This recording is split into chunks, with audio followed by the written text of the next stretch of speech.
A Darkness at Sethanon by Raymond E. Feist. Chapter 10. Accommodation. Jimmy poked Locklear in the ribs. They were strolling through the market, attempting to see what little of Armengar was worth seeing. Boys their own age were rare, and those few who they did see were armed and armoured. What interested Jimmy was the differences between this market and those in Crondor. "We've been here an hour or more, and I'll swear I've not seen a beggar or thief in the lot," said Jimmy. "Makes sense," said Locklear. "From what Amos said, trust is essential to the existence of this city. No thieves, because they all have to hang together, and where would you hide anyway? I don't know much about cities and such, but it seems to me this place is more a garrison than a city, despite its size." "You have that right enough." "And there are no beggars, because they probably take care of everyone, like in the army." "Mess and infirmaries." "Yes," agreed Locklear. They wandered past booths, and Jimmy judged the worth of the items displayed. "Notice any real luxuries?" Locklear indicated he had not. The booths were devoted to foodstuffs, simple cloth, and leather goods, and weapons. All prices were low, and there seemed little, if any, haggling.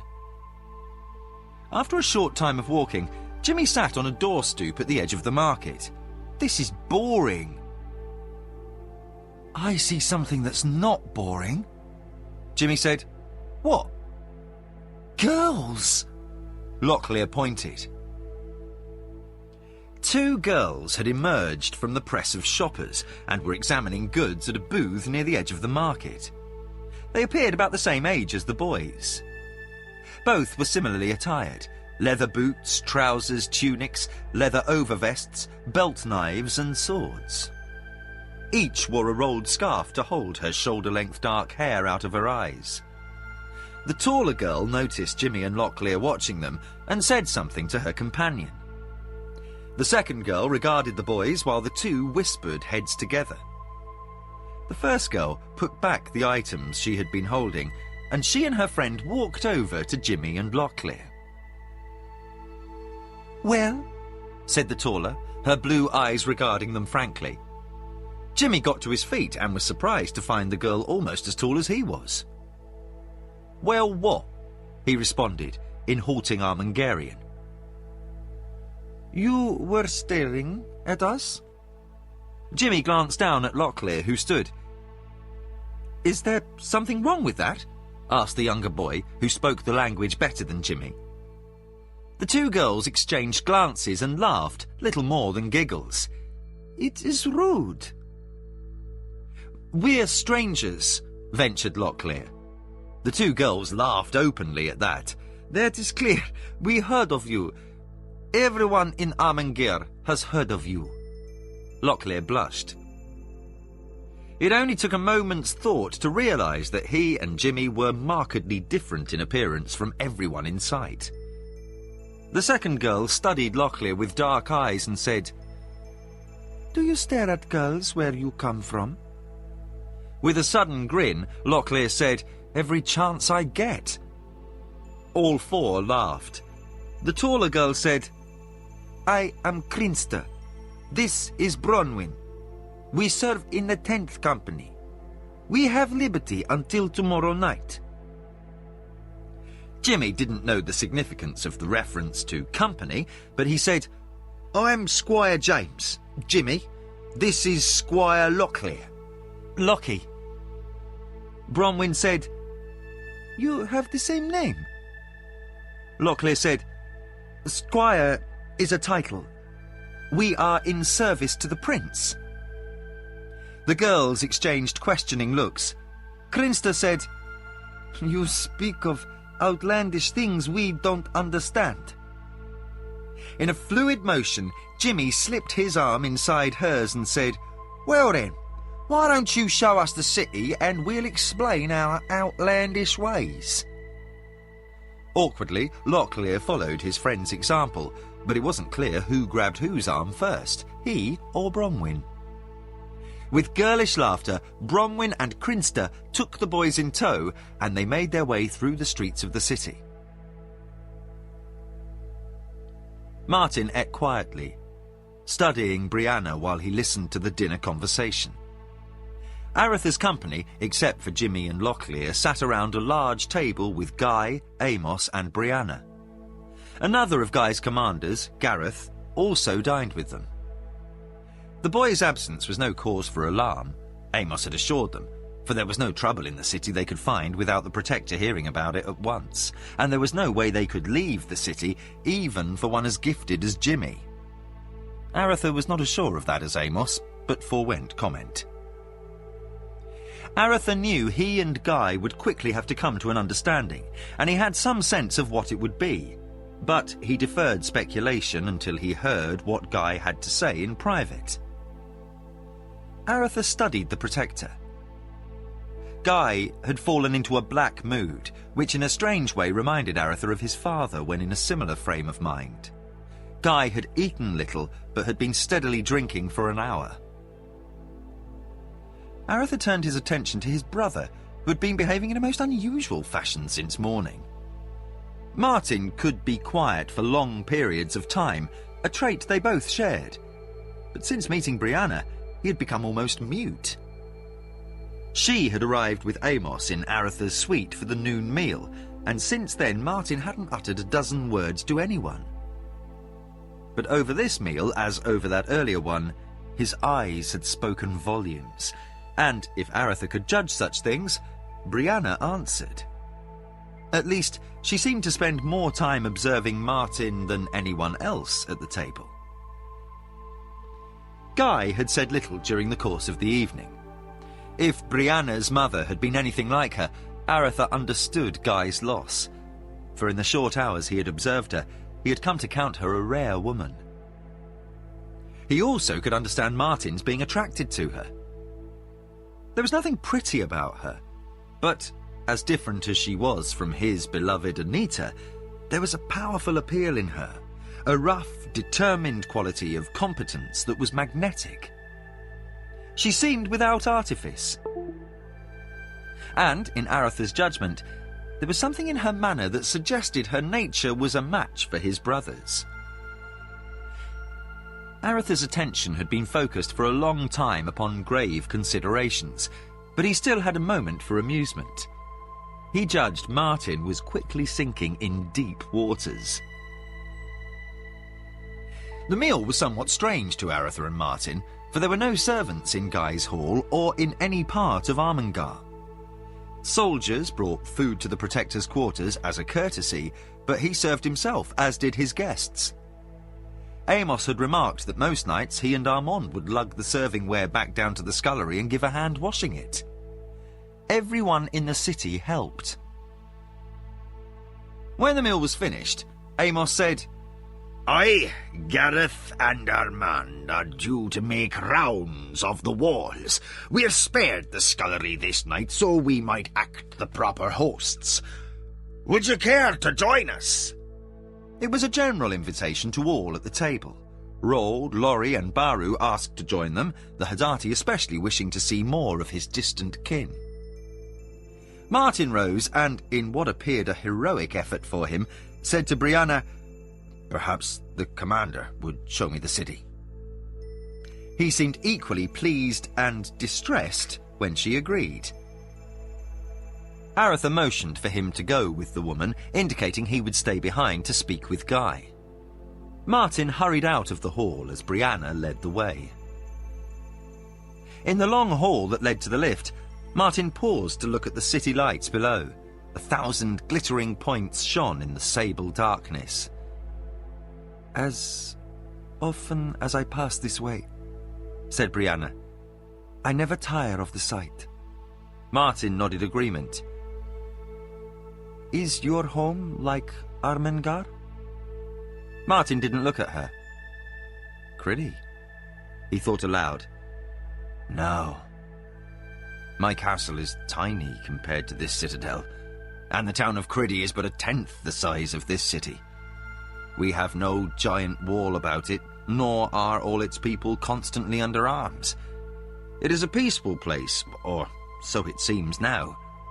Before, I used to shun it as much as I could, staying in the forests to hunt and be alone with my thoughts. Or I would go to the tallest tower of my castle and watch the sun set over the ocean. That's the best time of day. In the summer, the breeze from off the water cools the heat of day while the sun plays colours across the water. In the winter, the towers are draped in white and it seems a storied place.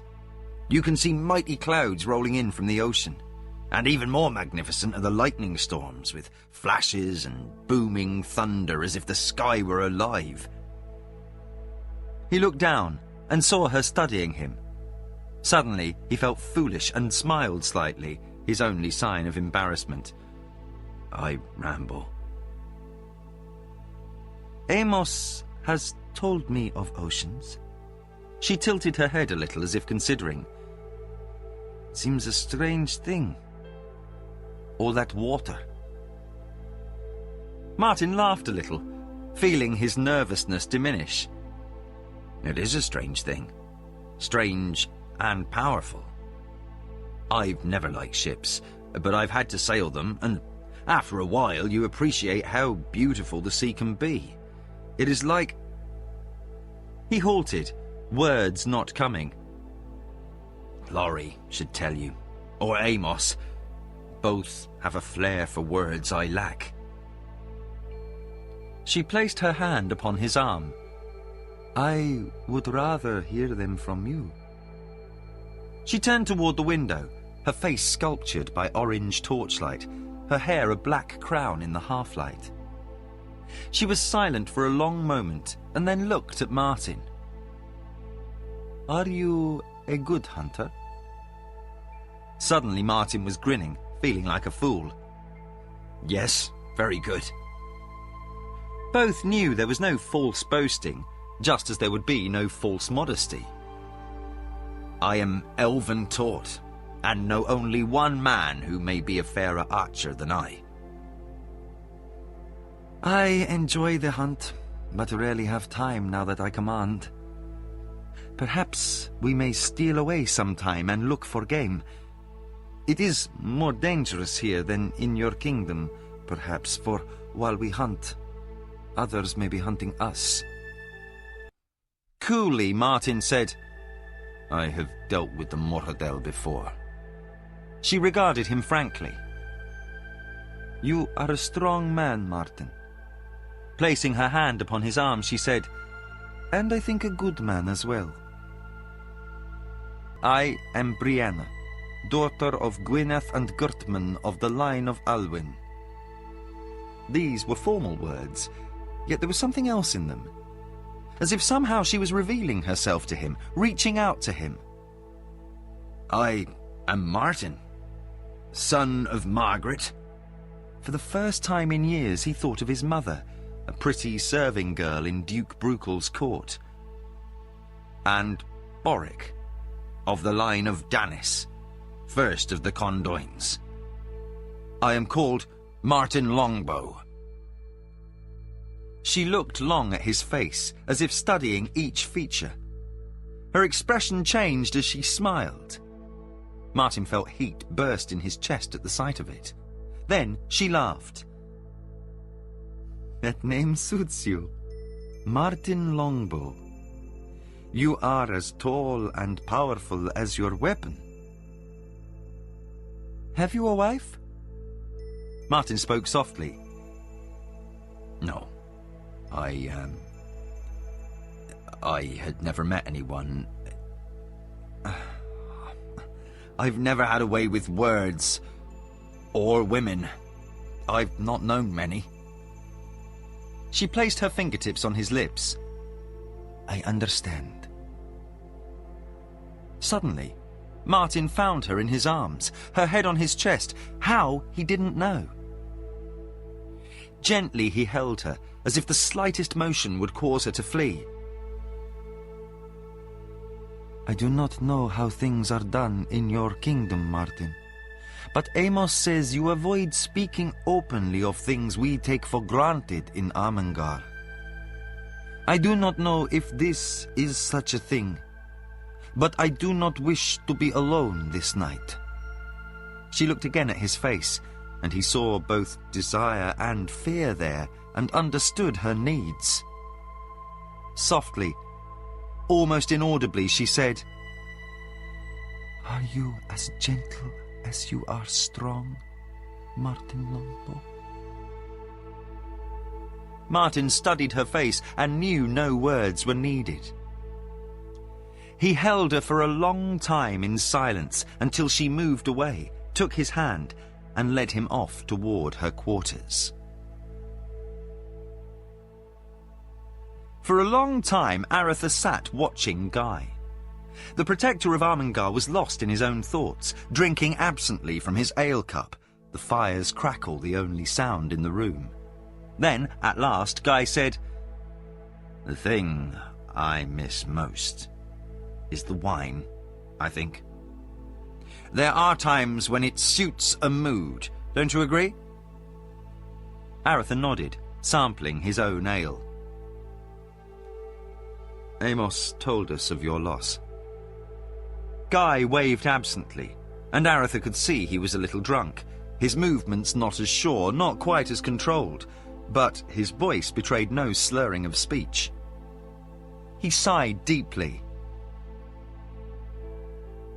"More your loss than mine, Aretha. You never met her." Aretha didn't know what to say. He suddenly felt irritated by this, as if he was being forced to watch something private, somehow being forced to share a bond of grief with a man he should hate. "You said we needed to speak, Guy." Guy nodded, pushing aside his cup. He still stared off into the distance. "I have need of you." He turned to face Aretha. "I have need of the kingdom, at least. And that means Liam." Aretha motioned for Guy to continue. "It makes little difference to me personally if I possess your good opinion or not, but it is clear I need your acceptance as the leader of these people." He lapsed into thoughtfulness. Then he said, "I thought your brother would marry Anita. It was the logical thing to do to bolster his claim, but then he was king before he knew it. Roderick did us all a favour by having one lucid moment before he died." He looked hard at Aretha. "Anita is a fine young woman. I had no desire to wed her, only a need at the time. I would have let her find her own satisfactions. It is better this way." He sat back. "I'm drunk. My mind wanders." He closed his eye, and for a moment Aretha thought he might be drifting off to sleep.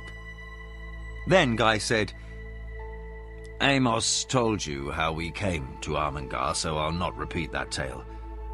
But there are other matters I think he did not touch upon." Again he was silent. Another long period without words was followed by, "Did your father ever tell you how there came to be so much bitterness between us?" Aretha kept his voice calm. "He said you were at the heart of every conspiracy in court against the Western Realm, and you used your position with both Roderick and his father to undermine father's position." To Aretha's astonishment, Guy said, "That's mostly true.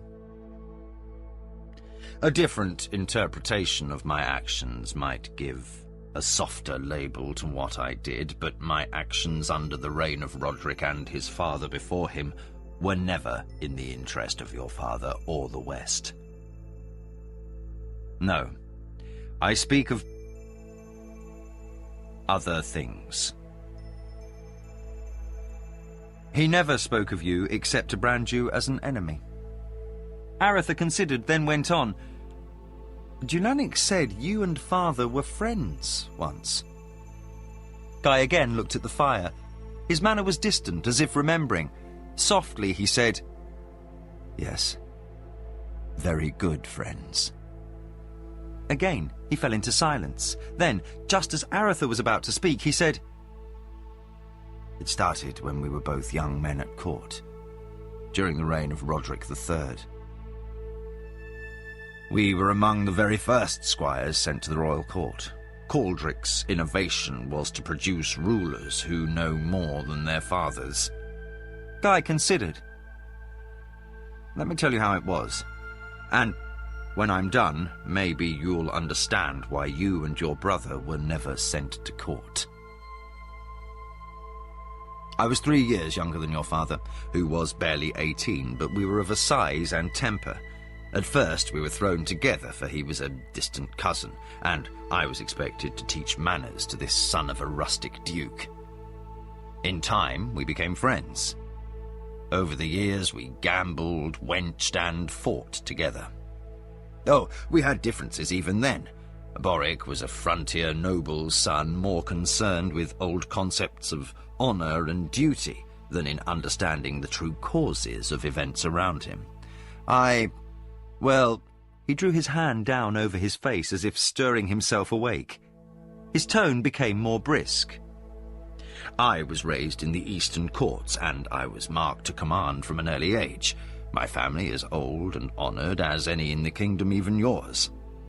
Had De Long and his brothers been slightly less gifted generals, and my forebears slightly better ones, the Bastiras would have been kings instead of the Condoins. So, I had been taught from boyhood how the game of politics is played in the realms. No, we were very different in some ways, your father and I. But in my life, there has never been a man I've loved more than Boric. He looked hard at Aratha. He was the brother I never had. Aratha was intrigued. He had no doubt Guy was colouring things to suit his purpose, suspecting even the drunkenness was a pose, but he was curious to hear of his father's youth. What then caused the estrangement between you? We competed, as young men do in the hunt, gambling, and for the affection of the ladies. Our political differences led to hot words from time to time, but we always found a way to gloss over arguments and reconcile ourselves. Once we even came to blows over some thoughtless remarks I made. I had said your great-grandfather had been nothing more than the disgruntled third son of a king, seeking to gain by strength of arms that which could not be found within the existing kingdom. Boric saw him as a great man who planted the banner of the kingdom in Bosania. I held that the West was a sap upon the resources of the kingdom. The distances are too great for proper administration. You rule in Krondor. You know you govern an independent realm with only broad policy coming from Rilanan. The Western realm is almost a separate nation. Anyway, we argued about that, then fought. Afterward, we relented in our anger, but that was the first sign of how deep were the differences we felt over the policies of the realms. Still, even those differences did nothing to lessen the bond between us. You make it sound a reasonable disagreement between honourable men over politics. But I knew Father. He hated you, and his hate ran deep. There must be more. Guy again studied the firelight for a time. Softly he said, Your father and I were rivals in many things, but most bitterly for your mother. Aratha sat forward. What? When your Uncle Malcolm died of the fever, your father was called home. As older brother, Boric would inherit, which is why he had been sent to court for an education. But with Malcolm dead, your grandfather was alone. So your grandfather had the king name your father Warden of the West and send him back to Criddy. Your grandfather was aging. Your grandmother had already died, and with Malcolm's death, he seemed to fade quickly. It was less than 2 years later that he died and Boric became Duke of Cridi. By then, Bruchel had returned to Yarbon, and I was senior squire of the king's court.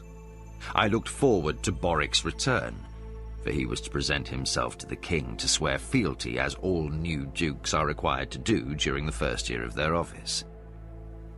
Aretha calculated, and realized that had to be the time his father had visited Bruchel at Yarbon, on his way to the capital. It was during that visit that Boric's fancy was caught by a pretty serving maid, and from that union came Martin, a fact not known to Boric until 5 years later. Guy continued speaking. The year before Boric's return to Rhiannon, your mother came to court to be a lady-in-waiting to Queen Jannica, the king's second wife, Prince Rodric's mother. That's when Catherine and I met. Until Gwyneth, she was the only woman I ever loved. Guy lapsed into silence, and suddenly Aretha felt an odd sense of shame, as if he had somehow forced Guy to re-examine 2 painful losses. Catherine was rare, Aretha. I know you understand that. She was your mother. But when I first saw her, she was as fresh as a spring morning, with a blush in her cheeks and a hint of playfulness in her shy smile. Her hair was golden with a shine to it. I fell in love with her the first moment I saw her. And so did your father. From that moment on, our competition for her attention became fierce. For 2 months we both courted her, and by the end of the second, your father and I were not speaking. So bitter was our rivalry for Catherine. Your father kept putting off his return to Cridi, choosing to stay and woo Catherine. We vied desperately for her favour. I was to have gone riding with Catherine one morning, but when I reached her quarters, she was readying to travel. She was first cousin to Queen Jannica and, as such, a prize in the game of court intrigue.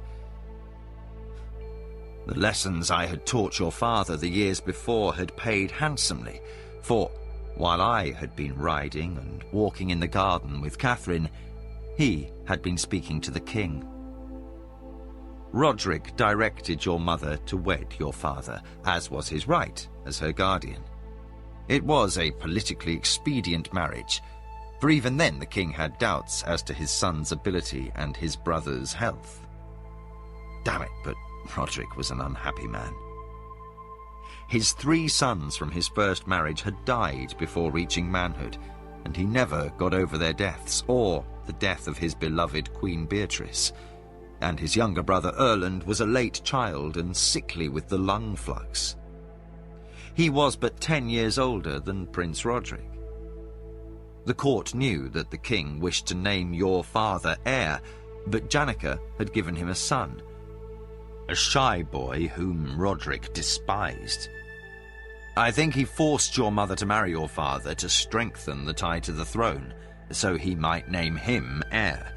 And heaven knows he spent the next 12 years trying to either make the prince a better man or break him in the trying. But the king never did name an heir before he died, and we were left with Roderick IV, a sadder, more broken man than his father. Aretha looked on, his cheeks flushed. What do you mean? The king forced my mother to marry my father? Guy's one good eye blazed. It was a political marriage, Aretha. Aretha's anger rose up. But my mother loved my father. By the time you were born, I'm sure she had learned to love him. Your father was a good enough man and she a loving woman. But in those days, she loved me. I had known her a year before Boric's return. We had already vowed to wed when my tenure as a squire was through, but it was a secret thing. A pledge between children made in a garden one night, I had written to my father asking him to intercede with the Queen to gain me Catherine's hand. I never thought to speak to the king. I, the clever son of an Eastern lord, had been bested by the country noble's boy in a court intrigue. Damn, I had thought I was so wily. But I was then only 19.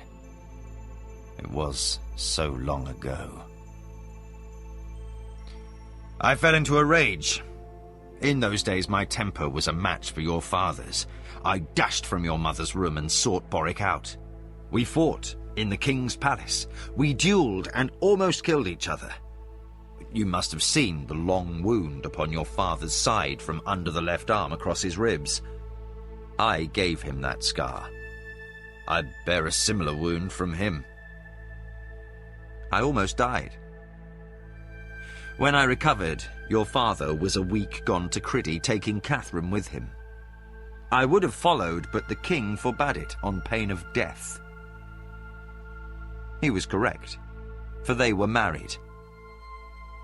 I took to wearing black as a public mark of my shame.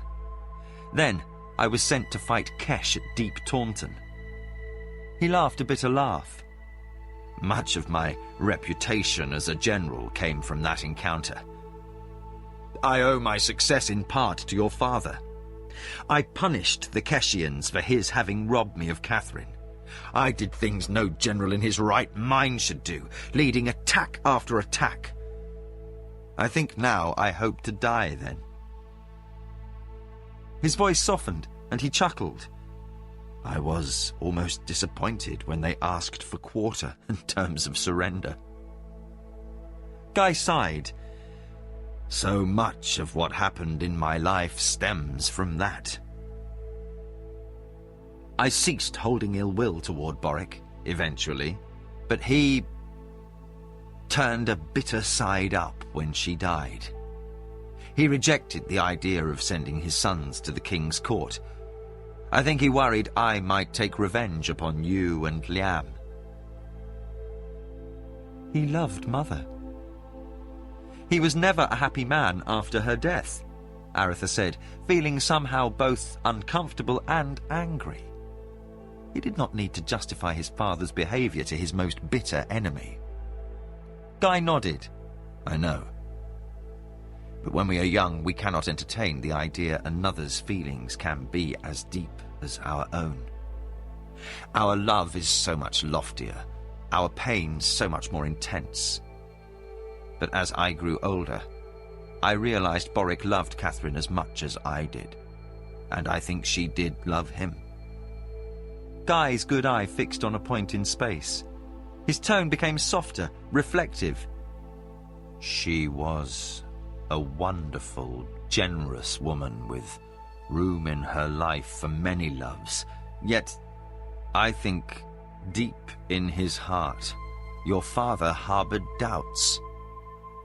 Guy regarded Aretha with an expression of mixed wonder and pity.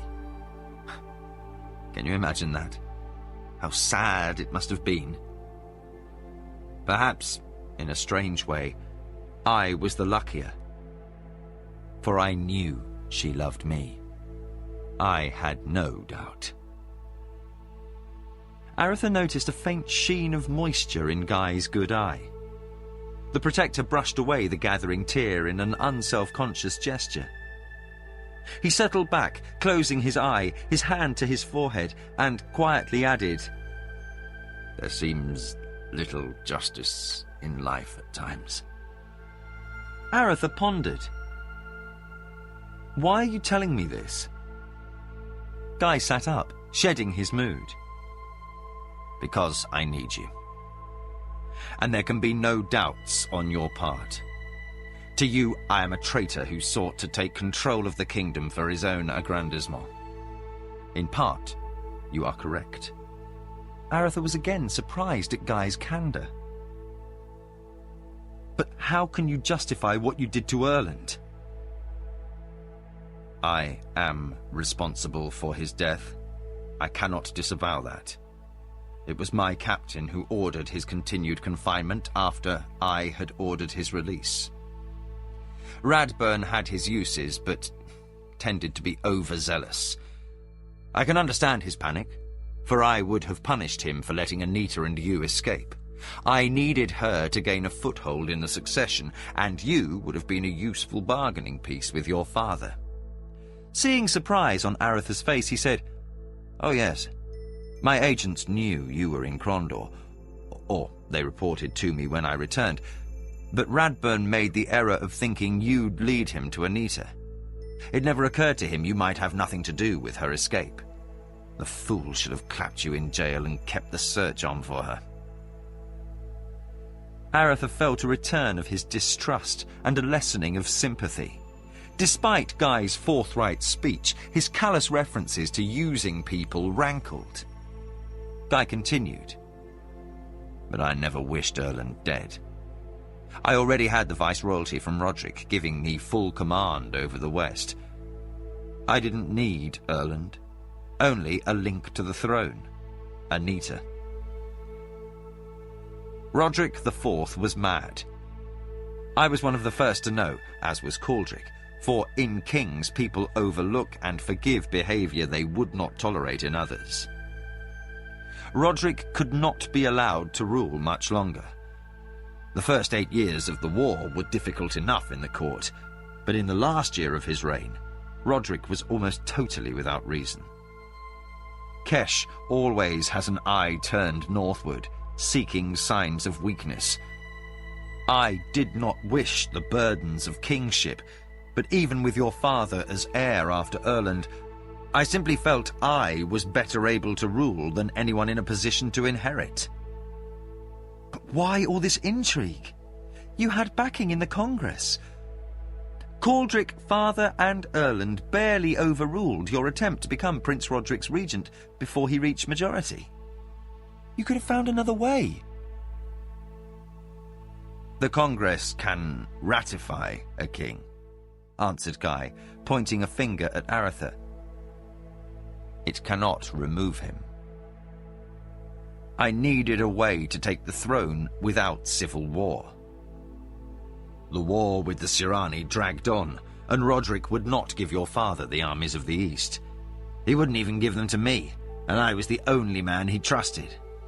9 years of a losing war and a mad king, and the nation was bleeding to death. No, it had to end. But no matter how much backing I had, there were those like Brukel and your father who would have marched against me. That's why I wanted Anita for my wife, and you as a bargaining piece. I was ready to offer Boric a choice. What choice?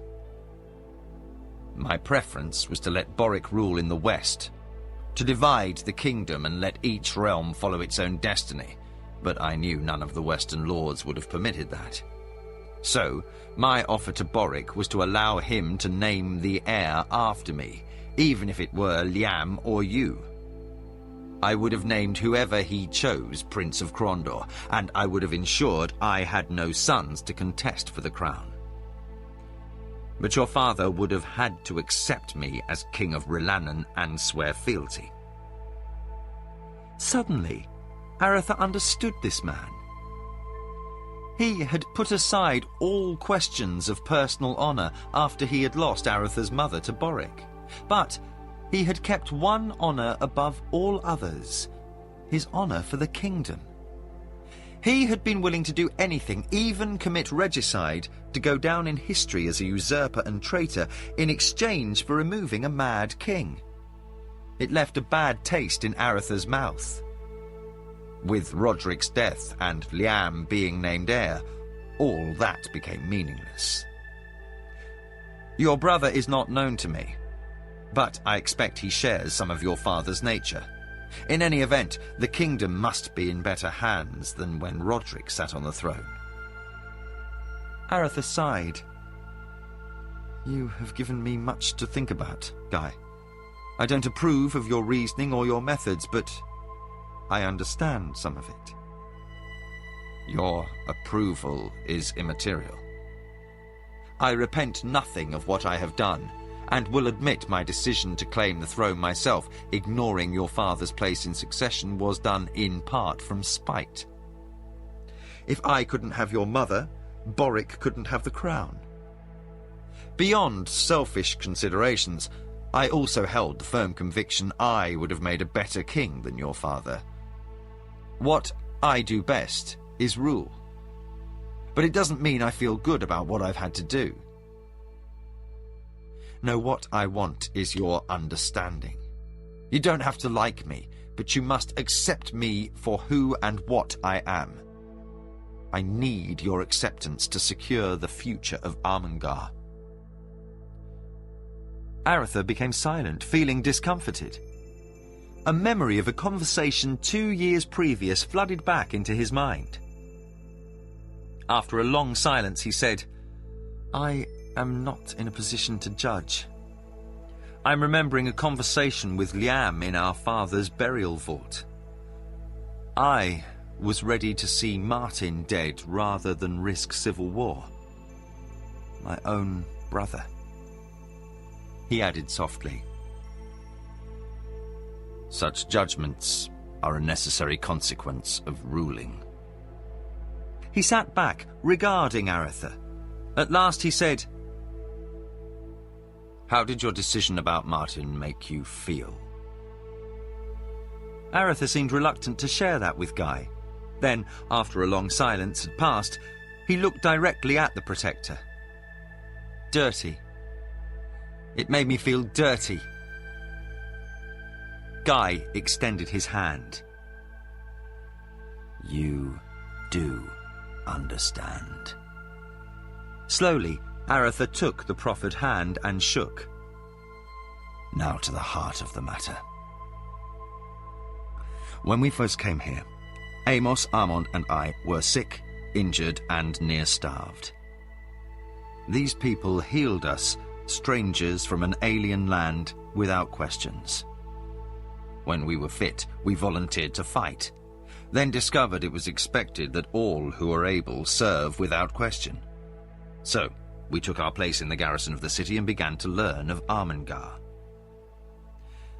The Protector before Gwyneth had been an able commander, as was Gwyneth, but both knew little of modern warfare. Nevertheless, they kept the Brotherhood and the goblins under control, keeping a bloody balance of sorts. Then, Mermandamus came, and things changed. When I arrived, the Brotherhood was victorious 3 out of 4 encounters. The Armengarians were losing, being routinely defeated for the first time in their history. I taught them modern warfare, and again we hold our own. Now, nothing comes within 20 miles of the city without being seen by one of our scouts or patrols. But even with that, it is too late. Why too late? Even if Mermandamus weren't coming to crush us, this nation couldn't last another 2 generations. This city is dying. As best I can judge, 2 decades ago there were perhaps 15,000 souls living within the city and in the surrounding countryside. 10 years ago it was 11 or 12,000. Now, it's more like 7 or perhaps even less. Constant warfare, women of childbearing age being killed in battle, children dying when a steading or kraal is overrun. It all adds up to a declining population, a decline that seems to be accelerating. And there's more. It's as if years of constant warfare have sapped the strength from these people. For all their willingness to fight, they seem somehow indifferent to the needs of daily living. The culture is twisted, Aretha. All they have is struggle and, in the end, death. Their poetry is limited to sagas of heroes, and their music is simple battle chants. Have you noticed there are no signs in the city? Everyone knows where everyone else lives and works. Why signs? Aretha, no one born in Armengar can read or write. They don't have the time to learn. This is a nation slipping inexorably into barbarism. Even should there have been no Memandamus, in another 2 decades, there would be no nation. They would be as the nomads of the Thunderhell. No, it's the constant fighting. I can see how that could give one a sense of futility. What can I do to help? We need relief. I will gladly turn the governance of this city over to Brukel. Vandross. Brukel retired. Vandross, then. Bring Armengar into the Duchy of Yarbon. These people fled the kingdom ages ago. Now they would not hesitate to embrace it should I but order it, so much have they changed. But give me 2,000 heavy foot from the garrison at Yarbon and Tir Sog, and I'll hold this city against Memandamus for another year. Add 1,000 more and 2,000 horse, and I'll rid the plain of Isbandia of every goblin and dark brother. Give me the armies of the west, and I'll drive Memandamus back to Sar-Sargoth and burn the city down with him inside. Then we can have commerce, and children can be children, not little warriors. Poets will compose and artists paint. We will have music and dancing. Then, maybe, this city will grow again. And will you wish to remain as protector? Or as Earl of Armengar? Asked Aretha, not fully rid of his distrust. Damn it, said Guy, slamming his hand down on the table. If Liam has the brains of a bag of nails, yes. Guy sagged back into his chair. I'm tired, Aretha. I'm drunk and tired. His good eye brimmed. I have lost the only thing I have cherished in ages, and all I have left is the need of these people. I'll not fail them. But once they are safe... Aretha was stunned. Before him, Guy bared his soul, and what he saw was a man without much reason left to live. It was sobering. I think I can persuade Liam to agree, if you understand what his attitude toward you will be. I don't care what he thinks of me, Aretha. He can have my head for all of it. His voice again betrayed his fatigue. I don't think I care at all anymore. I'll send messages. Guy laughed, a bitter, frustrated laugh. That, you see, is the problem, dear cousin. You don't think I've been sitting here for the last full year hoping a Prince of Krondor might blunder into Armengar? I have sent a dozen messages to Yarbon and to Ward High Castle, outlining in detail what the situation here is and what I've proposed to you. The difficulty is that while Memandamus lets anyone come north, no one, nothing goes south. That beast hunter you found was one of the last to try for the south. I don't know what happened to the messenger he escorted, but I can imagine. He let the thought drift off. You see, Aretha, we're cut off from the kingdom. Utterly, totally, and, unless you've an idea we've not thought of, without a prayer. Martin awoke sputtering, spitting out a mouthful of water. Brianna's laughter filled the room as she tossed a towel at him and replaced the now empty water pitcher. You're as difficult to wake as a bear in winter. Blinking as he dried himself off, Martin said, I must be. He fixed her with a black look, then found his anger slip away as he regarded her smiling face. After a moment, he smiled in return. Out in the woods, I'm a light sleeper. Indoors, I relax. She knelt upon the bed and kissed him. She was dressed in tunic and trousers. "I must ride out to one of our steadings. Care to come? It is only for the day." Martin grinned. "Certainly." She kissed him again. "Thank you." "For what?" he asked, clearly confused. "For staying here with me."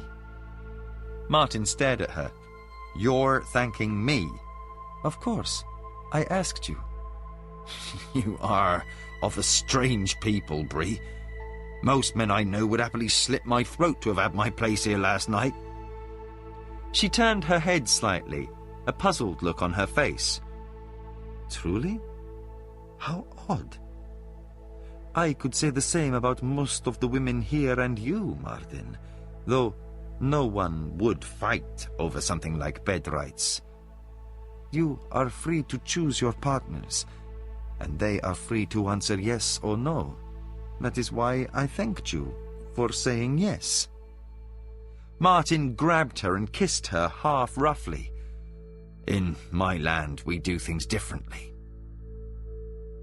He let her go, suddenly concerned he had been too rough. She seemed a little uncertain, but not frightened. "I'm sorry. It's just that..." "It was not a favor, Bree." She leaned close and rested her head upon his shoulder. "You speak of something beyond the comforts of the bedchamber." "Yes." She was silent for a long time. "Martin, here in Amengar, we know the wisdom of not planning too far into the future." There was a catch in her speech, and her eyes gleamed. "My mother was to have wed the Protector. My father has been dead 11 years. It would have been a joyous union." Martin could see the wetness spreading down her cheeks. "Once I was betrothed. He rode to answer a goblin raid on a kraal. He never returned." She studied his face. "We do not lightly make promises. A night shared is not a vow." "I am not a frivolous man." She studied his face. "I know," she said softly. "And I am not a frivolous woman. I choose partners carefully. There is something here building quickly between us, Martin. I know that. It will come to us as time and circumstances permit, and to worry what the outcome of these things will be is wasted effort." She bit her lower lip as she struggled for her next words. "I am a commander, privy to knowledge most in the city are ignorant of. For the moment, I can only ask you not to expect more than I can freely give." Seeing his mood darken, she smiled and kissed him. "Come, let us ride." Martin quickly dressed, uncertain of what had been accomplished, but certain it had been important. He felt both relieved and troubled. Relieved, he had stated his feelings, then troubled he had not done so clearly, and her answer had been clouded. Still, he had been reared by elves, and, as Brianna had said, things would come to pass in their own good time. Aratha finished recounting the previous night's conversation to Laurie, Baru, and Roald. The boys had been gone for a day. Martin had not returned to their quarters, and Aratha thought he knew where he had spent the night. Laurie thought long on what Aratha had said. "So, the population is falling?" "Or so Guy says." "He's right," said a voice from the door.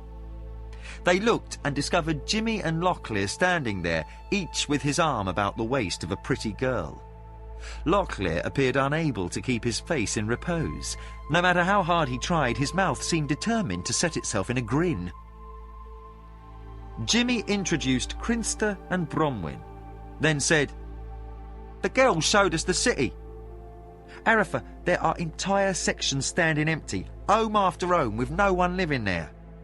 Jimmy looked about and, discovering a plate of fruit, attacked a pear. "I guess upward of 20,000 people lived here once. Now, I guess less than half of that."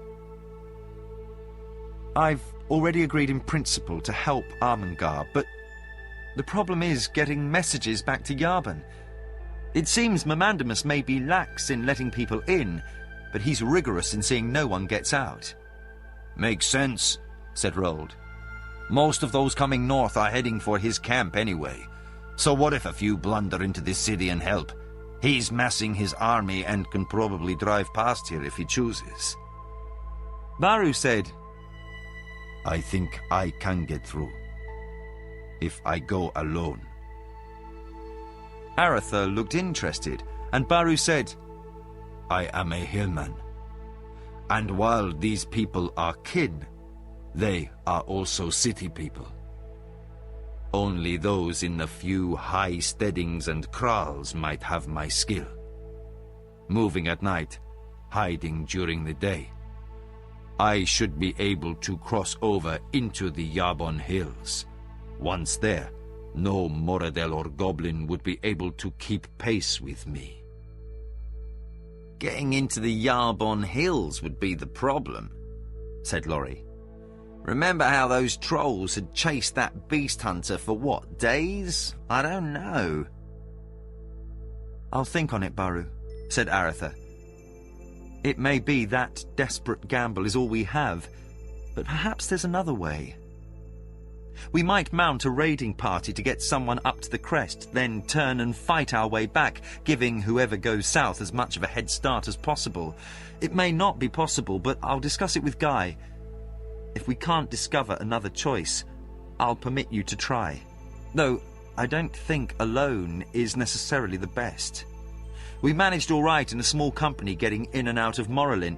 He rose. "If any of you can conceive a better plan, I'll welcome it. I'm going to join Guy in inspecting the battlements. If we're stuck here when the assault comes, we might as well lend all the aid we may." He left the room. Guy's hair blew wildly as they looked out over the plain beyond the city. "I've inspected every inch of this wall, and I still don't believe the quality of engineering." Aretha could only agree. The stones used had been cut to a precision undreamed of by the master builders and stonemasons of the kingdom. Running his hand over a joint, he could barely feel where one stone ended and another began. "It is a wall that might have defied Segerson's engineers had they come." "We had some good engineers in our armies, Aretha. I can't see how this wall could be brought down short of a miracle." He took out his sword and struck hard enough to make the blade ring, then pointed to the merlon where he had struck. Aretha inspected the place and saw only a slight lighter colour scratch. "It seems a blue granite, like ironstone, but even harder. It's a stone common enough to these mountains, but harder to work than anything I've seen. How it was worked is unknown. And the footings below the plinth are 20 feet into the earth, 30 feet from front to back. I can't even guess how the blocks were moved from the quarries in the mountains. If you could tunnel under it, the best that might happen is the entire wall section might sink down and crush you, and you can't even do that, because the wall sits atop bedrock." Aretha leaned back against the wall, looking at the city and the citadel beyond. "This is easily the most defensible city I have ever heard of. You should be able to handle up to 20-to-1 odds." 10-to-1's the conventional figure for overrunning a castle, but I'm inclined to agree. Except for one thing. Mamandamus's damn magic. He may not be able to bring these walls down, but I'll warrant he's got a means to get past them. Somehow. Else he wouldn't be coming. "You're certain?" Why not bottle you up with a small harrying force and move his army south?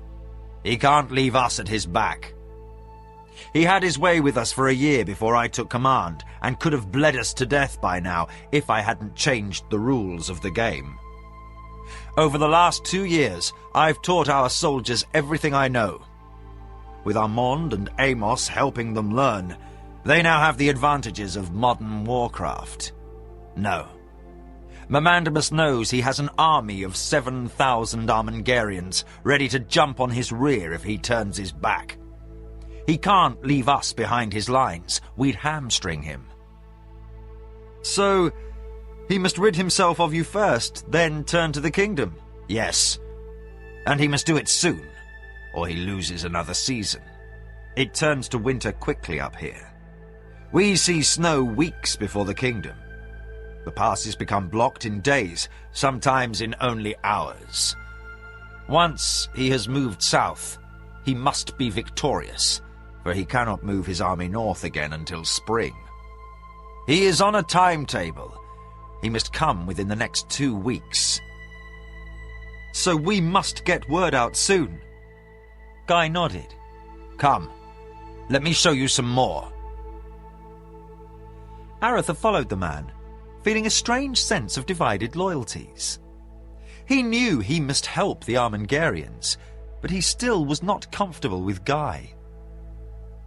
Aretha had come to understand why Guy had done what he did, and, in a strange way, he even grudgingly admired him, but he didn't like him. And he knew why he didn't like him.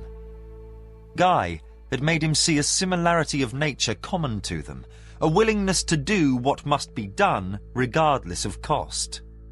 So far, Aretha had never gone to the lengths Guy had, but he now understood he might have acted in much the same way had he been in Guy's place.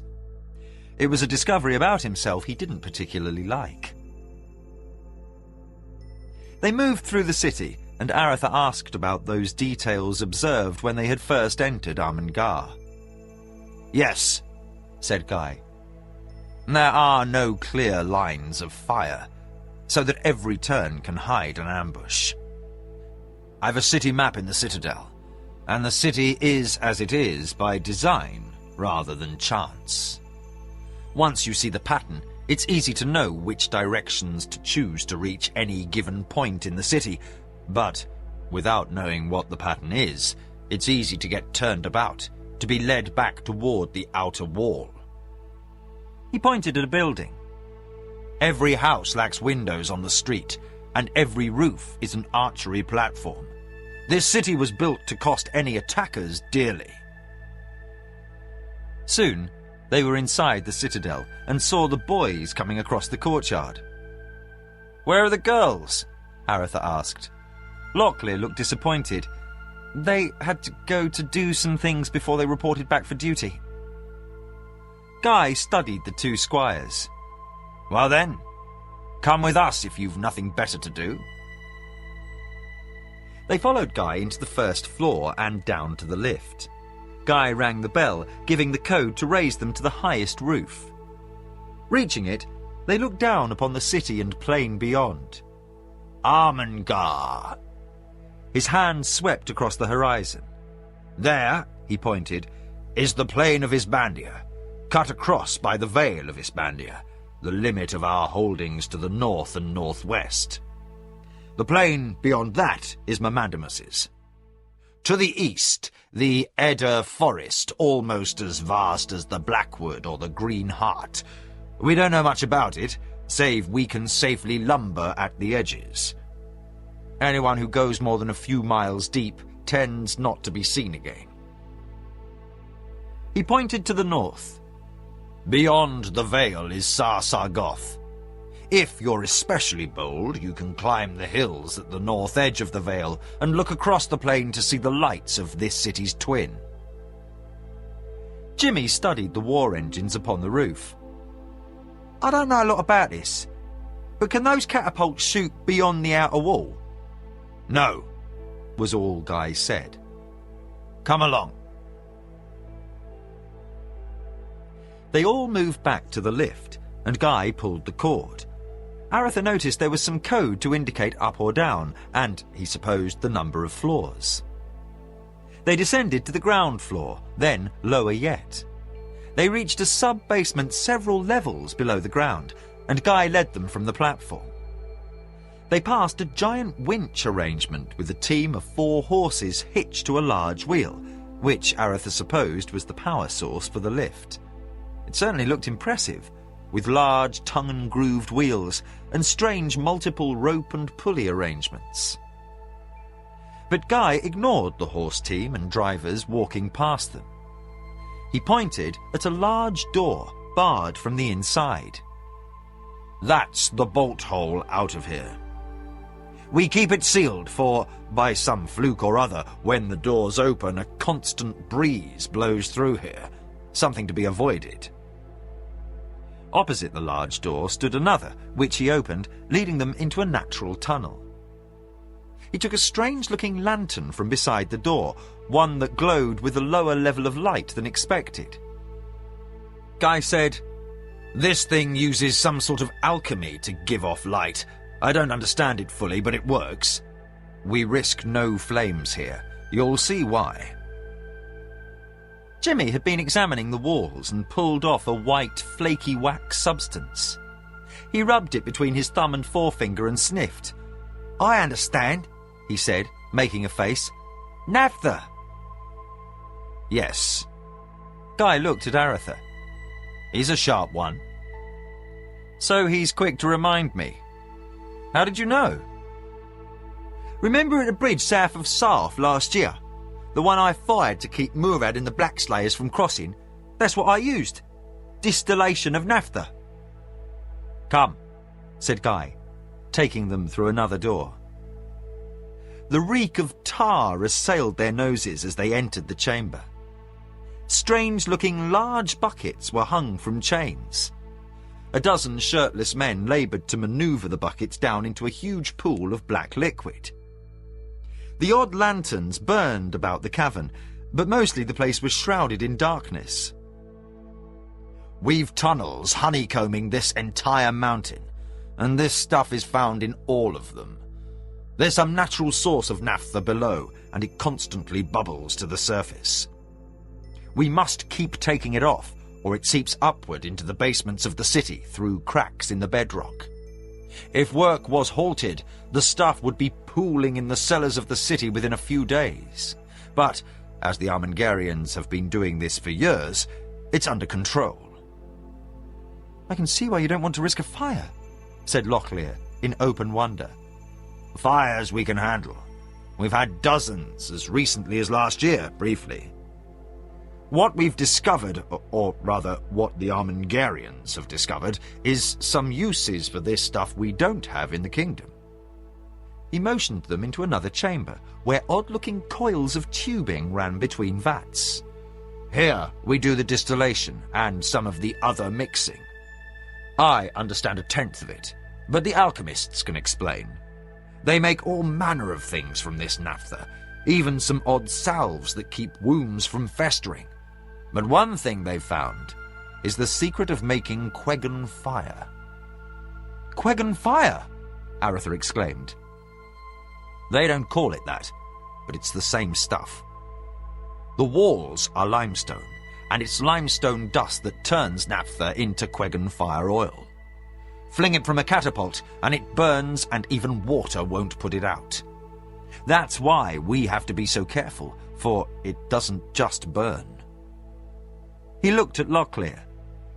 "The fumes are heavy, hugging the ground. But if you let the fumes build up, vent them with a lot of air, then hit a spark, the fumes explode." He pointed toward a far cavern loaded up with wooden barrels. "That storage cave wasn't there 10 years ago. When a barrel is emptied, it is filled again or put under water until used. Some dolt left 3 empties standing about, and somehow a spark hit one, and just the amount of that stuff which soaks into the wood then evaporates can give off a tremendous explosion. That's why we keep the doors closed. The breeze off the mountains through the bolt hole can vent this entire complex in a day or two. And if all this went up at once... He let their imaginations provide the picture. I've had the Armengarians making this for 2 years now, to give Mermandamus a warm welcome when he comes. How many barrels? Asked Aretha. Over 25,000. Aretha was staggered.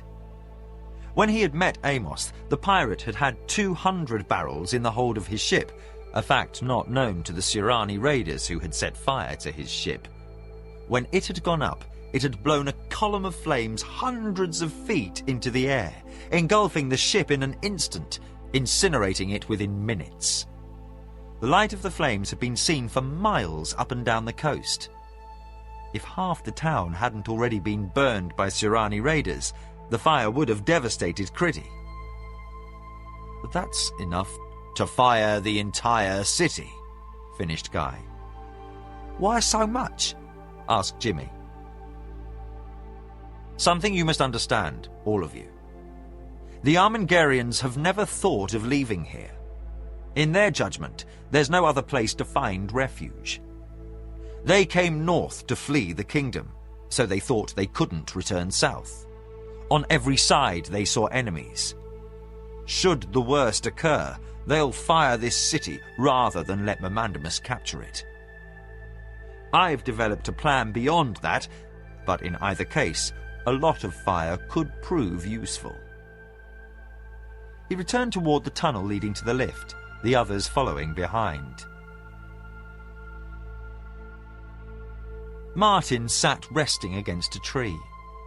He kissed Brianna's hair as she sank deeper into his arms. She stared off into some unseen place. Before them, a small brook wound its way through a stand of woods, shrouding them in soft, cool shadows. Her patrol had broken for a noontime meal, which was being provided by the local farmers. She and Martin had stolen away to spend the time alone. The woodland setting put Martin more at ease than he had been in months, but still he was troubled. They had made love under the trees and now were simply finding pleasure in each other's company, but Martin still felt a lack inside. In her ear he said, "Bree, I wish this could go on forever." She sighed and wiggled a little. "I also, Martin. You are such a man as another I knew. I think I could not wish for more."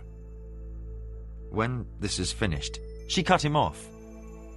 "When this is finished, then we can talk of things.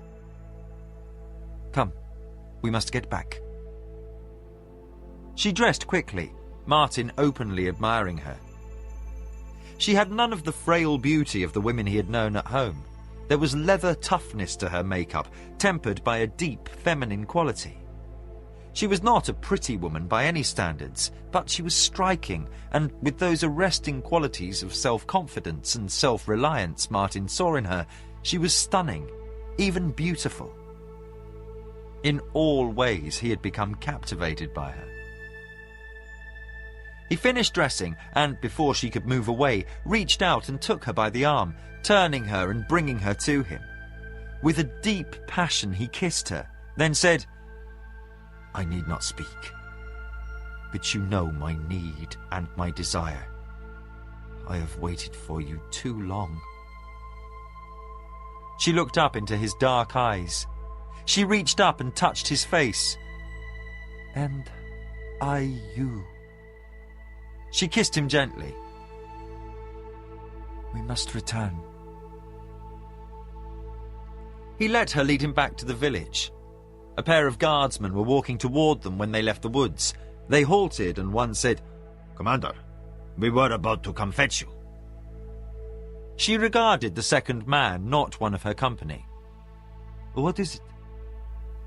"The Protector commands all the patrols to ride out and order the steadings and kraals abandoned. Everyone is to move at once to the city. Mermandamus's army is on the march. They will stand outside the walls within the week. Brianna said, "Orders to ride.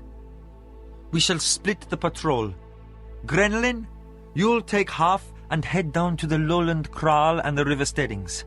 I'll take the ones higher up along the ridge.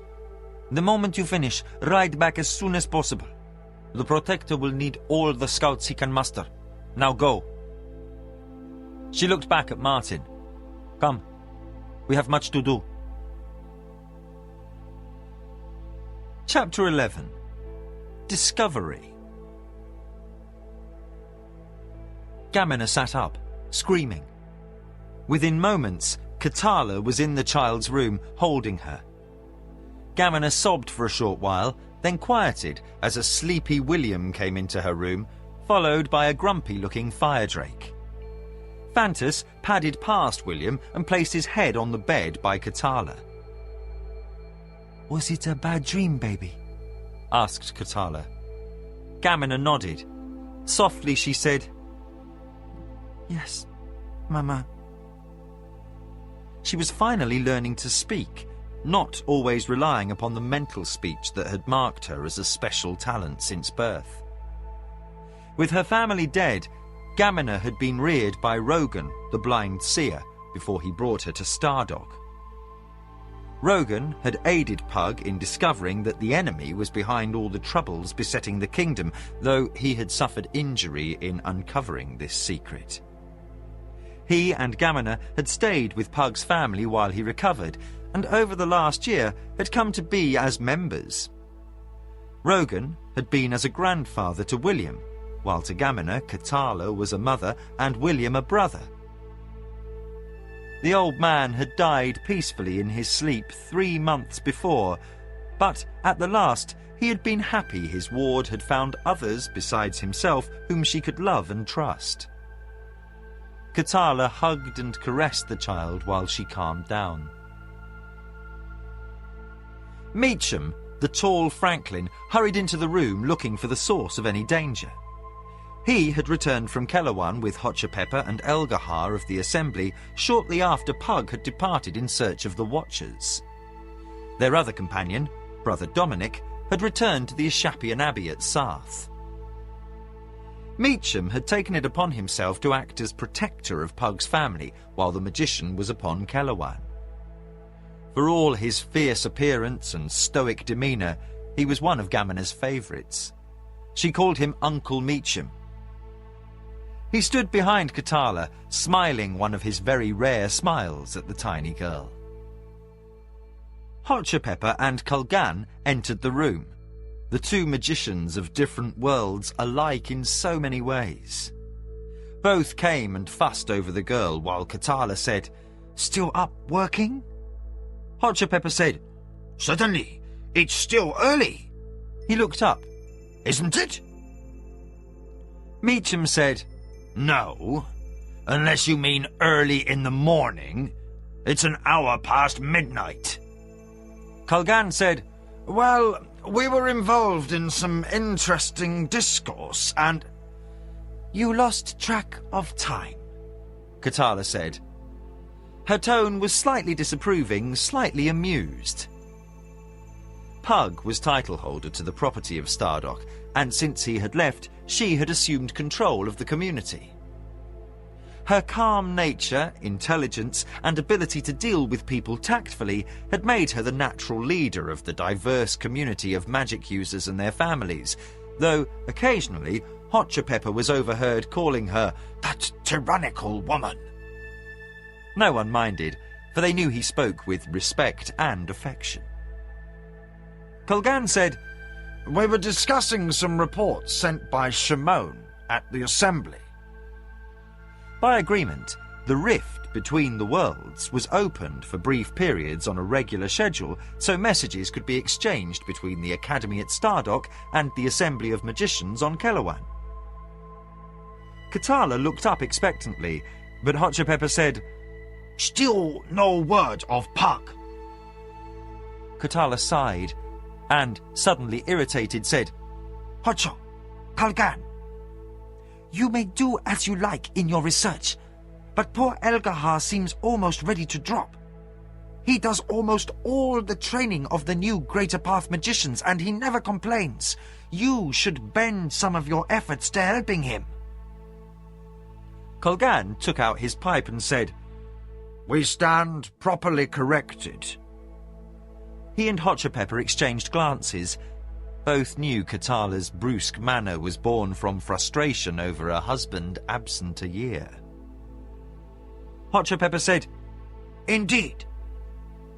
He also unlimbered a pipe, a habit acquired in his year of working beside Colgan. As Meacham had once observed, the two magicians were two peas in a pod. Katala said, "And if you intend to light those foul-smelling things, take them and yourselves out of here. This is Gamina's bedchamber, and I'll not have her room reeking of smoke." Colgan was on the verge of lighting his and halted. "Very well. How is the child?" Gamina had ceased her crying and spoke softly. "I'm all right." Since she had learned to speak, her voice had never been raised above a soft, childish whisper, save for her scream of a few moments before. "I had a bad dream." "What sort of dream?" asked Katala. Gamina's eyes began to brim with tears. "I heard Papa calling me." Colgan and Hotchapepper both looked down at the girl intently. "What did he say, child?" asked Colgan softly so as not to frighten the girl. Katala went ashen, but showed no other signs of fear. She was born of a line of warriors, and she could face anything save this not knowing how her husband fared. Gently she said, "What did he say, Gamina?" "He was..." As she did when under stress, she changed to mind speech. "He was in a strange place, far away. He was with somebody's else. He said... "What, child?" said Hotchapepper. "He said we must wait for a message. Then something changed. He was gone, in an empty place. I became frightened. I felt so alone." Katala held the girl closely. She controlled her voice, but she felt fear as she said, "You're not alone, Gamina." But inwardly, Katala echoed the girl's thoughts. Even when Pug had been taken from her by the Assembly to become a Great One, she had not felt this alone. Pug closed his eyes in fatigue. He let his head fall forward until it rested upon Tomas's shoulder. Tomas looked back. "Did you get through?" With a heavy sigh, Pug said, "Yes, but it was more difficult than I'd thought, and I frightened the child." "Still, you got through. Can you do it again?" "I think so. The girl's mind is unique and should be easier to reach next time. I know more about how this process works. Before, I only had the theory. Now I've done it." "Good. We may need that skill." They were speeding through the greyness they had come to call rift space, that place between the very strands of time and the physical universe. Tomas had instructed Ryath to go there the moment Pug had signalled the end of his contact with those at Stardock. Now the dragon sent a mind message. "Where dost thou wish, Valheru?" Tomas spoke aloud. "To the city forever." Ryath seemed to shudder as she took control of that nothingness around her and bent it to her needs in travel. The featureless grey about them pulsed, and somehow they changed directions within this boundless dimension, this no place. Then the fabric of grey about them rippled once more, and they were somewhere else. An odd spot appeared before them in the grey, the first hint of any reality within Rift space. It grew as rapidly as if Ryath was speeding through some physical plane. Then they were above it. It was a city, a place of terrible and alien beauty. It possessed towers of twisted symmetry, minarets impossibly slender, oddly designed buildings that sprawled below the vaulting arches between the towers. Fountains of complex fashion spewed forth drops of liquid silver that turned to crystals, filling the air with tinkling music as they shattered upon the tiles of the fountain, becoming liquid again and running into drains. The dragon banked and sped downward, flying above the centre of a magnificent boulevard, nearly 100 yards wide.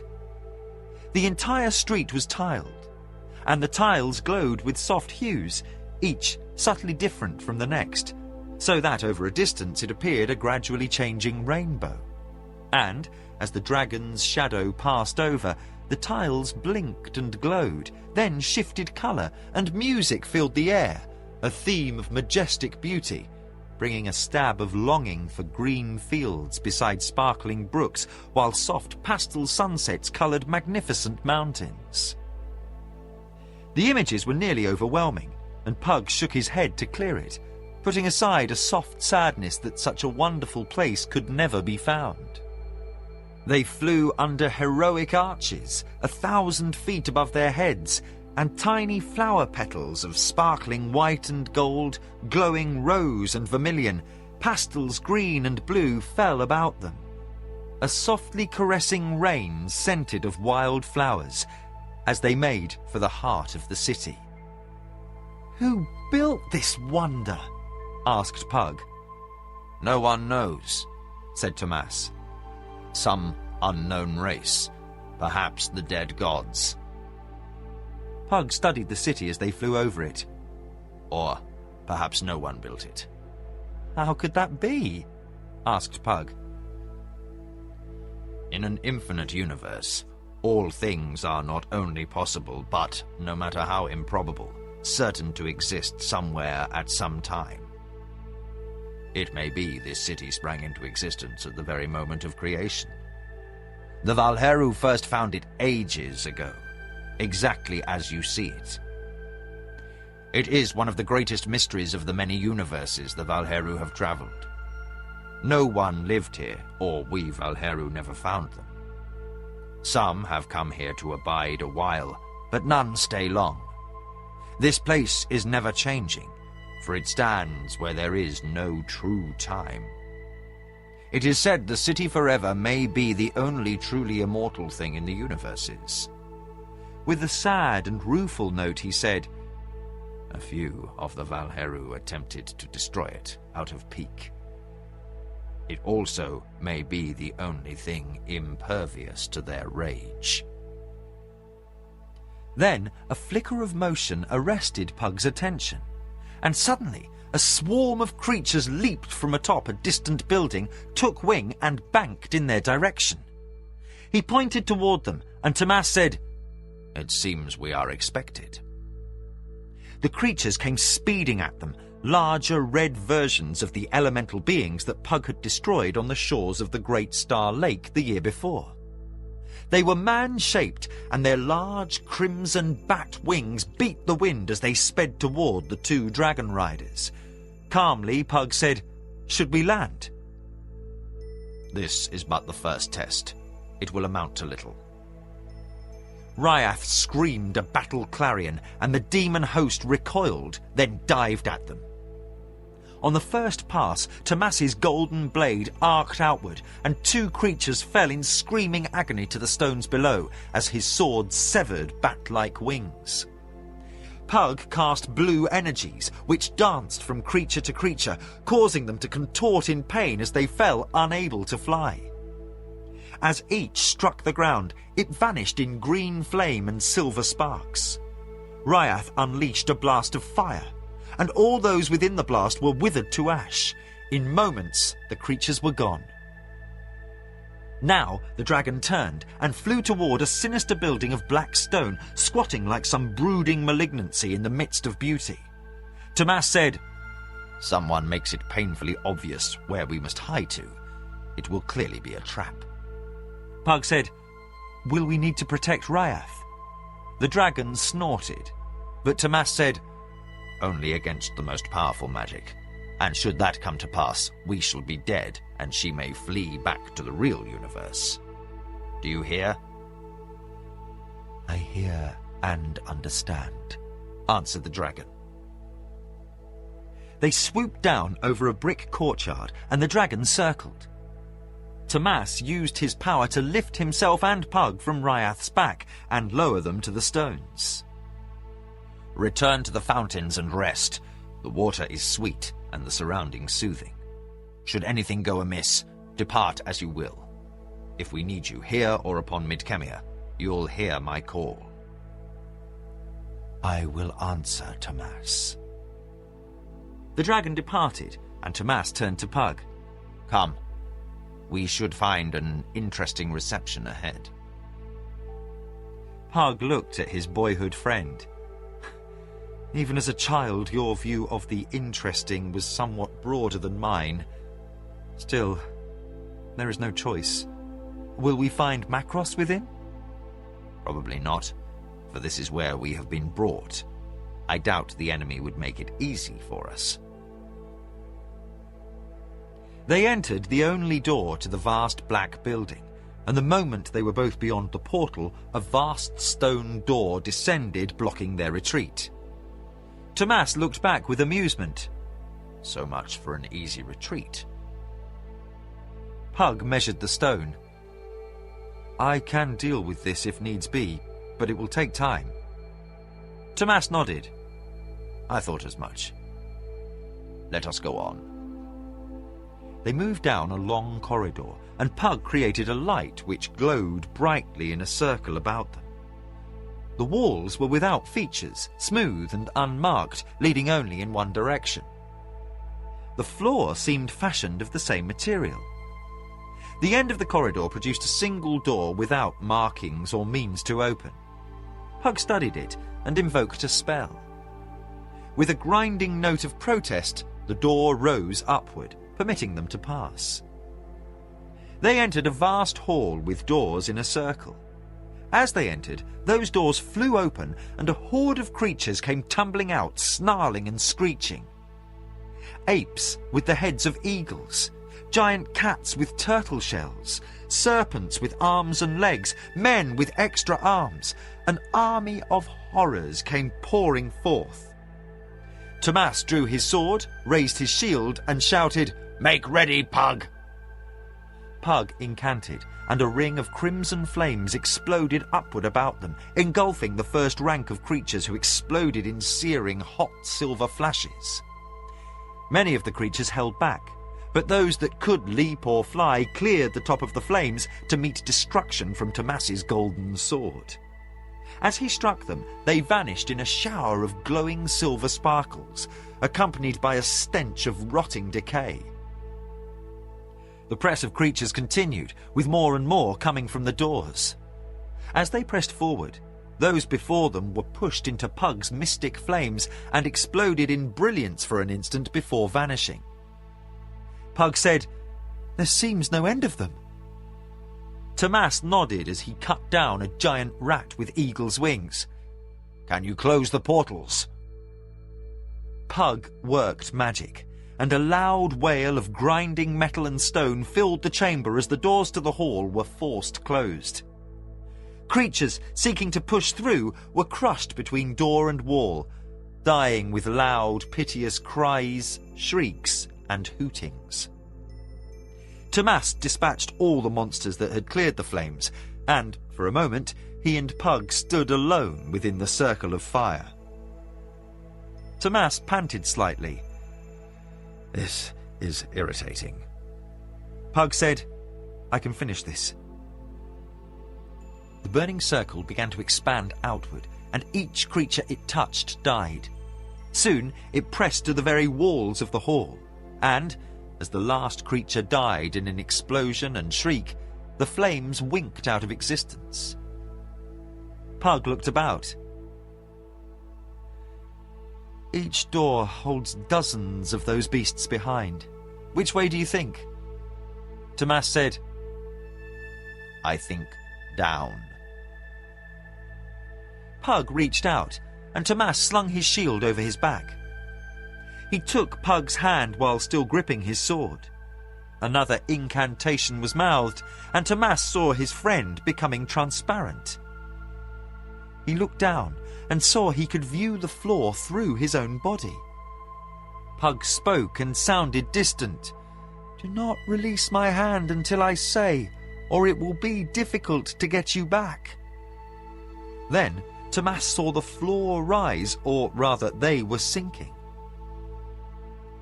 Darkness engulfed them as they passed down into the rock. After a long time it was light again as they entered another chamber. Something sped through the air, and Tomas felt pain erupt in his side. He looked down and saw a warrior standing below, a thing of powerful shoulders with a boar's head, wearing gaudy blue plate armour on back and chest. The creature bellowed, spittle dripping from long tusks as he swung a wicked-looking double-bladed axe at Tomas, who barely managed to turn it with his own blade. Pug shouted, "Let go!" Tomas released Pug's hand and instantly was solid again. He fell to the floor, landing lightly before the man boar as the creature brought his axe crashing down. Tomas parried again and retreated, seeking to free his shield. Pug landed upon his feet and began incanting a spell. The boar thing moved rapidly for something so large, and Tomas could only just defend. Then the Valheru countered a blow with a parry and a thrust, and the thing was wounded. It backed away, bellowing in anger. Pug sent forth a slowly expanding rope of pulsing smoke which moved like a snake. It travelled only a few feet in the first several seconds, but began picking up speed. Then, like a striking cobra, the smoke lashed out and hit the boar thing in the legs. Instantly, the smoke became solid, encasing the creature in boots as heavy as rock. The thing bellowed in rage as it tried to move. With no ability to retreat, the man-boar was quickly dispatched by Tomas. Tomas cleaned off his blade. Thank you for the help. It was annoying me. Pug smiled, seeing that his boyhood friend still hadn't changed in some ways. He knew Tomas would have dispatched the creature eventually, but there was no point in wasting time. Tomas winced as he examined his side. That axe had some unexpected mystic power to strike while we were insubstantial. Rare, but not unheard of, agreed Pug. Tomas closed his eyes, and Pug saw the wound begin to heal. First, blood ceased flowing, and then the skin gathered itself together. A puckered red scar showed. That began to fade until unbroken skin was shown. Soon, even the golden chain and white tabard were mended. Pug was impressed. He glanced about, feeling discomforted. This seems too easy. For all the fury and noise, these traps are pitiful. Tomas patted his side. Not all that pitiful. But in general I agree. I think we are supposed to become overbold and fall prey to incaution. Then let us be wary. Now, where next? Pug looked about. The chamber was carved from stone without any apparent purpose except to provide a meeting place for several tunnels. Where they led was unknown. Pug sat upon a large rock. I will send out my sight. He closed his eyes, and another of the strange whitish spheres appeared above his head, spinning rapidly. Then, suddenly, it was off down one of the tunnels. In a few moments it was back, then down another. After almost an hour, Pug recalled the device, and, with a wave of his hand, it vanished. He opened his eyes. The tunnels all lead back upon themselves and empty out here. This is an isolated place? Pug got to his feet. A labyrinth.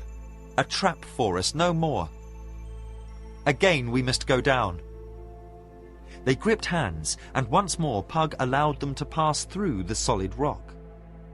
For what seemed a very long time they moved downward in darkness. Then they were floating just below the roof of a vast cavern. Below, and some distance away, a huge lake was surrounded on all sides by a ring of fire, which lit the cavern in a red-orange glow. Beyond the fire, a boat rocked at the edge of the shore, a clear invitation. In the centre of the lake they could see an island, upon the shores of which a host of human-shaped beings waited, all in battle dress. They surrounded a single tower with but one door on the ground floor and a single window at the top.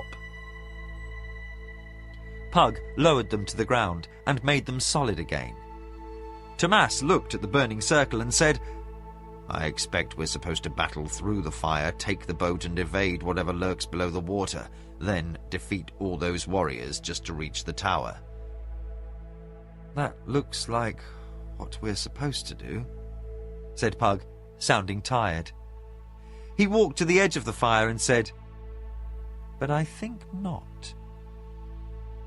Pug waved his hand in a circular motion, then repeated the gesture a second time.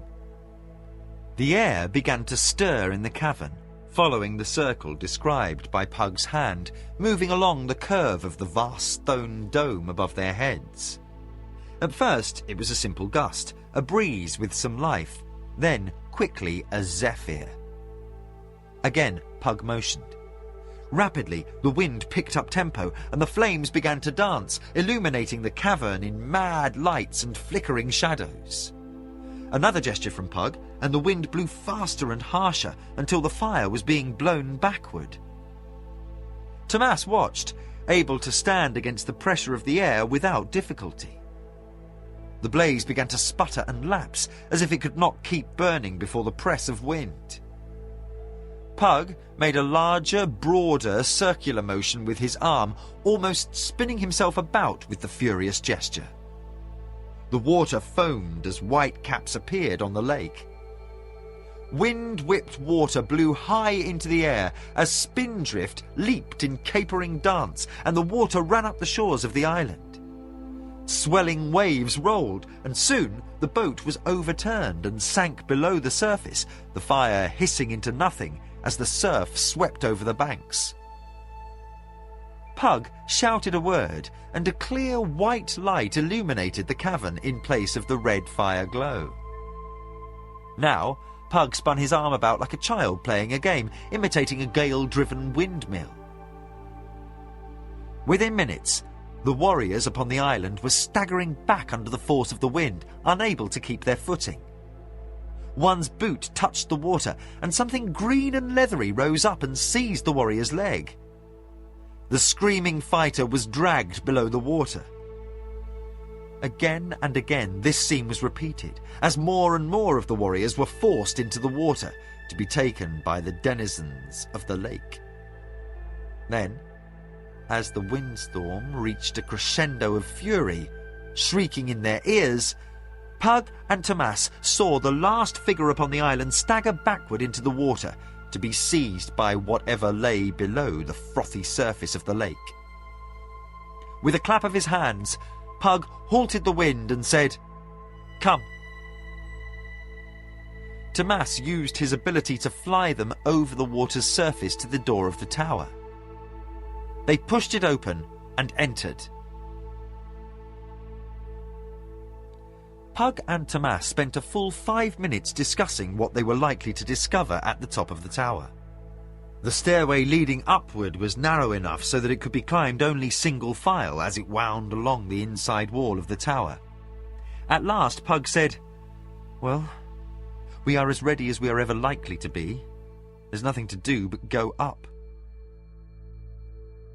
He followed his friend as the white and gold-clad warrior mounted the steps. Near the top, Pug glanced down and discovered it a fair fall to the stones below as Tomas reached the trap door at the top. Tomas pushed open the door and vanished upward through the opening. Pug followed. There was a single room atop the tower, a simple setting of a bed, a chair and a window. Sitting on the chair was a man wearing a brown robe cinched at the waist by a whipcord belt. He sat reading a book, which he closed as Pug joined Tomas. Slowly he smiled. Pug said, "Macross." Tomas said, "We have come to take you back." The sorcerer stood weakly as if injured or tired. He faltered as he stepped toward the pair. He staggered. Pug moved forward to catch him, but Tomas was faster. He got his arm about Macross's waist. Then the sorcerer bellowed an alien sound, as if a roar were being heard through a distant windstorm. His arm contracted, gripping Thomas in a rib-shattering hug as the trapdoor slammed shut. For a moment, Tomas threw back his head and screamed in agony. Then Macross threw him with stunning force against the wall. Pug froze an instant and began to mouth an incantation, but the sorcerer was too quick in moving toward him. The brown-clad figure reached out, picked up Pug with ease, and threw him against the opposite wall. Pug hit with a bone-jarring impact, his head striking stone, and fell hard to the floor. He slumped down, obviously dazed. Tomas was up, his sword drawn, when Macross spun. Then, in an instant, the sorcerer was gone, and a creature of nightmarish aspect stood poised for attack. In outline only was it seen, 7 feet high and easily twice Tomas's weight, with large feathered wings extending outward. As it moved, a vague hint of horns upon the head and large unswept ears could be seen. A featureless charcoal mask regarded the Valhero with ruby glowing eyes. Fully cloaked in smoky darkness, it had only a red-orange glow showing through the eyes and mouth, as if revealing some inner fire. Otherwise, it was a thing of ebon shadow, each detail of face and form only a suggestion. Tomas struck outward with his sword, and the blade passed through the creature without apparent harm. Tomas retreated as the creature advanced. "Puny thing," came a whispering voice, a distant echo caught upon mocking breezes. "Did you think that which opposes you did not prepare fully for your destruction?" Tomas crouched, sword at the ready. Narrowed eyes under the golden helm regarded the thing as he said, "What manner of creature are you?" The whispering voice said, "I, warrior, I am a child of the void, brother to the wraith and spectre. I am a master of the dread." With startling quickness, it reached out and seized Tomas's shield, crushing it with a single twist and ripping it away from him. Tomas swung in answer, but it reached up and gripped his sword arm at the wrist. Tomas howled in pain. "I am summoned here to end your existence," said the shadowy thing. Then, with ease, it yanked and tore Tomas's arm from his shoulder. With a shower of blood, Tomas fell to the stones, screaming in agony. The thing said, "I am disappointed. I was warned you were to be feared, but you are as nothing." Tomas's face was white and drenched in perspiration, his eyes wide with pain and terror. "Who?" he gasped. "Who warned you?" "Those who know your nature, man-thing." The dread stood holding Tomas's arm and sword. They even understood how you would come here rather than seek the sorcerer's true prison. "Where is he?" gasped Tomas, seeming on the verge of fainting. With a whisper of evil, the thing said, You have failed. Evidently near collapse, Tomas forced himself alert, almost snarling when he spoke. "Then you don't know. For all your posturing, you are nothing but a servant. You know nothing but what the enemy tells you." With contempt he spat. "Slave." With a muted howl of glee, the dread spoke. I stand high. I know where the sorcerous one is hidden. He abides where you should have expected, at that place most unlikely to be a prison, therefore the most likely place. He lives in the garden. Suddenly, Tomas jumped to his feet, grinning. The thing faltered, for the arm it was holding faded into insubstantiality as it reappeared upon Tomas's body, while the shield untwisted itself with metallic complaint and sped across the room to rest again upon his left arm. The thing moved toward Tomas, but the warrior in white slashed out with his sword with blinding quickness, and this time the blade bit with fury, exploding on contact with a spray of golden sparks and a loud hiss. Bitter smoke came from the contact, and the creature shrieked its muted cry of pain. "It seems I am not the only one given to arrogant presumption," said Tomas as he drove the thing back with a fury of blows. "Nor are your masters the only ones capable of casting illusions. Foolish thing. Don't you know that it was I, along with my brethren, who cast you and yours from this universe? Do you think that I, Tomas, called Ashen Sugar, fear such as you? I, who once vanquished the Dreadlords?" The thing cowered in terror and anger, its cries distant echoes.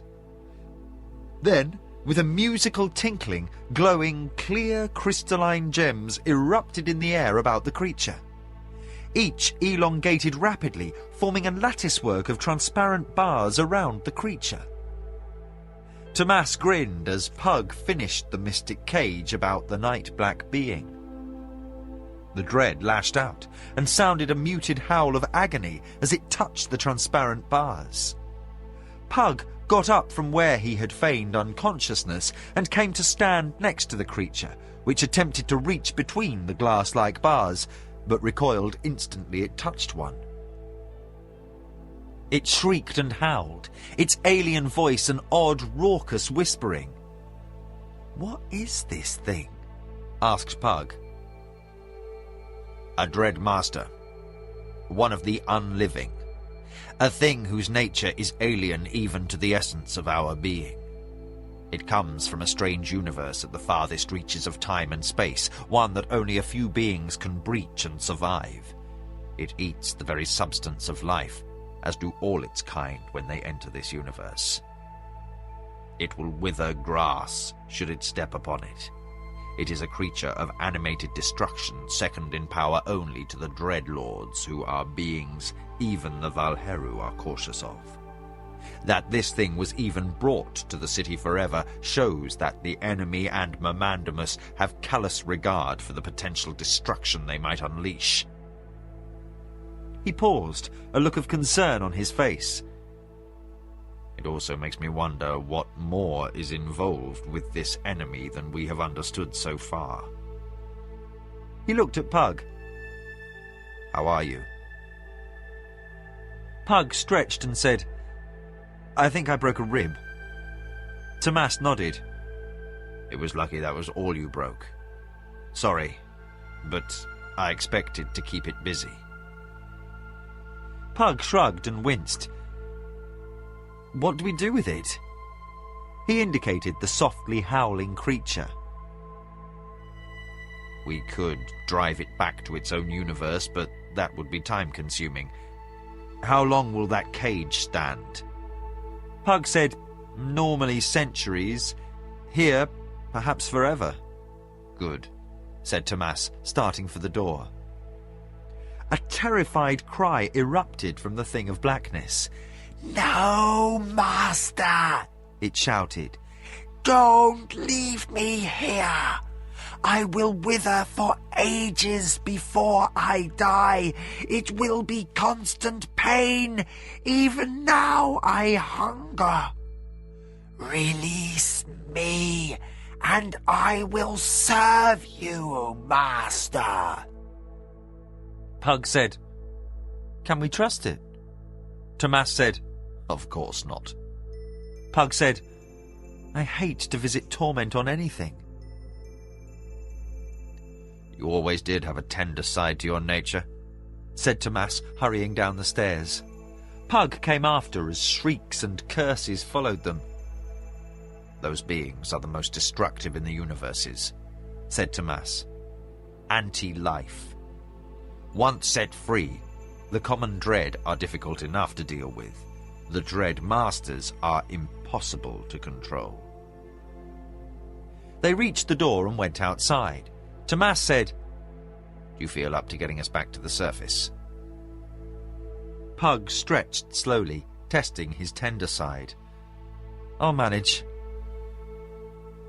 He incanted his spell and, holding Tomas's hand, rose into the air, insubstantial again, as they passed the rock ceiling of the cavern. With their departure, the only sound in the vast cave was the faint inhuman screams that came from the top of the tower upon the island. "What is the garden?" asked Pug. Tomas said, "It is a place which is of the city, but apart from it." He closed his eyes, and shortly after Ryath descended from the sky. They mounted, and Tomas said, "Ryath, the garden." The dragon beat into the sky, and soon they were again speeding over the odd landscape of the city forever. More alien buildings rolled by beneath them, hinting at functions, but not revealing them.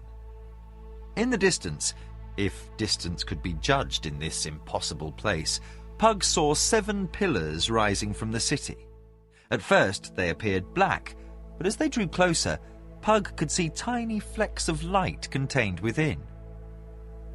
Noticing his interest, Tomas said, "The Star Towers, Pug." He sent a mental command to Ryath, and the dragon banked, coming very close to one of the pillars, which were arranged in a circle around a mighty open plaza, easily miles across. As they passed, Pug was astonished to discover that the pillars were composed of tiny stars, comets, and planets. Miniature galaxies swirling within the confines of the pillar, locked in a void as black as true space. Tomas laughed at Pug's astonishment. "No, I don't know what they are. No one does. It may be art. It may be a tool of understanding."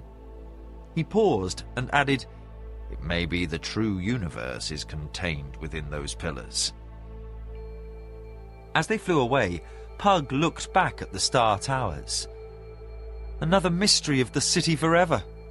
Tomas said, "Yes, and not even the most spectacular. Look there." He pointed to the horizon, where a red glow could be seen. As they raced toward it, it resolved into a wall of flames, topped by a heat shimmer that distorted everything seen beyond. As they passed over the flames, waves of scorching heat rose to meet them. "What was that?" Tomas said, "A wall of flames. It runs roughly a mile along a straight line. It has no apparent purpose, no reason, no use. It's simply there." They continued their flight until they approached land free of buildings of any sort. The dragon descended toward a green area. As they dropped in altitude, Pug could see a dark circular shape outlined against the grey of rift space, floating at the edge of the city. It is the oddest feature of this very odd place, said Tomas. Had I your discerning nature, I might have thought of the garden when we first came here. It is a floating place of plants.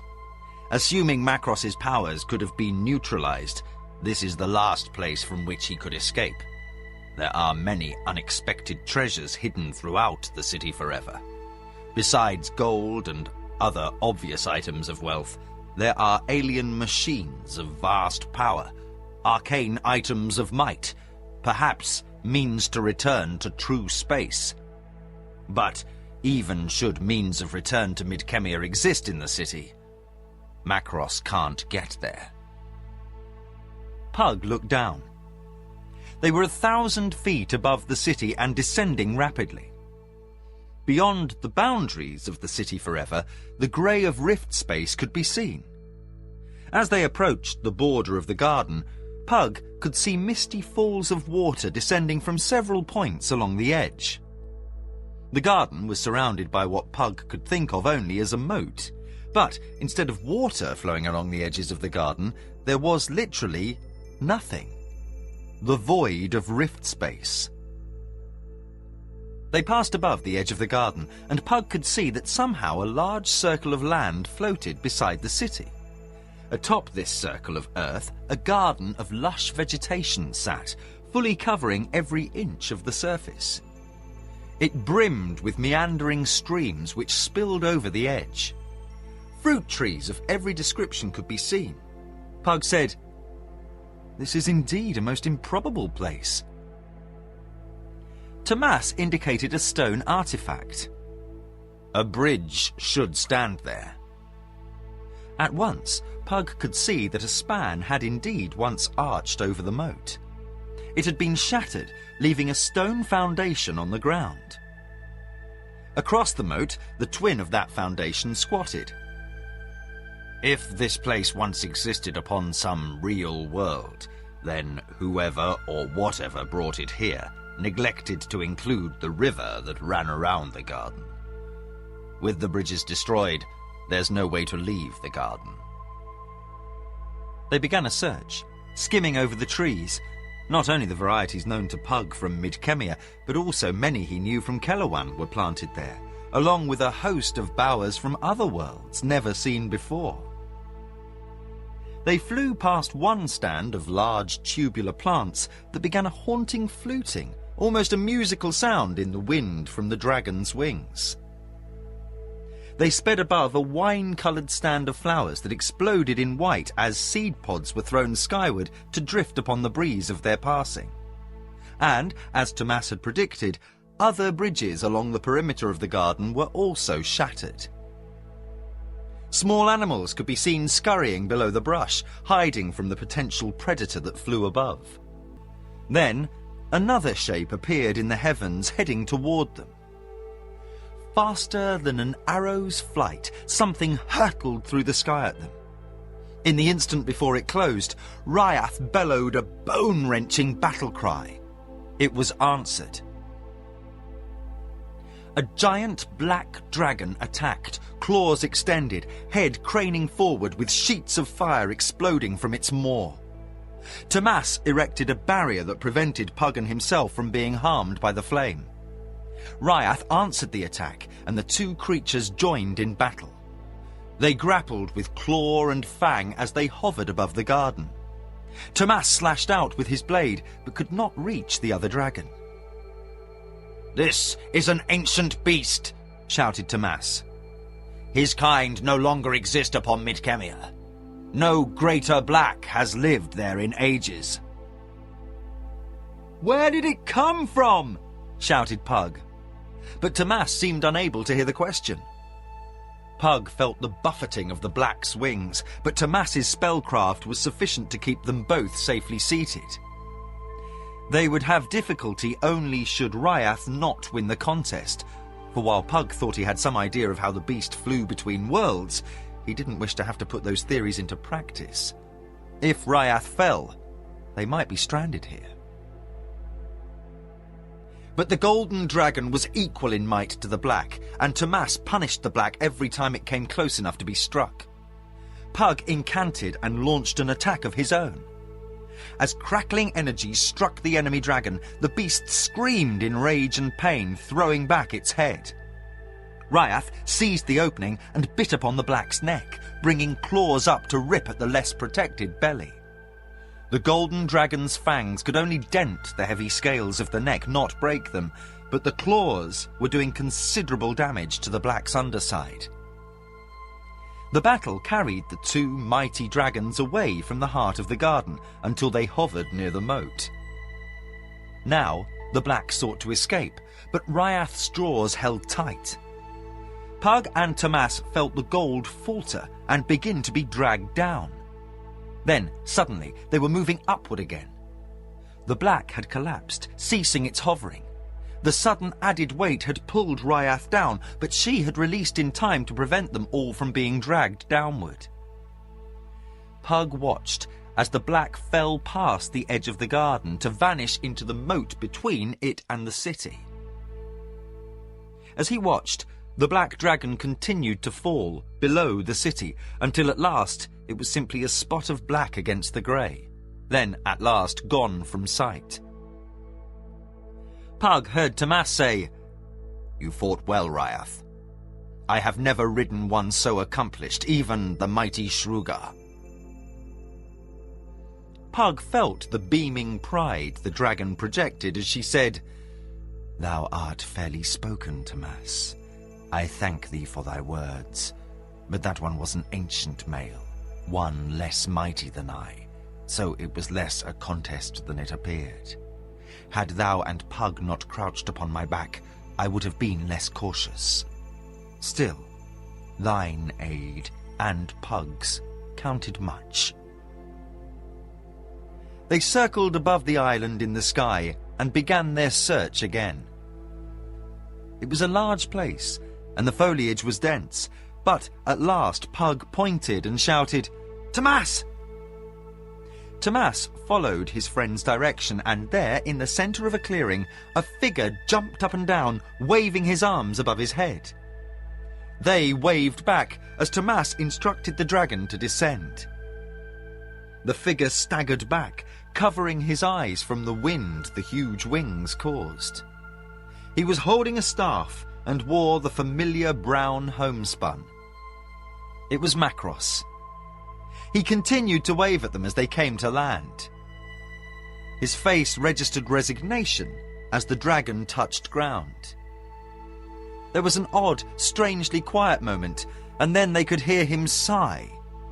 Then he said, "I wish you hadn't done that." The universe collapsed and came crashing down upon them. It felt as if the ground had fallen out from under them. Pug staggered a moment, then righted himself and saw Tomas doing the same. Macross leaned upon his staff, looking about, then sat down upon a rock. The falling sensation slowed, then ceased, but the sky above changed as the grey of rift space was replaced by a dazzling display of stars in an inky void.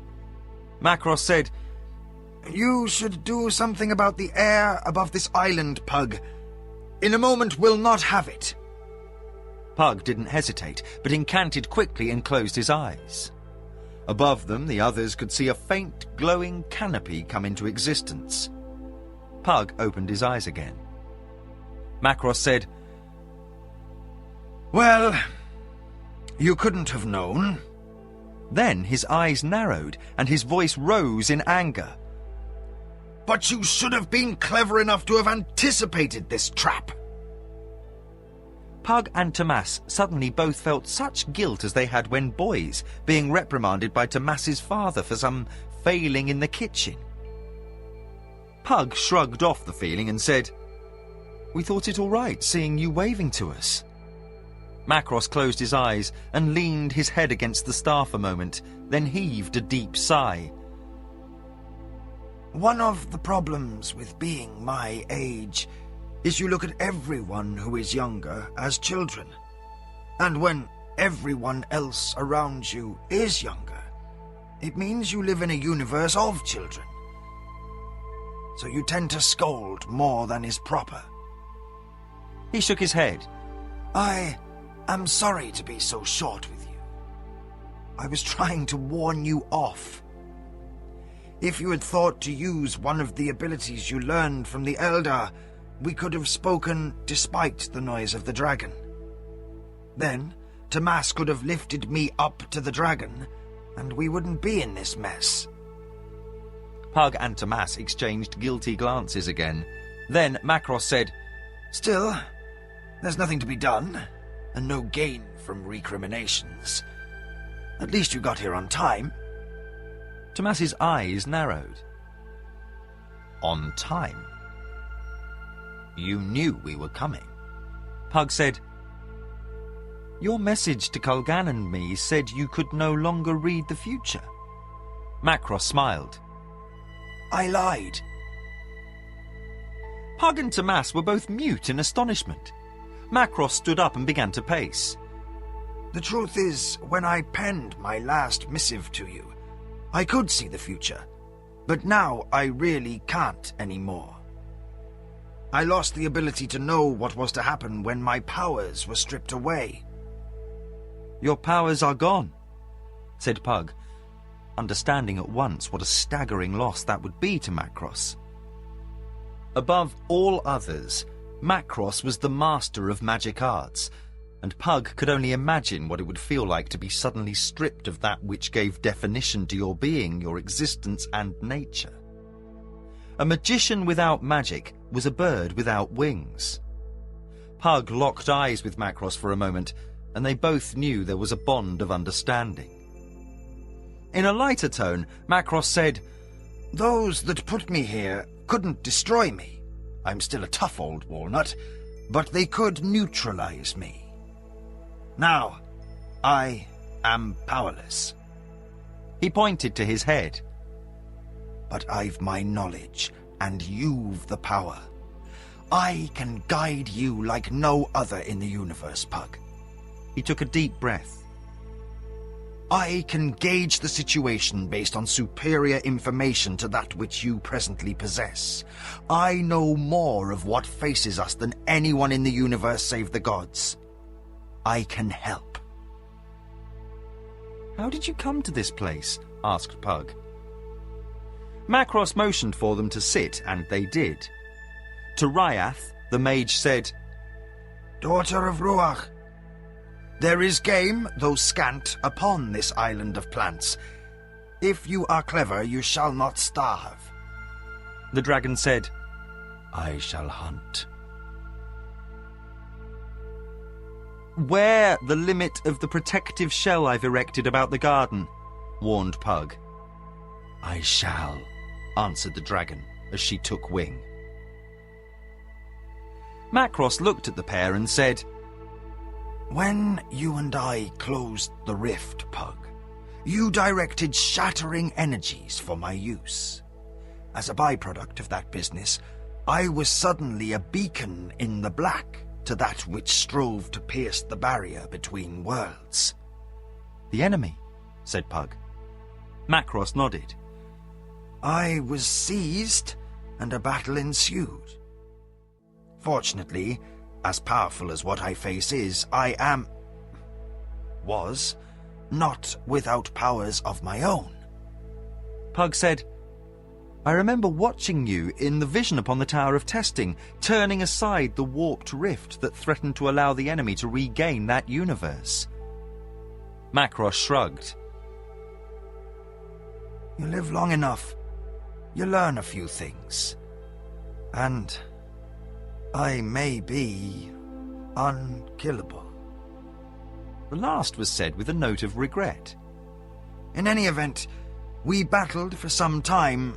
How long I cannot judge, for, as you've no doubt noticed, time has little meaning between worlds. But at last I was forced to take a stand here in the garden, and my powers were limited. I could not quite reach the city, for there I have means to augment some of my powers with clever devices. So we battled to a standstill until my powers were stripped from me and the trap was set. Then the enemy destroyed the bridges and left. So I was forced to wait until you arrived. Then why didn't you say something in your last message? Asked Pug. We could have come sooner. I couldn't have you two coming after me before it was time. Tomas, you needed to come to terms with yourself. And Pug, you needed the training only the Eldar could give. And I've used the time to some purpose. I've healed some wounds, and he pointed to his staff. I've even taken up wood carving. Though I don't recommend using rocks as tools. No. Everything had to move at its proper pace. Now, you are fit weapons for the coming battle. He looked about. If we can manage to escape this trap. Pug regarded the glowing shell above their heads. Through it they could see the stars, but there was something odd in the way they appeared, as if they flickered in odd rhythms. What sort of trap have we encountered? The most clever sort, said Macross. A time trap. The moment you set foot upon the garden, it was activated. Those who set it are sending us backward in time, at the rate of 1 day's movement backward for each true day's passing. Right about now, you two are sitting upon the dragon looking for me, I should think. In about 5 minutes you'll be battling the black dragon, so on and so forth. Tomas said, What must we do? Macross seemed amused. Do. At present, we are isolated and rendered helpless, for those who oppose us know we did not defeat them in the past, for nature puts limits on such paradox. So our only hope is to break free somehow and return to our proper time, before it is too late. How do we do that? Asked Pug. Sitting again upon the rock, Macross rubbed his beard. That's the problem. I don't know, Pug. I just don't know. Chapter 12. Messengers. Aretha watched the horizon. Companies of horsemen galloped toward the gate, while behind them the sky was thick with dust. Mamandamus's army was marching on Armengar.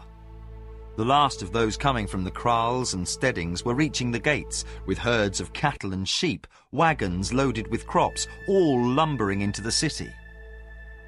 With the decline in population over the years, there was ample housing for everyone, even space for livestock.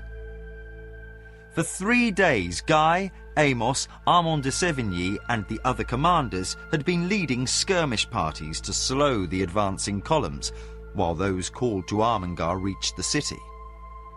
Aretha and the others had ridden out with them from time to time, lending aid when possible. At Aretha's side, Baru and Rold watched as the last company of horsemen to quit the field before Mamandamus's host came thundering out of the dust.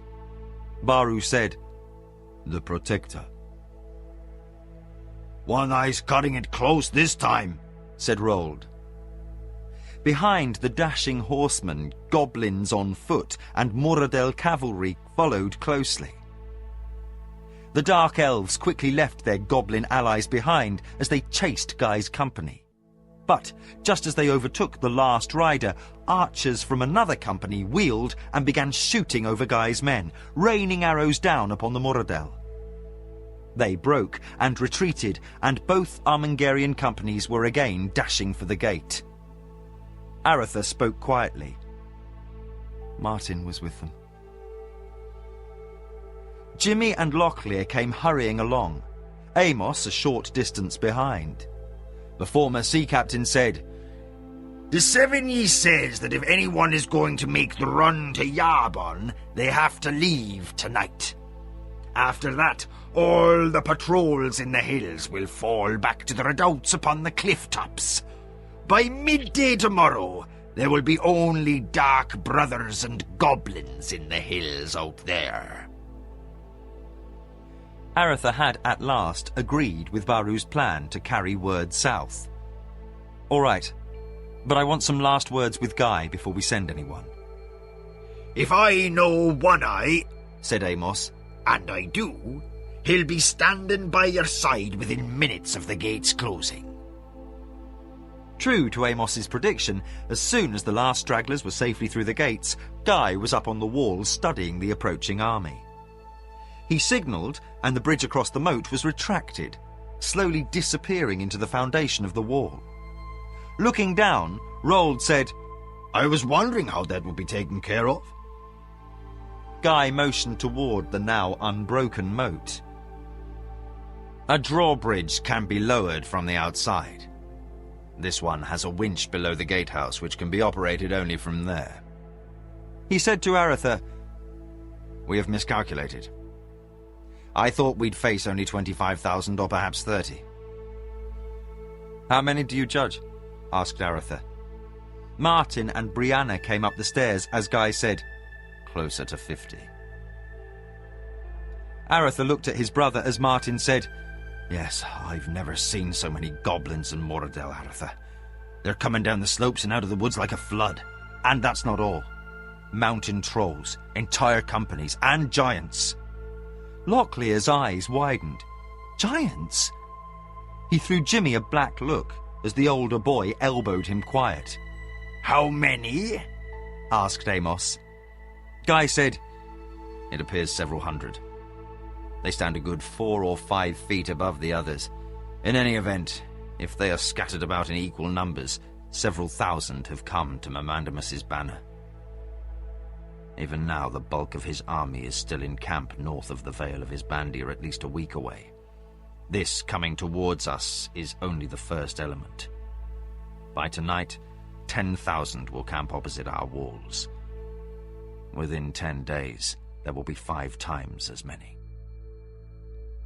Aretha looked out over the wall in silence for a while, then said, So, what you're saying is you cannot hold out until reinforcements arrive from Yavin?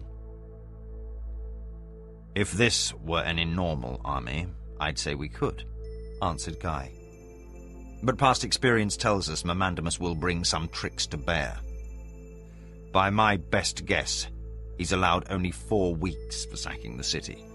Otherwise he won't have enough time to cross the mountains. He's got to flood a dozen lesser passes with soldiers, reform his army on the other side, and move straight south to Tir Sog. He can't move west to Inklindel, for it would take too long to reach the city and dispose of the garrisons before reinforcements arrive from Yavin City and L'Oreal.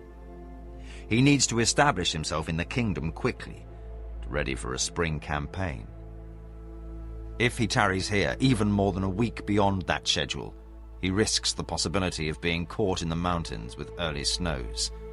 Time is his biggest enemy now. Martin said, The dwarves. Aretha and Guy looked at the Duke of Criddy. Martin said, Dolgan and Hawthorne moot at Stone Mountain with all their kin. There must be 2,000-3,000 dwarves there. Guy said, 2,000 dwarven warriors could tip the balance until Vandross's heavy foot can cross the mountains from Yavin. Even if we can only hold up Mamandamus for an additional 2 weeks, I think his campaign will have to be aborted. Otherwise, it's likely he'll have an army stuck in the Yavin hills in winter. Baru looked from Aretha to Guy. We'll leave an hour after nightfall.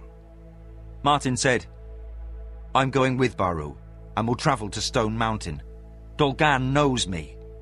With a wry grin, he added, I've no doubt he'd be loath to miss this fight. Then I'll go to Yavin. Can you reach Stone Mountain in 2 weeks? Asked Guy. It will be difficult, but possible, answered the Hadati. A small band, moving quickly. Yes, it is possible. No one needed to add barely. All knew it meant better than 30 miles a day. Roald said, I'd like to try as well, just in case. He didn't say what, but everyone knew it was against the possibility that either Martin or Baru would not survive. Aretha had agreed to Martin going with Baru, for the Duke of Criddy was only slightly less gifted travelling through the hills than the Herdati, but the prince didn't know about Roald. He was about to say no when Laurie said, I'd better go as well. Vandross and his commanders know me, and should the messages be lost, we'll need to do some convincing. Remember, everyone thinks you're dead. Aretha's expression darkened. Laurie said, We all made it to Morrilan and back, Aretha. We know what it's like to travel in the mountains. At last, the prince said, I'm not sure it's a good idea, but I don't have a better one. He looked out at the approaching army. I don't know how much I believe in the prophecy, but if I am the bane of darkness, then I must stay and confront Mamandamus. Jimmy and Locklear exchanged glances, but Aretha preempted any volunteering. You two will stay. This may not be the healthiest of places in a few days, but it's a damn sight safer than scampering across the mountain ridges through Mamandamus's army at night. Guy said to Martin, I'll make sure you have some cover for a while. We'll have activity enough until dawn in the ridges behind the city to cover your escape. Our redoubts above the city still control a good portion of the hills behind Armengar. Mamandamus's cutthroats won't be behind us in strength for several days. Let us hope they'll assume everyone is heading toward the city and won't be too careful in looking for those heading in the other direction. Martin said, We'll leave on foot. Once we're free of patrols, we'll appropriate some horses. He smiled at Aretha. We'll make it. Aretha looked at his brother and nodded. Martin took Brianna by the arm and left. Aretha knew how much the woman had come to mean to Martin and realised his brother would want to spend his last hours in Armengar with her. Without thinking, Aretha reached out and placed a hand upon Jimmy's shoulder. Jimmy looked up at the prince, then followed his gaze to the plain before the city, where, under clouds of rolling dust, an army approached. Martin held Brianna closely. They had retired to her quarters for the afternoon. She had left word with her second-in-command she was to be disturbed only in the case of grave need. Their love-making had been frenzied at first, then gentle. At the last, they simply held each other, waiting as the moments slipped by. Martin at last spoke. I must go soon. The others will be gathering at the tunnel door into the hills. Martin, she whispered. What? I just wanted to say your name. She studied his face. Martin. He kissed her and tasted the salt of tears upon her lips. She clung to him and said, Tell me about tomorrow. Tomorrow? Martin felt a sudden, unexpected confusion. He had laboured to honour her request in not speaking of the future. His elven-tempered nature offered patience, but his feelings for her demanded commitment. He had put aside the conflict that resulted from this contradiction and had lived for the present. He softly said, You said we must not think about tomorrow. She shook her head. I know, but now I want to. She closed her eyes and spoke softly. I told you once I was a commander, privy to knowledge most of the city are ignorant of. What I know is that we most likely will not hold this city, and must needs flee into the hills. She was silent for a moment, then said, Understand, Martin. We know nothing save Armengar. The possibility of living somewhere else never occurred to any here until the Protector came among us. Now, I have faint hope. Tell me about tomorrow, and the day after, and the day after that. Tell me of all the tomorrows. Tell me how it will be."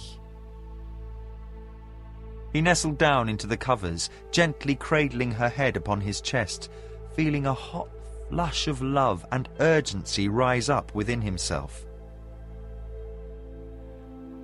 "I will get through the mountains, Bree. There is no one who can stop me. I will bring Dolgan and his kin. That old dwarf would take it personally if he were not invited to this battle. We'll hold Mermandamus at bay and ruin his campaign for a second year. His army will desert, and we'll hunt him down like the rabid animal he is and destroy him.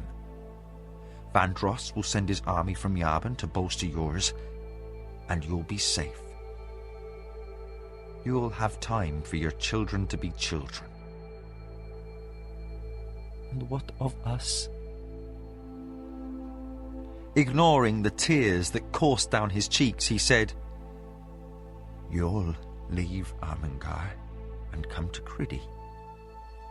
You will live there with me, and we will be happy." She cried, I want to believe. He gently pushed her away and lifted her chin. Kissing her, he said, "Believe, Bree." His voice was hoarse with emotion. Never in his life had he thought he could feel such bittersweet happiness, for to discover that his love was returned was a joy shrouded by the shadow of coming madness and destruction. She studied his face, then closed her eyes. I want to remember you this way. Go, Martin. Don't say anything. Quickly, he rose and dressed. He silently wiped away the tears, turning his feelings inward in the elven fashion as he prepared to face the perils of the trail.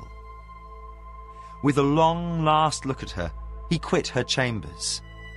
When she heard the door close, she turned her face into the covers and continued to cry softly. The patrol moved up toward a canyon.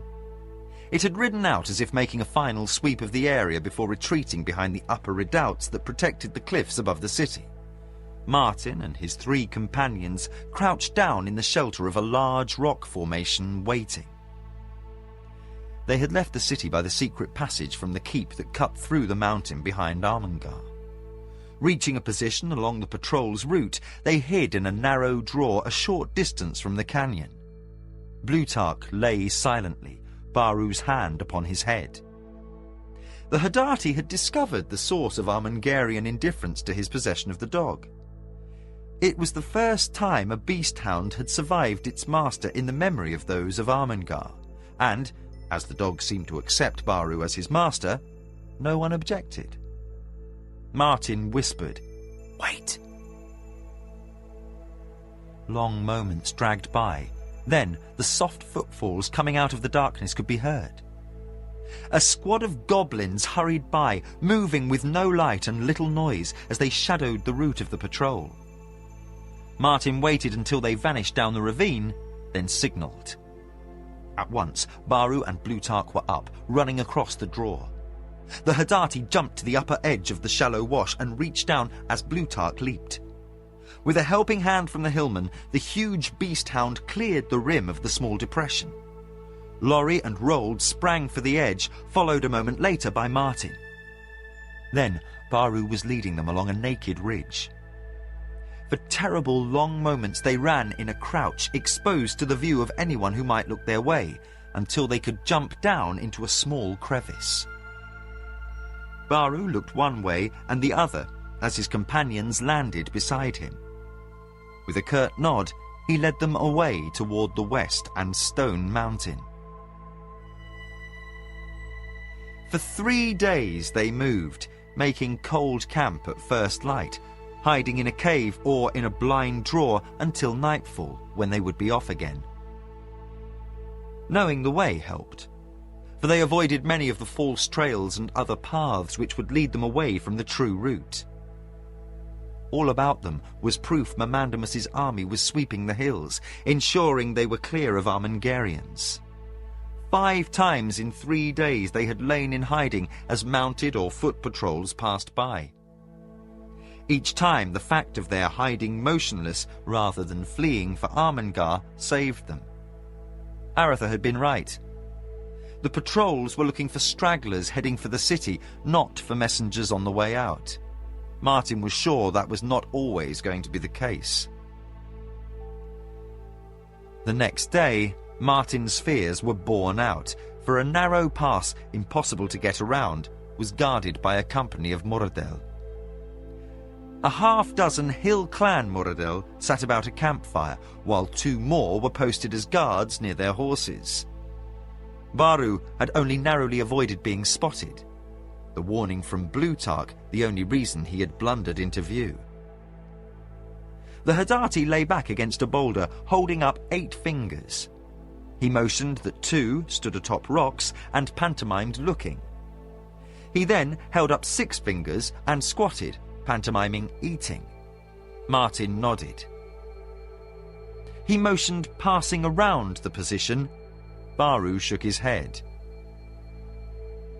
Martin unlimbered his bow.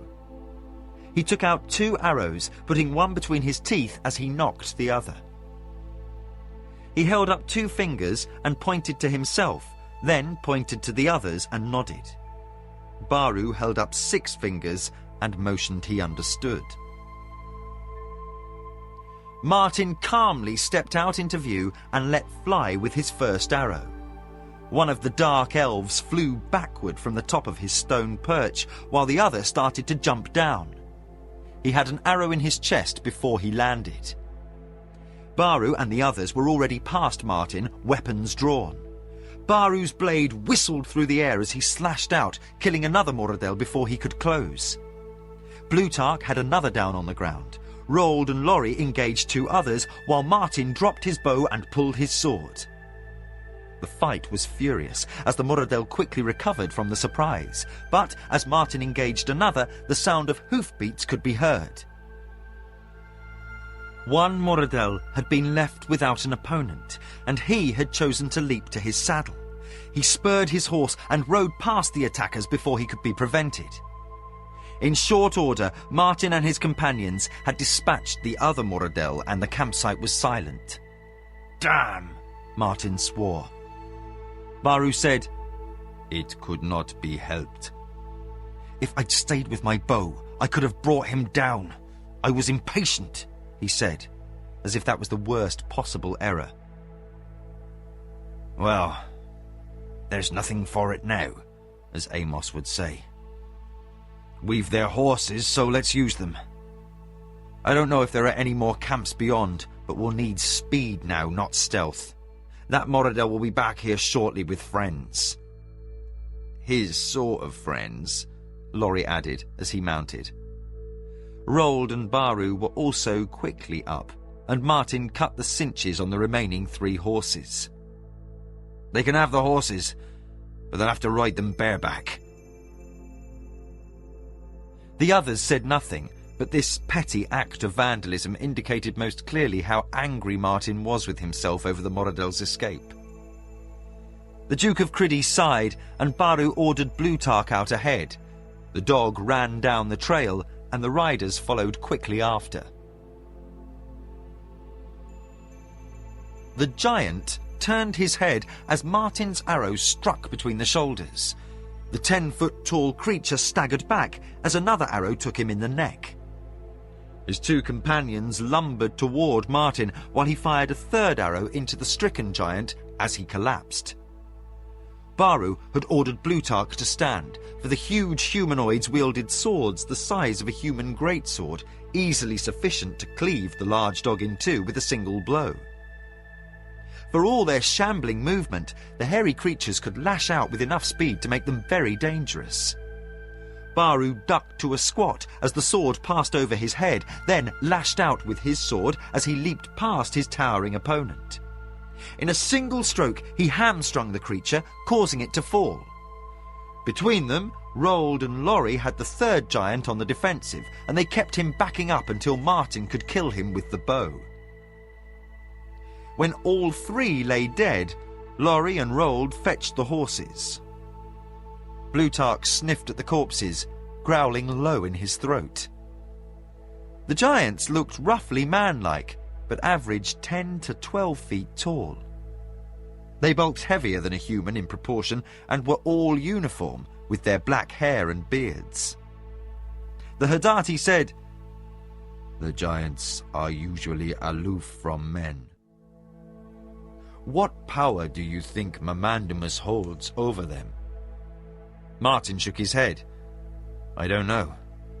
I've heard of them, and there are some in the mountains near the Free Cities. But the Natalie's rangers also say they avoid contact with others and do not usually cause trouble. Perhaps they are simply no more immune to the blandishments of wealth and power than other creatures. Legend says they were once men such as you or I, but that something changed them," commented Baru. As they mounted, Roald said, "That I find difficult to believe." Martin signalled that the march should resume, and they rode forward. The second encounter with Mamandamus's guards successfully passed. Plutarch's low growl indicated something up the trail. They were reaching that point above the Inklindale Gap where they would be leaving the ridge and heading down into Yarbon. They had covered ground as fast as possible for 3 days. They were bone-weary, drifting off to sleep in the saddle, but they kept on. The horses were losing weight, for the grain carried by the Moradel had run out 2 days before, and there was no forage to speak of. They would have to let the animals graze when they reached some grasses, but Martin knew that, with the demands placed upon the animals, they would have to have more grass if they were to finish out the journey. Still, he was thankful for the horses, for the 3 days of riding had turned their chances from desperate to fair. 2 more days of riding, and even should the horses die, they would be certain to reach Stone Mountain in time. Baru motioned for the others to hold position. He inched forward along the narrow trail, disappearing around a turn. Martin remained motionless, his bow at the ready, while Laurie and Roald held the mounts. Baru reappeared and motioned them back down the trail. "Trolls," he whispered. "How many?" asked Laurie. "A full dozen." Martin swore. "Can we get around them?" "If we leave the horses and move along the ridges, there may be a way, but I don't know." "Try surprise?" asked Roald, knowing what the answer would be. "Too many," said Martin. 3 to 1 on a narrow trail. Mountain trolls. Even without weapons, they can bite your arm off. No, we better try to move around them. Get what you need from the horses and let them loose back up the trail." Martin silently cursed the change in luck. Leaving the horses now severely reduced their chances of reaching the dwarves in time. They stripped what gear they needed, and Laurie and Roald led the mounts away, while Baru and Martin kept a keen watch for any signs that the trolls might venture up the trail. Suddenly, Laurie and Roald were coming back at a run. "Dark brothers," said Roald. "How close?" asked Martin. "Too close to stand here and talk about it," said Roald as he began climbing the ridges alongside the trail. They scampered up the rocks, the dog able to keep pace, and moved toward the downslope side of the crest, keeping the ridges between themselves and the trail, hoping to bypass the trolls. They reached a point along the trail where it had suddenly doubled back. Baru looked along its length. He signalled, and they moved farther down the slope and jumped back down to the trail. Suddenly, they heard distant shouting. "The Moradel have reached the trolls and most likely have our mounts," He signalled, and they started to run down the trail. They ran until their lungs ached, but behind they could hear the sound of riders. Martin dodged around a tall stand of rocks on one side and shouted, "Here!" when the others had stopped. He said, "Can you get up there and push those rocks down here?" Baru leapt and clambered up the side of the trail until he crouched behind the precarious outcropping. He motioned for Laurie and Roald to join him. Riders came into view, and the first spurred his mount when he saw Martin and the dog. The other riders appeared an instant later. The Duke of Criddy quietly drew a bead upon the charging lead rider. Martin let fly as the horseman reached the narrowest part of the trail, and a broad headshaft struck the charging horse in the chest. The animal went down as if poleaxed, and the Moradel rider flew forward over the animal's neck to hit the ground with back-breaking impact.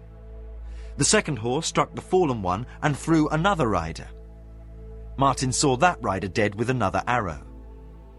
Behind, confusion reigned as the horses were thrown into a roadblock of dead animals and riders. 2 other horses appeared injured, but Martin couldn't be sure. Then Baru shouted. At once, Blutarch sprang down the trail. Martin ran after the dog as the sound of rocks coming loose filled the air. With an almost explosive release, the rock slide came down in a torrent.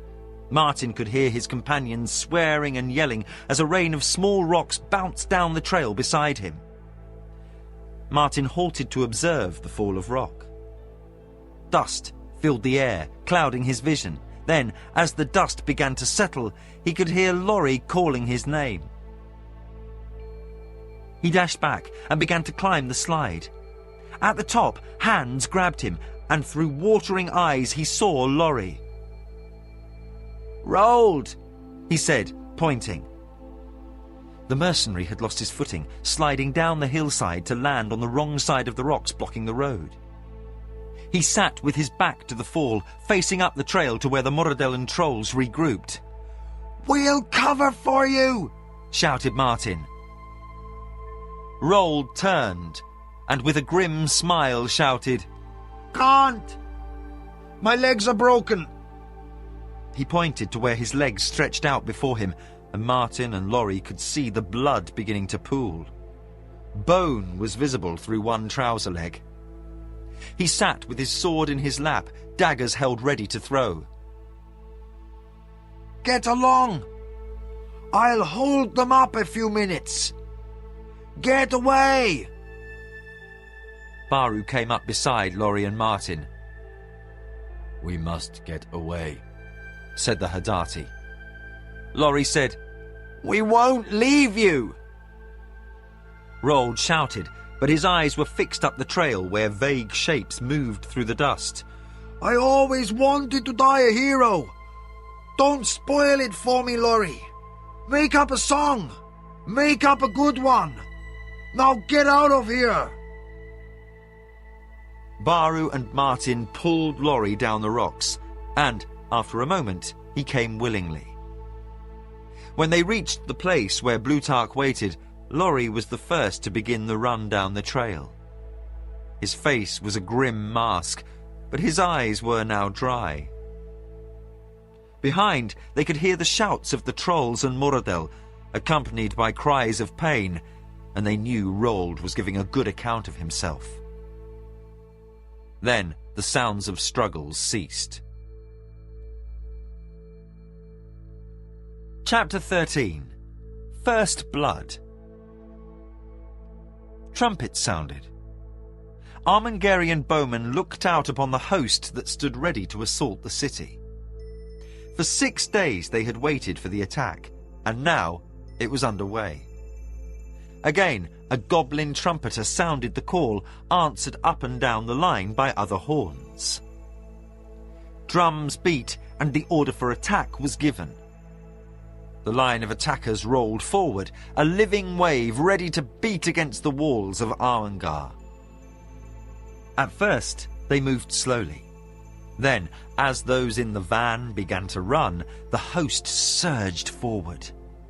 Guy raised his hand and signalled for the catapults to loose their deadly missiles upon those beyond the walls.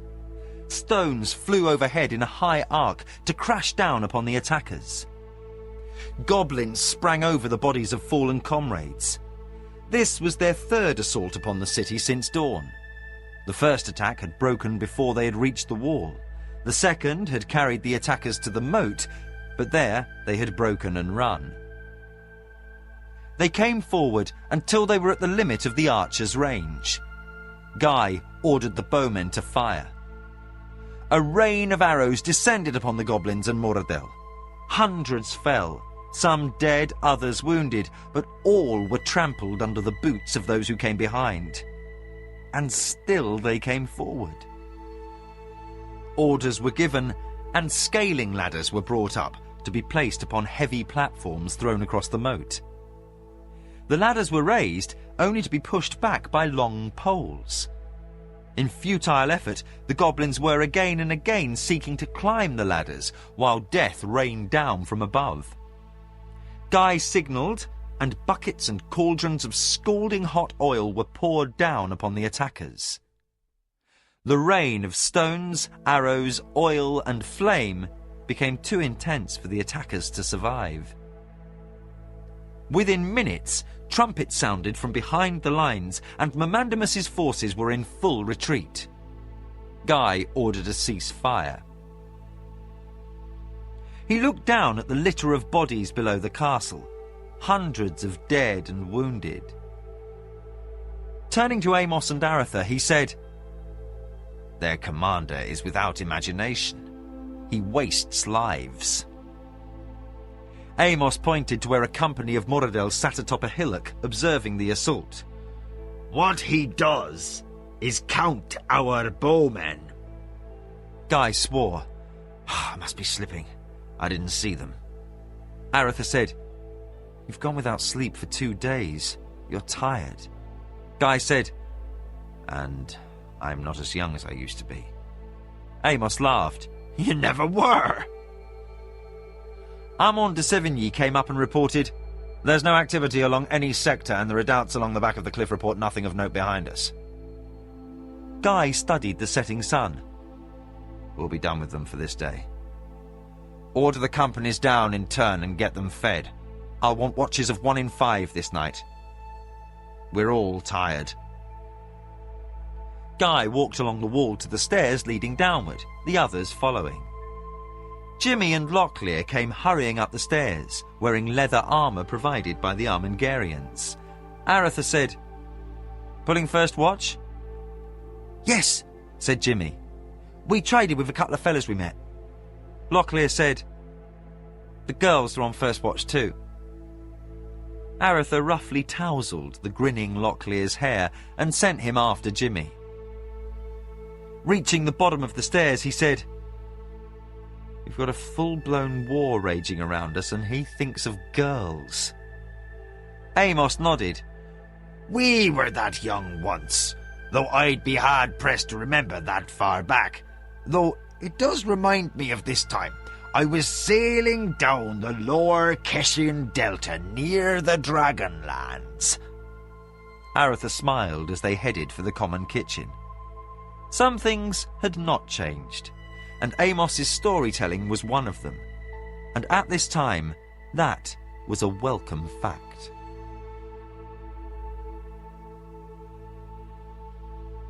The second day, the Moradel and Goblin host attacked in the morning and were beaten back without difficulty. Each time only a single thrust was made, then a retreat. By late afternoon, it was clear the besiegers were settling down. Near sunset, Aratha and Guy watched from the wall, and Amos came running toward them. The lookouts on the top of the citadel see movement across the plains behind these lads. Looks like the bulk of Mermandamus's army's on the march. They should be here by midday tomorrow. Guy looked at his 2 companions. It'll take them a full day to get into position. So we gain 2 more days. But the day after tomorrow, even as dawn comes, he'll hit us with everything he's got. The third day passed slowly, while the defenders watched thousands of Moradell's soldiers and their allies take position in the camps about the city. After sunset, moving lines of torches showed that new companies were still arriving. Throughout the night, the sound of marching soldiers filled the dark, and Guy, Amos, Aretha and Armand repeatedly came to look upon the sea of campfires across the plain of Armengar. But the fourth day came, and the besieging army only settled in, seemingly willing to bide their time. For the entire day, the full army of defenders held to their places upon the walls, waiting for the assault. Near sundown, Aretha said to Amos, "You don't think they're going to try that Surani trick of attacking at night to divert our attention from sappers?" Amos shook his head. They're not that clever. They wanted Segerson's boys because they don't have engineers. If they've got sappers tunnelling under these walls, I'd like to meet those lads. They'd have to be rock-eating gophers. No, they're up to something, but nothing fancy. I just think his grand bastardhood has no sense he's got trouble here. That arrogant swine lover plans on overrunning us in one attack. That's what I think. Guy listened, but his good eye was fixed upon the mass of enemies who camped upon the plain. At last he said, "We gain another day for your brother to get to Stone Mountain, Aretha." Martin and the others had been gone 10 days now. There is that, agreed Amos. They watched in silence as the sun set behind the mountains. They remained watching until darkness had completely taken hold. Then, slowly, they left the wall to eat and, if possible, to rest. At dawn, a thunderous cheer erupted from the besieging host, a mixture of shouts, shrieks, the rattle of drums and the blowing of horns. But, instead of the anticipated attack, the van of the army opened and a large platform rolled forward. It was moved by the strength of a dozen giants, the tall, hairy creatures pushing it effortlessly. Upon the platform rested a gold-encrusted throne, upon which sat a single Moradell, dressed in a short white robe. Behind him crouched a figure whose features were hidden by a bulky robe and deep hood. The platform came toward the wall at a leisurely pace. Guy leaned forward, his arm resting upon the blue stones of the wall, while Aretha stood at his side, arms crossed. Amos shaded his eyes with his hands against the rising sun. The seaman spat over the wall. I think we finally meet the Grand High Royal Bastard himself. Guy only nodded. A company sub-commander came up and said, "Protector, the enemy takes position opposite all sectors of the wall." "Any attempt to reach the mountain redoubts?" Guy indicated the section of cliff behind the citadel. "Armand reports only weak thrusts toward the outposts in the rocks. They seem unwilling to climb and fight." Guy nodded and returned his attention to the field. The platform halted and the figure on the throne stood. By some act of magic, his voice filled the air, heard by everyone on the wall as if he was standing only a few feet away. "Oh, my children," he said. "Hear my words."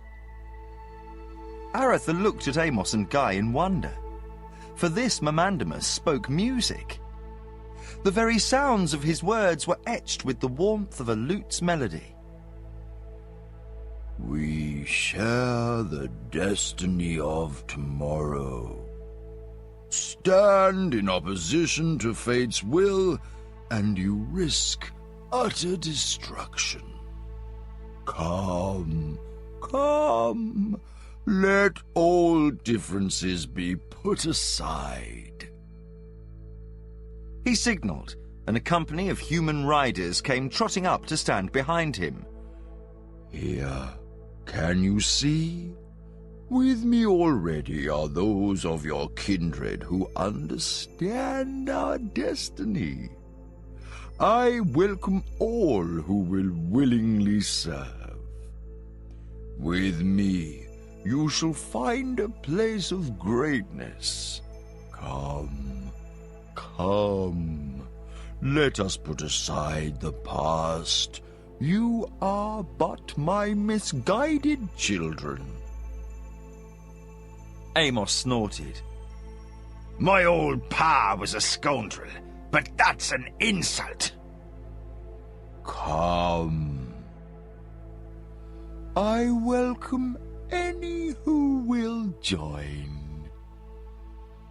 His words were sweet, seductive, and those on the walls exchanged glances and unspoken questions.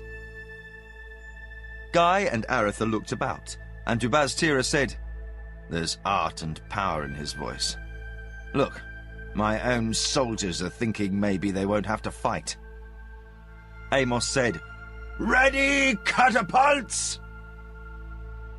Aretha stepped beside him. "Wait!" "For what?" asked Guy. "So he can sap the resolve of my army." "Stall for time. Time is our ally and his enemy." Mamandamus shouted, But those who oppose, those who will not stand aside and who block our march toward destiny, those shall be crushed utterly. Now, the tone of his voice carried a warning, a note of menace, and those upon the walls were visited by a feeling of utter futility. I give you a choice. He stretched his arms away from his body, and his short white robe fell away, revealing a body of incredible power, with the purple dragon birthmark clearly seen. He wore only a white loincloth. You may have peace, and serve in the cause of destiny. Servants ran forward and quickly fitted his armor to his body. Iron plates and greaves, chain and leather, a black helm with the upswept wings of a dragon on either side. Then the human riders moved away, and behind, a full company of black slayers could be seen. They rode forward and assumed positions about Mamandamus. Mamandamus took up a sword and pointed it toward the wall. But if you resist, you will be obliterated. Choose. Aretha whispered in Guy's ear. At last, the Protector shouted back, I may not order any to quit the city. We must meet in Volksrad. We will decide tonight. Mamandamus paused, as if the answer was unexpected. He began to speak, but was interrupted by the serpent priest. With a curt gesture, he silenced the priest. Turning back toward the wall, Aretha imagined he could see a smile below the eye guards of Mamandamus's black helm. I will wait. At first light tomorrow, open the gates of the city and come forth. You will be embraced as returning brethren, O my children. He signaled, and the giants pulled back the platform. In a few moments, he had vanished into the huge host. Guy shook his head. The Volksrad will not do anything. I will knock down any fool who thinks there is a single shred of truth in that monster's words. Amos said, Still, we gain another day. Aretha leaned back against the wall. And Martin and the others are one day closer to Stone Mountain. Guy remained silent, watching as the morning sun rose, and as the besieging army stood down, returning to camp, but still isolating the city. For hours, the Protector and his commanders just watched. Torches burned brightly all along the wall. Soldiers kept vigil on all fronts under the command of Armand de Sévigny. The bulk of the populace assembled in the great market. Jimmy and Locklear moved through the crowd. They found Crinster and Bromwyn and moved alongside the girls. Jimmy began to speak, but Crinster motioned for silence as Guy, Aretha and Amos stepped onto the platform. With them stood an old man dressed in a brown robe that appeared as ancient as its wearer. He held an ornate staff incised with scrollwork and runic symbols along its entire length in the crook of his arm. "Who's he?" asked Locklear. "The lawkeeper," whispered Bromwyn. "Hush!" The old man raised his free hand and the crowd became silent. "The Volksraad meets. Hear then the lore. What is spoken is true. What is counseled is heeded. What is decided is the will of the folk." Guy raised his hands above his head. He spoke. "Into my care you have given this city. I am your protector. I now counsel this. Our foe waits without and seeks to gain with fine-sounding words what he will not gain by strength of arms. Who will speak to his cause?" A voice from the crowd said, "Long have the Moradel been the enemies of our blood. What service can we take in their cause?" Another answered, "Still, may we not hear again this Mermandamus? He speaks fairly." All eyes turned toward the lawkeeper. The lawkeeper closed his eyes and was silent for a time. Then he spoke. "The lore says that the Mordel are beyond the conventions of men. They have no bond with the folk.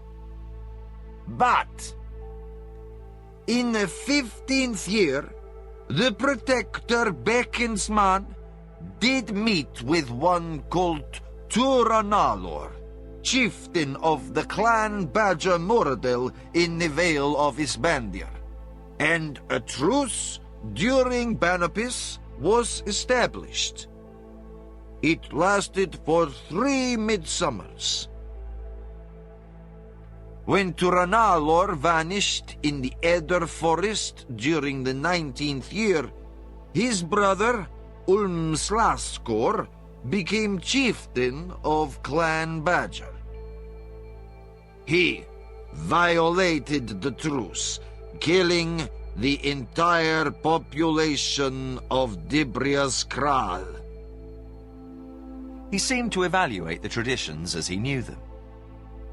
It is not unprecedented to listen to the words of the Moradel, but caution is urged, for they are treacherous. Guy motioned toward Aretha.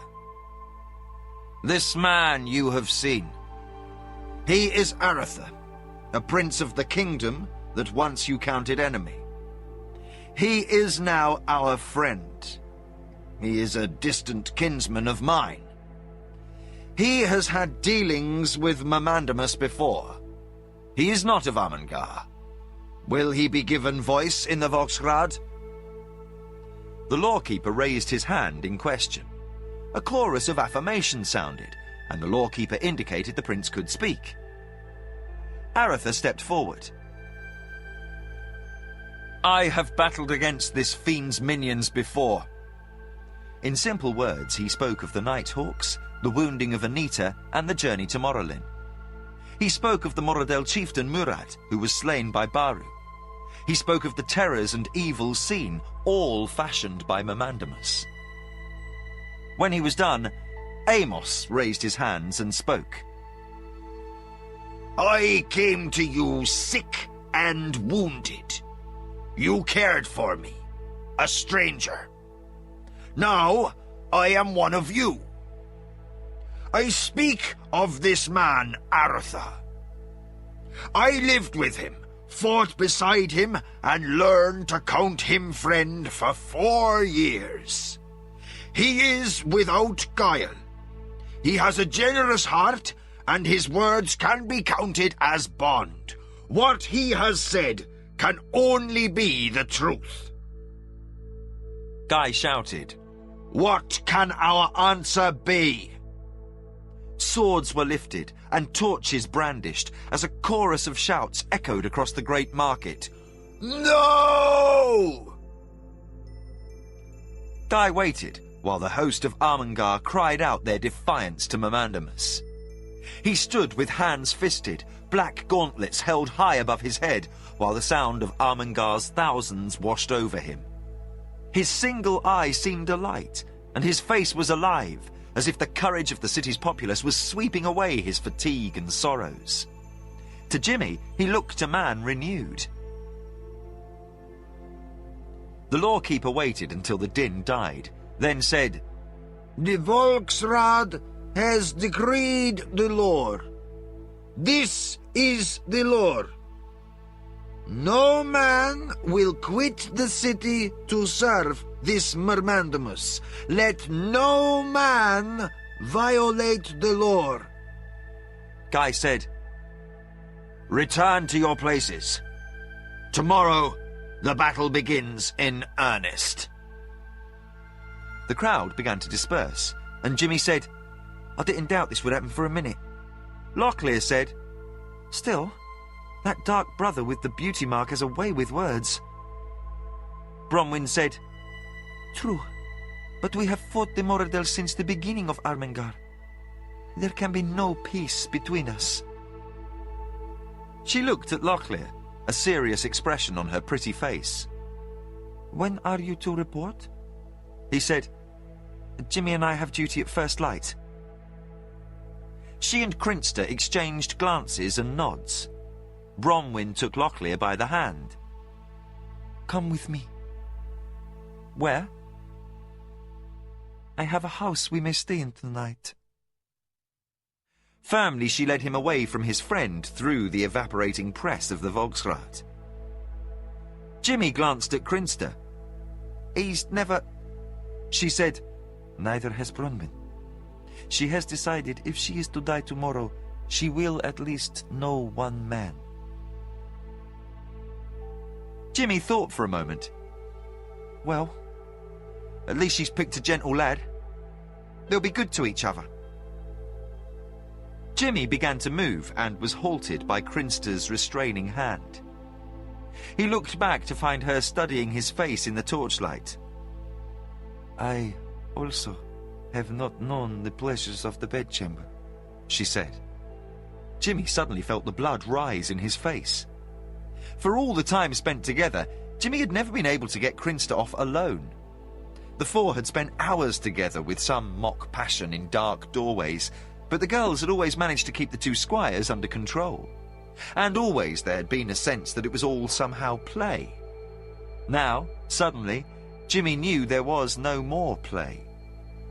There was a serious note of approaching doom and a desire to live more intensely, even if only for one night. At last he said, I have, but only twice. She took his hand. I also have a house we may use. Silently, she led Jimmy away. As he followed, he was aware of a new feeling inside. He felt a sense of the inevitability of death, for it had been etched in bold relief against this desire to affirm life. And with it came fear. Jimmy squeezed Crinster's hand tightly as he walked with her. Couriers raced along the wall carrying messages. The Armengarian tactic was simple. They waited. As dawn broke, they had seen Mamandamus ride forth, his white horse prancing as it moved back and forth before his assembled host. It was clear he waited for an answer. The only answer he received was silence. Aretha had convinced Guy to do nothing. Each hour gained before the attack was another hour relief might be coming. If Mamandamus expected the gates to open, or a defiant challenge, he was disappointed. For only the sight of silent lines of Armengarian defenders atop the wall greeted him. At last, he rode forward until he stood at midpoint between his army and the walls. Again, by arcane arts, his voice could be clearly heard. "Oh, my reluctant children. Why do you hesitate? Have you not taken counsel? Do you not see the folly in opposing? What, then, is your answer?" Silence was his only reply. Guy had given orders that no one was to speak above a whisper, so that any who were tempted to shout taunts would be halted. There would be no excuse for Mamandamus to order an attack one moment before necessary. Again, the horse pranced in a circle. "I must know!" shrieked Mamandamus. "If an answer is not forthcoming by the time I return to the lines of my host, then shall death and fire be visited upon you." Guy slammed his gloved fist against the walls. Damn me if I'll wait 5 more minutes. Catapults! By signal, he ordered them fired. A hail of stones the size of melons arced overhead and came crashing down about Mamandamus. The white stallion was struck and collapsed in a bloody shower. Mamandamus rolled free and was struck repeatedly by stones. A wild cheer went up from the walls. Then it died as Mamandamus regained his feet. Unmarked, he strode toward the walls until he was within bow range. "Spurn my largesse and my bounty, refuse my dominion, then no destruction!" Archers fired, but the arrows bounced away from the Moradel as if he were enveloped in some sort of protective shell. He pointed his sword, and a strange, dull, explosive sound came from it as blasts of scarlet fire shot forth. The first blast erupted along the edge of the walls, and 3 archers screamed in agony as their very bodies exploded in flames. Others ducked below the wall as blast after blast struck. With the entire force of defenders crouching, no further damage was sustained. With a bellow of rage, Mamandamus turned to face his army and shrieked, "Destroy them!" Guy glanced over a crenel and saw the Moradel striding away while his army poured across the plain past him. Like a calm island in a sea of chaos, he walked back toward the waiting platform and throne. Then Guy ordered the war engines loosed, and a rain of destruction began. The assaulting forces faltered, but regained momentum as they approached the walls. The moat had been cluttered with debris and platforms from earlier assaults, and again more platforms were thrown across the water. More scaling ladders were lifted, and again attackers swarmed upward.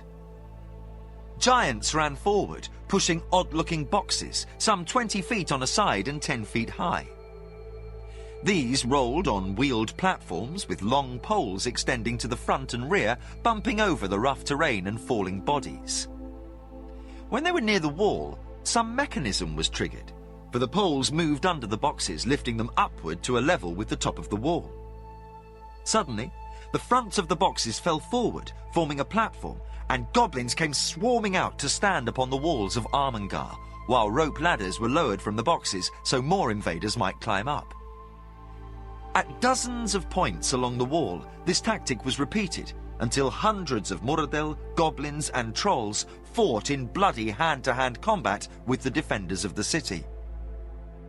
Aretha dodged a blow by a goblin and ran the green-skinned creature through, causing it to fall screaming to the stones of the bailey below. Armengarian children ran forward with drawn daggers and ensured the creature was dead. Everyone who could serve in the battle did so. The Prince of Krondor ran past Amos, who struggled with a Moradel, each holding the other's wrist. Aratha hit the Moradel in the head with his hilt and continued to move along the wall. The Dark Elf staggered, and Amos grabbed it by the throat and crotch. He lifted and tossed the creature over the wall, knocking down several more attempting to climb a ladder. He and another defender then pushed the ladder away from the wall. Jimmy and Locklear dashed along the wall, dealing blows where needed to win past attackers who sought to slow them. Reaching the point where Guy had his command, Jimmy said, "Sir, Armand says there is a second wave of those boxes coming forward." Guy turned to look at his defence. The walls were being swept clear of attackers, and almost all the ladders had been overturned. "Poles and burning oil!" he shouted, and the command was passed along the wall. When the second wave of boxes rose to the wall, long poles, pole arms and spears were used to hold the falling front sections up, though several attempts to do so failed. But those that held were followed by leather bags of oil, which were tossed by strong-armed Armengarians upon the sides of the boxes. They were fired by burning arrows, and quickly the boxes were ablaze. Screaming attackers jumped to their death below rather than burn inside the boxes.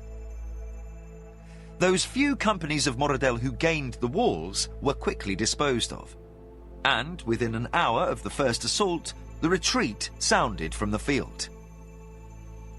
Aratha looked about and turned to Guy. The Protector was breathing heavily, more from tension than from the fighting. His command position had been heavily defended, so he could issue orders along the walls. He looked back at the prince. "We were lucky." Rubbing his face with his hands, he said, "Had that fool sent both waves at once, he could have cleared a section before we knew what to do. We'd be retreating through the streets." Aratha said, "Perhaps, but you've a good army here, and they fought well." Guy sounded angry. "Yes, they fought well, and they died damn well too. The problem is keeping them alive." Turning to Jimmy and Locklear and several other couriers, he said, "Call officers to the forward command post. 10 minutes. He said to Aratha, "I'd like you to join us." Aratha washed his bloody arms in fresh water provided by an old man pulling a cart full of buckets, and said, "Of course." They left the walls and descended the stairs to a home that had been converted to Guy's forward command posts. Within minutes, every company commander and Amos and Armand were in his presence. As soon as everyone was there, Guy said, "Two things. First, I don't know how many such assaults we can safely repel, or if they have the capacity for another like the last.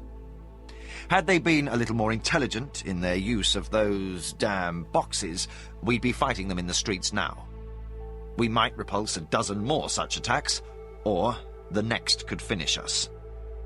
I want the city evacuation begun at once. The first 2 stages are to be finished by midnight. Horses and provisions to the canyons, and the children made ready. And I want the final 2 stages ready at my command any time after. Second, should anything occur, the order of command after me will be Amos Trask, Armand de Sevigny, and Prince Aratha." Aratha half expected the Armengarian commanders to protest, but without a word they left to begin the work ordered. Guy interrupted Aratha before he could speak. "You're a better field commander than any of the city men, Aratha, and if we must quit the city, you may find yourself in charge of one portion or another of the populace. I want it known you are to be obeyed. This way, even if one of the local commanders be with you, your orders will be followed." "Why?" Moving toward the door, Guy said, "So that perhaps a few more of my people can get to Yarbon alive. Come along. Just in case, you should know what we're planning here."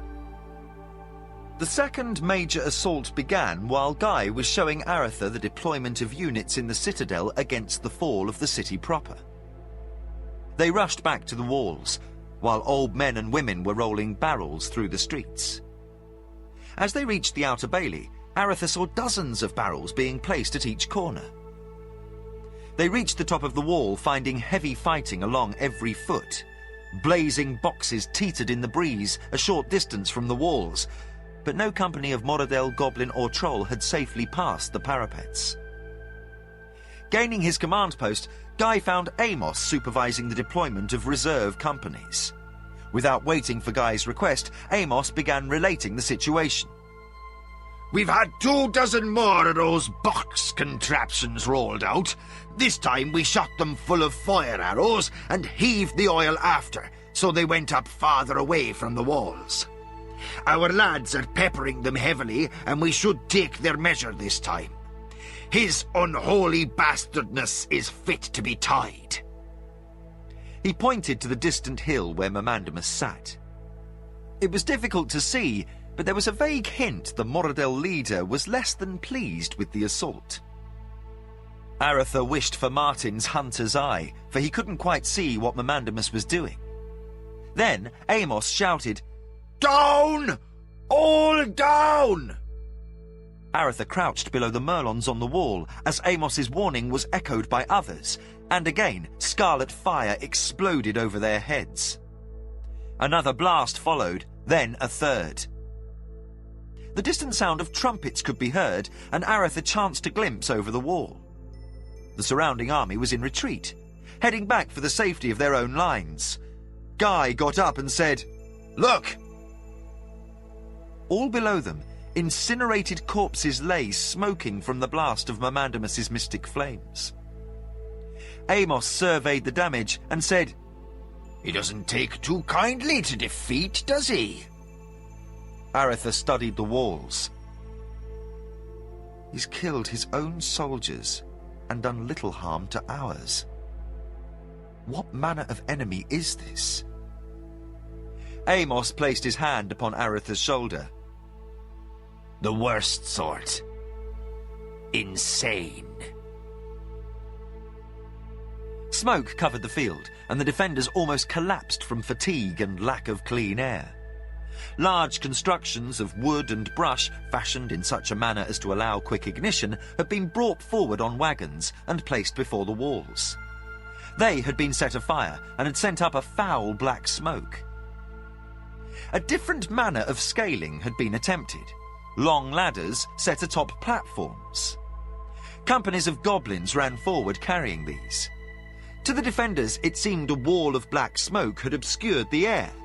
Then, suddenly, a ladder would loom out of the smoke before them. While they vainly tried to push aside the fixed ladders, attackers swarmed up them. The attackers wore cloths over their mouths and noses, treated with some mixture of oils and herbs, which filtered out the smoke. Several positions along the wall were overrun, but Aretha helped direct reinforcements, which soon pushed the attackers back. Guy had ordered naphtha poured down upon the fires, causing them to explode beyond the ability of the attackers to control. Soon, an inferno blazed at the base of the wall, and those upon the platform ladders were left to die in burning agony. When the fire had at last died down, not a ladder was left intact. The late afternoon sun sank behind the citadel, and Guy motioned Aretha to his side. "I think they're done for the day." Aretha said, "I don't know. Look how they stand." Guy saw that the attacking host had not retired to camps as they had before. Now they reformed in attack positions, their commanders moving before them, directing replacements into the line. They can't mean to attack at night, can they?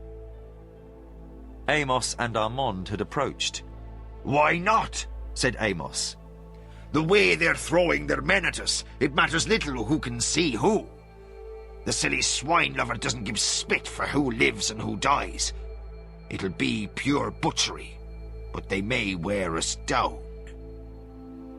Armand surveyed the wall. The wounded and dead were being carried down to infirmaries set up within the city. We've lost a total of 320 soldiers today. We may find the number higher when all the reports are rechecked. That leaves us with a standing force of 6,225. Guy swore.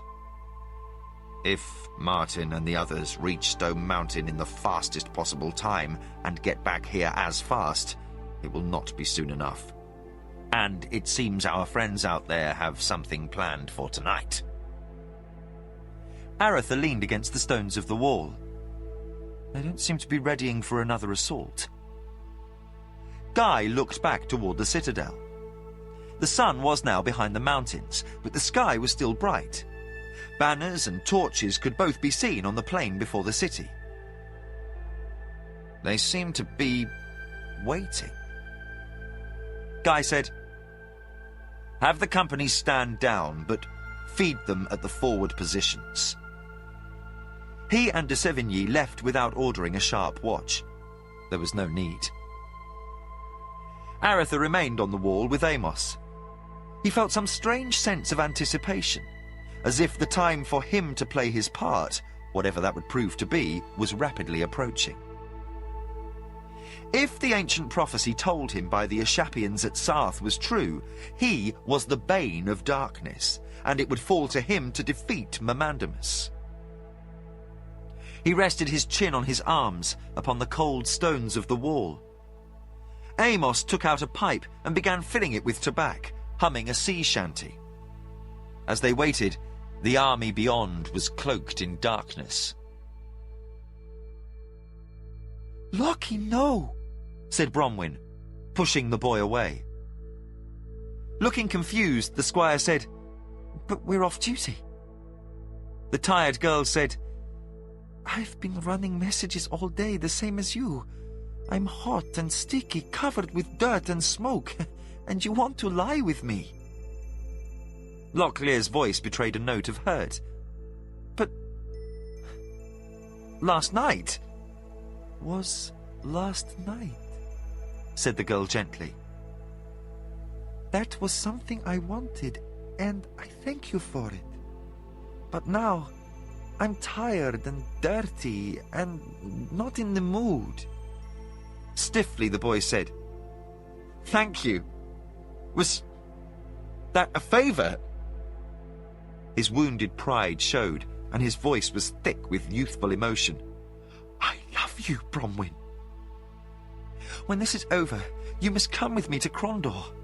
I'm going to be a rich man someday. We can be married." Half impatiently, half tenderly, the girl said, "Lucky, you speak of things I don't understand. The pleasures of the bedchamber are not promises. Now I must rest before we are called back to duty. Go. Maybe some other time." Feeling stung, the boy backed away, his cheeks burning. "What do you mean, some other time?" Colour rose in his face as he almost shouted. "You think this is some game, don't you? You think I'm just a boy?" He spoke defiantly. Bronwyn looked at him with sadness in her eyes. "Yes, Lockie. You're a boy. Now go." His temper rising, Lockie shouted, "I am no damn boy, Bronwyn. You'll see. You're not the only girl in Armengar. I don't need you." Awkwardly, he stepped through the door, slamming it behind him. Tears of humiliation and anger ran down his cheeks. His stomach churned with cold fury and his heart raced. Never in his life had he felt so much confusion and pain. Then he heard Bronwyn shout his name. He hesitated a moment, thinking the girl might want to apologize, or afraid she might simply want him for some errand. Then she screamed. Locklear pushed open the door and saw the girl clutching her ribs while she awkwardly held a dagger in her hand. Blood poured down her arm and along her side and thigh. Before her crouched a mountain troll, his sword upraised. Locklear's hand flew to his rapier as he shouted, "Bronwyn!" The troll faltered as the boy leapt toward him, but even as Locklear raised his own weapon, the troll's blade came down. In blind rage, Locklear slashed out, cutting the troll across the back of the neck. The creature staggered and attempted to turn, but the boy ran it through, the point of the rapier finding a place under the arm where no armor protected the creature. The troll shuddered and its sword fell from limp fingers as it collapsed to the floor. Locklear stabbed it one more time, then was past it to Bronwyn's side. The girl lay in a pool of blood, and instantly Locklear knew she was dead. Tears ran down the boy's face as he cradled her in his arms, hugging her close. "I'm sorry, Bronwyn. I'm sorry, I was mad." He whispered in the dead girl's ear, "Don't be dead. I'll be your friend. I didn't mean to shout. Damn!" He rocked back and forth as Bronwyn's blood ran down his arms.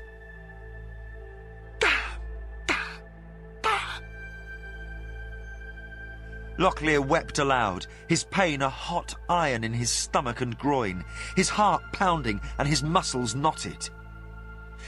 His skin flushed, as if hatred and rage sought to leach through the pores of his skin, and his eyes seemed to burn inside his head, suddenly too hot and dry for tears. Then the sound of alarm brought him from his private grief. He rose and gently placed the girl upon the bed they had shared the night before. Then he took his rapier and opened the door. He took a deep breath and something froze inside him, as if mountain ice replaced the burning agony of the moment before. Before him, a woman held a child as a goblin advanced, his sword upraised. Locklear stepped calmly forward and ran the goblin through the side of the neck, twisting his sword savagely so the creature's head fell from his shoulders. Locklear looked about and saw a brief shimmer in the night air, and suddenly a Moradel warrior appeared before him. Without hesitation, Locklear attacked. The Moradel took a wound in the side, but managed to avoid being killed by the boy. Still, the wound had been serious, and Locklear was a swordsman of above-average skill. And now he had come to command a cold, controlled rage, a disregard for his own safety that made him the most fearful of opponents, one willing to take risks because he didn't care if he lived. With astonishing fury, the boy drove the Moradel back to the wall of the building and ran him through. Locklear spun about, looking for another opponent, and saw another form appear in the street, a half-block down. The boy ran toward the goblin. Everywhere in the city, the invaders suddenly appeared. Once the alarm had been sounded, the defenders had dealt with them, but a few goblins and Moradel had joined in force and were now fighting from pockets within the city. As the invasion of magically transported warriors reached its peak, the army outside the walls attacked. Suddenly, there was the risk of enough soldiers being pulled from the walls to deal with the teleported soldiers to allow those without to find a point of defense they could breach. Guy ordered one reinforcement company to the point of heaviest attack upon the wall, and another off the wall to aid those in the city. Hot oil and arrows quickly turned back those at the wall, but the constant appearances within the city continued. Aratha fought off numbing fatigue and watched his father's most bitter rival, wondering how the man found the reserve of strength to carry on. He was a much older man, yet Aratha found himself envying Guy his energy. And the speed with which he made decisions showed a complete understanding of where every unit at his disposal was at any time. Aratha still couldn't bring himself to like this man, but he respected him, and, more than he cared to admit, even admired him.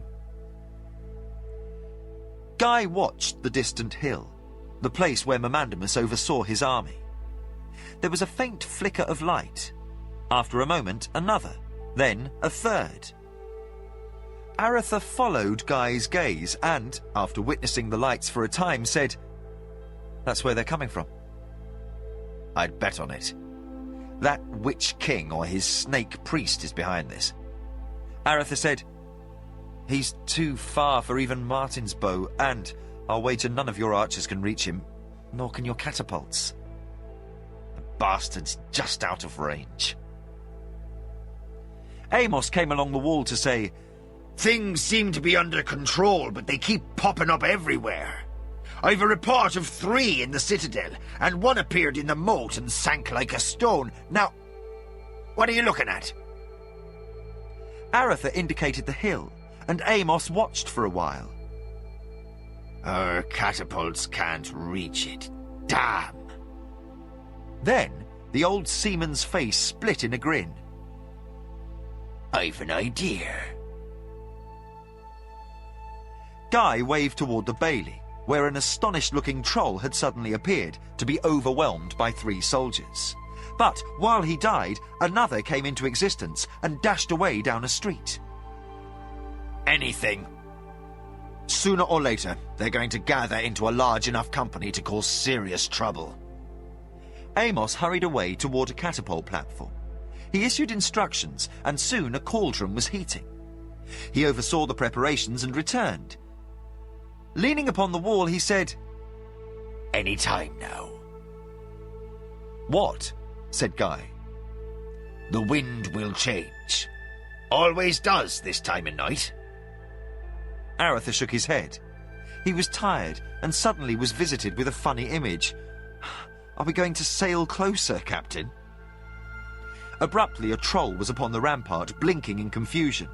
Guy struck it with the back of his fist, knocking it to the cobbles far below. It landed with a thump of finality. It seems they have a moment or 2 of disorientation, which is a damn good thing, said the Protector. Otherwise, that one might have had your leg for lunch, Amos. Amos stuck a finger in his mouth, then raised it. With a satisfied, "Ah!" he shouted, Catapult! Fire!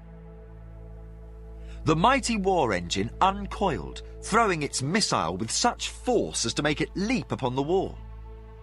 Into the dark, the missile silently sped. For a long moment, no effect was visible. Then shrieks filled the night from the distance. Amos let out a satisfied howl of glee. Aretha watched for a moment and saw no more flashes of light. Amos, what did you do? Asked Guy. Well, One-Eye, it's a trick I learned from your old friends, the Kishians. I was in Durban when a tribe of desert men had an uprising and decided to take the city.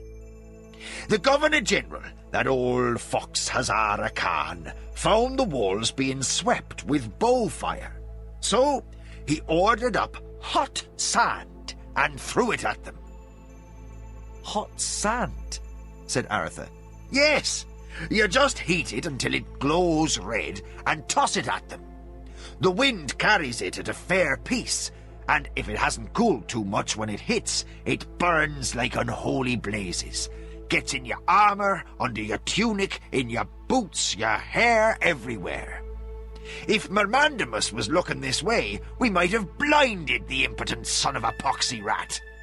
Anyway, it'll take his mind off spells for an hour or 2. Aretha laughed. I think only for a time, however. Amos took a pipe from his tunic and a taper which he lit from a torch. Yes, there's that. His tone turned serious. There is that. The 3 looked out again into the dark, seeking some sign of what would be next. Chapter 14. Destruction. The wind blew dust across the wall. Aretha squinted as he watched riders move along the lines of the assembled host, heading for Mermandamus's banner. The attacks had continued unabated for 3 days before ceasing. Some sort of war council was being held in Mermandamus's camp, or so it seemed to Aretha. For an hour, the conference had been taking place.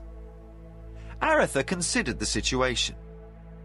The last assaults had been intense, as much as any before, but they had lacked the disquieting element of the sudden appearance by those warriors transported by magic inside the walls. The lack of magic assaults had Aretha puzzled. He speculated there was some compelling reason for Mamandamus not to use his arts again, or some limit on what he was able to do for any length of time. Still, Aretha suspected something was about to break, for Mamandamus to be calling all his chieftains together. Amos wandered along the wall, inspecting the soldiers on duty. It was late in the day, and already men were relaxing, for it was apparent there would be little chance of attack before morning. The enemy's camp was not standing ready, and it would take hours for them to muster. Amos reached Aretha's side and said, "So then, if this was your command, what would you be doing?" "Had I the men, I'd roll out the bridge, sally forth, and hit them before they could marshal their forces. Mamandamus pitches his command post far too close to the front, and, without apparent thought, a company of goblins has been moved down the line, leaving an almost clear path to his pavilion. Lead with mounted archers, and, with luck, you could have several of his captains dead before they could organize resistance. By the time they were roused, I'd be back inside the city." Amos grinned. "Well, what a bright lad you are, Highness. If you want, you can come play with us." Aretha regarded Amos questioningly, and the seaman inclined his head. Aretha looked past him to the bailey and saw horsemen riding into position before the inner gate of the Barbican. "Come along. I've an extra horse for you." Aretha followed Amos down the stairs to the waiting mounts. "And what if Mamandamus has another magic trick to toss at us?" "Then we will all die, and Guy will be sad for having lost the best company he's had in the last 20 years. Me." Amos mounted. "You worry too much, lad. Have I told you that?" Aretha smiled his crooked half-smile as he mounted. Guy, waiting by the gate, said, "Be doubly careful. If you can hurt them, fine, but no heroic suicide assaults just on the chance to get at Mamandamus. We need you back." Amos laughed. "One Eye, I'm the last candidate for hero you are ever likely to meet." He signalled, and the inner gate was opened. The rumble of the bridge being run out could be heard as the inner gate closed. Suddenly, the outer gate swung open and Amos was leading the company out. Quickly, outriders took their position on the flanks as the main element of Amos's force advanced upon the besieging army. At first, it was as if the enemy didn't understand that a sally was being undertaken, for no alarm was given. They were almost upon the first elements of Mamandamus's army when a trumpet sounded. By the time the goblins and trolls were scrambling for weapons, Amos and his raiders were racing by them. Aretha rode straight for the hill where Mamandamus's commanders were in conference. 3 Armengarian archers at his side. He didn't know what drove him, but suddenly he was filled with a need to meet this dark lord. A squad of riders, those closest to the raiders, galloped to intercept the Armengarians with Aretha. Aretha found himself facing a human renegade who grinned as he slashed at Aretha. Aretha killed him quickly and efficiently. Then the fight was fully joined.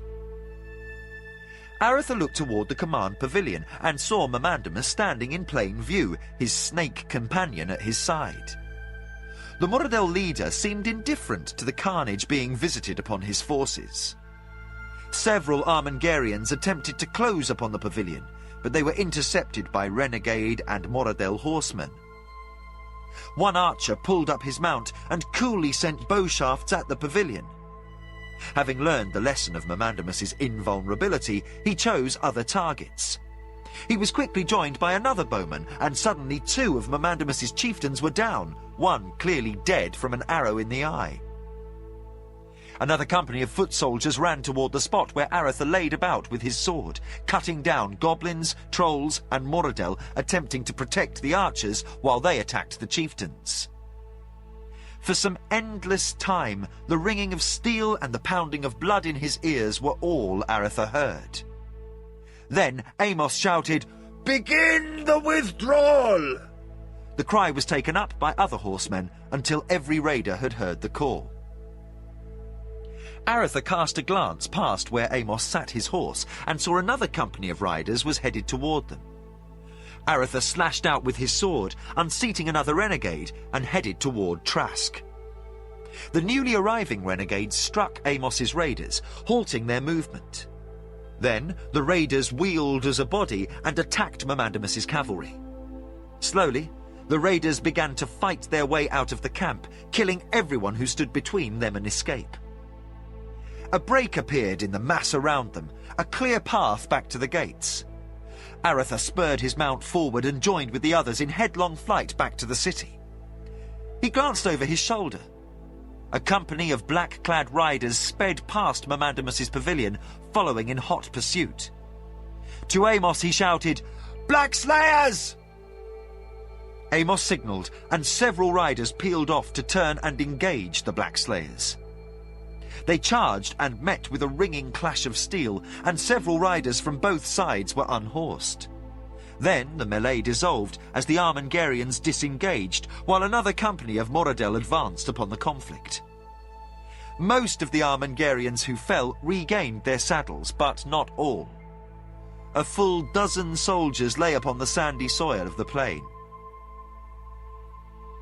The gates were open when Amos's company reached the wall, and they spun in place once inside the barbican. Behind, the rear guard was hurrying, engaged in a running fight with the Black Slayers and other Moradel. A dozen Armengarians sought to escape from more than 30 pursuers. Amos sat next to Aretha as the Black Slayers cut down a pair of riders. 10, said Amos, counting the remaining riders. As they rode for the gate, Amos said, 9, 8, then 7. Upon the dusty plain, a wave of black-armoured riders overwhelmed a half-dozen fleeing soldiers, and Amos said, 6, 5, 4. Then, with a note of anger in his voice, he shouted, "Close the gate!" As the gate began to swing shut, Aretha continued his count. 3, 2. The last 2 riders from the raiding party were cut down. Then, from above, came the sound of catapults launching. A moment later, the screams of dying Moradel and horses filled the air. As the inner gates opened, Amos spurred his horse forward and said, "At least the bastards paid. I saw at least 4 chieftains down, 2 clearly dead." Amos glanced back, as if he could see through the massive gates. "But why didn't the bastard use magic? That's what I don't fathom. He could have had us, you know." Aretha could only nod. He also wondered. He gave his horse to a boy detailed to care for the mounts and hurried up the stairs to Guy's command location. "Damn me!" greeted him as he joined the Protector.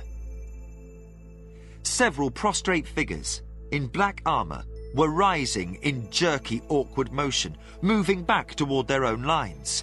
Quickly, their movements smoothed out, and they were soon running as fast as if they had been uninjured. "When you told me of those," began Guy. "You couldn't believe?" finished Aretha. "I know. You have to see it to understand." "How do you kill them?" "Fire, magic, or by cutting their hearts out. Otherwise, even the pieces find a way to rejoin, and they just get stronger by the minute. They are impossible to stop by other means."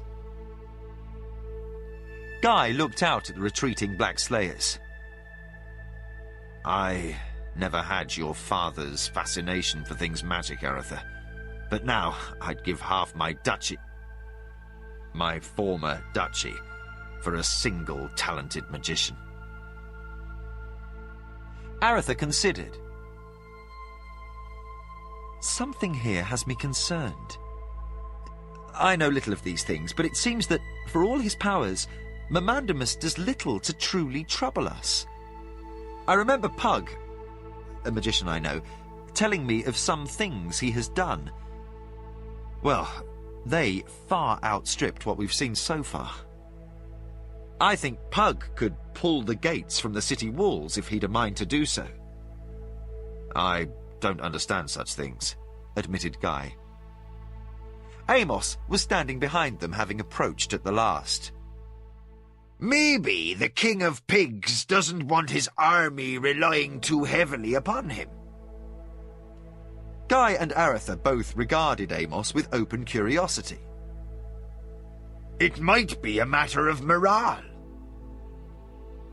Guy shook his head. Somehow, I think it more complicated. Aretha watched the confusion in the enemy camp. Whatever it is, we'll most likely know soon. Amos leaned on the wall. It's been 2 weeks since your brother and the others left. If all has gone as planned, Martin's at Stone Mountain today. Aretha nodded. If all has gone as planned. Martin crouched down in the depression, his back tight against wet granite. The scraping sound of boots on the rocks above him told him his pursuers were looking for signs of him. He held his bow before him, regarding the broken string. He had another in his pack, but no time to restring. If discovered, he would drop the weapon and pull his sword. He breathed slowly, attempting to stay calm. He wondered if fate had been kind to Baru and Lorry. 2 days before, they had reached what appeared to be the Yarban Hills proper. They had seen no sign of pursuit until today, when, a little after sunrise, they had been overtaken by a patrol of Mamandamus's riders. They had avoided being run down by climbing up into the rocks alongside the trail, but the Moradel had dismounted and followed. By poor chance, Martin and the others were on opposite sides of the trail, and Lorry and Baru were forced southward, while Martin ran to the west. He hoped they had enough sense to continue south toward Yarban and not attempt to rejoin him. The chase had lasted throughout the day. Martin glanced upward, noting the sun moving behind the mountains. He judged only 2 more hours of light left. If he could avoid capture until dark, he would be safe. The sound of boots grew faint, and Martin moved. He left the shelter of the rock overhead and scampered along at a half-crouch, half-run, following a rill upward. He judged he was close to Stone Mountain, though he had never come there from the northeast before. But some of the landmarks looked vaguely familiar, and had he not had other concerns to occupy his attentions at this time, he was sure he could easily find the dwarves. Martin rounded a curve, and suddenly a Moradel warrior loomed up before him. Without hesitation, Martin lashed out with his bow, striking the dark elf in the head with the heavy yew weapon. The surprised Moradel staggered, and before he could recover, Martin had his sword in his hand, and the Moradel lay dead. Martin spun about, seeking signs of the Moradel's companions. In the distance, he thought he saw movement, but couldn't be sure. He quickly hurried upward, then discovered another bend. Peering around the bend, Martin found a half-dozen horses tied. He had somehow managed to double behind the pursuers and stumble across their mounts. Martin ran forward and gained the saddle of one of the horses. He used his sword to cut the reins of the others and slapped them across the flanks with the flat of his blade to drive them off. He spun his horse and spurred it forward. He could race down the wash and reach the trail. Then he could outrun the Moradel to Stone Mountain. A dark shape launched itself from atop a rock as Martin rode past, dragging him from the saddle. Martin rolled and came up in a fighter's crouch, his sword out, as the Moradel did the same. The 2 combatants faced each other as the Moradel cried out in his harsh elven dialect to his companions. Martin attacked, but the Moradel was a skilled swordsman and kept Martin at sword's length. Martin knew if he turned to flee, he'd get a blade in the ribs for his troubles, but if he stayed, he'd soon be facing 5 Moradel. Martin kicked rocks and pebbles at the Moradel, but the warrior was an experienced fighter who moved sideways, avoiding dust in the eyes. Then the sound of boots pounding over the rocks could be heard from both directions. The Mordel shouted again and was answered from Martin's left to the south. From the right, the sound of armour and boots grew louder. The Mordel's eyes flickered in that direction, and Martin launched his attack. The dark elf barely avoided the blow, getting a slight cut in the arm for his troubles. Martin pushed his slight advantage, and, while the Mordel was off balance, he struck out with a risky thrust that left him open for a riposte if he missed. He didn't. The Mordel stiffened and collapsed as Martin pulled his blade free. Martin didn't hesitate. He leapt for the rocks, seeking high ground before he was overrun from both sides. Mordel warriors came rushing into view from the southern end of the wash, and one had his sword back to slash at Martin. Martin kicked out unexpectedly, and the warrior ducked, causing him to mistime his blow. Then, equally unexpectedly, a hand reached down and gripped Martin's tunic. A powerful pair of arms lifted the Duke of Criddy and dragged him over the lip of the wash.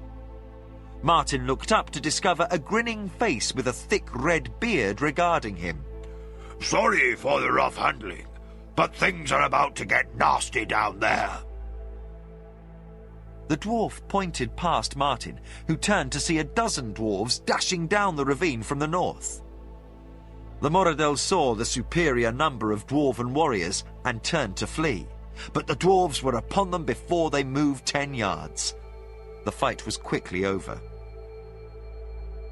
Another dwarf joined the one at Martin's side. The first handed Martin a water skin. Martin stood and took a drink. He looked down at the pair of dwarves, there being barely 5 feet, and said, "Thanks to you." No bother. The Dark Brothers have been poking about here of late, so we keep this area heavily patrolled, as we have guests. He indicated some dwarves who were climbing up to join them. We have no shortage of lads willing to go out and have a bash at them. Usually the cowards run, knowing they're too close to our home, but this time they were a mite slow. Now, if you don't mind me asking, who might you be, and what are you doing at Stone Mountain? Martin said, "This is Stone Mountain." The dwarf pointed behind Martin, and the Duke turned about. Behind him, above the edge of the wash he had crouched in, a stand of trees reared up. Following the woods, he saw they blanketed the sides of a great peak that rose high into the clouds. He had been so intent upon the pursuit of the last day, so intent on hiding, that he had seen only the rocks and the gullies. Now he recognized the peak. He was standing within half a day's walk of Stone Mountain. Martin regarded the assembling dwarves. He removed his right glove and displayed his signet. "I am Martin, Duke of Criddy. I need to speak with Dolgan." The dwarves looked sceptical, as if it was improbable for a lord of the kingdom to come in this fashion to their halls, but they simply looked to their leader. I am Paxton. My father is Hawthorne, war leader of the Stone Mountain clans and chieftain of village Del Moria. Come along, Lord Martin. We'll take you to see the king. Martin laughed. So, he did take the crown. Paxton grinned. In a manner of speaking. He said he'd take the job of king after we nagged at him a couple of years, but he won't wear a crown. So, it sits in a chest in the long hall. Come along, Your Grace. We can be there by nightfall. The dwarves set off, and Martin fell in beside them. He felt safe for the first time in weeks. But now his mind returned to thoughts of his brother and the others at Armengar. How long could they hold? He wondered. The camp reverberated with a cacophony of drums, trumpets, and shouts. From every quarter came the response to the order to marshal. Guy watched the display as the false dawn gave way to the light of morning. He said to Aretha, "Before the globe of the sun is at noon, They'll hit us with everything they have. Mermandamus may have felt the need to hold back some forces against the invasion of Yarbon, but he can't afford even another day's delay. Today, they will come in strength. Aratha nodded as he watched every company on the field before the city marshal for battle. He had never felt so bone-tired. The killing of Mermandamus's captains had thrown the enemy camp into turmoil for 2 days before order had been restored. Aratha had no idea what bargains had been struck or what promises made, but finally they had come again 3 days later. For a week after, the assaults had continued, and each time more attackers had gained the walls. The last assault of the day before had required the entire force of reserves being thrown into a potential breach to keep the integrity of the wall intact. Another few minutes, and the attackers would have had a position upon the walls to hold, so that more warriors could have scaled ladders in safety, unleashing a potential fatal flood of invaders into the city. Aratha thought it had been 27 days since Martin had left. Even if help was coming, it would be too late. Jimmy and Locklear waited close by, ready for messenger duty. Jimmy regarded his young friend. Since Bronwyn's death, Locklear had become possessed. He sought out the fighting at every turn, often ignoring instructions to stay behind for courier duty. 3 times Jimmy had seen the boy involve himself in combat where he should have avoided it. His skills with the sword and his speed had counted for much, and he had survived. But Jimmy wasn't sure how long Locklear could keep surviving, or even if he really wished to. He had tried to speak to Locklear about the girl, but the younger squire had refused. Jimmy had seen too much death and destruction by the time he had reached 16. He had grown callous in many ways. Even when he thought Anita or Aratha dead, he had not withdrawn the way Locklear had. Jimmy wished he understood more of such things, and worried for his friend. Guy gauged the strength of the army before him, and at last in a quiet voice said, "We can't hold them at the wall." Aratha said, "I thought as much." In the 4 weeks since Martin's departure, the city had held, the soldiers of Armengar performing beyond even Aratha's most optimistic assessment. They had given all they had, but attrition was at last sapping the army's reserve.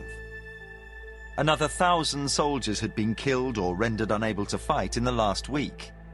Now, the defenders were spread out too thinly to deal with the full force of the attackers, and it was clear from the careful way Mermandamus was staging that he indeed planned to throw the full strength of his army at them today in one final all-out assault. Guy nodded to Amos. The seaman said to Jimmy, "Carry word to the company commanders. Begin the 3rd stage of evacuation now." Jimmy nudged Locklear, who seemed almost in a trance, and led his friend off. They ran along the wall, seeking out the company commanders. Aratha watched as a few chosen soldiers left the wall once word had passed. They hurried down the steps to the bailey and began to sprint toward the citadel.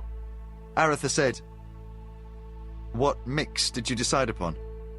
Guy said, "1 able-bodied fighter, 2 armed old men or women, 3 older children, also armed, and 5 little ones." Aratha knew that within minutes, dozens of such groups would begin slipping out into the mountains through the long tunnel from the cavern beneath the city. They were to work southward, seeking refuge in Yarbon. It was hoped that this way at least some of the children of Armengar might survive. The single soldier would be in command of the party, and each would carry orders to protect the children, and the soldiers also had orders to kill them rather than let them be captured by the Moradel.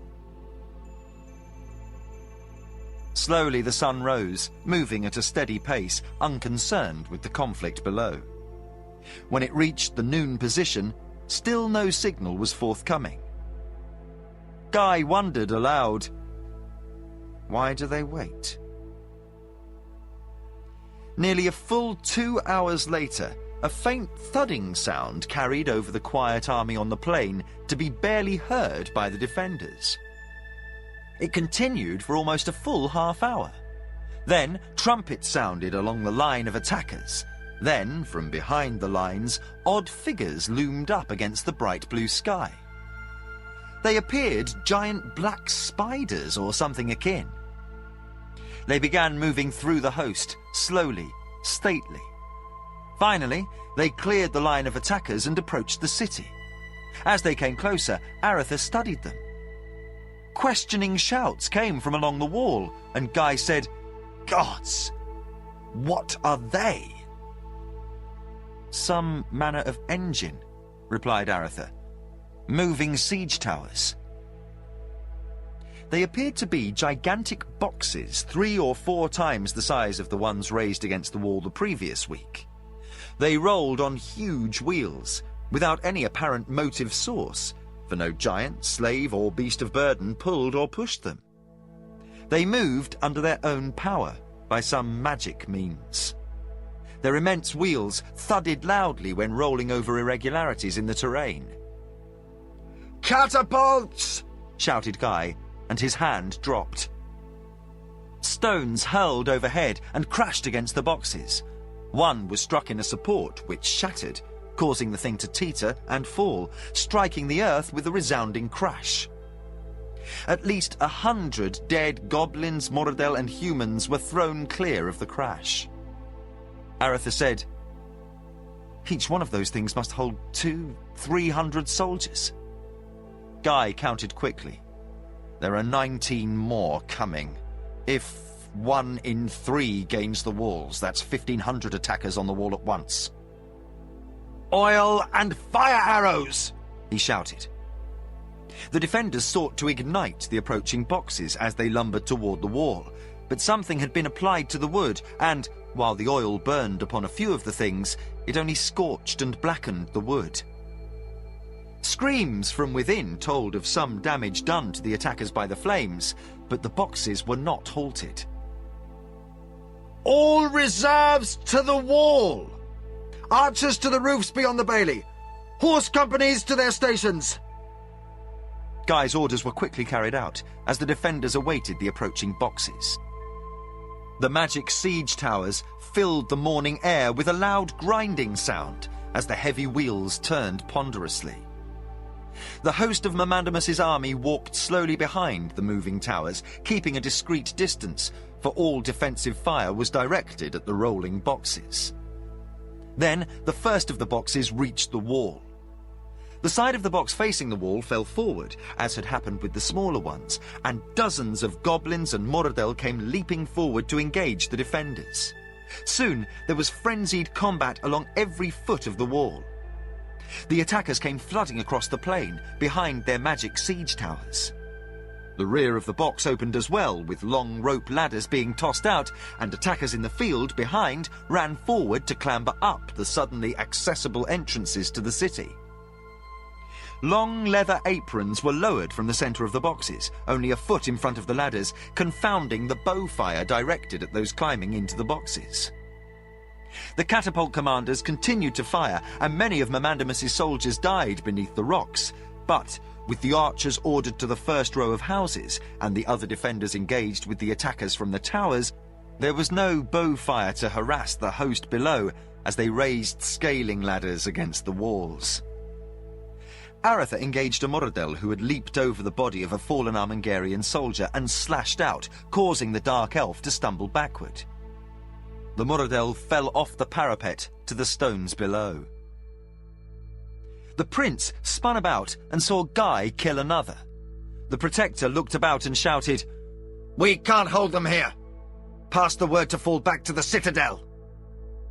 Word was passed, and suddenly defenders were scrambling away from those gaining the wall from outside.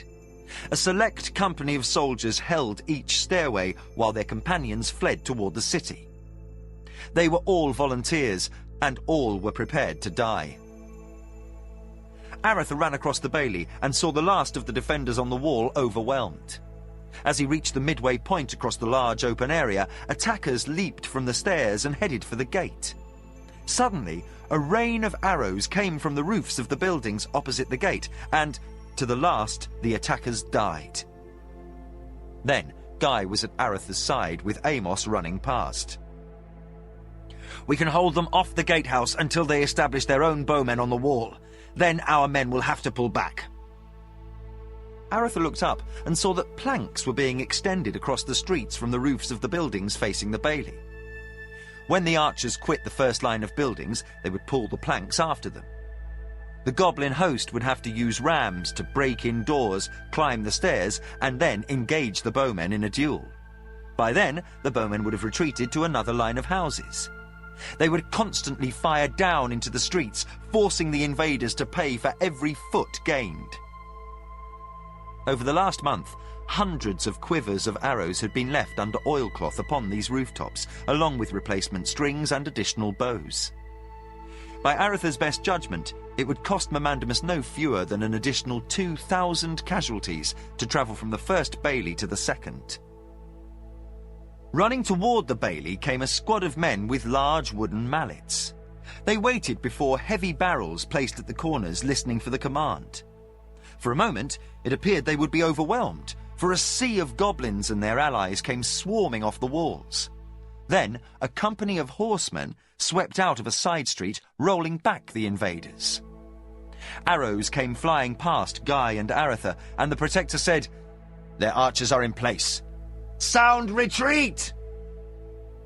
A trumpet blast sounded from the squad of bowmen who were positioned halfway up the street, and the men with mallets struck the barrels, knocking small stoppers from bungs. Quickly, the smell of oil mixed with the rusty odour of blood hanging in the air as the oil began slowly to leak out. The mallet-wielding soldiers at once began to race up the streets where barrels waited at every corner. Guy tugged at Aretha's sleeve. "To the citadel! We begin the next phase!" Aretha followed after Guy as the bloody house-to-house fighting began. For 2 hours the terrible struggle continued, while Guy and Aretha watched from the first command post atop the wall of the citadel. In the city the shouts of fighting men could be heard, and the curses and screams continued unabated. At every turn in the city, a company of archers waited, so that each block gained by the invaders was over the bodies of their comrades. Mamandamus would take the outer city, but he would pay a terrible price for it. Aretha revised his estimate of Mamandamus's casualties upward to 3,000 or 4,000 soldiers to reach the inner bailey and the moat about the citadel. And he would still have to deal with the inner fortifications of Armengar. Aretha watched in fascination. It was beginning to become difficult to see clearly as the sun had fallen behind the mountains and the city was in shadow. Night was only an hour or so away. Still, he could make out most of what occurred. The unarmoured, nimble archers were moving from rooftop to rooftop by means of long planks which they pulled after themselves. A few goblins attempted to climb the outside of buildings, but were shot down by bowfire from other buildings. Guy studied the continuing battle with a keen eye. Aretha said, "This city was built for this sort of battle." Guy nodded. "Had I to design one to bleed an opposing army, I couldn't have done better." He looked hard at Aretha. "Armengar will fall unless aid arrives within the next few hours. We have until tomorrow morning at the longest. But we'll cut the bastard. We'll hurt him badly. When he marches against Tir Sog, he'll have lost a third of his army." Aretha said, "A third? I would have said a tenth." With a grin devoid of humour, Guy said, "Watch and you'll see." The Protector of Armengar shouted to a signalman, "How much longer?" The man waved a white and blue cloth toward the top of the citadel. Aretha looked up and saw an answering wave with a pair of yellow cloths. The soldier said, "No more than 10 minutes, Protector." Guy thought, then said, "Launch another catapult strike at the outer bailey." Orders were given, and a shower of heavy stones was launched at the far end of the city. Softly, almost to himself, he said, "Let them think they have overextended our range, and maybe they'll hurry to get inside." Time passed slowly, and Aretha watched as the archers retreated from roof to roof. As day faded to twilight, a company of ambushers was dashing along the street, heading for the drawbridge and outer gate of the citadel's barbican. As the first company made for the lowered bridge, another, then a third company came into view. Guy watched as the gate commander ordered it retracted. The last soldier had just set foot upon it as it began to move across the moat. From the rooftops of the city, more Armengarian archers fired down upon the invaders. Aretha said, "They are brave to stay behind." Guy said, "Brave, yes, but they're not planning to die." Even as he spoke, the archers on the rooftops were reaching the last line of houses. They lowered ropes to the street level and quickly slid down. They ran toward the citadel, tossing aside weapons as they ran. From behind, attackers swarmed after them.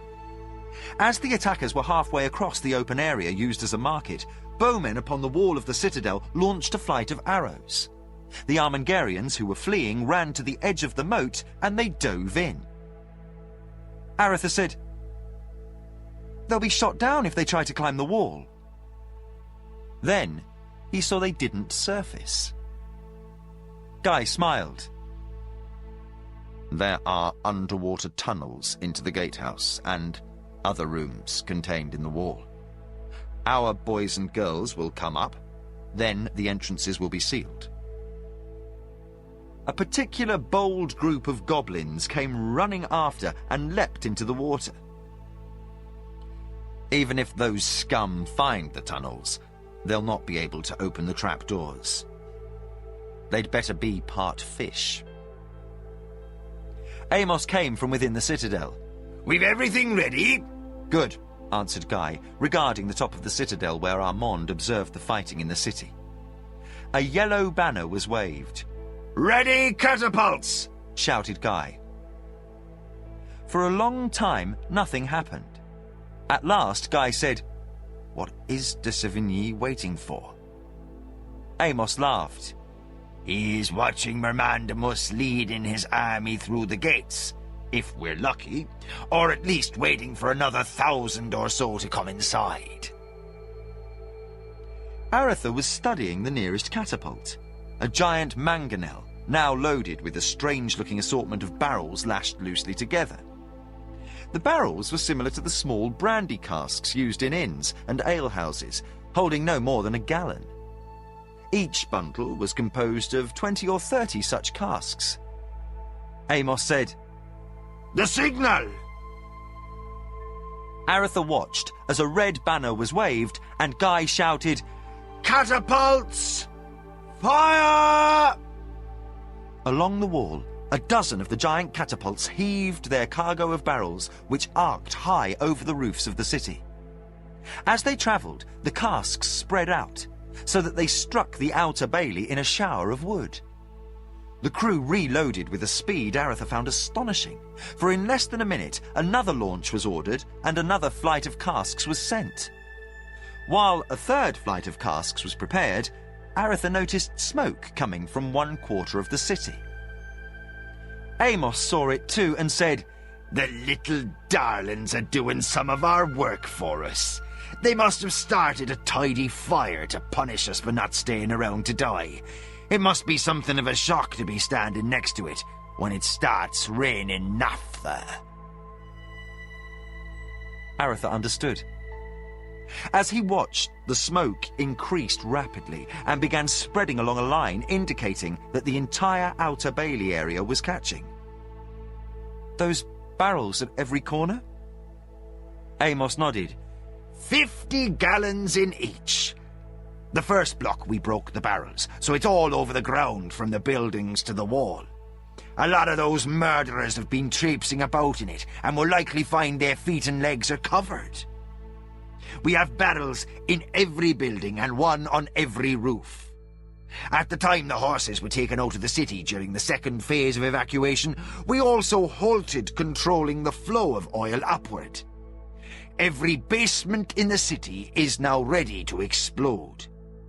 The city's going to provide a warm reception for Mermandamus. Guy signalled, and the third flight of casks was sent. But the centre pair of catapults heaved stones wrapped in burning oil-soaked rags, which coursed across the sky in a fiery arc. Suddenly, an entire area near the barbican in the outer wall exploded with bright light. A tower of flames rose upward, climbing higher and higher. Aretha watched. A moment later, he heard a dull thump, followed quickly by a hot breeze. The flames kept rising, and for the longest time seemed likely never to stop. Then they began to subside, but a tower of black smoke continued to rise, flattening out in an umbrella over the city, reflecting the orange glow of the inferno below. "The barbican is gone," said Amos. "We stored a few hundred barrels under the gate complex, with vents to let the flame in. They go with a bang. If we were half the distance closer to the wall, our eyes would be ringing." Shouts and curses sounded from the city as the flames began to spread. The catapults continued to launch their explosive cargo into the flames. "Shorten the range," Guy ordered. Amos said, "We'll drive them toward the citadel, so our bowmen can have some target practice with those that don't get roasted." Aretha observed the intensifying light. Another explosion came, followed quickly by another series, each echoed by a dull thud a moment later. Hot winds blew toward the citadel as spiraling towers of flames began to dance in the outer city. Again, more explosions came, and from the dazzling display it was evident a great store of the barrels had been left in strategic locations. Pounding at the ears, the dull rumbles of explosion after explosion indicated that flaming death marched rapidly from the outer bailey toward the citadel. Soon, Aretha could tell the difference between a bunch of barrels igniting and a cellar explosion simply by the sound. It was, as Guy had said, a warm reception for Mermandamus. "Signal!" said a soldier, and Guy looked up. 2 red banners were being waved, now clearly seen in the blaze from the city, despite the sun's having set. "Armand's signalling that the entire outer city is in flames," said Amos to Aretha. "Impassable. Even those black slayers will be crisped if they're caught inside." He grinned evilly as he stroked his chin. "I just hope the grand high-bilged sucker himself was in a hurry to enter at the head of his army." From the city came shouts of terror and anger and the sound of running feet. The flames were marching in a steady course toward the inner bailey, their progress marked by dull explosions every few minutes as barrels at each corner ignited. The heat could now be felt even upon the wall of the citadel. Aretha said, "This firestorm will suck the air right out of their lungs." Amos nodded. "We hope so." Guy looked down a minute, revealing the depth of his fatigue. Armand designed this final plan. He's a bloody genius. Maybe the best field commander I've ever had. He was to wait until it appeared as many had entered as possible. We're going to have to attempt an escape through the mountains, so we must hurt them as much as we can. But Aretha saw behind his matter-of-fact words the defeated look of a commander whose position is about to be lost. Aretha said, "You've conducted a masterful defense." Guy only nodded, and both Aretha and Amos knew he was silently saying it wasn't enough. Now, the first of the fleeing invaders came running toward the citadel, halting when they realized they were exposed to the view of those upon the wall. They crouched in the lee of the last building, as if waiting for some miracle to deliver them. The number of Memandamus's soldiers fleeing the flames increased as the fire continued its advance through the city. The catapults continued to feed the casks of naphtha to the fire, shortening their range every second launch so as to bring the flames closer and closer to the inner bailey. Now those upon the wall of the citadel could see flames exploding upon the rooftops only a half-dozen houses away from the market. Then 5 houses, then 4. Shouting Moradel goblins and humans, with a scattering of trolls and giants, began to fight among themselves, for as the press of those fleeing the impossible heat continued, more were being pushed into the open. Guy said to Amos, "Order the archers to open fire." Amos shouted the command, and Armengarian archers began to fire.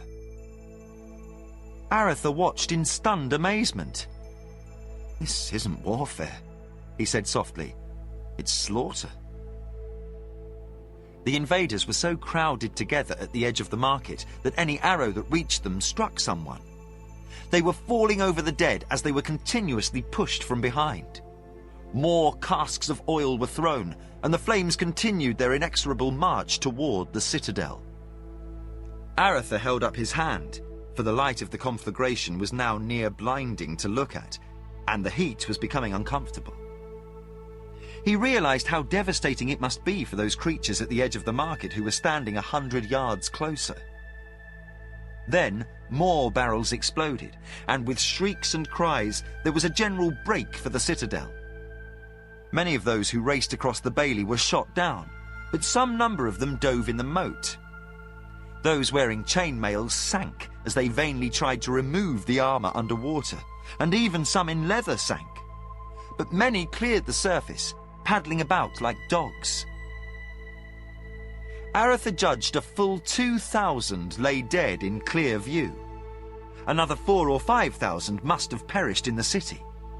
The Armengarian bowmen were beginning to tire so much they could hardly hit the targets clearly outlined against the flames. Guy said, "Open the pipes." An odd wheezing noise was heard as oil was discharged across the water in the moat. Cries of terror filled the air as those in the water came to understand what was occurring. As flames spread out across the bailey from the now completely burned out city, flaming bales were pushed over the walls to fall to the moat. The surface of the water exploded in blue-white flames which danced across the churning surface.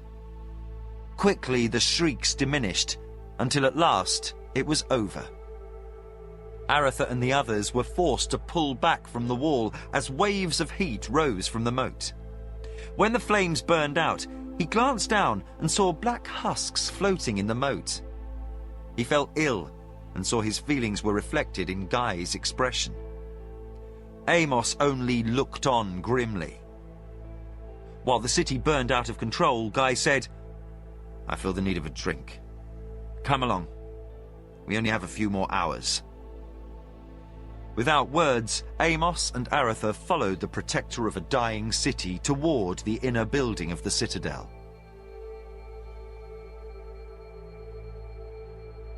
Guy drained his flagon, then pointed to the map on the table.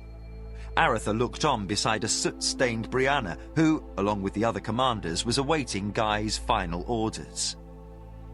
Jimmy and Locklear had come from their last duty station and were standing at Aratha's side.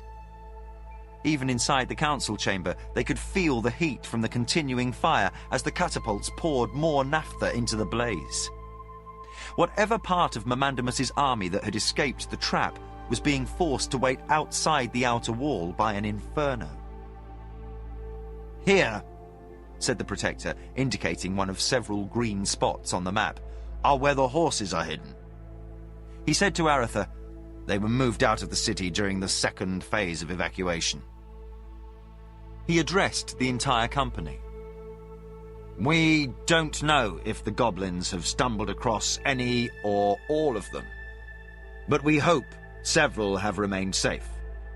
I think they assumed we had pulled back behind our redoubts up there at last and felt no need to stay vigilant behind us. The secret tunnel out of the city is still secure. Only one patrol of Dark Brothers has come remotely near it, and they were observed to have walked away without investigating that area. The general order is as follows. Each company will quit the city in turn from 1st to 12th, with whatever auxiliaries were assigned to that company. They are to quit the tunnel only after it is clear the area around is secured.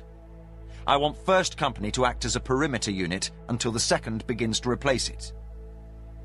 When the 12th begins to leave the tunnel, the 11th will move out as well. Only those soldiers designated to remain here as the rear guard will be permitted to stay. I'll have no last-minute heroics jeopardizing this evacuation. I don't want any misunderstandings. Is everyone clear upon what they are to do? No one made any comment, so Guy said, "Good. Now, make sure it is understood by everyone that once outside the city, it is every man for himself. I want as many to reach Yarbon as possible." With cold anger in his voice, he said, "Someday we shall rebuild Armengar." He paused, as if the words were difficult. Begin the final phase of evacuation. The commanders left the room, and Aratha said, "When do you leave?" Guy said, "Last, of course." Aratha looked at Amos, who nodded. "Do you mind if I stay with you?" Guy looked surprised.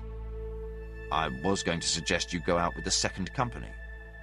1st may find surprises, and the later ones may run into reinforcements called into the mountains. The last to leave stand the biggest chance of being overtaken."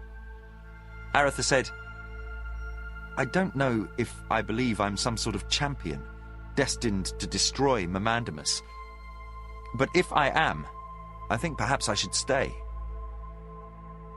Guy pondered for a moment. "Why not? You can't do more than you've done. Help is on the way or it isn't. Either way, it will come too late to save the city." Aratha glanced at Jimmy and Locklear. Jimmy seemed upon the verge of some quip, but Locklear simply said, "We'll stay." Aratha was about to say something, then saw a strange expression on the face of the squire from Land's End. There was no longer the boyish uncertainty that had always lurked behind Locklear's ready smile. Now, the eyes were older, somehow less forgiving and, without any doubt, sadder. Aratha nodded. They waited for some time, drinking a little ale to wash away the stench of the fire and to cool them from the heat. Occasionally, a messenger would report back that another company had left the citadel. The hours dragged on as night deepened, punctuated only by an occasional dull explosion as another basement was at last ignited.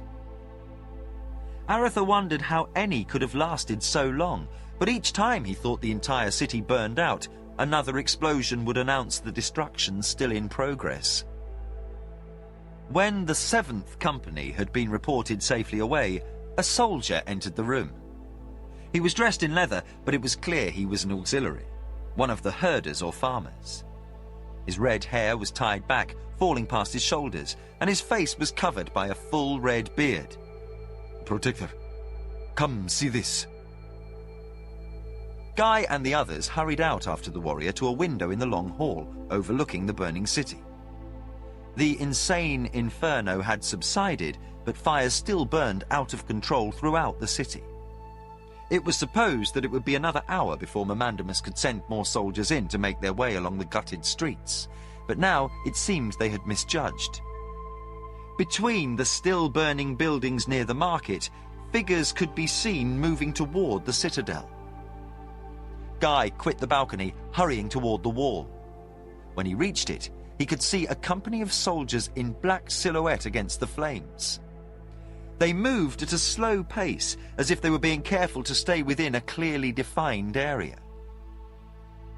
While they watched, Another courier reported that the 8th Company was beginning to move out of the citadel. The approaching figures came to the edge of the outer bailey, and Guy swore. Large companies of goblins stood within protective fields, invisible except for an occasional glint of reflected light upon the surface. Mamandamus came riding into view. Jimmy said, "What is he?" Without any apparent difficulty, the Moradel leader rode unprotected, ignoring the still intense heat, and the beast upon which he rode was terrifying to behold. Shaped like a horse, it was covered in red glowing scales, as if some serpent's skin of steel had been heated to near melting. The creature's mane and tail were dancing flames, and its eyes were glowing coals.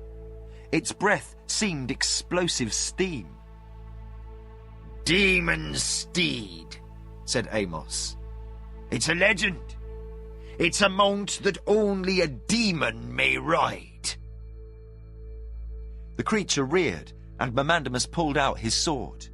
He waved it, and before the first companies of his army, a black something came into existence. It was an inky darkness that obliterated light. It formed a pool on the stones of the bailey, flowing like quicksilver. Then it ceased movement, forming a rectangle. After a moment, it was apparent to those on the citadel wall that it had become a 10-foot wide platform of jet blackness.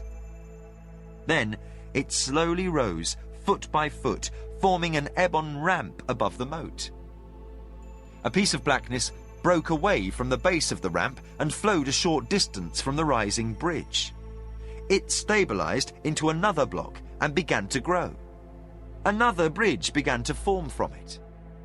After another wait, a third. Then a fourth span began to form. Guy said, "Damn." He fashioned some sort of bridges to the wall. He shouted, "Pass the word to hurry the evacuation!" When the ebon bridges were near the midpoint of the moat, the first companies of goblins mounted them and began to move slowly toward the leading edge. Foot by foot, the black bridges advanced toward the defenders. Guy ordered the archers to fire. The arrows sped across the gap, but were deflected away, as if hitting a wall. Whatever protected the attackers from the heat also protected them from bow fire. Lookouts atop the citadel reported that the fires in the outer city were dying, and more invaders were entering Armengar. Guy shouted, "Off the wall! Rear guard to the first balcony! All other units to evacuate at once! No one is to wait!" The now orderly evacuation would soon turn into a headlong flight. The invaders were going to breach the last defence an hour or more before Guy had thought possible. Aratha knew it possible there would be room-to-room fighting within the citadel, and he made a mental promise to himself that if it came to that, he'd wait to face Mamandamus. They dashed across the courtyard and hurried up the inner stairway to the first of the 3 balconies, to the sound of windows and doors being shuttered and barred. As they left the long front hallway, Aratha noticed a stack of barrels placed before the lift opening. More barrels were placed at each doorway, and everything that could burn had been left in doorways, all blocked open. Aratha knew that the last act of Guy de Bastira would be to fire the citadel in the hope that more of Mamandamus's army would be taken. For the sake of the kingdom, Aratha hoped there was some limit on Mamandamus's ability to shield his soldiers from fire. Soldiers came running down the hall, smashing odd-looking panels in the wall covered by simple boards painted to match the white stones. Behind, black holes could be seen. The faint odour of naphtha could be detected as the breeze from the open bolt hole pushed the pungent fumes up the vents. As they walked out upon the balcony, Amos noticed Aratha looking back. "They run from the basement to the roof. More air to feed the flames." Aratha nodded and watched as Mamandamus's first wave breasted the wall to the citadel. As soon as they stepped upon the wall, the field about them vanished and they spread out, ducking for cover as the archers upon the balcony opened fire. The catapults were useless, for the range was too short. But a dozen ballistae, looking like giant crossbows, hurled huge spear-like missiles at the foemen. Guy ordered the ballista crews to quit the balcony. Guy watched as his bowmen held the invaders at bay. Aretha knew he counted every minute, for as each passed, another dozen of his people were leaving the city.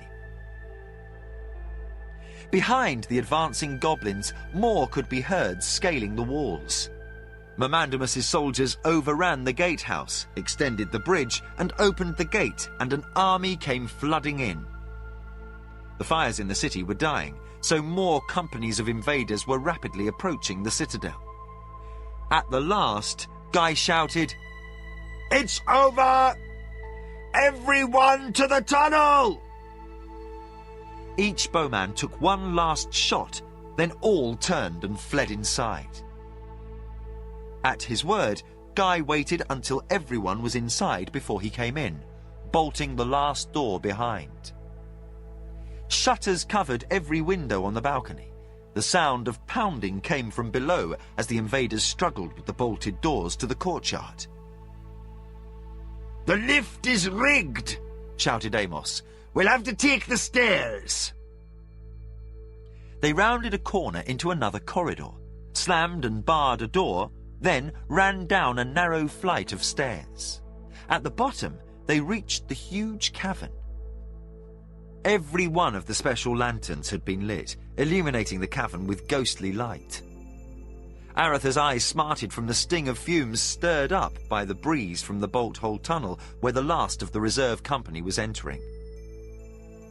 Guy and the others ran toward the door and had to halt, for the tunnel could accommodate only 2 abreast. From above came the sound of shouting and pounding on the door at the top of the stairs. Again, Guy insisted on being the last to enter, and he closed the door behind, placing a huge iron bar across it. This should take them a few minutes to get past. As he turned to flee up the tunnel, he said to Aretha, Pray none of these bastards brings a torch into that cavern before we clear the tunnel. They hurried along, closing several intervening doors, each being locked by the Protector. At last, they reached the end of the tunnel, and Aretha entered a large cavern. A short way off, the yawning mouth of the cave revealed night. As Guy bolted this door, a dozen bowmen of the rear guard remained ready against the possibility of the Protectors having been overtaken. Another 3 or 4 dozen soldiers were moving off, attempting to wait a minute or so before leaving, so that each group of men might not stumble upon the heels of those before. From the odd noises in the night, it was clear that a few of those fleeing had encountered units of the enemy. Aretha knew it was likely that most of those leaving the city would be spread throughout the hills by sundown tomorrow. Guy waved the bowmen out of the cave, and soon the last of those not with the rear guard were off, and only they, Locklear, Jimmy, Aretha and Amos stood with Guy. Guy then ordered the rear guard away, and soon only the 5 were in the cave. Another figure came out of the gloom, and Aretha could see it was the red-headed warrior who had brought news of Mamandamus's approach through the flames. Get away, ordered Guy. The soldier shrugged, seeming unconcerned with the order. You said, every man for himself, Protector. I might as well stay. Guy nodded. Your name? Shiga. Amos said, I've heard of you. Shiga the Spear. Won the Midsummer's Games last year. The man shrugged. Guy said, Did you see de Sevigny? Shiga pointed toward the cave entrance with his chin. He and some others left just before you came out, as you ordered. They should be well past the highest redoubt, about 100 yards down from here. The sound of wood tearing came faintly through the tunnel. Guy said, They have reached the last door. He grabbed a chain that ran from under the footing below the door, saying, help me with this. They all picked up the chain and helped him pull it taut until he could attach it to a ballista pointing away from the door. The ballista had been fastened to the rock floor of the cavern. There was no bolt set in the war engine, but as soon as the chain was attached, Aretha saw its purpose. You fire the ballista and collapse the tunnel behind. Amos said, The chain runs under the supports of the tunnel, all the way back to the cavern connecting them. It should all come down, with several hundred of the scum-covered rats inside. But there's more. Guy nodded. Start running from the cave, and when you reach the mouth, I'm going to pull this. A rhythmic pounding sounded on the last door. Some sort of ram was being brought to bear. Aretha and the others hurried outside the cave mouth and halted to watch. Guy triggered the ballista, and it seemed to hesitate. Then, with a jerk, it snapped the chain forward only a few inches. It was enough. Abruptly, the door erupted outward as Guy sprinted for the cavern mouth, a rolling cloud of dust behind. A few bloodied and pulped goblin bodies fell out as rocks came rushing out of the tunnel. They all ran with Guy away from the cavern. He pointed up, where a path led above the cave. I want to go up there a while. If you want to head out now, go. But I'm going to see this. Amos said, I wouldn't miss it. And followed after. Aretha looked at them, then followed. While they were climbing above the cave mouth, a rumbling beneath their feet could be felt as a series of dull explosions sounded. Amos said, The lifts were set to fall when the tunnel was collapsed. They should have ignited the barrels on each floor of the citadel, all the way down to the cavern. Another series of explosions could be heard. Seems the damn contraption worked. Suddenly, the ground heaved. A sound like the heavens opening rang in their ears as they were slammed to the earth, and a concussion of enormous power stunned them all for a moment. From beyond the edge of the prominence they were climbing, an astonishing rolling ball of orange and yellow flames rushed heavenward. It rose at rapid rate, expanding as it went, and, in the terrible beauty of its glow, they could see trailing debris being lifted upward. Dull thuds rang through the ground beneath them as the last reservoirs of naphtha began to ignite, ripping the keep apart. Stones, charred fragments of wood, and bodies were being sucked skyward as if some giant wind blew straight up. Aretha lay upon the ground, staggered by the display. A shrieking wind passed him. Then there came an immense blast of heat. For a moment the air burned their noses and stung their faces as if they stood within feet of the mouth of a giant furnace. Amos had to yell over the noise. The storage below the citadel blew. We were venting it all day and night so it would become explosive. His words were faint as ears rang, then were drowned out by another titanic explosion as the ground bucked and heaved under them, followed instantly by a series of lesser detonations, the concussion of the reports hammering at them like physical blows.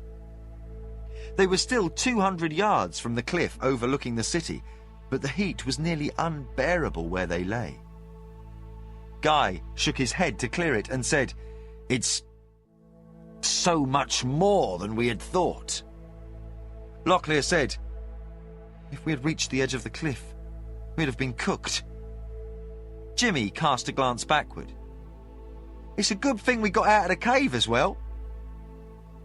They all craned their heads around to look back to where he pointed. The ground continued to heave, and more explosions sounded as rocks and debris rolled down the slopes past them. Below, the hillside had changed. The entire contents of the tunnel had been blown clear by the first massive explosion, covering the hillside opposite the cavern with a litter of body parts and rubble. Then the ground heaved and pitched as another massive explosion sounded. Again, a fireball rose high overhead, though not as massive as the last. There was a surging, rolling motion of the ground, and a third tremendous explosion came. Then some minor trembling. They all lay still, lest they be tossed down again by the shaking earth. After a time, the ground only echoed with dull thuds, and they stood. Still 200 yards or more from the edge of the cliff, they gathered and watched as the utter destruction of Armengar was accomplished. In only a few terrible moments, the home of a people, the centre of their culture, had been swept away. It was an obliteration unmatched in the annals of Mid-Chemian warfare. Guy watched the angry, glowing sky. He attempted to walk closer to the edge of the cliff, but the heat, an almost visible curtain of superheated air rising before the cliff face, forced him back. For a moment, he stood as if resolving to brave the inferno and glimpse the remains of his city. Then he relented. "Nothing could have survived that explosion," said Aratha. "Every goblin and dark brother between the citadel and the city wall must have been killed." Amos said, "Maybe his bastardness got caught with his pants down. I'd love to think he had a limit on how much his magic could handle." Aratha said, "His soldiers may have died, but I think he will somehow escape. I don't think that beast he rode minded the fire." Jimmy said, "Look!" and pointed skyward. The cloud of smoke that hung above them was glowing red from the reflected light of the fire below, as a giant column of flame still rose toward the heavens. Against that angry backdrop, a single figure could be seen riding in the air upon the back of a glowing red steed. It seemed to be descending, as if running downhill in a circle, and it was clearly making its way back to the heart of Mamandamus's camp. "Son of a mangy bitch!" swore Amos. "Can't anything kill that dung-eater?" Guy looked about. "I don't know, but now we have other worries." He began to climb down, and they discovered that the entire cavern had collapsed beneath them. Where the cave mouth had been, only a mass of rubble extending out into the gully could be seen. They picked their way through the debris, passing beyond several collapsed stone redoubts that had protected the city from attack from above, and, at last, reached the wash leading down into a canyon where horses were hidden. Guy said, "The first 4 or 5 canyons will have been picked clean by those first to flee. If we're to find mounts, we must look farther out." Aratha nodded. "Still, we have a choice. West toward Yarban, or east toward Highcastle?" "Toward Yarban," answered Guy. "If help's coming, we have a chance of meeting it along the road." He scanned the area, looking for some sign of which was the most likely direction to travel. Whatever units Mamandamus had up here will likely be disorganized now. We may yet get free of them. Amos chuckled. "Even his larger companies will be reluctant to stand in the way of a rout army. It isn't exactly healthy." Guy said, "Still, if they find themselves cornered, they'll fight like the rats they are. And, at first light, there will be thousands of reinforcements up here. We have only a few hours at best to get away." The sound of movement from the canyon caused all to draw weapons and move back into what little shelter was provided by the fallen rocks. Guy signaled for everyone to be ready. They waited silently, and from around the corner a figure emerged. Guy sprang forward, halting his blow in mid-air. "Brianna!" The commander of the 3rd Company looked slightly dazed, blood flowing from a cut upon her temple. Seeing Guy, she relaxed. "Protector," she said with relief. "we were forced to turn back. There was a patrol of trolls at the lower end of the canyon who were attempting to flee back to their own lines. We seemed to be fighting to get past each other. Then, the explosion. We were showered with rocks. I don't know what happened to the trolls. I think they fled. She pointed to her bleeding forehead. Some of us were hurt. "Who is with you?" he asked. Aretha stepped forward as Brianna shook her head to clear it, then motioned. And into the glow from the conflagration in the city came 2 more guards, one obviously wounded, and a dozen or more children. With wide, startled eyes, they regarded Aretha, Guy, and the others. Brianna said, "They had been trapped in a drawer by some dark brothers. Some of my soldiers killed the brothers, but we were separated. We've been finding stragglers for the last hour."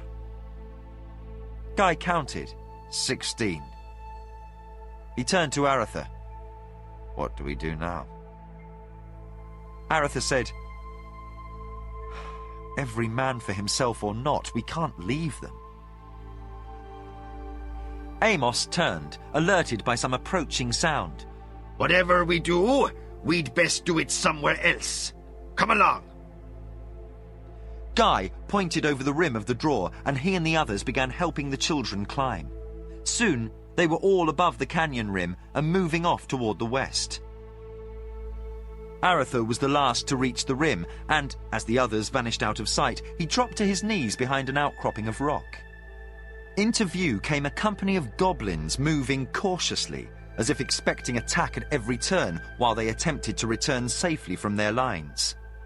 From their bloodied appearance, it was clear they had already encountered some elements of the Armengarian route.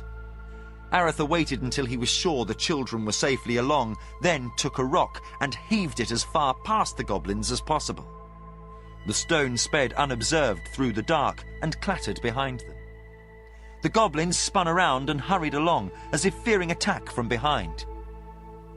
Aretha ducked along the ridge, running in a crouch, then jumped down to the next trail. Soon he overtook the last of their party, the man called Shigga acting as rear guard. Shigga motioned with his head. Aretha whispered, "Goblins." The spearman nodded, and they moved down the trail, following the band of tiny fugitives. Chapter 15. Flight. Aretha motioned for a halt. Everyone, including the children, moved against the rocks, hiding from possible observation. The entire party crouched down in a gully, one they had been following for the night. Dawn was approaching, and after the fiery destruction of Armengar, the hills behind the city had become a no-man's land. The fall of the city had been a victory for Mamandamus, but a vastly more costly one than he had expected. The hills behind Armengar had been thrown into chaos. The units already in place there had been overrun by the Rout army fleeing the city. A large number of goblins and trolls had quit the hills and fled back toward Mamandamus's camp. In the first few hours after the fall of the city, Aretha's party had seen few goblins or dark brothers, but it was obvious that Mamandamus had ordered a large number of his units back into the hills. At first, Mamandamus's forces had no clear advantage once in the rocks. There was no coordination among commanders, and not enough soldiers had come into the hills to put the fleeing Armengarians at a clear numerical disadvantage.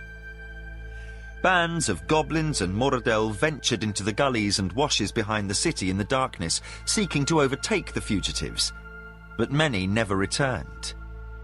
Now, the balance was shifting. Soon, the area would be entirely in the enemy's control. Aretha glanced back at the huddling children. Several of the little ones were close to exhaustion from a sleepless night and constant terror. The problem of finding a safe passage south was confounded by the inability of the youngest children to move quickly, and at each turn they ran the chance of encountering the enemy. Twice they had blundered into elements from the city, and Guy had ordered them along on their own, refusing to let this group become larger. Twice more they had discovered corpses from both sides. The sound of boots grew louder, and from the number and the lack of any attempt to hide their approach, Aretha judged this likely to be the enemy. He signalled, and everyone faded back along the gully, until Aretha, Guy, Amos, Brianna and Shigga crouched down in the shadows before the huddling children. Jimmy and Locklear stayed in the midst of the children, keeping them quiet. The patrol, led by a Moradel, consisted of trolls and goblins. The trolls were sniffing the air, but the heavy reek of smoke confounded their senses. They marched past the gully and down a large defile. When they were past, Aretha motioned and the company moved cautiously forward, travelling toward the west, away from the patrol's line of march. Suddenly, a child yelled in fright, and Aretha and the others whirled around. Jimmy was leaping past the children, Locklear at his side, weapons drawn, as the trolls attacked. Whether they had discovered the fugitives or had simply decided to double back along the defile, Aretha did not know, but he knew they must dispose of this patrol quickly, or they would alert others. Aretha lunged over Locklear's shoulder and killed a troll, forcing the boy back. Amos and Guy passed them, and soon the entire company was engaged. Shigga thrust with his spear, killing another troll, while the Moradel faced Guy. The Dark Elf recognized the protector of Armengar, for he shouted, "One Eye!" He attacked with savage fury, pushing Guy backward, but Locklear duplicated Aretha's trick, striking past Guy, killing the Moradel. Abruptly, it was over, with 5 trolls, an equal number of goblins, and the Moradel dead. Aretha was breathing heavily when he said, "It's a good thing this is a narrow gully. If they'd got around us, we'd never have survived." Guy regarded the greying sky and said, "We have to find some place to hide. The children are ready to drop, and there's no place close where we can move over the mountains." Shigga said, "My kraal is not far, so I've travelled here, Protector. There's a trail a mile more to the west, not often used. It leads to a shallow cave. Perhaps we can mask it. It's a difficult climb." "But we've no choice," said Amos. Guy said, "Show us." Shigga set out at a trot, only slowing to glance around turns in the trail. When he at last climbed up on the rocks next to the defile, they began lifting the children. The last child had been handed up, and Brianna had climbed up after, when a shout came from the west. A half-dozen Armengarian soldiers were fighting a rearward action as a large number of goblins pursued them toward Aretha and his companions. Guy shouted to Brianna, "Get the children out of here!" Shigga crouched with his spear at the ready, while Brianna hurried the children along toward the cave. Aretha and the others joined with the Armengarians and blocked the defile, refusing to yield to the goblins. The goblins fought with a frantic quality, and suddenly Aretha shouted, "They're fleeing from someone behind them!" The pressure increased as goblins began to leap at the Armengarians. Guy ordered a slow withdrawal, and step by step they let the goblins push them back along the defile. Shigga crouched above the defile, guarding the slight trail to the cave from any goblin or troll who might attempt to climb toward the children, while Brianna continued to usher the children upward. But the goblins chose to ignore them, seeking frantically to get past Guy's detachment. Then a shout from the other side, beyond Aretha's vision, sounded, and several of the rearmost goblins began battling some other foe.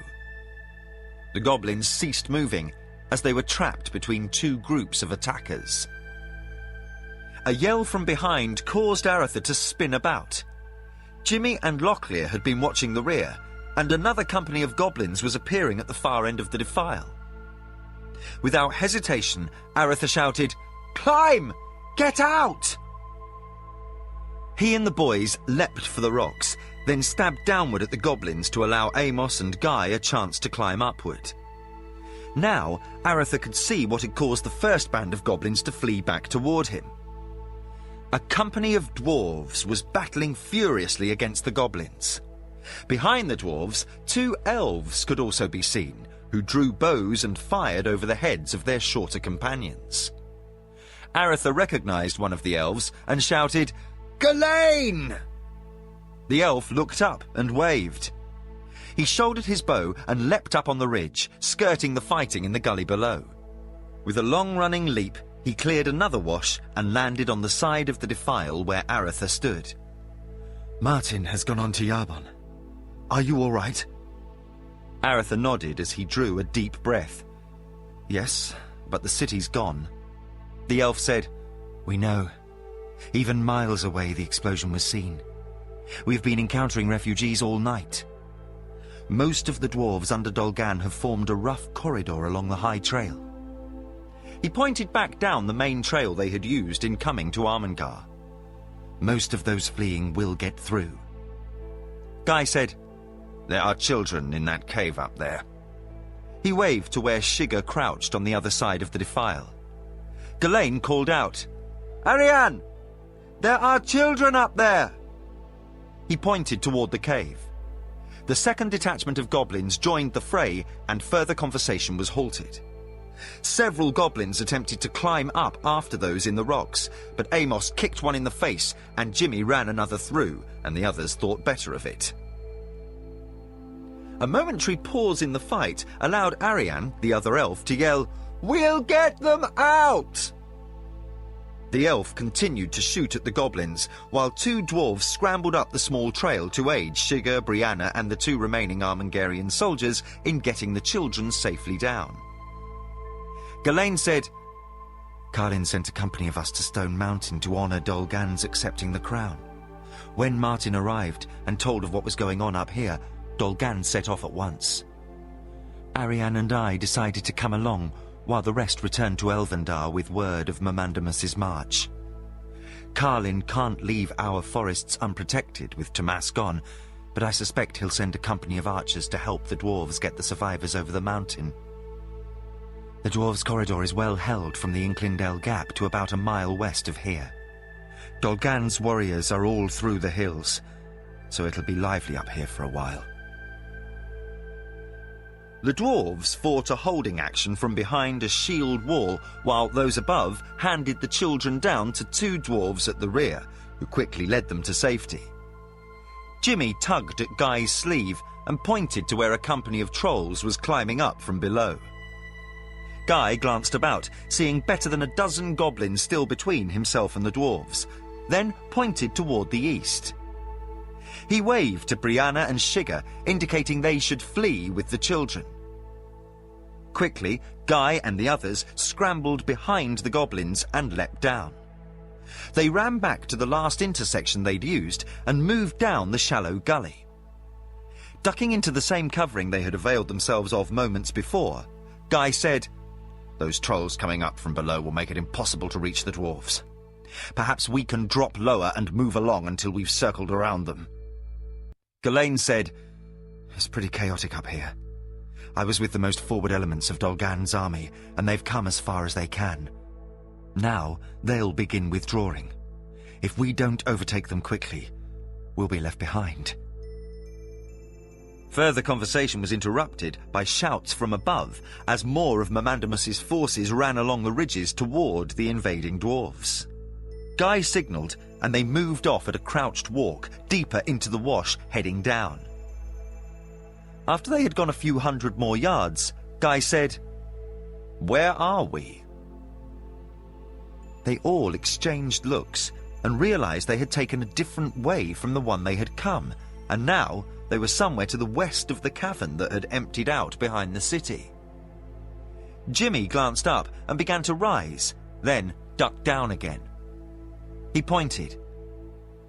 "There's a glow in the sky still over there, so that must be where the city is." Guy swore softly. We're not as far east as I thought. I don't know where this gully empties out. Aretha looked at the lightening sky. "We better keep moving." They hurried off, not certain where they were heading, but knowing that to be caught would be to die. Riders, whispered Ghislaine, who had been scouting ahead. Aretha and Guy both pointed, and the elf said, "Renegades. A half dozen. The louts are taking their ease about a campfire. You'd think it was a picnic." "Any signs of others?" asked Guy. Nothing. I saw some movement farther to the west, but I think we've moved behind Momandamus's lines. If those lazing about the fire are any indication, things are pretty calm hereabouts." Guy gestured with his thumb across his throat. Aretha nodded. Amos pulled a belt knife and motioned for the boys to circle the camp. In a crouch, they all moved along until Jimmy signalled and he and Locklear climbed up above the trail. The two squires moved quickly and silently, while Aretha, Amos, Ghislaine and Guy waited. They heard a startled shout and dashed forward. The two squires had jumped to guard at the far end of the small camp, and the 5 other men had their backs turned. 3 died without knowing someone was coming behind them, and the other 2 quickly followed. Guy glanced about. "Take their cloaks. If we're questioned, we'll likely be found out.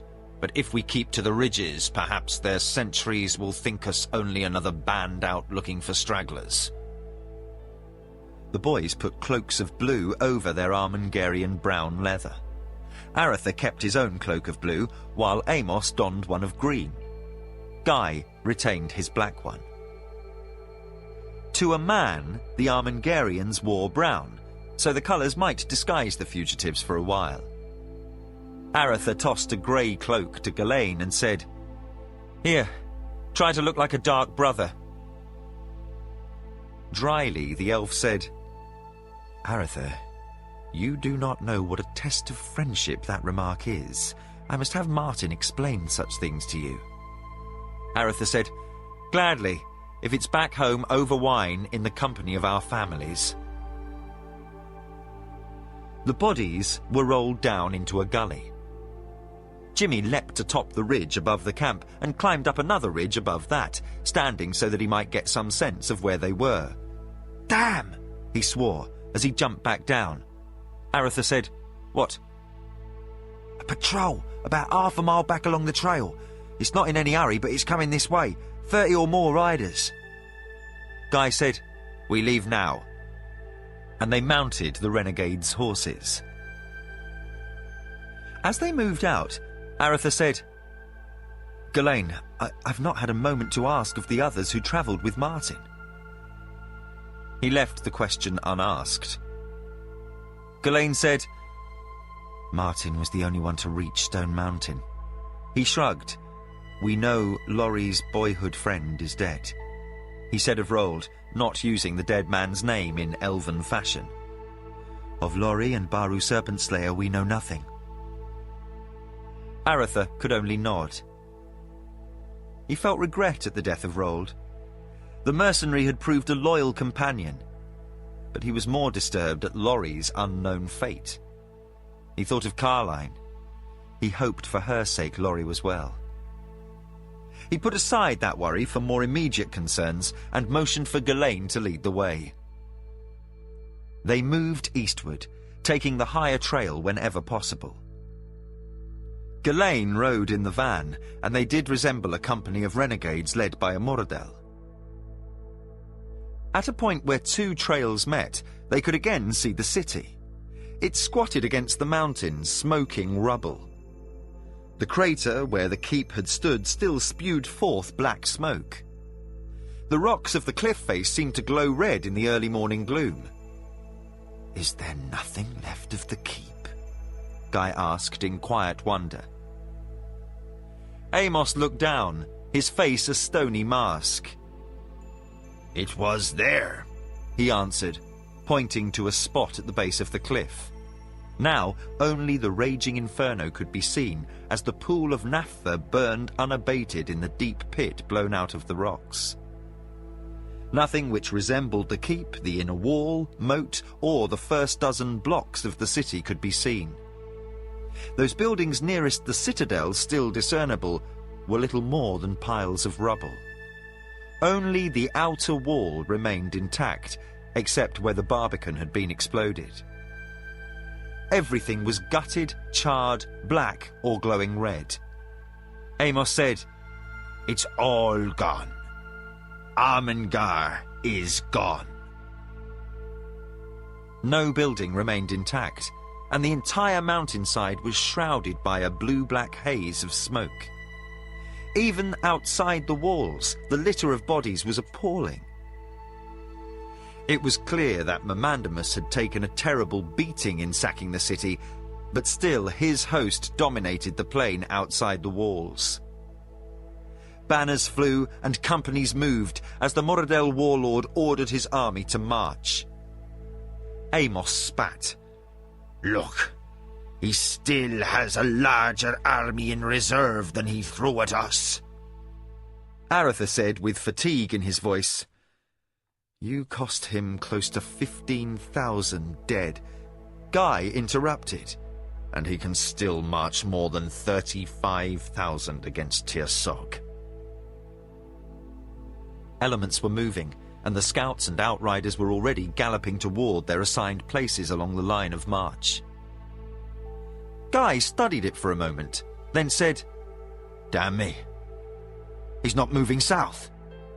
He's moving his army eastward." Aratha looked at Amos, then at Guy. "But that makes no sense. He can hold the dwarves to the west, pushing them back until he's in Yarbon." Jimmy said, "To the east lies High Castle," finished Aratha. Guy nodded. "He's going to march his army down Cutter's Gap right into High Castle's garrison." Aratha said, "But why? He can overrun High Castle in days, but he'll be left standing in the middle of the high wold, unprotected on either flank. He's got no obvious goal." Guy said, "If he strikes dead south, he can be in the dim wood inside a month." "Sethanon," said Aratha. Guy said, "I don't understand it. He can take Sethanon. Its garrison is little more than an honor company. But once there, what? He can winter, living on forage from the dim wood and whatever city stores he captures, but come spring, Liam can hit him from the east and your forces from the west. He'll be between the hammer and the anvil, with a 500-mile retreat back into the mountains. It would mean his destruction." Amos spat. "Let's not underestimate the nose picker. He's up to something." Ghislaine looked about. "We'd best be going along. If he's moving east for certain, we'll never be able to double back and reach Inklindale. That patrol we saw will be a company of outriders. They'll stay up here along the entire line of march, following behind us." Guy nodded. "Then we must reach Cutter's Gap before his advanced elements." Aratha spurred his horse, and they began the ride eastward. For the balance of the day, they managed to keep ahead of any of Mamandamus's soldiers. Occasionally they would see flankers riding off from the main army, far below on the plain, and there were signs of movement behind them. But the trail began moving downward, and near sundown Aratha said, "We're going to be riding smack into their outer pickets if we keep moving toward the plain." Guy said, "If we continue riding past dark, we might slip into the woods at the bottom of the hills. If we hug the foot of the mountains and ride all night, we'll enter the forest proper. I doubt even Mamandamus will be sending large numbers of soldiers into the Edda forest. He can circle it easily enough. The Edda is no place I'd like to be, but we'll have cover. If we ride all night, we might stay enough ahead of them to be safe. At least from them." Jimmy and Locklear exchanged questioning looks. Then Jimmy said, "Amos? What's he mean?" Amos glanced at Guy, who nodded. "The Edda's a bad place, boy. We could forest for about 3 miles or so into the woods along its edge. A little farther in, a man could hunt. But farther than that, well, we don't know what's in there. Even the goblins and dark brothers skirt the place. Whoever goes deep into the forest just doesn't come back. We don't know what's in there. The Edder's pretty damn big, so just about anything could hide in there. Aretha said, "We leap from the cauldron to the fire, then." Perhaps, answered Guy. Still, we know what we face if we ride the plain. Jimmy said, "Maybe we could slip by, keep in our disguises." It was Ghislaine who answered. There is no chance, Jimmy. One look and any Moradel knows an Eladel instantly. It is something we do not speak of, but simply believe me, there is an instinctive recognition. Amos spurred his mount forward. Then there's nothing else for it? Into the forest, lads! They rode as quietly as they could through woodlands dark and foreboding. Distant calls echoed from Amandamus's army camped for the night on the plains to the north. By moving through the night, Aretha judged they would be well ahead of Amandamus's army by sunup. By midday they would be out of the forest, back upon the plain, able to pick up speed. Then, if they could reach Cutter's Gap and Brian, Lord Highcastle, there was a chance of slowing Amandamus all the way down the high wold and through the dimwood. Jimmy spurred his horse forward and overtook Ghislaine. "I've got this funny itch." Softly the elf said, I feel it too. I also sense something familiar about these woods. I can't put a name to it. Then, with elvish humour, he added, But then, I'm only a youngster, barely 40 years of age. Returning the dryness, Jimmy said, "An infant!" Guy, who rode next to Aretha, said, We might just get to Highcastle. He was quiet for a while, then at last said, Aretha, returning to the kingdom poses some problems for me. Aretha nodded in understanding, though the gesture was lost in the dark. I'll speak with Liam. I assume once at Highcastle I'll have your parole. Until we sort this mess out, you'll be under my protection. Guy said, I'm not worried over my fate. Look, I've what's left of a small nation streaming down into Yavin. I just want to ensure they are well cared for. His voice revealed a deep sense of despair. I vowed to rebuild Armengar. We both know that will never be. Aretha said, We'll work out something to bring your people into the kingdom, Guy. He studied the form that rode slowly beside him in the darkness. But what of yourself? I have no concern for myself, but... Look, consider interceding with Liam on Armand's behalf, if he got out. He's a fine general and able leader. If I had taken the crown, he would have been the next Duke of Bastira. With no son of my own, I couldn't imagine a better choice. You'll need his sort, Aretha, if we're to weather all that's coming. His only fault is an overblown sense of personal loyalty and honour. Aretha promised to consider the request, and they lapsed into silence.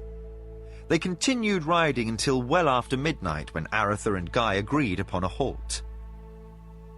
Guy approached Ghislaine while they rested the horses and said, We're now farther into these woods than any Armengarian has travelled and returned. Ghislaine said, I'll keep alert. He studied Guy's face. I have heard of you, Guy de Bastira. At last recounting, you were something of an object of distrust, he said with elven understatement. It seems the situation has changed. He nodded toward Aretha. Guy smiled a grim smile. For the moment. Fate and circumstance occasionally forge unexpected alliances. The elf grinned. That is true. You have an elf-like appreciation. I would like to hear the tale someday. Guy nodded. Amos approached and said, I thought I heard something that way. Guy looked where he indicated. Then both discovered Ghislaine gone. Aretha came over. I heard it also, as did Ghislaine. He'll return soon. Guy hunkered down, resting while alert. Let's hope he's able. Jimmy and Locklear tended the horses in silence. Jimmy studied his friend. In the gloom, he could only see a little of the boy's expression, but he knew that Locklear still hadn't recovered from Bronwyn's death. Then, Jimmy was visited by a strange sense of guilt. He hadn't thought of Crinster since the retreat from the wall. Jimmy tried to shrug aside the irritation. Hadn't they been lovers from desire and entered freely into the relationship? Had any promises been made? Yes and no. But Jimmy felt nettled at his own lack of concern. He didn't wish any harm to Crinster, but he didn't see much sense in worrying about her. She was as able to take care of herself as any woman Jimmy had met, a soldier by training since childhood. No, what troubled Jimmy was the absence of concern. He vaguely sensed something was lacking. He became irritated. He had had enough concern with others in his life, with Anita's injury and Aretha's mock death. Becoming involved with other people was a bloody inconvenience. Finally, he felt his irritation grow to anger. He moved up to Locklear and grabbed his friend roughly, swinging him about. "Stop it!" he hissed. Locklear's eyes widened in surprise. "Stop what?" "This bloody damn silence! Bronwyn's dead, and it wasn't your fault." Locklear's expression remained unchanged, but slowly moisture gathered in his eyes. Then tears began to run down his face. Pulling his shoulder out from under Jimmy's hand with a shrug, he quietly said, "The horses." He moved away, his face still streaked with tears. Jimmy sighed. He didn't know what had possessed him to act that way, but suddenly he felt stupid and thoughtless. And he wondered how Crinster was faring. If she was still alive. He turned to the horses and struggled to push away strong emotions. Ghislaine returned at a silent run. A light of some sort far into the woods. I ventured close but heard movement. They were stealthy, almost passing unnoticed, but I did hear signs of their coming this way. Guy moved toward his horse, as did the others. Ghislaine mounted, and when the others were ready, he pointed. He whispered, "We must move to the edge of the forest, as far from the light as we can without being seen by Mamandamus's scouts." He spurred his horse and began to ride forward. He had moved about a dozen paces when a figure dropped out of the trees from above, knocking him from the saddle.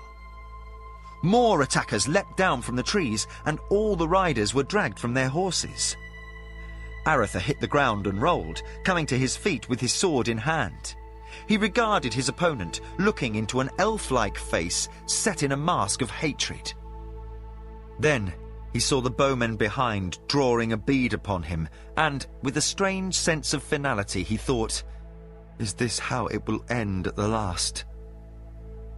The prophecy was wrong. Then, the one sitting atop Ghislaine pulled him up by the tunic, his other hand drawn back with a knife, ready to kill him. He faltered, exclaiming, "Eladel!" followed by a sentence in a language unknown to Aretha. Suddenly, the attackers ran forward, but no attempt was made to kill Aretha's party. Hands restrained them while Ghislaine's attacker helped him to his feet. They spoke rapidly in the other language, and Ghislaine motioned to Aretha, then the rest. The others, dressed in grey hooded cloaks, nodded and pointed toward the east. Ghislaine said, "We must go with them." In soft tones, Aretha said, "Do they think us renegades, and you one of them?" The normal elven mask was dropped, and Ghislaine revealed confusion in the gloom. "I don't know what wonder we have stumbled into, Aretha, but these aren't Mordel. They're elves." He glanced about the clearing. "And I've never seen any of them before in my life." They were brought before an old elf who sat upon a wooden seat elevated by a platform. The clearing was 70 or so feet wide, and on all sides elves squatted or stood. The surrounding area was their home, a village of huts and small buildings of wood, but totally lacking the beauty and grace found in Elvendar. Aretha glanced about. The elves stood arrayed in unexpected garb. Grey cloaks, much like those worn by the Moradel, were common, and the warriors wore an assortment of leather armour and furs. Odd decorative jewellery of copper and brass set with unpolished stones, or necklaces of animal teeth, hung about many of the warriors' necks. The weapons were rude but efficient-looking, lacking the fine craftsmanship common to those elven weapons Aretha had seen before. That these were elves was certain, but they possessed a barbaric aspect that caused Aretha no small discomfort. The prince listened as the leader of those who had captured them spoke to the elf upon the seat. "Aron Eranon," whispered Ghislaine to Aretha. "That means King Redtree. They call that one their king." The king motioned for the prisoners to be brought forward and spoke to Ghislaine. Aretha said, "What did he say?" The king said, "What I said was that had your friend not been recognized, you would all most likely be dead now." Aretha said, "You speak the king's tongue?" The old elf nodded. "As well as Armengarian. We speak the tongues of men, though we have nothing to do with men. We have learned it over the years from those we have captured." Guy seemed angered. "It has been you who have been killing my people." "And who are you?" asked the king. "I am Guy du Bastira, protector of Armengar." The king nodded. "One Eye. We have heard of you. We kill any who invade our forest, whether men, goblins, trolls, or even our dark kin. We have only enemies without the Traureda. But this," he pointed at Ghislaine, "is something new to us." He studied the elf. "I would know you and your line." "I am Ghislaine, son of one who was brother to one who ruled," he said, not using the names of the dead in elven fashion. "My father was descended from he who drove the Moradel from our homes.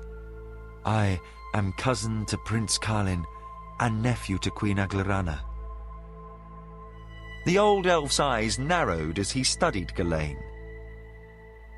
"You speak of princes, yet my son was slain by the trolls 70 winters ago. You speak of queens, yet my son's mother died in the battle for Neldarlod when our dark brothers last sought to destroy us. You speak of things I do not understand. Ghislaine said, As do you, King Eranon. I do not know where lies this Neldar lodge you spoke of, nor have I heard of our people living north of the great mountains. I speak of those of our kin who live in our home, in Elvendar. Several elves said, Bamalinda. Aretha said, What is that word? Ghislaine said, It means golden home, place, land. It's a place of wonder. They think of it as a fable. The king said, Elvendar, Bamalinda, you speak of legends. Our ancient home was destroyed in the days of the mad god's rage. Ghislaine was silent for a long while, as if deeply considering something. Finally, he turned to Aretha and Guy. I am going to ask that you be taken from here. I must speak of things which I lack the wisdom to know if it is proper to share with you. I must speak of those who have gone to the Blessed Isle, and speak of the shame of our race. I hope you understand. To the king he said, I would speak of these things, but they are for the Eladel only to hear. Will you take my friends to a place of safety while I speak? The king nodded and waved for a pair of guards who escorted the 5 humans to another clearing. There was no place to sit except upon the ground, so they hunkered down upon the damp soil.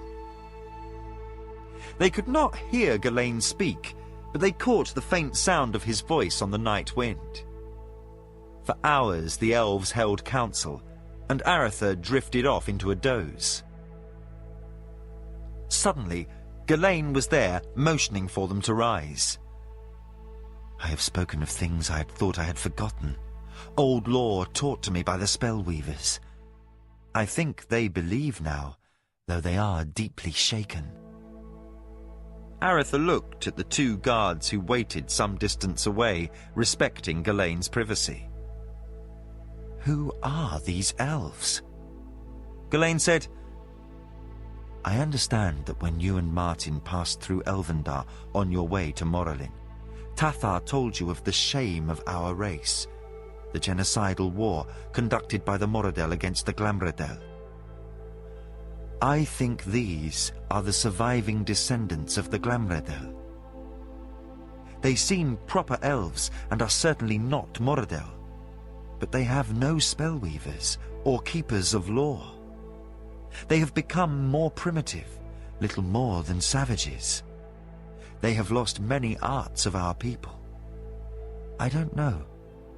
Perhaps those who survived the last battle, when the first Mamandamus led the Moradel, came here and found refuge. The king spoke of their having lived for a long time in Neldarlod, which means place of the beech trees. So they are but recently come to Edda Forest. They've been here long enough to make it impossible for the Armengarians to hunt or lumber deeply, said Guy.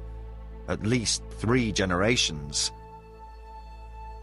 I'm speaking of elven things, an elven sense of years, answered Ghislaine. They have been here over 200 years. He regarded the 2 guards. And I don't think they're entirely free of the Glamradel heritage. They are much more warlike and aggressive than we of Elvendar, almost as much as the Moradel. I don't know. This king seems unsure of what should be done. He's taking counsel now with his elders, and I expect we'll hear what they wish in a day or 2. Aretha looked alarmed. In a day or 2? Mamandamus will again be between us and Cutter's Gap. We must be away this day. Ghislaine said, I'll return to council. Perhaps I can explain a few things to them about the way the world works outside this forest. He left them, and they sat, again resigned to having nothing to do but wait.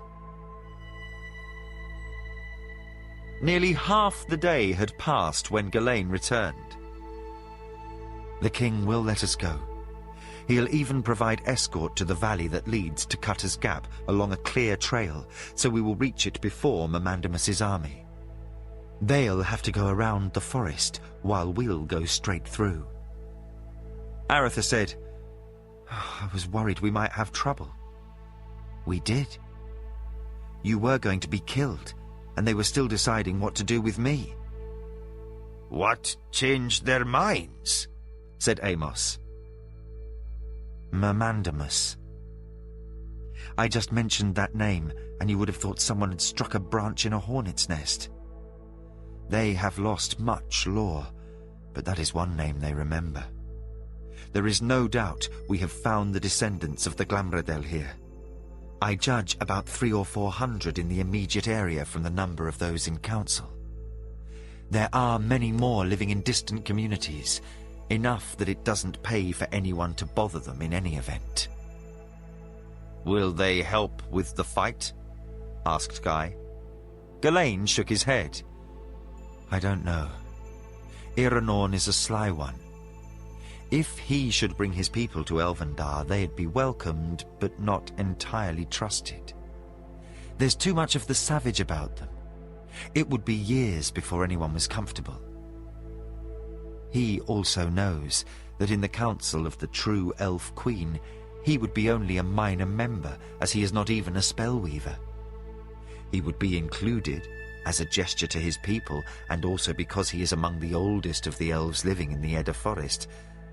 But here, he is a king. A poor king, but still a king. No, this will not be an easy or simple problem. But that is the sort of question we elves are willing to spend years in pondering. I have given Iranon clear instructions on the way to Elvendar, so that should his people wish to return to our mother forest, they may. They will come or not, as pleases them, while for now we must make for High Castle. Aretha rose and said, Good. At least we have one less problem. Jimmy followed Aretha to the horses and said to Locklear, As if the ones we have left are such piddly little things. Amos laughed and clapped the boys on the shoulders. The horses were at their limit, for Aretha and his companions had been riding them hard for almost a week. The tired animals were footsore and slow, and Aretha knew they had only just managed to stay ahead of the invaders. The day before, they had spotted smoke behind them, as Mamandamus's advanced scouts had made camp at day's end. This lack of caution at being spotted showed their contempt for the garrison between them and the kingdom. Cutter's Gap was at the south end of a wide valley running through the teeth of the world, rock-strewn and densely grown with brush for most of its length. Then it cleared, with no vestige of cover. Only scorched ground could be seen. Jimmy and Locklear glanced about, and Guy observed, We have reached the limit of High Castle's patrols. He probably has a burn here every year to keep the area uncovered, so no one can approach undetected. As the 6th day since their leaving the Edda forests was drawing to a close, the valley began to narrow, and they entered the gap. Aretha slowed his horse as he looked about, softly observing, Remember Rold saying that 30 mercenaries held back 200 goblins here? Jimmy nodded, thinking of the fun-loving mercenary. They rode into the gap in silence. Halt and identify yourselves! Came the cry from the rocks above. Aretha and the others reined in and waited while the speaker revealed himself. A man stepped out from behind a rock above on the rim of the gap, a man wearing a white tabard with a red stone tor depicted upon it, still clear in the twilight of evening. A company of riders appeared from down the narrow canyon, while bowmen rose up on all sides above. Aretha slowly raised his hands. I am Aretha, Prince of Krondor. There were several laughs, and the officer in charge said, "And I'm your brother the king. Nice and bold, renegade, but the Prince of Crondor lies dead in his family's vault in Rilannon. If you'd not been running weapons to the goblins, you'd have heard." Aretha shouted back, "Get me to Brian Highcastle." The leader of the horsemen rode up next to the prince and said, "Put your hands behind you, there's a good lad." Aretha removed his right gauntlet and held out his signet. The man studied it, then shouted, "Captain, have you seen the royal seal of Crondor?" "An eagle flying over a mountain peak." "Well, whether he's the prince or not, he's wearing the ring." Then the man looked at the others. "And he's got an elf with him too." "An elf? You mean a dark brother?" The soldier looked confused. "You better come down here, sir." He said to Aretha, "We'll get this straight in a minute. Your Highness," he added in a soft voice, just in case. The captain took several minutes to reach the floor of the gap, then came to stand next to Aretha. He studied the prince's face. "It's a good likeness, I'll warrant, but the prince never wore no beard." Then Guy said, "As thick-headed as you are, it's no wonder Armand sent you to Highcastle, Walter of Gildenholt." The man regarded Guy for a long moment, then said, "Bloody hell! It's the Duke of Bastira!" "And this is the Prince of Crondor." The man called Walter kept looking back and forth. He said, "But you're dead, or at least that's what the royal proclamation said." He turned to Guy. "And it's your head to return to the kingdom, your grace." Aretha said, "Get us to Brian, and we'll straighten this out. His grace is under my protection, as are these others. Now, can we stop this foolishness and ride on? There's an army of dark brothers and goblins a day or so behind us, and we think Brian would appreciate hearing about it." Walter of Gildenholt motioned for the man who led the company to turn around. "Take them to Lord Highcastle, and when it's all sorted out, come back and tell me just what the bloody hell is going on." Aretha put down the razor. He ran his hand over his again clean face and said, "So we left the elves and rode straight here." Brian, Lord Highcastle, commander of the detachment at Cutter's Gap, said, "An incredible tale, Highness. Were I not seeing you here with my own eyes, with Bastira sitting there, I'd not have believed a word. The kingdom thinks you're dead. We had a day of memorial in your honour at the king's request." He sat observing the weary travellers as they cleaned up and ate in the barracks room he had given over to Aretha and his companions. The old commander was stiff in posture, as if he were constantly at attention. He looked more a parade ground soldier than a frontier commander. Amos, who was busy gulping a flagon of wine, laughed. "If you're going to have one of those, it's best to do it before you're dead so you can enjoy it. Shame you missed it, Aretha." Guy said, "Have you many of my men with you?" Highcastle said, "Most of your officers were sent to Iron Pass and North Warden, but we've two of your better ones here, Baldwin de la Treville and Anthony de Massigny, and a few remain at Bastira. Gilles Martin Reims rules in your city now as Baron de Corvis." Guy said, "He'd like to be Duke, no doubt." Aretha said, "Brian, I'd like to evacuate back to Sethanon. That's Mamandamus's obvious target, and the city could benefit from your soldiers here. This position is untenable." Highcastle said nothing for a long moment, then said, "No, Highness." Amos said, "Say no to the prince? Ha!" The Baron cast a sidelong glance toward Amos, then said to Aretha, "You know my charter and charge. I am vassal to your brother, no one else. I am given the security of this pass. I will not abandon it. My gods, man, said Guy. Will you not take our word? An army of more than 30,000 is marching, and you've what, 2,000 soldiers spread over hills from halfway to North Warden to halfway to Tir Sog? He'll overrun you in a half day. So you say, Guy. I have no first-hand knowledge that what you say is true.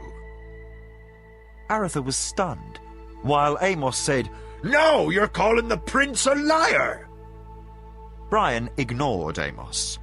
I have no doubt you've seen some heavy concentration of Dark Brothers up north, but 30,000 seems unlikely.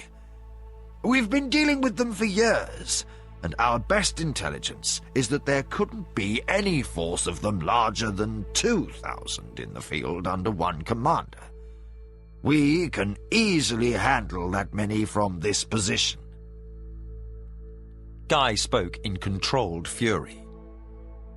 Have you been daydreaming while Aretha's been speaking, Brian?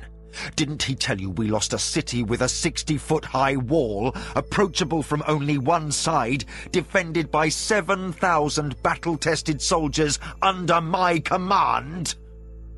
And who has been long recognized as the finest military mind in the kingdom? Asked Aretha. Highcastle said, I know of your reputation, Guy, and against Kesh you have performed well. But we border lords face unusual situations as a matter of course. I'm sure we can deal with these Dark Brothers. The Baron pushed himself away from the table and moved toward the door. Now, if you'll excuse me, I have my duties to see to. You may continue to rest here as long as you wish, but remember, here, I am the Supreme Commander until the King decides otherwise. Now, I judge you all need rest. Please, feel free to dine with my officers and myself in 2 hours. I'll send a guard to wake you. Aretha sat down at the table. After Highcastle had left, Amos said, The man's an idiot! Guy leaned forward, chin in hand. No. Brian's just doing his duty as he sees fit. Unfortunately, he's no general. His patent came from Roderick as something of a joke. He's a southerner, a court noble with no prior battle training, and he's had little trouble with the goblins up here. He came to Criddy once when I was a boy, said Aretha. I thought him a dashing fellow. The border lords. The last was said with bitter humour. He'll do as he wishes, said Guy. And he's had mostly troublemakers like Walter of Gildenholt sent to his service. Armand sent him here 5 years ago for stealing from the company treasury. He had been a senior knight lieutenant before that. But, added Guy, because of politics, some good men are here as well. Baldwin de la Troville and Anthony du Massigny are both first-rate officers. They had the misfortune to be loyal to me. I'm sure it was Caldric who suggested to Liam that they be sent to the border. Amos said, Still, what good? Do you propose we incite a mutiny? Guy said, No. But at least when the butchering begins, the garrison will die under some competent officers along with the fools. Aretha leaned back in a chair, feeling fatigue course through his body. He knew they must do something soon, but what? His mind spun with confusion, and he knew it was dulled by lack of sleep and by tension. No one in the room spoke. After a moment, Locklear arose and made his way to one of the bunks and lay down. Without words to the others, he was quickly asleep. Amos said, That's the best idea I've heard in weeks. He made his way to another bunk and, with a deep groan of satisfaction, settled into the soft embrace of the down comforter. I will see you at supper. The others followed his example. Soon all were asleep except Aratha, who tossed and turned, his mind visited by visions of hosts of goblins and Moradel overrunning his nation, killing and burning. His eyes refused to stay closed, and at last he sat up, a cold sweat upon his body. He glanced about and saw the others were all slumbering. He lay back and waited for sleep to come, but he was still awake when the call for supper came. Chapter 16. Creation. Macross opened his eyes. The sorcerer had entered a trance within minutes of discovering they were in the time trap, and had been motionless since. After watching him for several hours, Pug and Thomas had grown bored and turned their attentions to other matters. They had tried to discover all they could about the garden, but as it was a mixture of alien plant and animal life, much of what they saw was difficult to understand. After what seemed days of exploration, the sorcerer hadn't stirred, and they had resigned themselves to waiting. I think I've thought of a solution, Macross said, stretching. How long have I been in a trance? Tomas, who sat nearby on a large rock, said, I estimate about a week. Pug moved from where he had been observing at Ryath's side and said, Or it could be more. It's hard to tell. Macross blinked and stood up. Moving through time backwards does make it somewhat academic, I'll admit. But I had no idea I'd been contemplating so long. Pug said, You haven't given us much idea of what's going on here. I tried several things to discover what is occurring about us, and have only gained a little notion of how this time trap works. What have you learned about the trap? Pug's brow furrowed. It appears the spell was designed to reverse time in a field about us.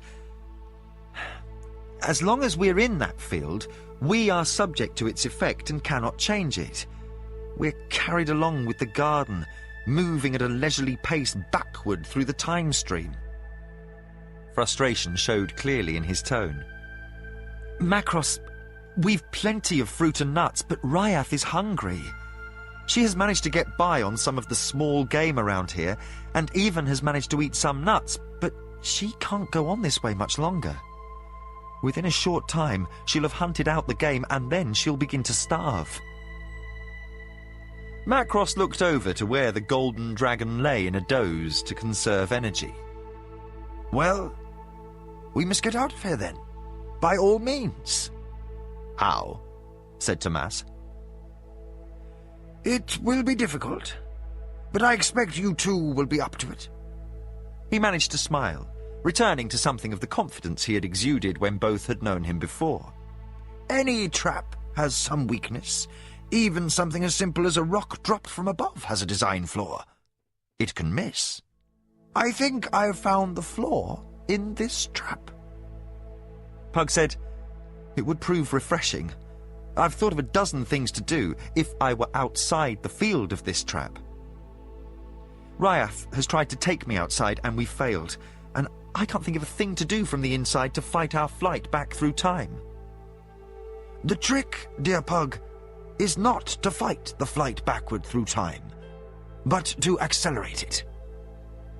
We must travel faster and faster, moving at rates undreamed of. Tomas said, To what ends? We move back further from the conflict. What do we gain? Think, Millenber of the Assembly, Macross said, using Pug's Sirani name. If we go back far enough. Pug said nothing for a while. Then understanding began to dawn.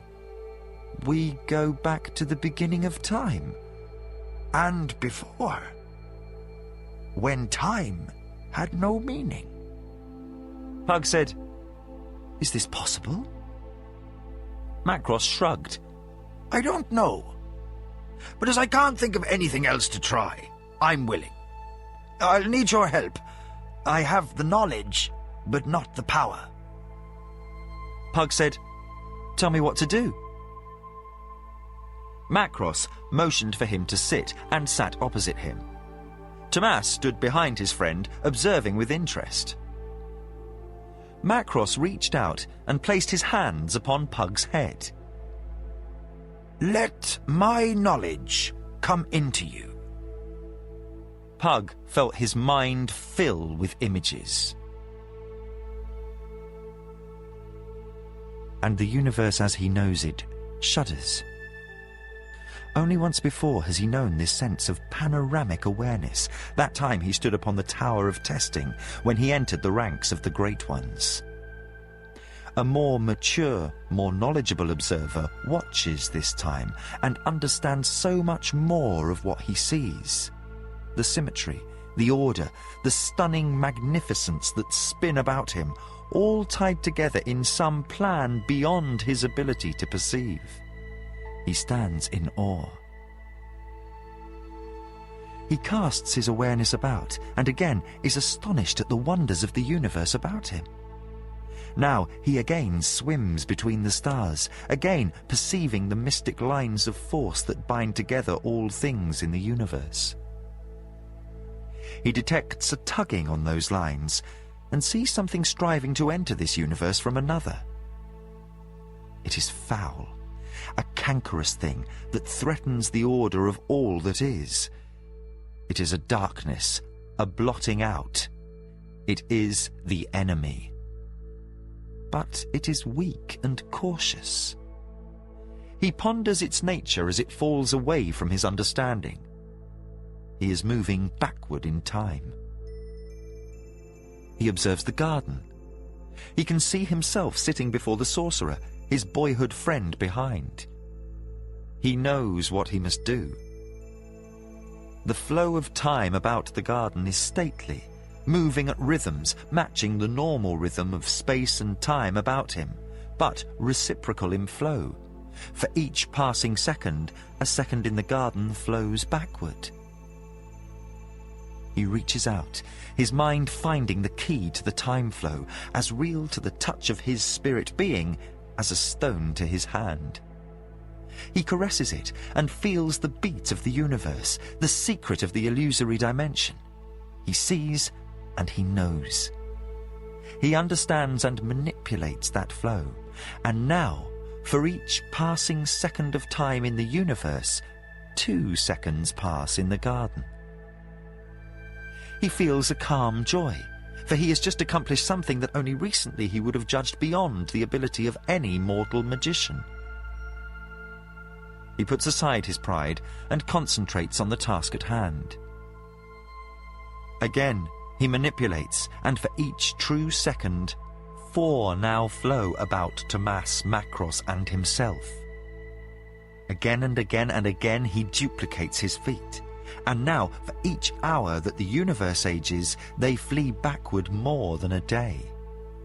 Again, and it is 2 days, then 4, then more than a week.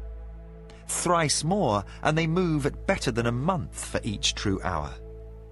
Again, again, and again, and soon they pass a year for each hour.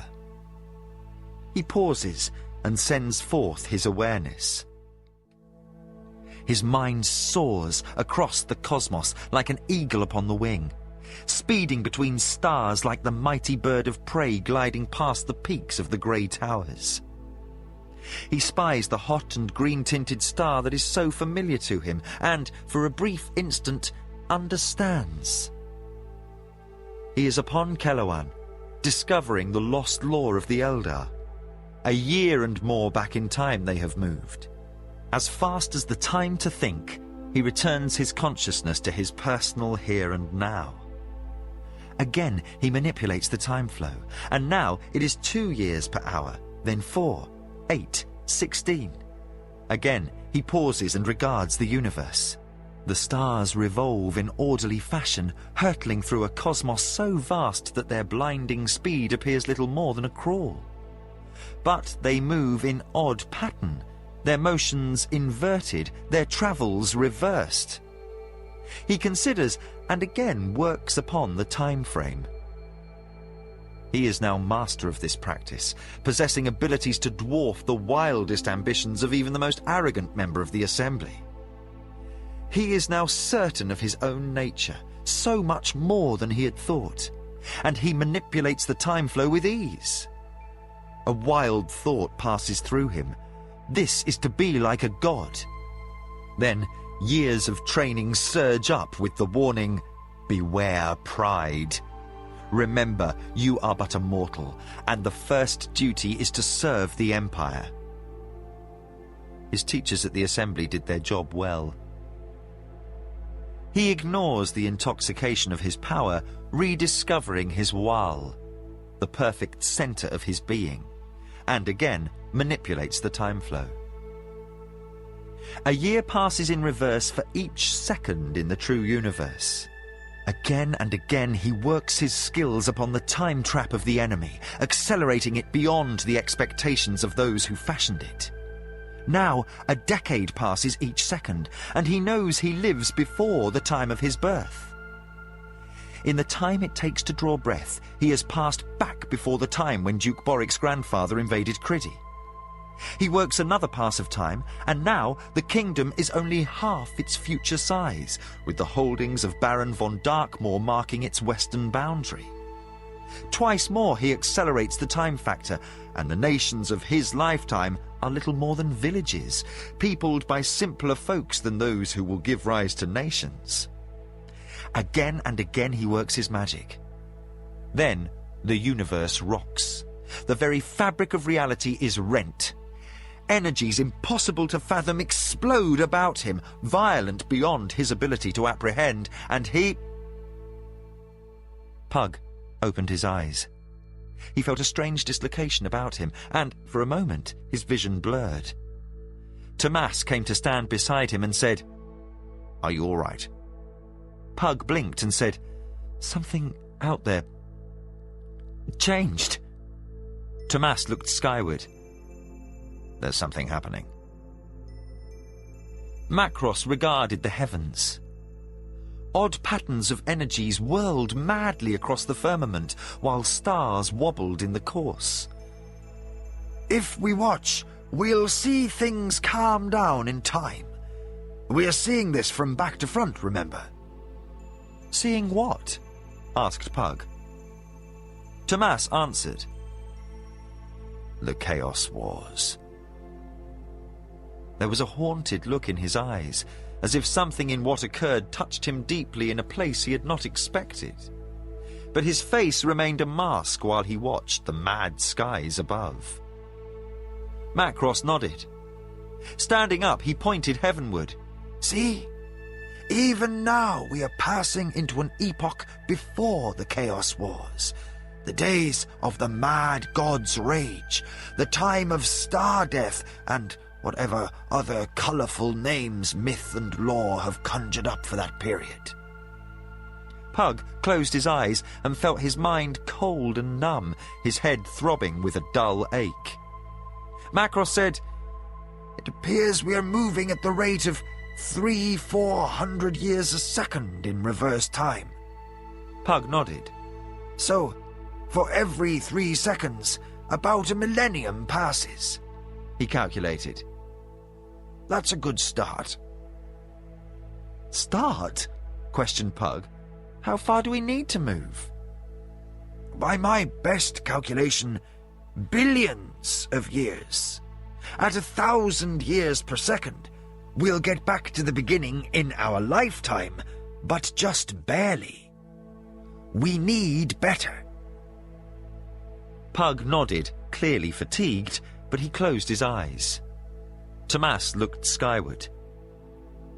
The stars could now be seen to move, though, given their vast distances, it was still a slow movement. But even seeing this much motion was disquieting. Then, their movement seemed to accelerate, and soon it was noticeably faster. Then Pug was again with them. I've created a second spell within the structure of the trap. Each minute the rate will double without my intervention.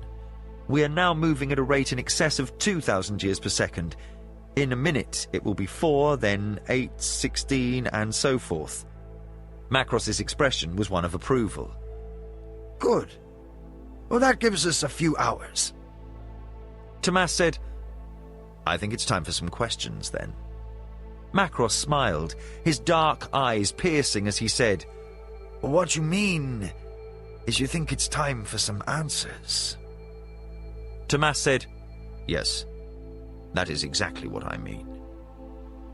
Years ago, you coerced me into betraying the Surani peace treaty, and on that night, you told me you were the author of my current existence. You said you gave me all. Everywhere I look, I see signs of your handiwork. I would know more, Macross. Macross sat again. Well then, as we have some time to spend, why not? We are reaching a point in this unfolding drama where knowledge will no longer hurt you. What would you know? He looked from Tomas to Pug. Pug glanced at his friend, then looked hard at the sorcerer. Who are you? I. Macross seemed amused by the question. Who am I? The question seemed almost rhetorical. I've had so many names I can't recall everyone. He sighed in remembrance. But the one given at my birth translates into the king's tongue simply as Hawk. With a smile he said, My mother's people were a little primitive. He pondered. I'm not sure where to begin. Perhaps with the place and time where I was born. On a distant world, a vast empire once ruled. At its height, a match for great Kesh and even Suranuani. This empire was undistinguished in most ways. No artists, philosophers, or leaders of genius, save one or two who popped up at odd moments over the centuries. But it endured. And the one noteworthy thing it did was inflict peace upon its dominion.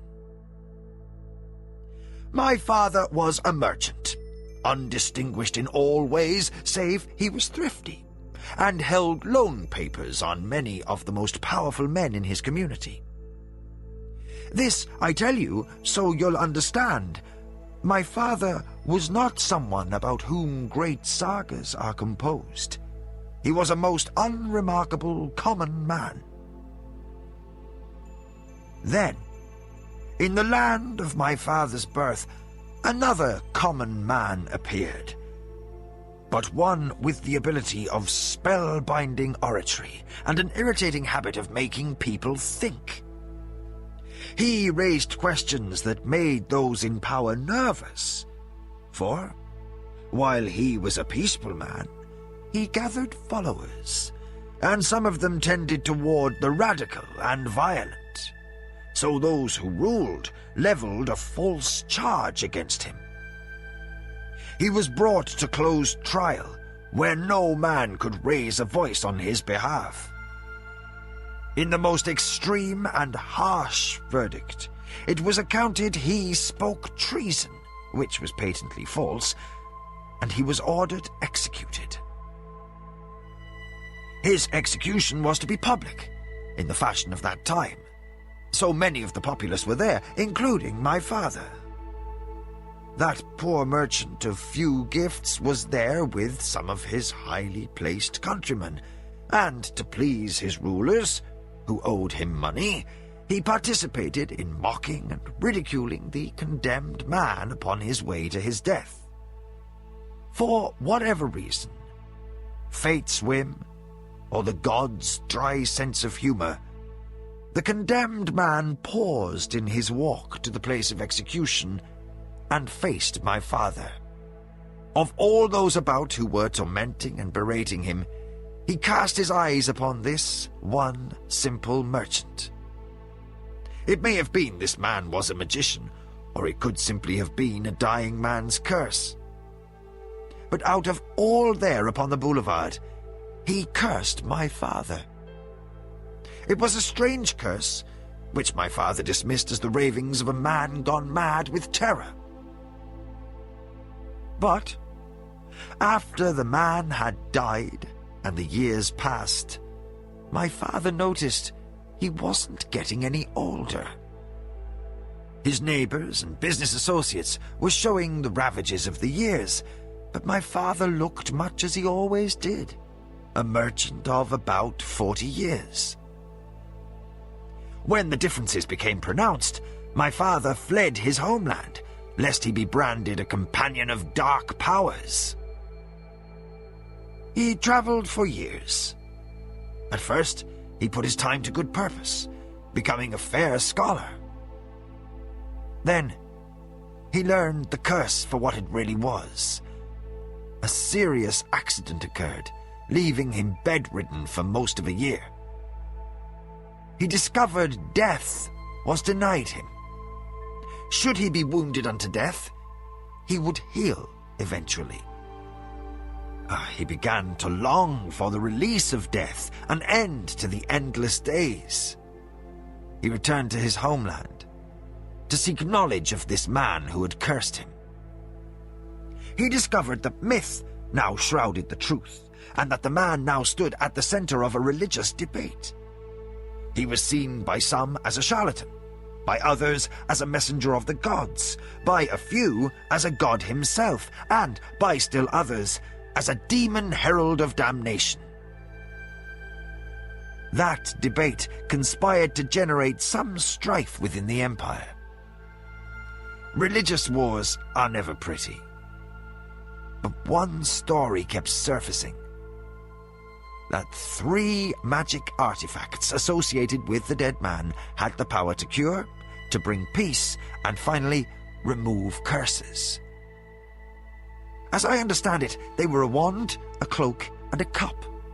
My father began at once seeking those artifacts.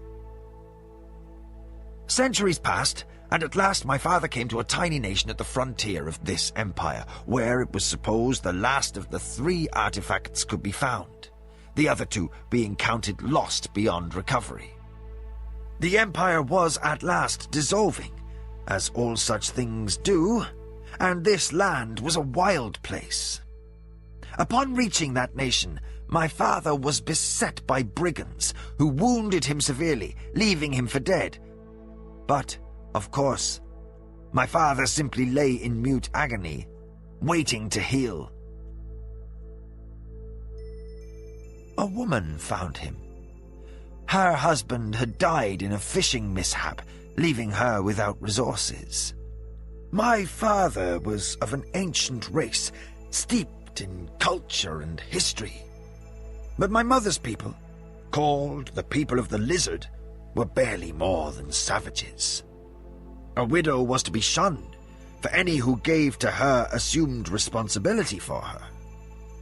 So, this woman, of nearly non-existent means, nursed my father to health, then lay with him, for she was without a man of her own, and my father was by then an obviously well-learned man, and possibly an important one. The long and short of it was, I was conceived. My father made his intent known to my mother, who professed no knowledge of the artifact my father sought, though it was a common enough legend even in that far land. I suspect she simply wished to keep her second husband close to home. So, for a time, my father stayed with my mother. In the canon of my father's people, it is said that the child will inherit the sins of the father. But whatever the cause, it is from this legacy I sprang. My father remained long enough to teach me his language and his history, and the rudiments of reading and writing. A rumor made its way to our land a hint of the lost artifact, and my father resumed his quest, heading westward across a vast ocean. I never saw him again. For all I know, he quests still. So, my mother packed me up and returned to the village of her birth. My mother was left with a son and no reasonable explanation from where he sprang, as far as her people were concerned, so she concocted some nonsense about mating with a demon.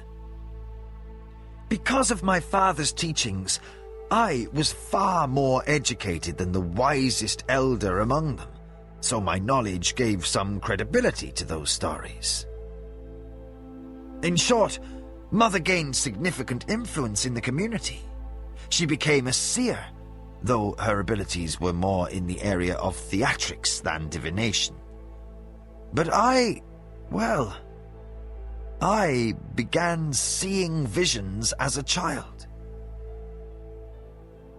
I left my mother when I was 14, wandering to where an ancient order of priests abided, in a land that seemed distant from my home at the time, a mere hop, step, and jump compared to the traveling I've done since. They trained me, vesting in me a dying lore. When I took my place within that brotherhood, I was transported in spirit. I was taken somewhere, and some agency, perhaps the gods themselves, spoke to me.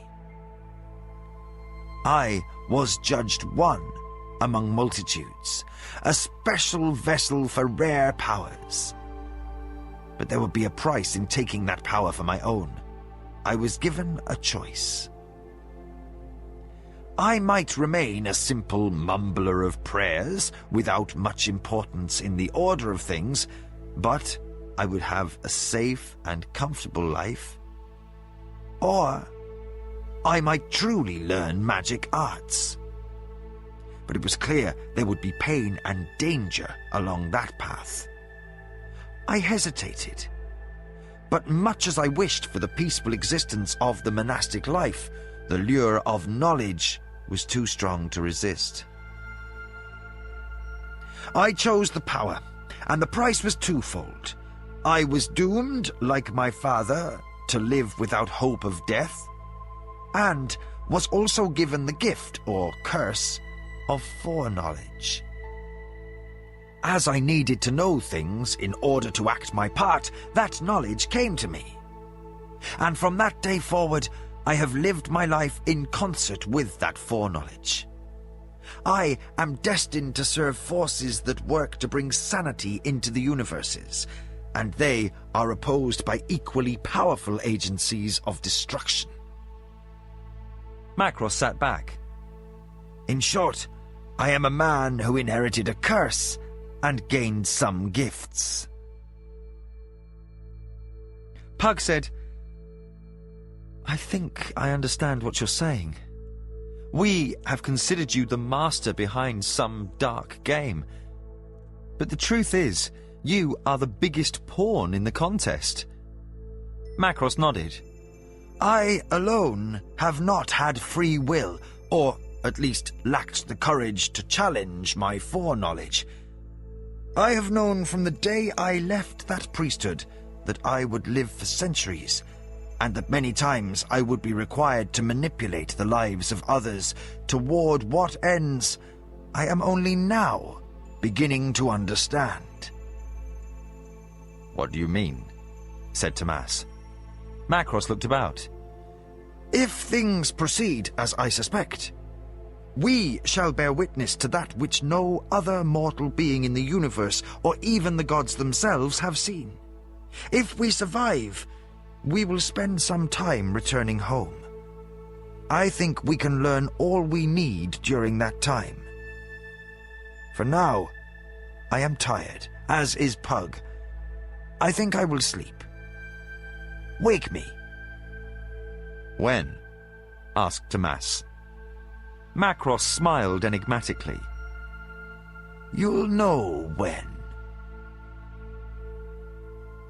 Macross! Macross's eyes opened, and he looked to where Tomas pointed. He stretched and rose, saying, Yes, it's time. Pug also awoke, and his eyes widened. Above them, the stars raced backward in flight as time ran counter to its normal course at furious speed.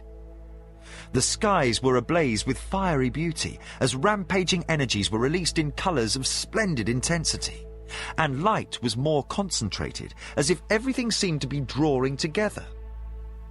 At the centre of this loomed an utter void. It appeared they were rushing down a long, glittering, brightly streaked tunnel toward the darkest hole imaginable.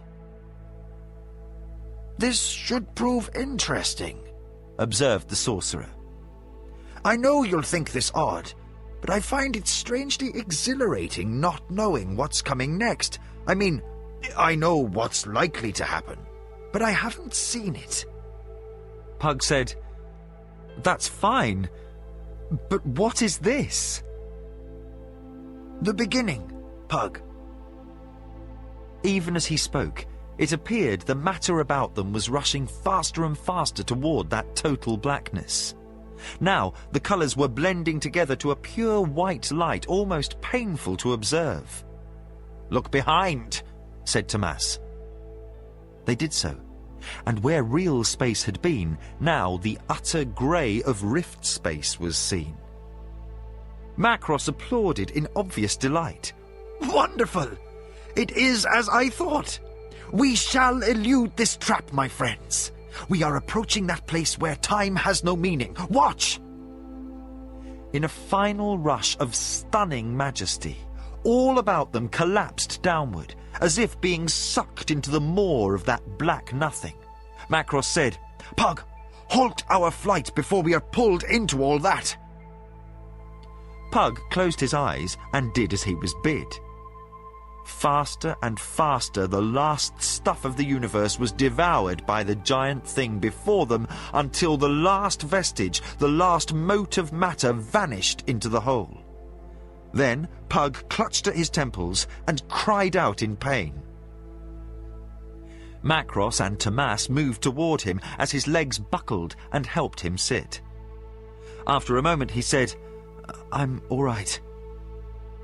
His face was ashen, and his brow was covered in sweat. It's just when the time trap ended, the spell of acceleration ended, it was painful. Macross said, Sorry, I should have anticipated that.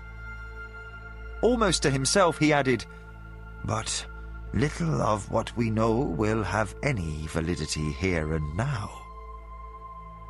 Macross pointed upward, where a vast and utter darkness could be seen. It seemed to curve along a limitless line that moved off beyond the ability of the eye to apprehend, and the garden and the city forever hovered at the edge of that boundary. Macross said, Fascinating. Now we know the city does exist outside of the normal order of the universe. Macross regarded the massive thing above, counting silently to himself. I think it's about time, given how long ago Pug's spells were cancelled. What is this? Asked Tomas, pointing to the impossible black orb against the grey. The sum of the universes, Tomas, answered the sorcerer. The primal stuff everything else stems from. It is everything, except this little jot of land we stand on and the city itself. There is so much there that size and distance have no meaning. We are millions of times more distant from the surface of that matter than Midkemia is from its sun. But look how large it looms before us, blotting out more than half the sky. It's staggering to contemplate. Even light cannot escape it, for light has not been created. We are back before time, before the beginning. We are witnesses to the start of all things. Ryath, attend this! The dragon woke from her torpor and stretched. She approached to stand behind the three men. Macross said, Keep watching. All turned to regard the utter darkness. For several minutes nothing occurred. As if no air moved in the garden, there was a profound silence. The observers were acutely aware of their own being, feeling each sensation down to the rhythm of the blood coursing through their bodies. But no sound, save their own breathing, could they apprehend. Then came the note. Each was transported, though they moved not a step. A filling joy, a profound sense of perfect rightness washed over them, beauty too terrible to comprehend. It was as if music, a single flawless note, sounded and was felt rather than heard. Colours more vivid than any pigment were seen, yet only the dark void hung before their eyes. They felt crushed under the weight of indescribable wonder and terror. They were rendered so insignificant in an instant that each of them despaired and felt alone, yet in that crystalline instant each experienced exaltation. Touched by something so wonderful, it brought tears of joy flowing without stint. It was impossible to comprehend. There was only a flickering, as if a million lines of force sprang across the surface of the void, but they were gone so quickly the watchers could not apprehend their passage. One instant all was black and formless, then a latticework of countless glowing lines spread across the magnificent void, and light filled the skies, staggering in its purity and strength. All were forced to avert their eyes from that blinding display for a moment. A blaze of stunning energies poured forth, as seen before, but now flowing outward. A strange emotion swept through Pug and his companions, one of completeness, as if what they had experienced was now at an end. All continued to weep in joy at the perfect beauty of the display. Macross, what was that? Asked Thomas softly, in awe. The hand of God, he whispered, his eyes wide with wonder. The prime urge, the first cause, the ultimate. I don't know what to call it. I know only this. One moment there was nothing. The next, all existed. It is the first mystery, and even now that I've seen it, I do not pretend to understand it. The sorcerer laughed, a loud, joyous sound, and did a little dance. Pug and Tomas exchanged questioning looks, and Macross saw he was the object of their scrutiny. With an expression of genuine mirth, he said, "It just occurred to me that there's more than one reason we're here." When their expressions betrayed incomprehension, he said, "I cannot imagine even a god to be without vanity. And were I the ultimate, I'd want an audience for a show like that." Both Pug and Tomas began to laugh. Macross continued his little caper while he hummed a merry tune. "Gods, I love a question I can't answer. It keeps things interesting even after so many years." Macross paused in his dance, and his face clouded in concentration. After a moment he said, "Some of my powers return." Pug ceased his laughter. "Some?" "Enough so that I may more effectively manipulate your power when needed." He gave a sly nod. "And even add something to the total." Pug looked upward and regarded the splendor of a newly born universe spreading across the sky. "Compared to that, all our troubles seem pitiful." "Well, they may be," answered the sorcerer, regaining his usual manner. "But there are a few people upon your home world who may feel different watching Mamandamus's army pouring down into the kingdom. It may be a small planet, but it is the only one they have."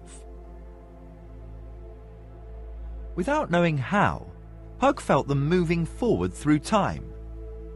We are free of the time trap, confirmed Macross. Pug sat in silent wonder. He had felt something spring into being when he had witnessed the beginning. Now he gave voice to certainty. Looking at Macross, he said, "I am like you." Macross nodded, an expression of warm affection upon his face. Yes, Pug, you are like me. I don't know what fate awaits you, but you are not like others. You are of neither the lesser nor the greater path. You are a sorcerer, one who knows there are no paths, only magic. And magic may be limited only by the limits of one's gifts. Tomas said, "Can you see your future?" Pug said, "No, I am spared that." Macross said, See, it's not an entirely unlucky thing being a power. Compared to others, a minor power, but still one to be reckoned with. Now, we must escape. He scanned the madness above as the stuff of creation shot outward, filling the heavens with a staggering beauty. Green and blue swirls of gases, red orbs of fiery splendor, white and yellow streaks of light sped by, obliterating the grey of rift space, pushing back the boundaries of nothingness. Then Macross suddenly pointed. There! Following his hand, they saw what appeared to be a tiny ribbon stretching away from them, some vast distance off in the heavens. That is where we must go, and quickly. Hurry! Mount Ryath, and she will take us. Hurry! Hurry! They mounted upon the dragon's back, and while she was weakened by the meagre food, she was equal to the task. She took to the skies, and they were suddenly speeding through the grey of rift space. Then they again entered normal space and hung over the narrow strip of matter. Macross ordered the dragon to hover, and Tomas to lower them to the pathway. They stood upon a yellow-white roadway marked by shimmering silver rectangles every 50 feet or so. Pug looked at the 20-foot-wide strip and said, "Macross, we may stand here, but there's the problem of Ryath." The sorcerer looked up and spoke rapidly. Ryath, there is little time. The hidden lore. You may either reveal it and trust Pug and Tomas, or perish to hide your race's secret. I argue for trust. You must decide, but quickly. The dragon's great ruby eyes narrowed as she regarded the sorcerer while she hovered. "Was then my father so giving to thee, that the forbidden knowledge was shared with a human?" I know all, for I was one he counted friend. The dragon's eyes focused on Tomas and Pug. "From thee and thy companion Valheru, an oath, never to reveal that which you are about to witness." Tomas said, "On my life." Pug nodded. I swear. A golden shimmering encompassed the dragon, faint at first, but growing more pronounced. Soon it was painful to look at. The light grew more intense until it obscured all details of Ryath's form. Then the outlines began to move, to melt and flow, and contract down as she descended to the roadway. Rapidly, the outlines grew smaller and smaller until they were man-sized. The glow faded. Where the dragon had been, there was a stunning woman with red gold hair and blue eyes. Her figure was perfection as she stood before them unclothed. Pug said, "A shapeshifter." Ryath came toward them, and her voice was musical. "It is not known to men that we may come and go in their society at will, and only the greater dragons have the art. That is why thy people count our kind diminished, for we know it is better to look like this when confronting men. Tomas said, While I can appreciate such beauty, she'll cause quite a stir when we return home unless we find her some clothing. Ryath raised a lovely white arm and suddenly was attired in a yellow and gold travelling gown. I may accoutre myself as I wish, Varheru. My arts are far mightier than thou suspectest. This is true, agreed Macross. When I lived with Ruach, he taught me magics unknown to any other mortal race. Never underestimate the scope of Ryath's skills. She has more than Fang, Flame, and Talon to meet opposition. Pug regarded the lovely woman and found it difficult to believe that moments before she had bulked larger than the rooftops of buildings. He looked hard at Macross. Gathis once said you were always complaining about so much to learn and so little time to learn it. I think I'm beginning to understand. Macross smiled. Then you are truly beginning your education, Pug. Macross glanced about them, an almost triumphant expression upon his face, a fiery spark in his eyes. Pug said, What is it? We were trapped, and we had no hope of victory. We still face the possibility of failure, Pug, but now at least we may take a hand, and we have a small chance of victory. Come, we have a long journey ahead. The sorcerer led them down the pathway, passing the shimmering rectangles. Between the rectangles were the rapidly receding stars of the new creation. Slowly, the grey of rift space was creeping about them. Macross, said Pug, what is this place? The strangest place of all, even compared to the City Forever. It is called the Universe Hall, the Star Walk, the Gateway Path, or, most often, the Hall of Worlds. To the majority who pass through it, it is simply the Hall. We have plenty of time to discuss many things as we walk. We shall return to Midkemia, but there are a few things I need to tell you first. Such as? Asked Tomas. Such as the true nature of the enemy, said Pug. Yes, there is that, agreed Macross. I've spared you some things until the last, for if we couldn't get free of that trap, why burden you?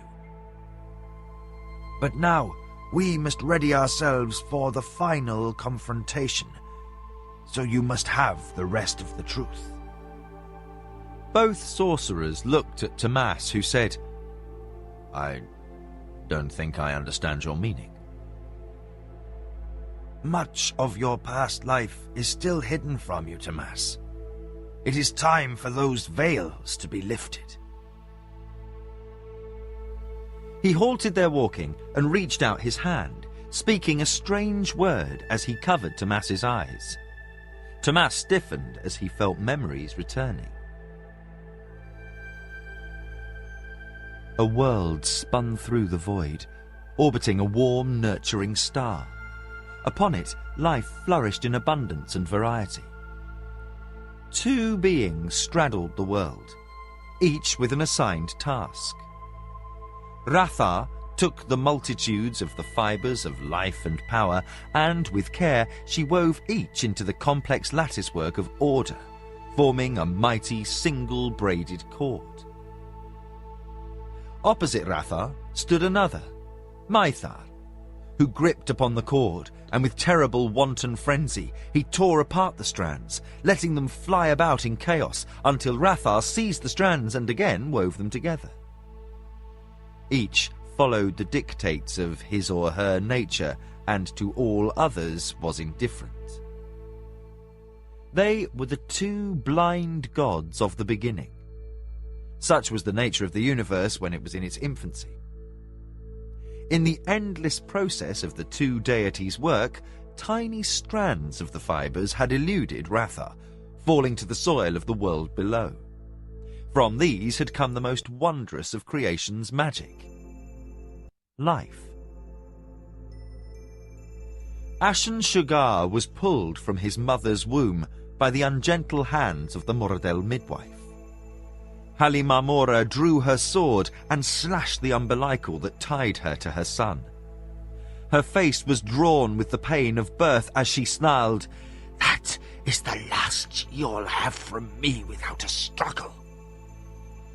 The Moradel ran with the newborn Valheru and handed it over to an elf who waited without the mountain hall.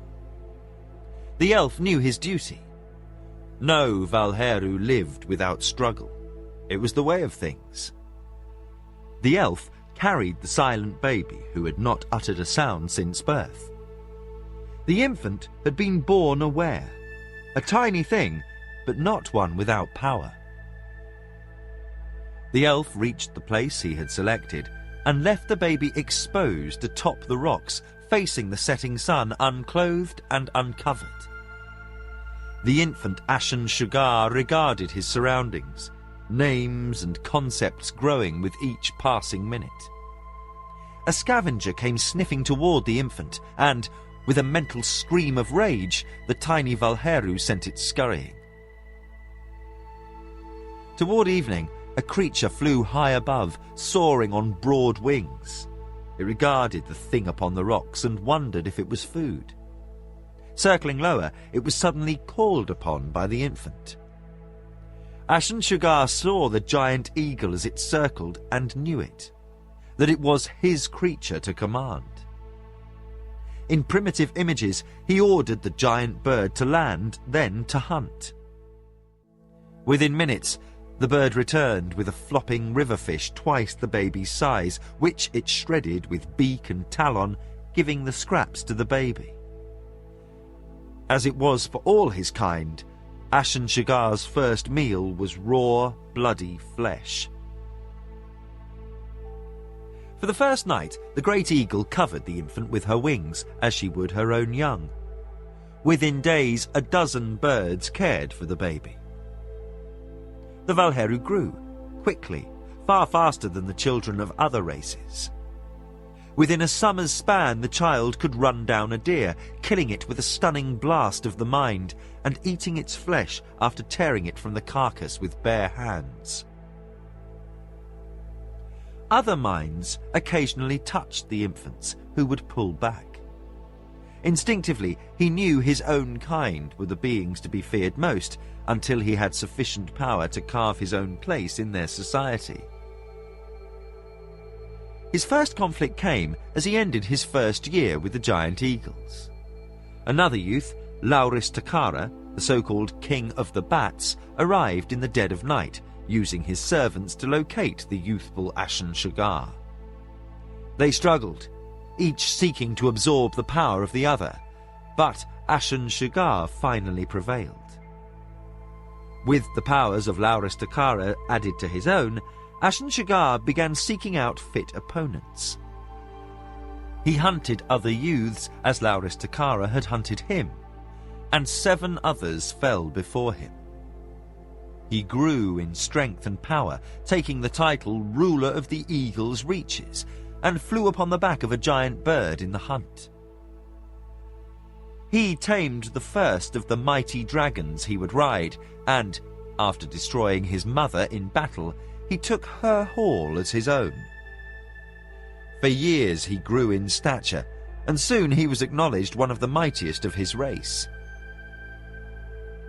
He hunted and took sport with his Moradel women, and occasionally mated with one of his own kind, when the heat came upon her and powerful lusts overrode the battle urge he felt toward his own kind. Of those unions, only 2 offspring survived. His first child was Alma Lodaka, whom he fathered in his early days, and the second was Draken Korin, who resulted from his mating with Alma Lodaka. Matters of relationship meant nothing to the Valheru save as points of reference. He raided across the heavens with his brethren, when the need for plunder rose up within them like a thing of mindless want. He took his elder servants with him, riding behind him on the backs of his dragons to catalogue and care for his plunder. He knew the universe, and it trembled at the thunder of the dragon host when they roared into the skies. Other star-spanning races challenged the Valheru, but none survived. The contemplators of Per, with their powers to manipulate the stuff of life, were cast down and their secrets lost with them. The tyrant of the Cormoran Empire sent forth the might of 1,000 worlds. Ships the size of cities sped through the void to unleash mighty engines of war upon the invaders. The Dragon Lords obliterated them without hesitation, and the tyrant died screaming in the lowest basement of his palace while his world was destroyed above him. The masters of Maginor and their dark magic were swept away by the dragon host. The Grand Alliance, the Marshals of Dawn, the Seer Brotherhood, all attempted to resist. All were destroyed. Of all who stood before the Valheru, only the Lawkeepers of the Arl, the supposed first race, managed to avoid destruction, but even the Arl could not oppose the dragon host. In the multitudes of universes, the Valheru were supreme. For ages, Ashen Shigar lived as his people had always lived, fearing none and worshipping only Rathar, she who was called Order, and Mythar, he who was called Chaos, the two blind gods of the beginning. Then came the call, and Ashen Shigar went to meet with his brethren. It was an odd call, one unlike any before, for there was no bloodlust rising in his breast to take them beyond the stars to raid other worlds. Instead, it was a call to meeting, where the Valheru would gather to speak to one another. It was a strange concept. Upon the plain, south of the mountains and the great forest, they stood in a circle, the hundreds who were the race. In the centre stood Draken Corin, who called himself Lord of Tigers. Two of his creatures waited, one at each hand, powerful arms crossed, their tiger faces set in fierce snarls. They were as nothing to the Valheru, only posing as a reminder that Draken Corin was, by commonly held opinion, the strangest of their kind. He had ideas of new things. The order of the universe is changing, he said, pointing to the heavens.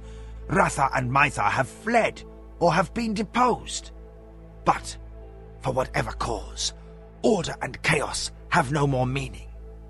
Mythar let loose the strands of power, and from them the new gods arise. Without Rathar to knit the strands of power together, these beings will seize that power and establish an order. It is an order we must oppose. These gods are knowing, are aware, and are challenging us. When one appears, kill it, answered Ashen Shigar, unconcerned by Draken Corin's words. They are our match in power. For the moment they struggle among themselves, seeking each dominion over the others as they strive to gain mastery of that power left by the two blind gods of the beginning. But that struggle will end, and then shall our existence be threatened. They will turn their might upon us. Ashen Shigar said, "What cause for concern? We fight as we have before. That is the answer." No, there needs be more. We must fight in harmony, not each alone, lest they overwhelm us. Of late, an odd voice had come to Ashen Shigar, a voice with a name. The name was lost upon him now, but the voice spoke. "You must be a part." The ruler of the Eagle's Reaches said, Do what you will. I will have none of it. He ordered his mighty golden dragon Shuragar into the sky and flew home. Time passed, and Ashen Shugar would occasionally return to the site of his brethren working.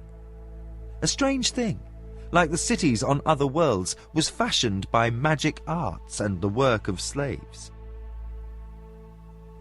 In it, the Valheru resided, even as it was being fashioned. As never before in their history, they became for a time a cooperative society of beings, their combative nature stemmed by a compact, a truce. It was alien to Ashen Shugar. Shortly before the city was completed, Ashen Shugar sat upon his dragon's back regarding the work. It was a windy day, bitter cold as winter approached. A roar from above caused Shuragar to trumpet a reply. Do we fight? Asked the gold dragon.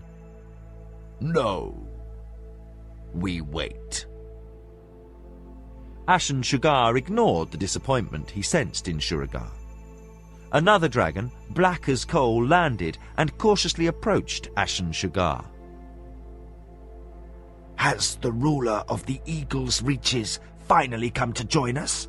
Asked Draken Corin, his black and orange striped armor glinting in the harsh light as he dismounted. No. I simply watch, answered Ashen Shugar, dismounting also. You alone have not agreed. Joining to plunder across the cosmos is one thing, Draken Corin. This plan of yours is madness. What is this madness? I know not of what you speak. We are, we do. What more is there? This is not our way. It is not our way to let others stand against our will. These new beings, they contest with us. Ashen Shugar looked skyward, regarding those signs that indicated Draken Corin was correct about the struggle for power between the newly aborning gods. Yes, that is so. He remembered those other star-faring races they had faced, the mortal beings who had fallen before the dragon host. But they are not like others. They are also formed from the very stuff of this world, as we are. What does that matter? How many of our kin have you killed? How much blood has passed your lips? Whoever stands against you must be killed or kill you. That is all. What of those left behind? The Moradel and the elves. He used the terms that had come to differentiate between the slaves of the household and the slaves of the fields and woods. What of them? They are nothing. They are ours. Ashen Shugar felt a strange presence within himself and knew the other, the one whose name often eluded him, was causing him to be filled with alien cares.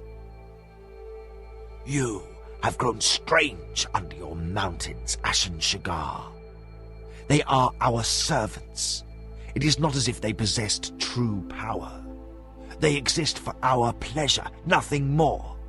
What concerns you? I do not know. There is something. He paused, as if hearing a call to some other place. Something wrong in the ordering of these events. I think we risk not only ourselves, but the very fabric of the universe. Draken Corin shrugged and began returning to his dragon. What matter? If we fail, then we are dead. What matter if the universe ceases with us? Draken Corin returned to his dragon. Mounting, he said, You ponder issues that are meaningless. Drakencorin flew off, and Ashen Shugar was left to face these odd new feelings within himself. Time passed, and the ruler of the Eagle's Reaches watched the final work upon Drakencorin's city. When it was done, Ashen Shugar came and found his people once more in council. He walked along a broad avenue, one lined with tall pillars, each adorned with a tiger's head carving. He was mildly amused by Drakencorin's vanity. Walking down a long ramp, he reached the chamber within the earth. He found the vast hall filled with the Valheru. Alma Lodaka, she who called herself Emerald Lady of Serpent, said, "Have you come to join us, father husband?" She was flanked by two of her servants, created in open imitation of Drakencorin's. They were snakes given arms and legs, grown as large as the Murdel. Amber eyes flickered with nictitating membranes as they fixed upon Ashen Shugar. I have come to witness folly. Drakencorin drew his black blade, but another, Alrin Stolder, monarch of the Black Lake, cried, "Spill Valheru blood, and the compact is void!" The Lord of Tigers resheathed his sword. It is well you come late, or we should have seen an end to your mockery. Ashen Shugar said, I have no fear of you. I only wish to see what you have fashioned. This is my world, and that which is mine is not to be threatened. The others regarded him with cold eyes, and Alrin Stolder said, "Do what you will, but no, our purpose cannot be balked. As mighty as you are, ruler of the Eagle's Reaches, you cannot oppose us all. Watch as we do what we must." In concert, under Drakencorin's direction, a great magic was forged. For an instant, Ashen Shugar felt a gut-wrenching pain, which passed almost instantly, leaving only a faint memory. A giant stone appeared upon the floor of the hall, a flat-topped circular green thing with facets, glowing like an emerald lit with inner fire. Drakencorin came to stand over it and placed his hand upon it. It pulsed with energy as he said, "Behold the final tool, the Life Stone!" Without comment, Ashen Shugar withdrew from the hall, marching back toward the waiting Shuraga. A voice from behind caused him to turn, and he saw Alma Lodaka hurrying after. "Father husband, will you not join us?" He felt a strange urgency toward her, almost as when the heat came upon her, but different. He did not understand the odd feeling. It is affection, came the voice of the other. He ignored that voice and said, Daughter, wife, our brother son has begun that which spells final destruction. He is mad. She looked at him strangely. "I don't know what you mean. I do not know that word. We do what we must. I had wished to have you at my side, for you stand as mighty as any of us. But do what you will. Oppose us at your risk." With no further words, she left him and returned to the hall, where the next great magic would be undertaken. Ashen Shugar mounted his dragon and returned to the Eagle's Reaches. As Ashen Shugar entered the hall of his mountain domicile, the skies above reverberated with the sound of distant thunder, and he knew the dragon host flew between worlds. For weeks, the skies were angry and without substance as the stuff of creation flowed from horizon to horizon. Madness was without limit in the universe as the Valheru rose up to challenge the new gods. Time was without meaning, and the very fabric of reality rippled and flowed, and, in the centre of his hall, Ashen Shugar brooded. Then he summoned Shuraga and flew to that odd place on the plain, that city of Draken Corin's making, and he waited. Mad vortices of energy crashed across the heavens. Ashen Shugar could see the very fabric of time and space rent and folding in upon itself. He knew it was almost time. He sat quietly upon the back of Shuraga and waited. A clarion sounded, that alarm he had erected in concert with the world, which told him the moment he had awaited was upon him. Urging Shuraga upward, Ashen Shugar searched for what he knew must appear before the mad display in the skies. The dragon stiffened under him, and he saw his prey. The figure of Draken Corin grew discernible as he slowed his black dragon.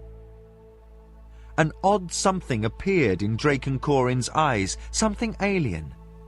The other voice said, "It is horror." Shuraga sped forward.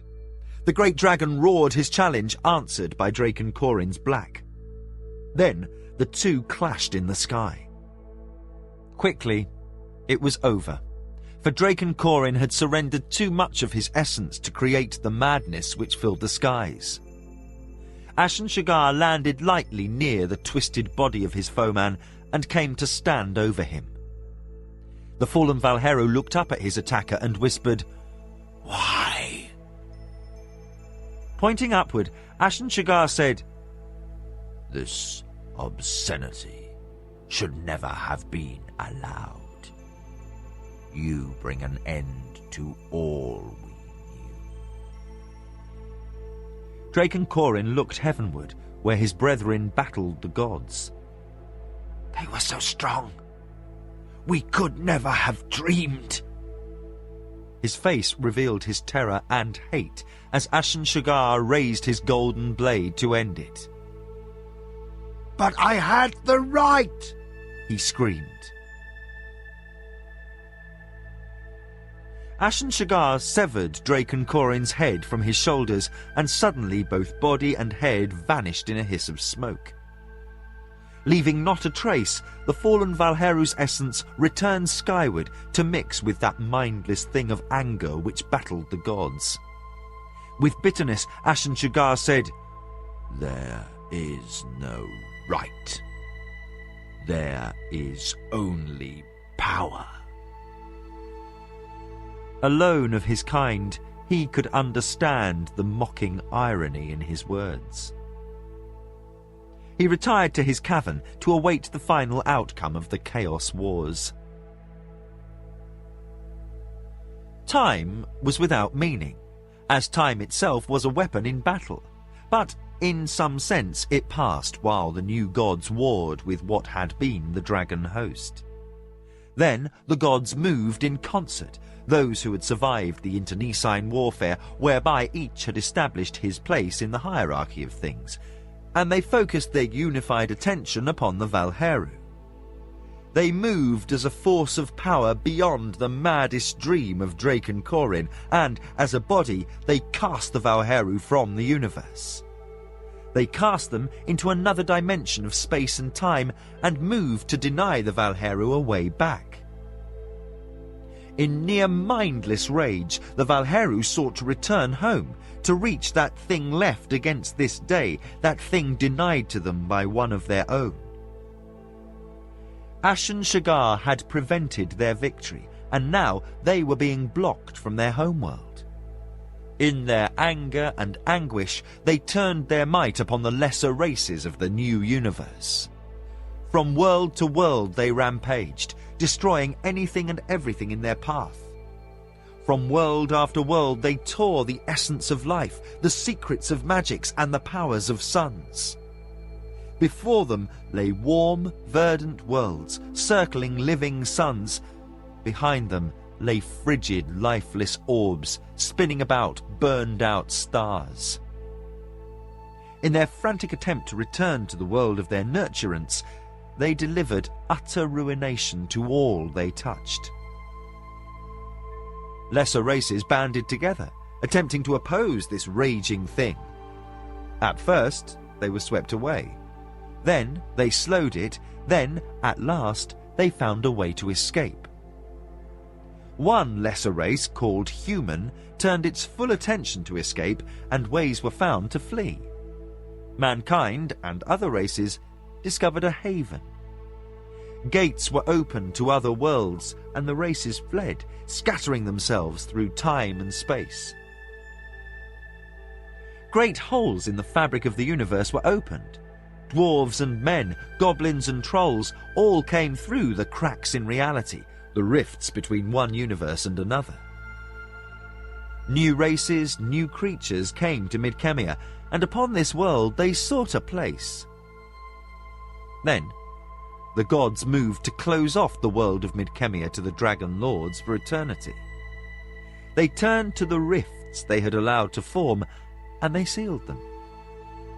Suddenly, the last route between the stars was closed off. A barrier was erected. The dragon host tried in vain to penetrate this curtain, but to no avail. They were denied return to Midkemia's universe, and they raged in frustration, vowing to find ways of entrance. Then it was over. The Chaos Wars, the days of the mad god's rage, the time of star death, by whatever name it would come to be called, the clash between that which was and that which followed, was finished. When it was over, and the skies again had been cleansed of insanity, Ashen Shugar left his cavern. Returning to the plain before the city of Drakenkorin, he observed the aftermath of the mightiest struggle recorded. He landed Shuragar, then allowed the dragon to hunt. For a long time, he silently waited for something. He couldn't be sure what. Hours passed. Then at last the other voice spoke. "What is this place?" "The desolation of the Chaos Wars. Drakenkorin's monument. The lifeless tundra that was once great grasslands. Few living things abide here. Most creatures flee to the south and more hospitable climes." "Who are you?" Ashen Shugar felt amusement. Laughing, he said, "I am what you are becoming. We are as one. So you have said many times." His laughter ceased. He was the first of his race to laugh.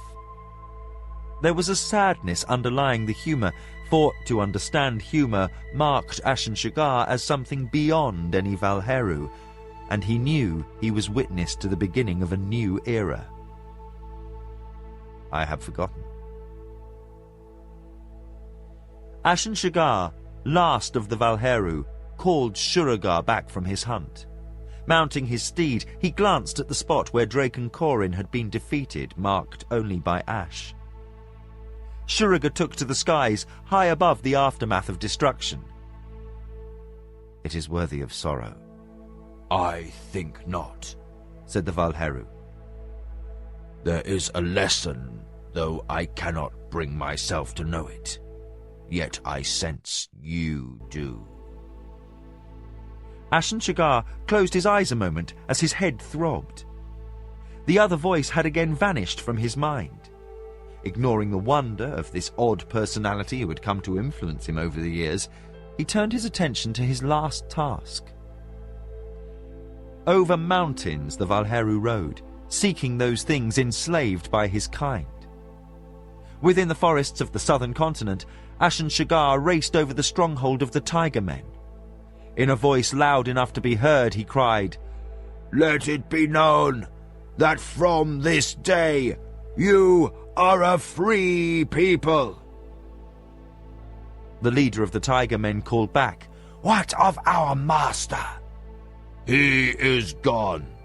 Your destiny is in your own hands." words. By my word, I, Ashen Sugar, say this is so. Then to the south, to where the serpent race created by Alma Lodaka resided, he went. And there his words were greeted with hisses of terror and anger. How may we survive without our mistress, she who is our goddess mother? That is for you to decide. You are a free people. The serpents were not pleased, and set about to discover means how their mistress could again be recalled. As a race, they made a vow that until the end of time they would work to bring back her who was their mother and their goddess, Alma Lodaka. From that day forward, the priesthood became the ultimate power within the society of the Pantathian serpent people. Around the world he flew, and everywhere he passed the words were spoken. Your destiny is your own. All are a free people. At last he reached the strange place fashioned by Draken Corin and the others. There gathered were the elves. Landing upon the plain, the Valheru said, Let the word go forth. From this moment, you are free. The elves looked among themselves, and one said, What does this mean? You are free to do as you wish. No one will care for you or direct your lives. The spokesman bowed and said, But, Master, those who are wisest among us have gone with your brethren, and with them goes the law, the knowledge, and the power. We are weak without the Eldar. How then will we survive? Your destiny is now your own to forge as best you may. Should you be weak, you will perish. Should you be strong, you will survive. And mark you well, there are new forces let loose upon the land. Creatures of alien nature are come here, and with them shall you strive or make peace as you will, for they also seek their destiny. But there will be a new order, and in it you must find a place. It may be you shall need raise yourself above others and exercise dominion, or it may be they will destroy you. Or perhaps peace is possible between you. That is for you to decide. I am done with you all, save this one last command. This place is forbidden, upon pain of my wrath. Let none enter it again. With a wave of his hand, he fashioned mighty magic, and the small city of the Valheru sank slowly under the ground. Let the dusts of time bury it, and let none remember it. This is my will. The elves bowed and said, As it is willed, Master, so you will be obeyed. The eldest of the elves turned to his brethren and said, None may enter this place. Let none approach. It is banished from mortal eye. It is not remembered. Ashen Sugar said, Now you are a free people. The elves, those who had lived most removed from their masters, said, We shall go then, to a place where we may live at peace. They moved to the west, seeking a place where they could live in harmony. Others said, We shall be wary of these new beings, for we are those who have the right to inherit the mantles of power. Ashen Sugar turned and said, Pitiful creatures. Have you not observed how power means nothing? Find another path. But the Moradel were already leaving his words unheard as they began to dream the dreams of power. They had set foot upon the dark path even as they began to follow their brothers to the west.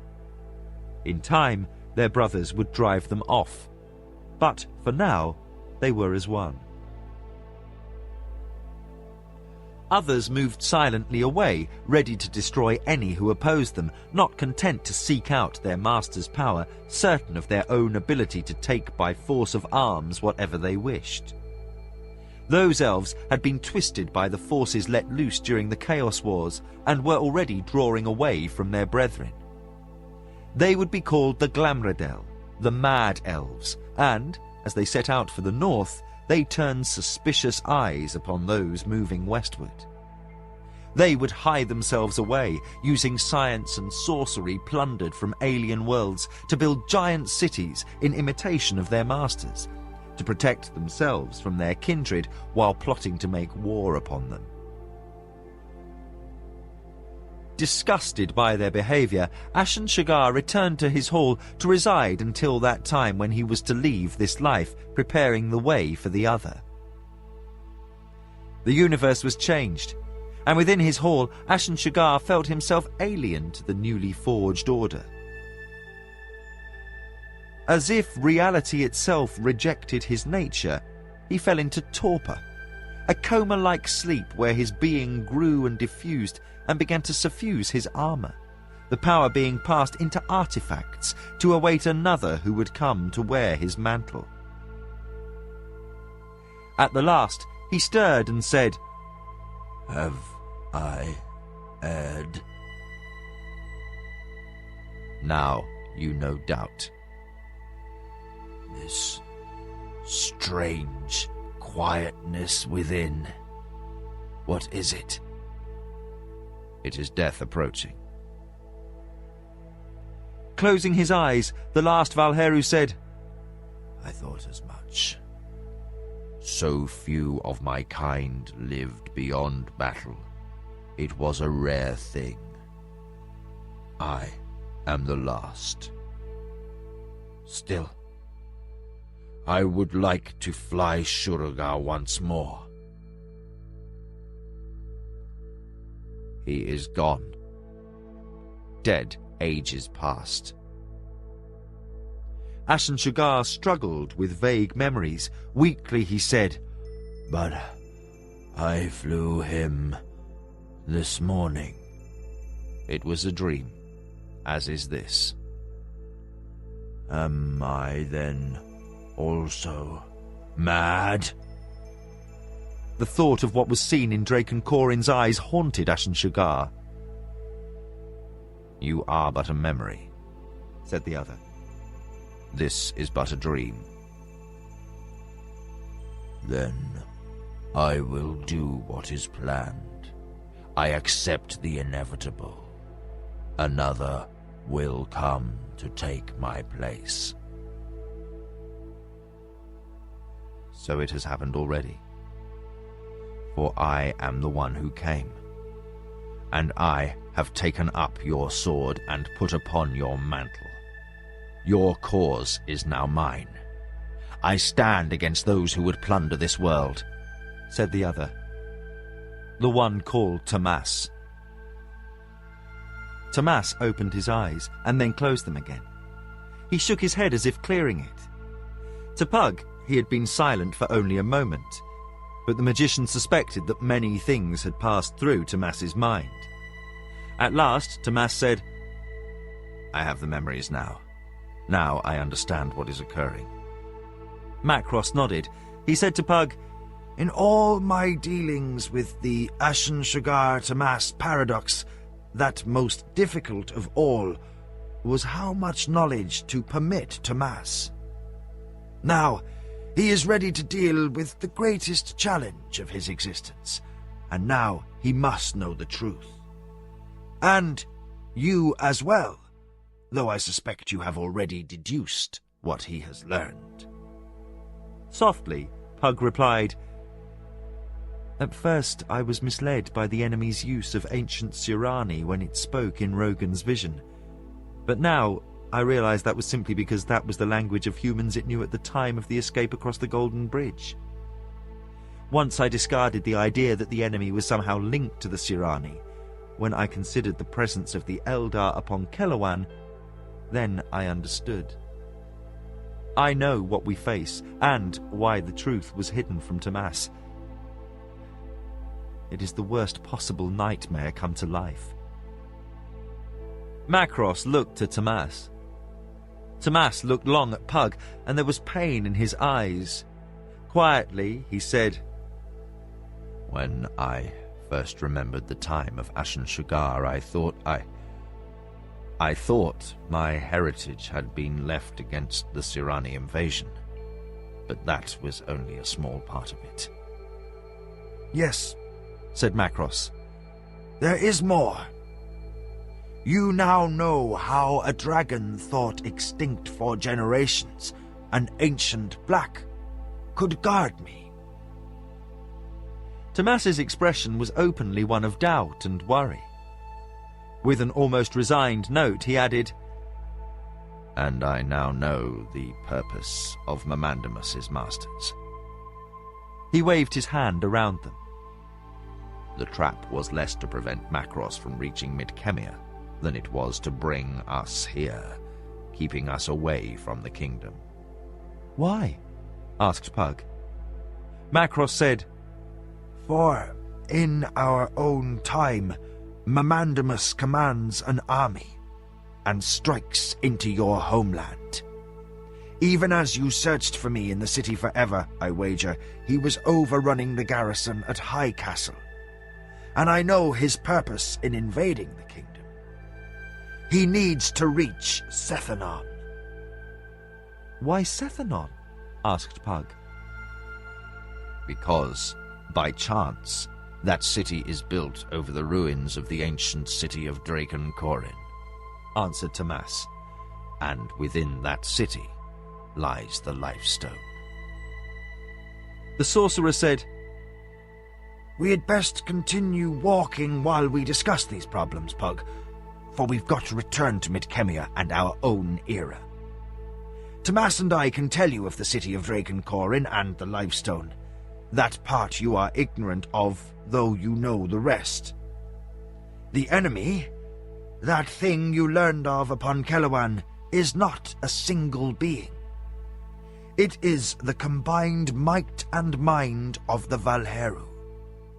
The Dragon Lords are returning to Midkemia, and they want their world back."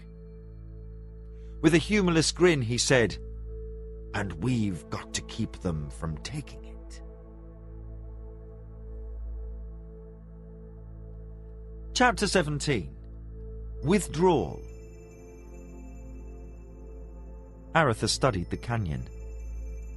He had ridden out before first light with Guy and Baron Highcastle to observe the advancing elements of Mamandamus's forces. From the spot where he and his companions had been intercepted by Highcastle's men, they could see campfires in the distance. Aretha pointed. "Do you see, Brian? There must be 1,000 fires, which means 5,000-6,000 soldiers, and that is only the first elements. By this time tomorrow there will be twice that number. Within 3 days, Mamandamus will be throwing 30,000 or more at you." Highcastle, ignoring Aretha's tone, leaned forward over his horse's neck, as if straining to see more clearly. "I only see fires, Highness. You know, it is a common trick to build extra fires so the enemy can't gauge your strength or disposition." Guy swore under his breath and turned his horse around. "I'll not wait to explain the obvious to idiots." "And I'll not sit and be insulted by a traitor," Highcastle shot back. Aretha rode between them, saying, "Guy, you swore no oath of fealty to me, but you're alive this minute because I have accepted your parole. Don't let this become an issue of honor. I don't need duels now. I need you." Guy's one good eye narrowed, and he seemed ready for more hot words, but at last he said, "I apologize, my lord." The rigours of a long journey. I'm sure you understand. At the last, he spurred his horse back toward the garrison.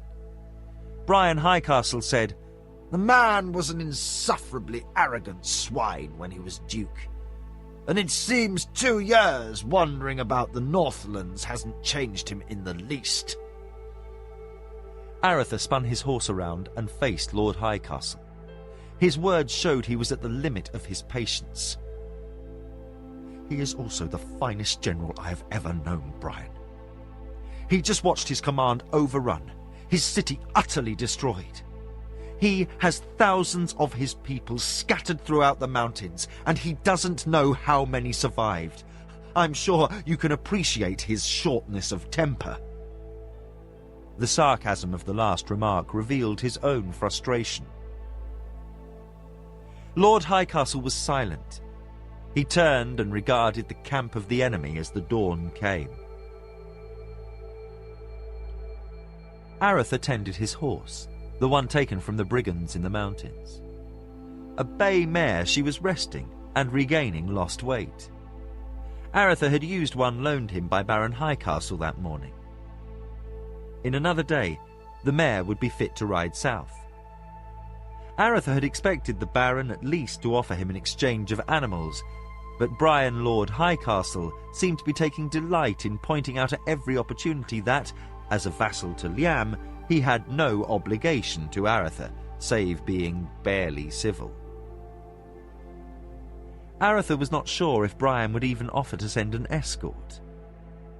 The man was an insufferable egotist, not terribly perceptive and stubborn, qualities not unexpected in a man shunted off to the frontier to hold against small bands of badly organised goblins, but hardly those of the commander one would wish to oppose a battle-hardened, well-led invading army.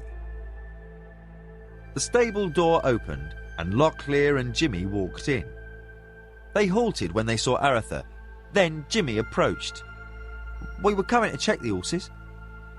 Aretha said, "I cast no blame on your stewardship, Jimmy. I simply like to see such things for myself when I can afford the time, and it gives me a chance to think." Locklear sat down on a hay bale between Aretha's mount and the wall.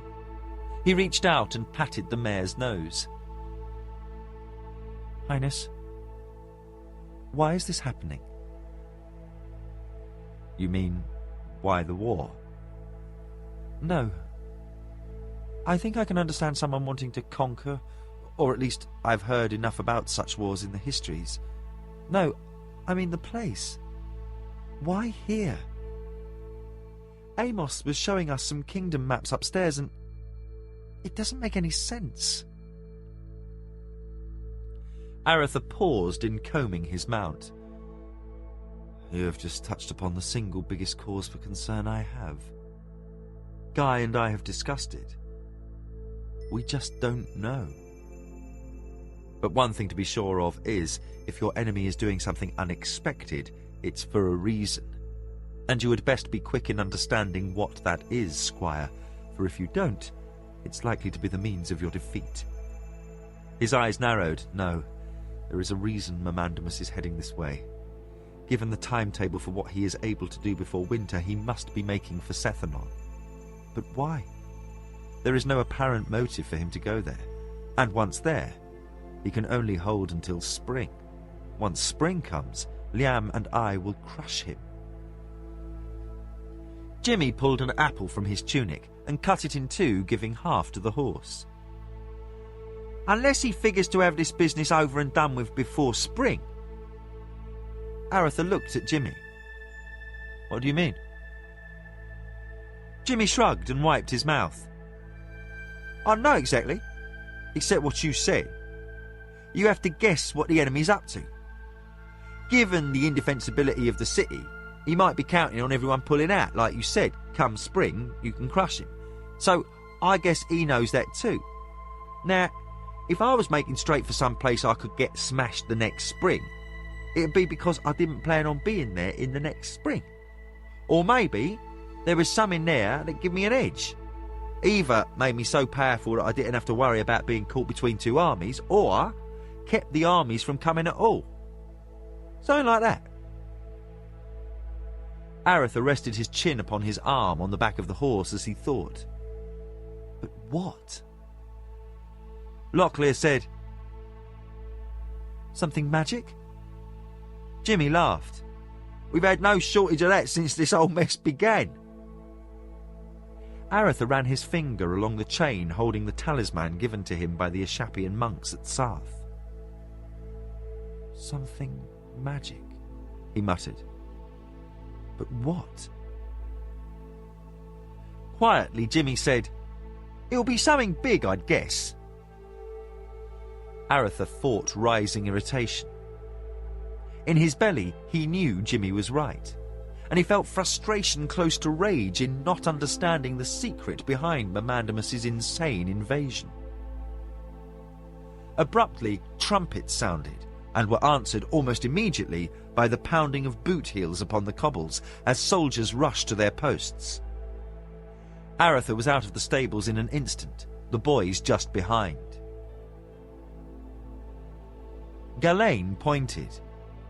"There." Guy and Aratha looked down from the highest tower of the keep, overlooking the barbican of the fortification. Beyond, in the deep canyon called Cutter's Gap, the first elements of Mamandamus's army could be seen. "Where's Highcastle?" asked Aratha. "Down on the wall with his men," answered Amos. "He rode in a short time ago, all bloodied and battered. Seems the Dark Brothers were up in the hills above his advanced position and swarmed down over him. He had to cut his way out. Looks like he lost most of the detachment out there." Guy swore. "The idiot. That was where he could have bottled up Mamandamus's army for a few days. Here on the walls, it'll be a bloody damned farce." The elf said, "It was foolish to underestimate the ability of the Mountain Moradel once they get into the rocks. These are not simple goblins he's facing." Aratha said, "I'm going to see if I can talk to him." The prince hurried down through the keep and within a few minutes was standing beside Lord Highcastle. The Baron was bloodied from a scalp wound received when his helm had been knocked off his head. He had not put another on, and his hair was matted with dried blood. The man was pale and shaky, but he still supervised his command without hesitation. Aratha said, "Brian, can you see what I was talking about?" "We'll bottle them up here," he answered, pointing to where the narrow canyon came together before the wall. "There's no room to stage, so his men will be stopped before the wall. We'll cut them down like wheat before a scythe." "Brian, he's bringing an army of 32,000 against you. What have you here? 2? He doesn't care about losses. He'll pile his soldiers against your walls, then walk over their corpses to reach you. They'll come and come again and again and wear you down. You can't hold out for more than a day or 2 at the longest." The Baron's eyes locked upon Aratha's. "My charter is to defend this position. I may not quit it save by leave of the king. I am charged to hold at all costs. Now, you are not part of my command. Please leave the wall." Aratha remained motionless for a moment, his face flushed. He left the wall and hurried back to the tower. When he had rejoined those upon the tower, he said to Jimmy, "Go saddle the horses and get all we need for a long ride. Steal what you must from the kitchen. We may have to make a quick exit." Jimmy nodded and took Locklear by the sleeve, leading the other boy away. Aratha, Guy, Ghislaine and Amos watched as the leading edge of the invading army moved closer, coming down the canyon like a slow-moving flood. It began as Aratha had predicted, a wave of soldiers attacking down the narrow draw. The fortress had been built as a staging point for the garrison, with little thought that it would be needed to withstand a massive attack from an organised army. Now, just such an army advanced upon it. Aretha joined his companions atop the tower, watching as High Castle's bowmen began slaughtering Momandamus's advance elements. Then the front ranks of the attackers opened, and goblins with heavy shields hurried forward at a crouch, forming a shield wall. Moradel bowmen ran and took refuge behind them, then rose and began answering the archers upon the wall. The first flight of arrows took a dozen of High Castle's bowmen off the wall, and the attackers streamed forward. Again and again the two sides exchanged missile fire, and the defenders stood firm. But the attackers continued to advance toward the wall. Step by bloody step they came, moving past the bodies of those who had fallen. Each wave came and fell, but moved closer to the walls than the last. An archer would die, and another would run forward to take his place. Then, as the sun breasted the high wall of the canyon, the attackers had halved the distance to the wall. By the time the sun had made the narrow transit from wall to wall overhead, the distance was narrowed to less than 50 yards. The next wave was unleashed. Scaling ladders were carried forward, and the defenders exacted a heavy toll on those who carried them, but as each goblin or troll fell, another took his place carrying the ladder. At last, they rested against the wall. Pole arms were employed to topple them, but others were put in place, and goblins scrambled up to be greeted by steel and flame. Then, the Battle of High Castle was truly joined. Aretha watched as the ragged defenders held again. The final wave had breasted the wall to the south of the Barbican, but the reinforcement company had filled the breach and driven them back. With sunset, the trumpet sounded withdraw, and Momandamus's host pulled back up the canyon. Guy swore. "I've never seen such carnage and waste in the name of duty." Aretha was forced to agree. Amos said, Bloody hell! These border lads might be the dregs and outcasts of your armies, Aretha, but they're a tough and salty crew. I've never seen men give better account of themselves. Aretha agreed. You don't serve on the border for long and not get toughened. Few big battles, but constant fighting. Still, they're doomed if Brian keeps this up. Ghislaine said, "We should leave before dawn if we are to get away, Aretha." The prince nodded. "I'm going to speak one last time with Brian. If he still refuses to listen to reason, I'll ask permission to quit the garrison." And if he doesn't? Asked Amos. Aretha said, "Jimmy's already got us provisions and a way out. We'll leave on foot if we must." The prince left the tower and hurried back to where he had last seen High Castle. Looking about, he saw no sign of the Baron. Inquiring of a guard, he was told, "Last I saw of the Baron was an hour ago. He might be down in the courtyard with the dead and wounded, Highness." The soldier's words were prophetic, for Aretha found Brian Lord High Castle with the dead and wounded. The chirurgeon was kneeling over him, and when the prince approached, he looked up, shaking his head. "He's dead." Aretha spoke to an officer standing by the body. "Who's second?" The man said, "Walter of Gildenholt, but I think he fell during the overrunning of the forward position." "Then who?" "Baldwin de la Treville and I, Highness, are both ranked behind Walter. We arrived upon the same day, so who is senior I do not know." "Who are you?" "Anthony de Marsigny, formerly Baron of Calry, Highness." Aretha recognized the man from Liam's coronation after hearing the name. He had been one of Guy's supporters. He still affected a trim appearance, but 2 years on the frontier had rid him of much of the manner of the court dandy he had displayed at Rillanan. "If you've no objections, send for de la Treville and Guy du Bastira. Have them meet with us in the Baron's chambers." "I've no objections," said de Massigny. He surveyed the carnage along the walls and in the courtyard. In fact, I would welcome a little sanity and order about now. Baldwin de la Trouville was a slender, hawkish man, in contrast to Dumassigny's neatly trimmed, softer appearance. As soon as both officers were present, Aretha said, "If either of you has any notion of that nonsense about being vassals only to the king and defending this fortress to the death, say so now." Both exchanged glances, and Dumassigny laughed. "Highness, we were sent here by order of your brother for—" He cast a glance at Guy. "Certain former political indiscretions. We are in no hurry to throw our lives away in futile gesture." De la Trouville said, "Highcastle was an idiot. A brave, almost heroic man, but still an idiot." "You'll accept my orders?" "Gladly," they both said. "Then from now forward, Dubaz Tira is my second in command. You'll accept him as your superior?"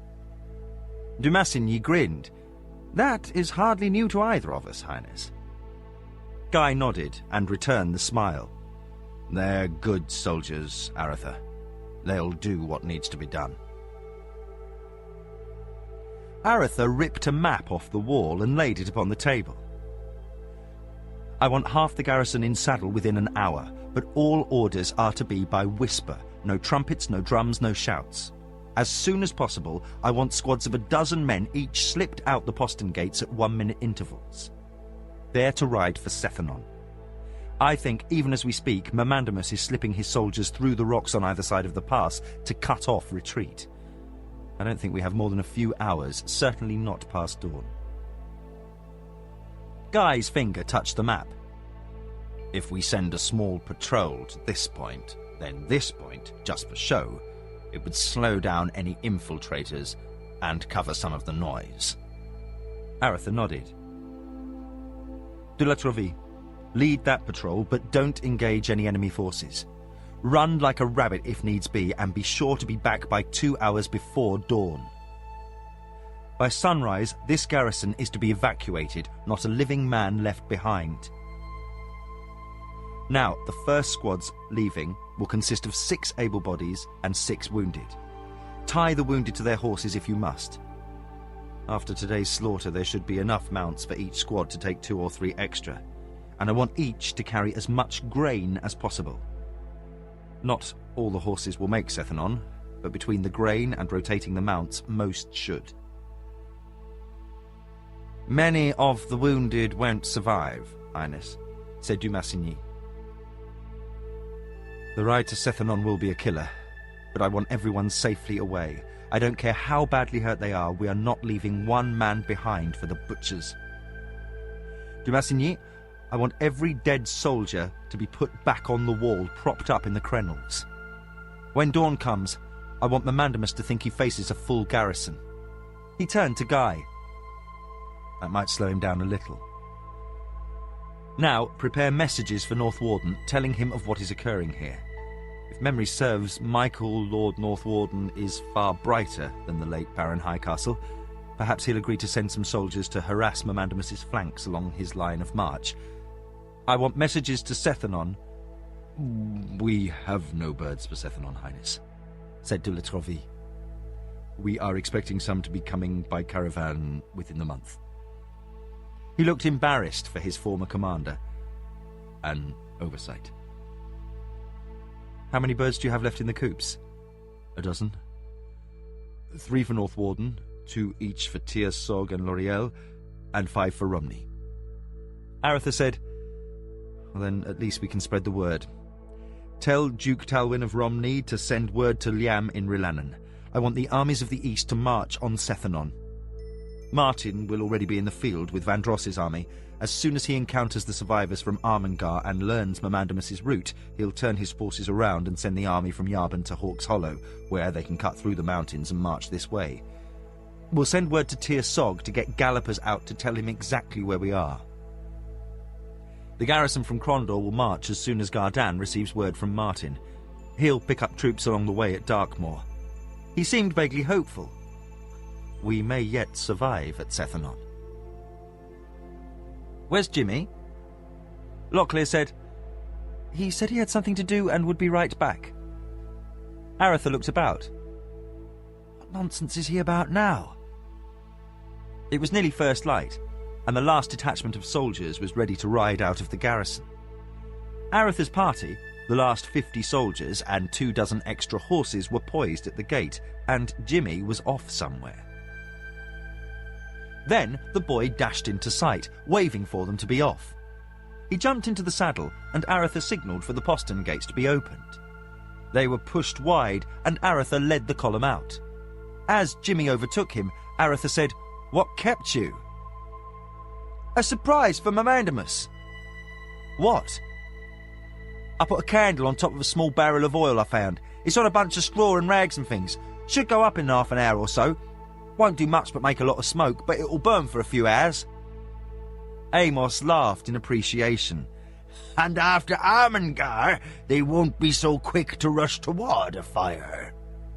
Guy said, "That's a bright one, Aretha." Jimmy looked pleased at the praise. Aretha said dryly, "Sometimes too bright." Jimmy's expression turned dark, while Locklear grinned. They gained a day. From the time they left the first morning until sundown, they saw no sign of pursuers. Aretha decided Mamandamus must have ordered a thorough search of the empty fortress and would then have to reorder his army for the trek across the high wold. No, they had stolen the march on the invaders, and they were likely to stay ahead of all but his fastest cavalry. They could push the horses, rotating the remounts they led, and make between 35 and 40 miles a day. Some horses were sure to go lame, but with luck they would be across the vast hilly high wold in a week. Once in the dim wood, they would have to slow, but the chances of being overtaken would also be less, for those behind would have to be cautious of ambush from among the thick trees. On the second day, they began passing the bodies of those wounded who could not withstand the punishment of the hard ride. Their comrades had followed orders and cut the dead loose from their saddles, not wasting time to bury them, not even stripping them of weapons and armour. On the third day, they saw the first signs of pursuit. Vague shapes on the horizon near sundown. Aretha ordered an extra hour's ride, and there were no signs of those behind at dawn. On the fourth day, they saw the first village. The soldiers riding past before them had alerted everyone of the danger, and it was now deserted.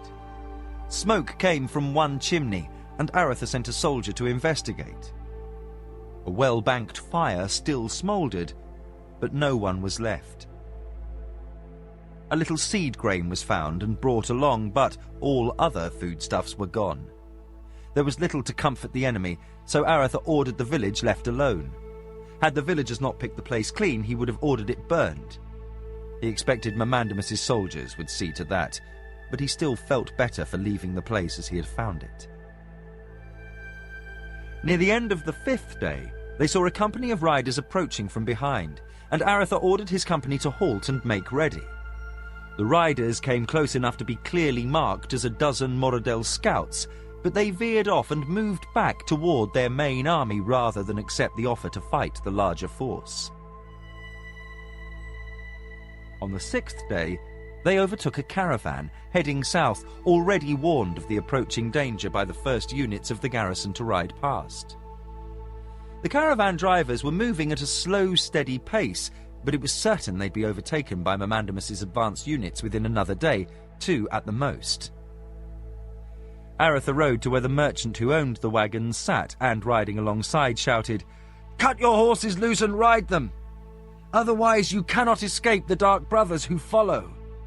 "But my grain," complained the merchant. "I'll lose everything." Aretha signalled a halt. When the wagons were stopped, he shouted to his command, "Each man take a sack of this merchant's grain. We'll need it for the dim wood. Burn the rest." The protesting merchant ordered his bravos to defend his cargo, but the mercenaries took a single look at the 50 soldiers from Highcastle and moved away, allowing them to take the grain. Cut the horses loose, ordered Guy. The soldiers cut the horses from their traces and led them away. Within minutes, the sacks of grain had been removed from the first wagon and passed among the soldiers, including an extra sack for each of the merchant's horses. The rest of the wagons and grain were fired. Aretha said to the merchant, "There are 30,000 goblins, dark brothers and trolls on the march this way, Master Merchant. If you think I've done you an injustice, consider that you would face trundling these wagons along the trails of the Dimwood in the midst of such company. Now take the grain for your mounts and ride for the south. We shall stand at Sethanon, but if you value your skin, I'd ride past the city and make for Malak's Cross. Now, if you want to be paid for this grain, stay in Sethanon, and if we all manage somehow to survive the invasion, I'll recompense you. That's your risk to decide. I have no more time to waste on you." Aretha ordered his column forward and, minutes later, was not surprised to find the merchant and his mercenaries riding after them, staying as close to the column as their tired mounts would allow. After a short while, Aretha yelled to Amos, "When we halt, get them some fresh horses from the remounts. I don't want to leave them behind." Amos grinned. "They're just about scared enough to behave. Let's let them fall just a little farther behind. Then, when they catch up with us tonight, they'll be bright and cooperative lads." Aretha shook his head. Even in the face of this back-breaking ride, Amos appreciated the humour of the moment. On the 7th day, they entered the dim wood. The sounds of fighting caused Aretha to order a halt. He motioned for Ghislaine and a soldier to ride toward the source of the sound. They returned minutes later, the elf saying, "It's over." They rode to the east to find soldiers from Highcastle in a clearing.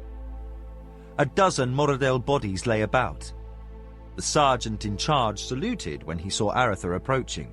"We were resting our mounts when they hit us, Highness. Luckily, another squad was just west of here and came running." Aretha looked at Guy and Ghislaine. "How the hell did they get ahead of us?" Ghislaine said, "They didn't. These have been here all summer waiting." He looked about. "Over there, I think." He led Aretha to a deadfall which hid the entrance to a low hut, cleverly concealed by brush. Within the hut were stores: grain, weapons, dried meats, saddles, and other supplies. Aretha inspected everything quickly, then said, "This campaign has been long in planning. We can now be certain that Sethanon has always been Mamandamus's objective." "But we still don't know why," observed Guy. "Well, we'll have to proceed without regard to why. Take anything here that we can use, then destroy the rest." He said to the sergeant, "Have you sighted other companies?" "Yes, Highness. De la Trovee had a camp a mile's ride to the northeast last night. We encountered one of his pickets and were ordered to continue on, so as not to concentrate too many men in one place." Guy said, "Dark Brothers." The sergeant nodded.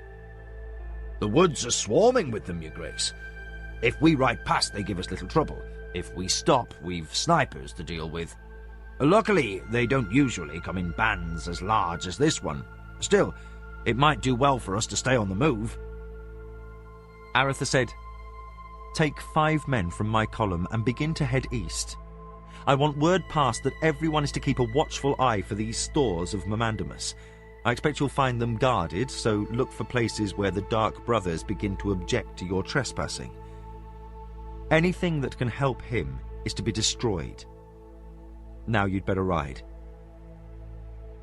Aretha then ordered another dozen men to ride a half-day to the west, then turn south, so that word of the caches of arms could be spread.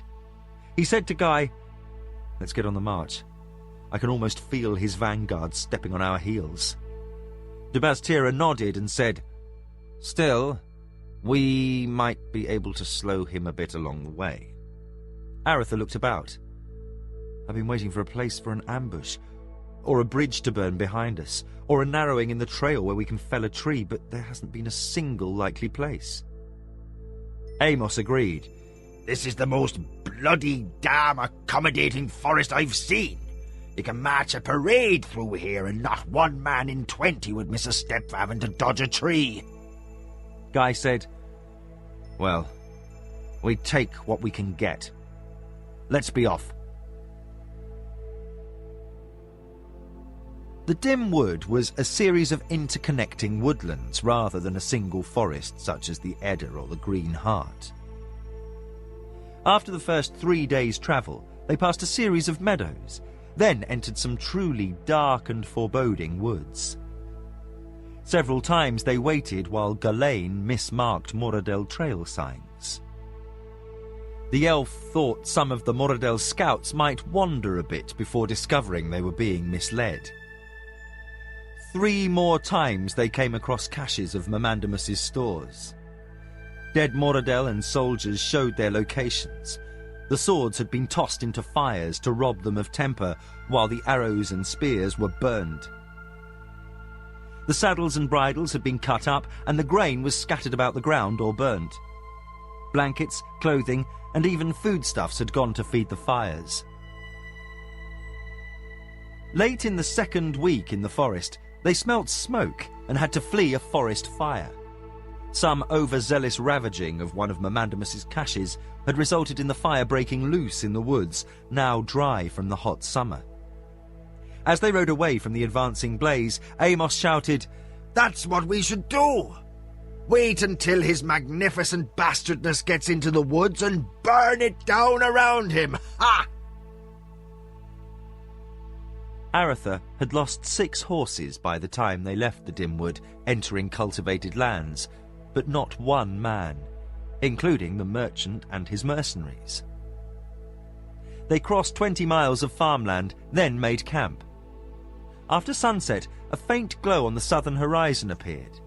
Amos pointed it out to the boys. Sethanon. They reached the city and were halted at the gate by the soldiers of the local garrison. "We're looking for whoever's in command," shouted the sergeant in charge, his chevrons clearly shown in gold upon the finely tailored green and white tabard of the barony of Sethanon. Aratha signalled, and the sergeant said, "We've had soldiers from Highcastle drifting in for the last half day. They're being given compound in the marshalling yard. The Baron wants to see whoever's in charge of this lot." "Tell him I'm on my way as soon as these men are quartered." "And who should I tell him that is?" "Aratha of Krondor."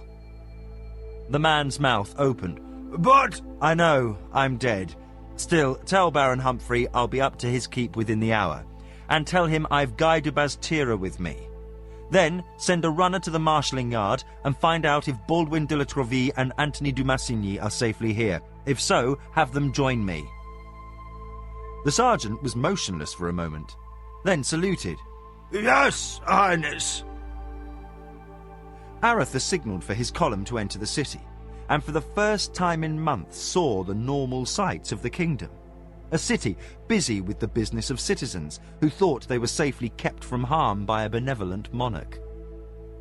The streets thronged with people busy with the concerns of the market, commerce and celebration.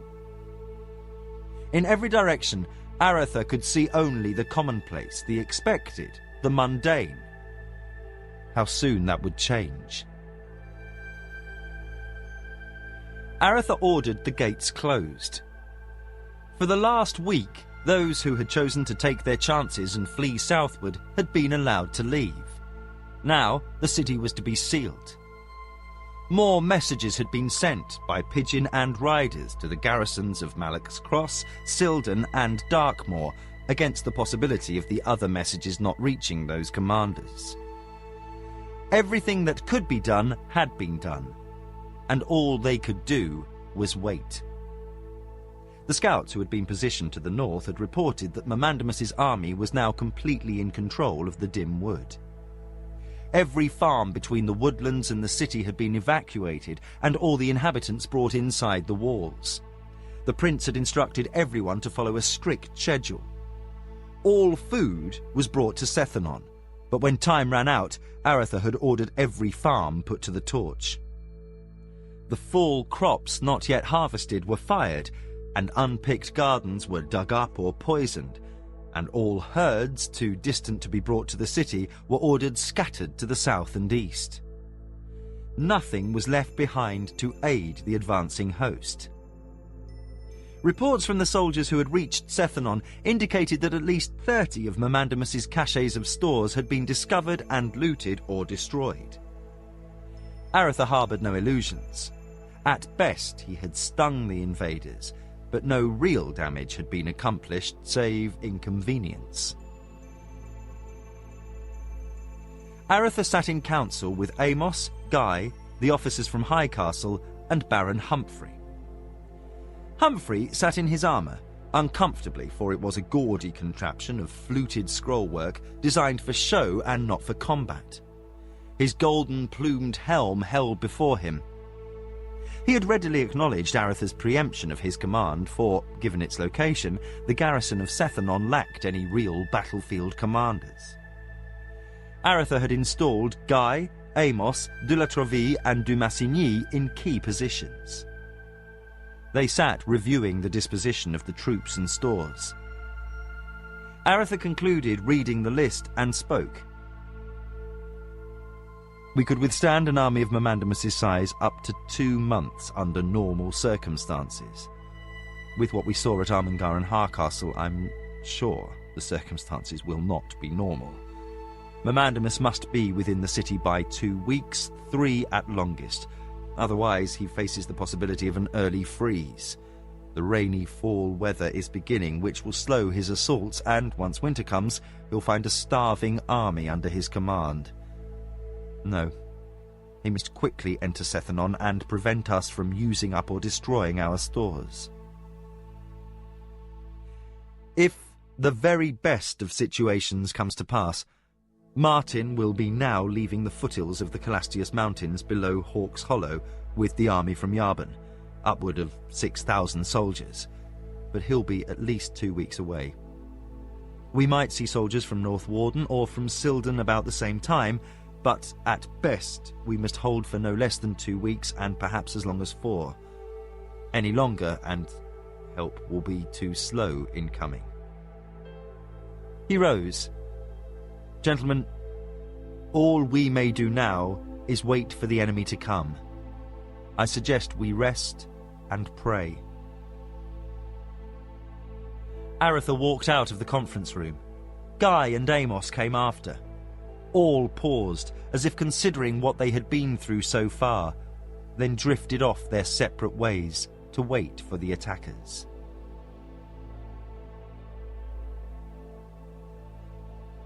Chapter 18. Homeward. They walked the hall. It seemed a straight thoroughfare, a yellowish-white roadway with more glowing silver doors at about 50-foot intervals. Macross made a sweeping motion with his arm. You walk in the midst of a mystery to match the city forever. The Hall of Worlds. Here, you may walk from world to world if you but know the way. He indicated a silver rectangle. A portal giving passage to and from a world.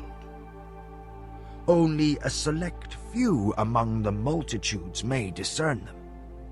Some learn the knack through study, others stumble upon them by chance. By altering your perceptions, you may see them wherever they lie. Here, he waved at a door as they passed, is a burned-out world, circling a forgotten sun. Then he pointed to the door on the other side of the hall. But there is a world teeming with life, a hodgepodge of cultures and societies, but with only one intelligent race.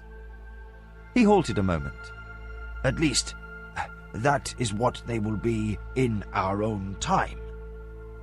He continued walking. At present, I expect these doors empty into swirls of hot gases, only slightly more dense than nothing.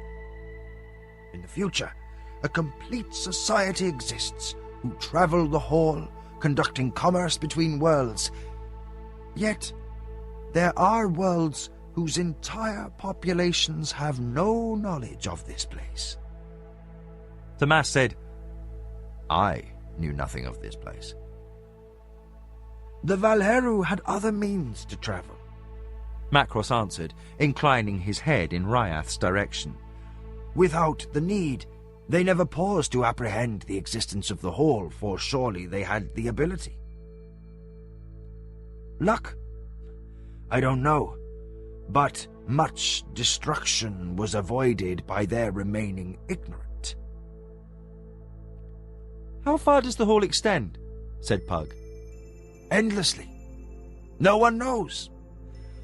The hall appears straight, but it curves, and should I walk a short distance, I would vanish from your sight.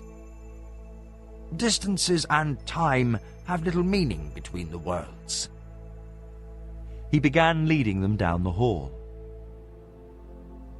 Following Macross's instructions, Pug had managed to bring them forward in time to what Macross judged was near their own era. After having accelerated the Dragon Lord time trap, Pug had no difficulty following Macross's direction. The mechanics of the spells used were but logical extensions of what Pug had used to speed up the trap.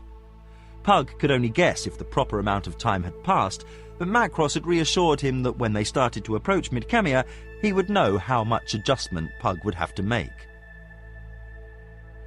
They had been walking, and Pug had studied each door in passing. After a while, he discovered there was a faint difference between each door, a slight spectral oddity in the shimmering silver light, which provided the clue to which world the door led to. Macross, what would occur if one were to step off between doors? Asked Pug. The sorcerer said, I suspect you'd be quickly dead if you did so unprepared. You would float in rift space without the benefit of Ryath's ability to navigate. He halted before a door.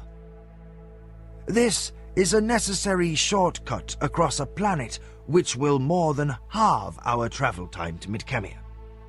The distance between here and the next gate is less than 100 yards, but be advised, this world's atmosphere is deadly. Hold your breath, for here magic has no meaning, and you may not protect yourself with arts.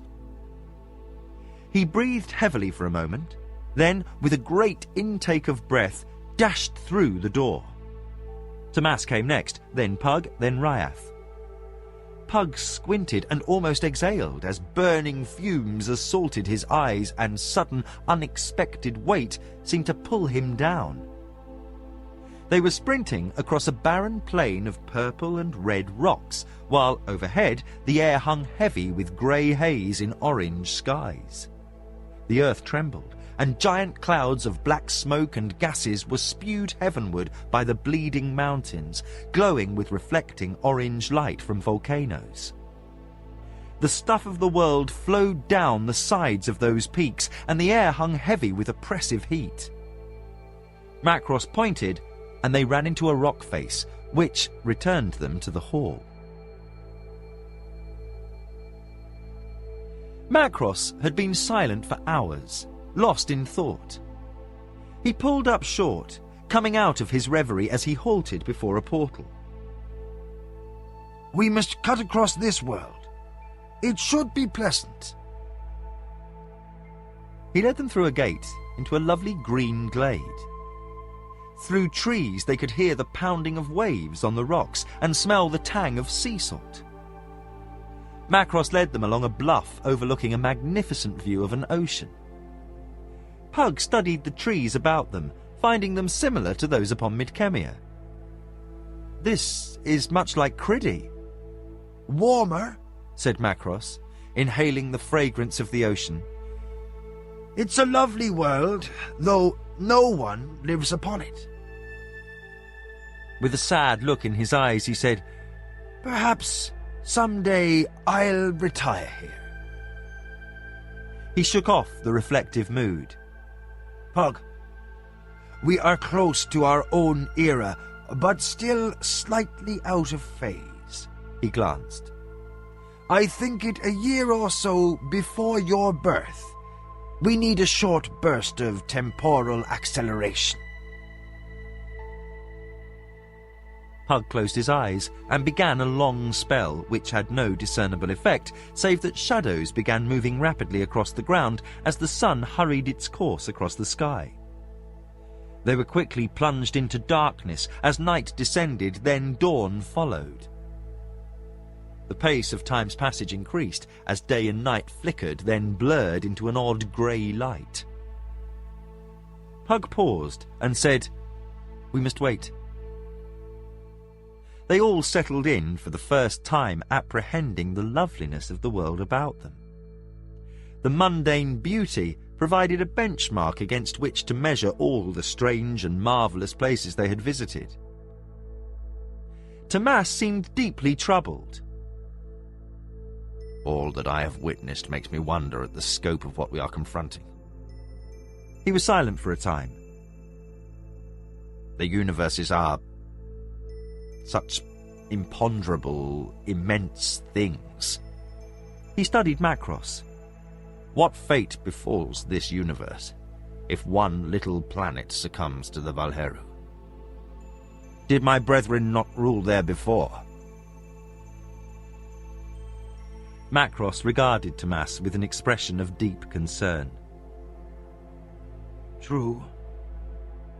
But you've grown either fearful or more cynical. Neither will serve us. He looked hard at Tomas, seeing the deep doubt in the eyes of the human-turned-Valheru. At last he nodded and said, The nature of the universe changed after the Chaos Wars. The coming of the gods heralded a new system of things, a complex, ordered system, where before only the prime rules of order and chaos had existed. The Valheru have no place in the present scheme of things. It would have been easier to bring Ashen Shugar forward in time than to undertake what was required. I needed his power, but I also needed a mind behind that power that would serve our cause. Without the time link between him and Tomas, Ashen Shugar would have been one with his brethren. Even with that link, Ashen Shugar would have been beyond anyone's control. Tomas remembered. No one can imagine the depth of the madness I battled during the war with the Sirani. It was a close thing. His voice remained calm, but there was a note of pain in it as he spoke. I became a murderer. I slaughtered the helpless. Martin was driven to the brink of killing me, so savage had I become. Then he added, And I had come to but a tenth of my power then. On the day I regained my sanity, Martin could have sent his cloth-yard shaft through my heart. He pointed at a rock a few feet away and made a gripping motion with his hand. The rock crumbled to dust as if Tomas had squeezed it. Had my powers then been as they are now, I could have killed Martin before he could have released the arrow by an act of will. Macross nodded. You can see what the risks were, Pug. Even one Valheru alone would be almost as great a danger as the dragon host. He would be a power unrestrained in the cosmos. His tone held no reassurance. There is no single being save the gods who could oppose him. Macross smiled slightly. Except myself, of course. But even at my full powers, I could only survive a battle with them, not vanquish them. Without my powers... He let the rest go unsaid. Then, said Pug, why haven't the gods acted? Macross laughed, a bitter sound, and waved at all four of them. They are. What do you think we're doing here? That is the game, and we are the pieces. Pug closed his eyes, and suddenly the odd grey light was replaced by normal daylight. I think we're back. Macross reached out and gripped Pug's hand, closing his eyes as he felt the flow of time through the younger sorcerer's perceptions. After a moment, Macross said, Pug, we are close enough to Midkemia that you may be able to send messages back home. I suggest you try. Pug had told Macross of the child and his previously unsuccessful attempts at reaching her. Pug shut his eyes and attempted to contact Gamina. Katala looked up from her needlework.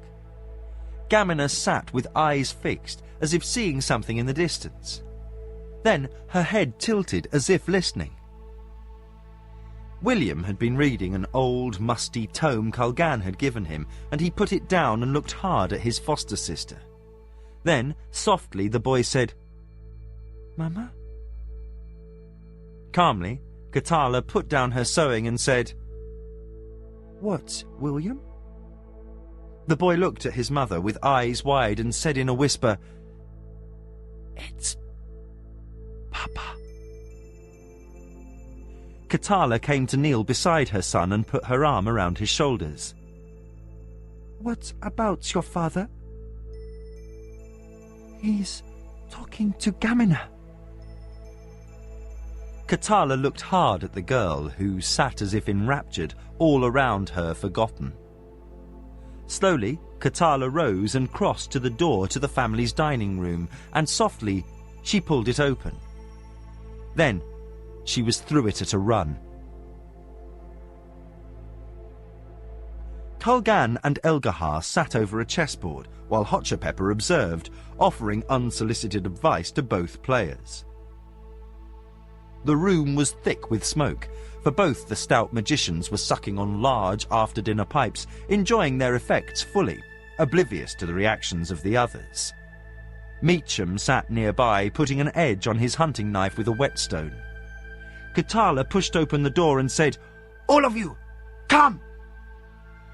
Her tone and the urgency of her manner caused all questions to be put aside as they followed her back down the corridor to where William sat studying Gamina.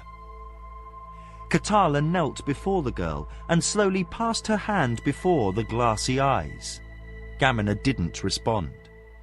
She was in some sort of trance. Culgan whispered, What is this? Katala whispered back, William says she's talking to Pug.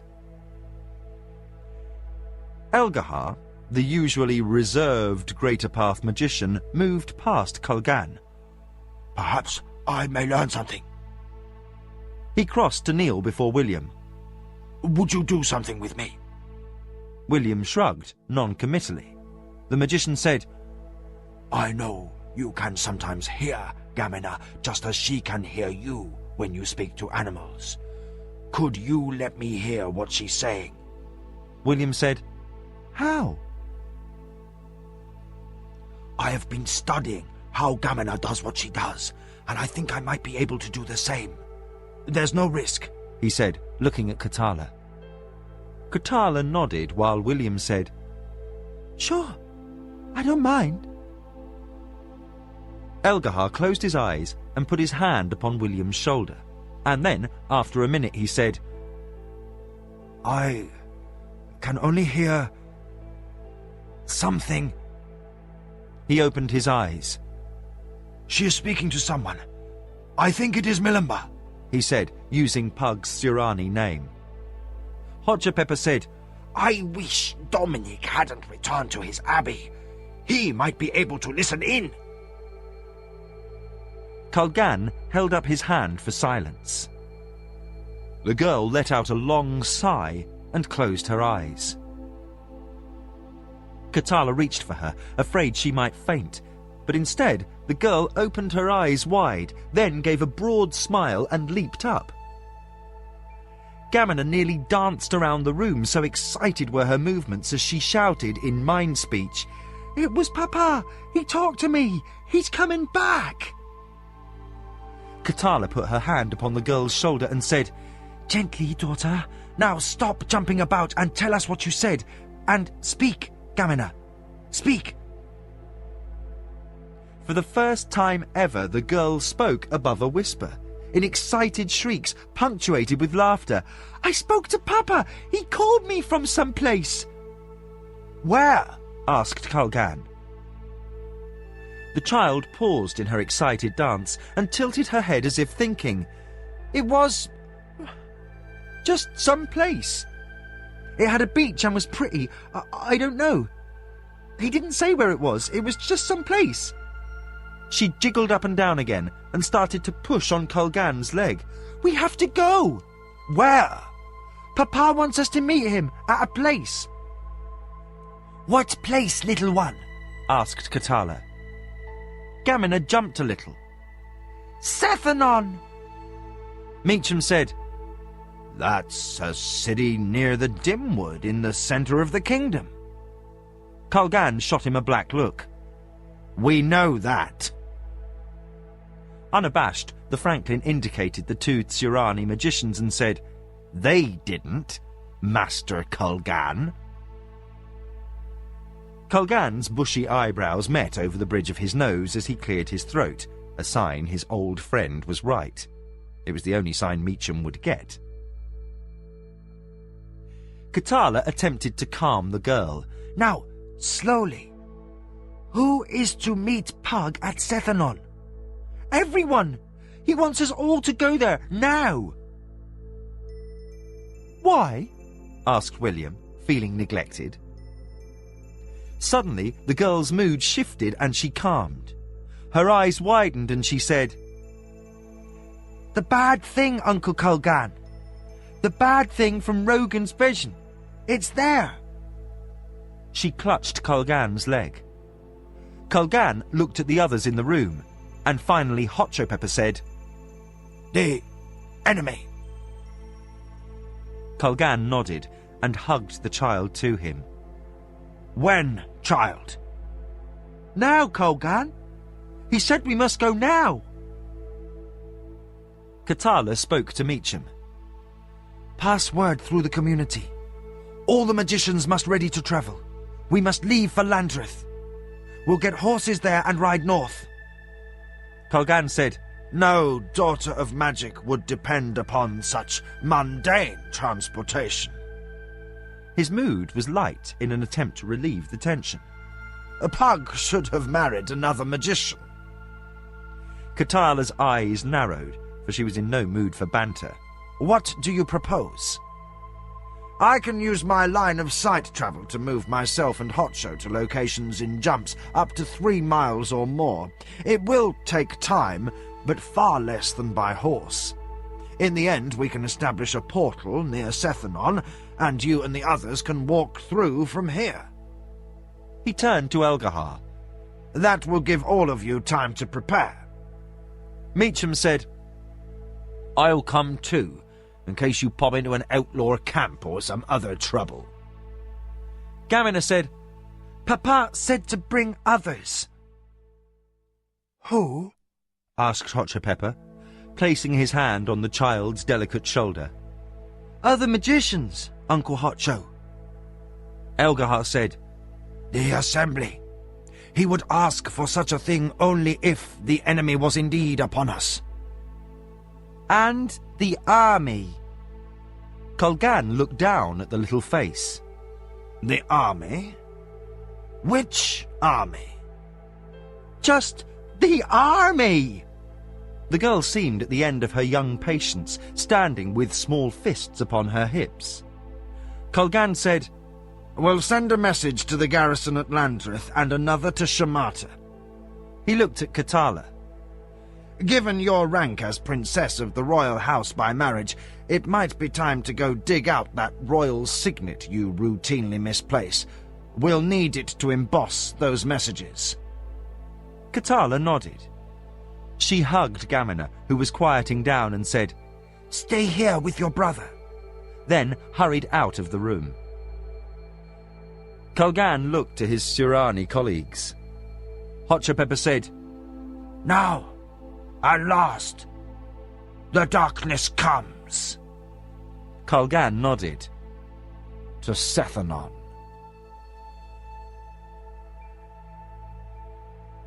Pug opened his eyes. Again he felt fatigue, but nothing as severe as the first time he had spoken to the girl. Tomas, Macross and Ryath observed the younger sorcerer and waited.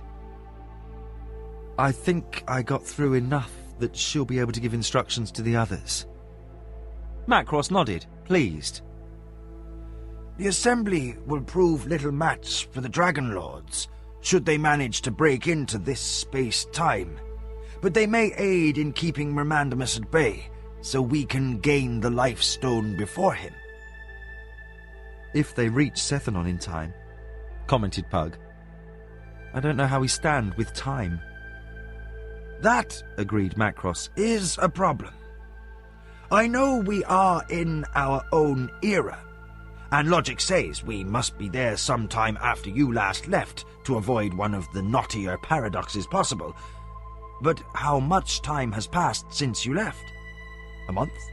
A week? An hour? Well, we'll know when we reach there."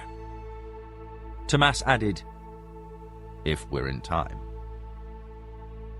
"Ryath," said Macross, "we need to travel some distance to the next gate. There are no mortal eyes upon this world to apprehend the transformation. Will you carry us?" Without comment, the woman glowed brightly and returned to her dragon form. The three mounted, and she took to the sky. "Fly to the northeast!" shouted Macross as the dragon banked and headed in the indicated direction. For a while they were silent as they flew, no one feeling the need to speak. They sped away from the bluffs and beach over rolling plateaus covered with chaparral-like growth. Above, a warm sun beat down. Pug weighed everything Macross had said in the last hour. He quickly incanted so they could speak without shouting. Macross, you said even one Valheru would be a force unleashed in the universe. I don't think I understand what you meant. Macross said, "There is more at stake here than one world." He looked down as they sped over a river emerging from a canyon of staggering proportions running to the southwest to join the sea. He said, "This wonderful planet stands at risk equal to Midkemia, as does Calawan and all the other worlds sooner or later. Should the Valheru's servants win this war, their masters will return, and chaos will again be loose in the cosmos. Every world will stand open for the dragon host to plunder. For not only will they be unmatched in their wanton destruction, they will be unmatched in might. The very act of returning to this space-time will provide them with a source of mystical power heretofore unthought of. A source of power that would make just one Dragon Lord an object of fear for even the gods." How is such a thing possible? said Pug. Tomas spoke. The Life Stone. It was left against the final battle with the gods. If it is used... He left the thought unfinished. They were now flying high above mountains, entering a land of lakes to the north of rolling plains as the sun sank in the west. Pug found it difficult to contemplate concepts of utter destruction while flying above this splendid world. Macross pointed and said, "Ryath, that large island with the twin bays facing us." The dragon descended and landed where Macross instructed. They leapt off her back and waited while she transformed herself back to human form. Then Macross was off, leading them toward a large upthrusting of rock near a stand of pine-like trees. They were before another door upon the face of the large boulder. Macross stepped through, Tomas followed, then Pug. As Pug returned to the hall, a dread shrieked its haunting whisper of rage and struck out at Macross, knocking him to the floor. Tomas jumped forward, drawing his blade as the life-stealer attempted to finish Macross. He ducked as another of the dread attempted to grapple him from behind. Pug was knocked to one side by Ryath as she came through the door. A third dread lunged at the human-formed dragon and seized her arm above the elbow.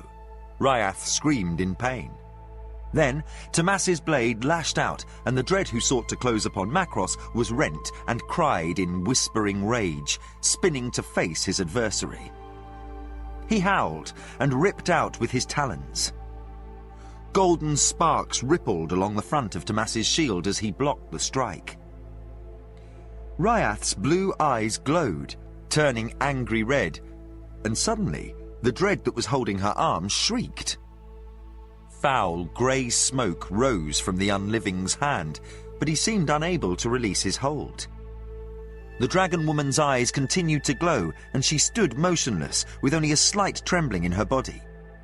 The dread seemed to be shrinking, its whispering cries reduced to a reedy fluting. Pug finished an incantation, and the third dread was seized by some sort of fit. He arched backward, and his black wings quivered as he fell to the stones of the hall. Then he rose upward. Pug's slight hand motion the only sign he was using his arts upon the creature. Pug gestured, and the creature was moved to a place between worlds, vanishing into the grey void. Tomas struck out again, and the dread he faced fell back. Each time the golden sword bit into the black nothingness, hissing energies were released. Now the thing appeared weakened, and it sought to escape.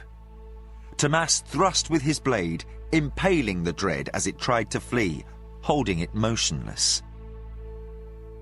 While Pug watched, Ryath and Tomas disposed of the two remaining dread, somehow draining them of their life essences as the dread suck out the life of others. Pug moved to where Macross lay stunned. He helped the sorcerer to his feet and asked, "Are you injured?"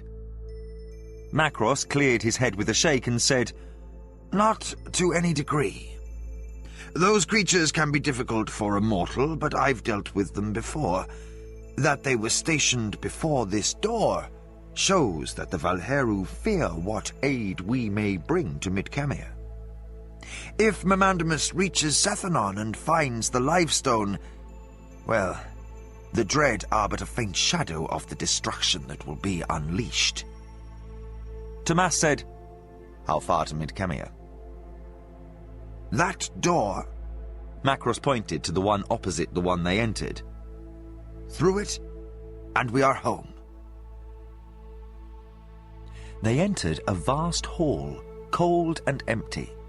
It was fashioned from massive stones, fitted together by master crafters. A single throne reared above the hall upon a dais, and along both walls deep recesses were set, as if ready to receive statuary. The four walked forward, and Pug said, "It is chilly here. Where upon Midkemia are we?" Macross seemed mildly amused. "We are in the fortress city Sargoth." Tomas spun about to face the sorcerer. "Are you mad? This is the ancient capital of the original Memandamus. I know that much of the Moradel lore." Macross said, "Calm yourself. They are all down invading the kingdom. Should any Moradel or goblins be hanging about, they'll certainly be deserters. No, we can dispose of any obstacles here.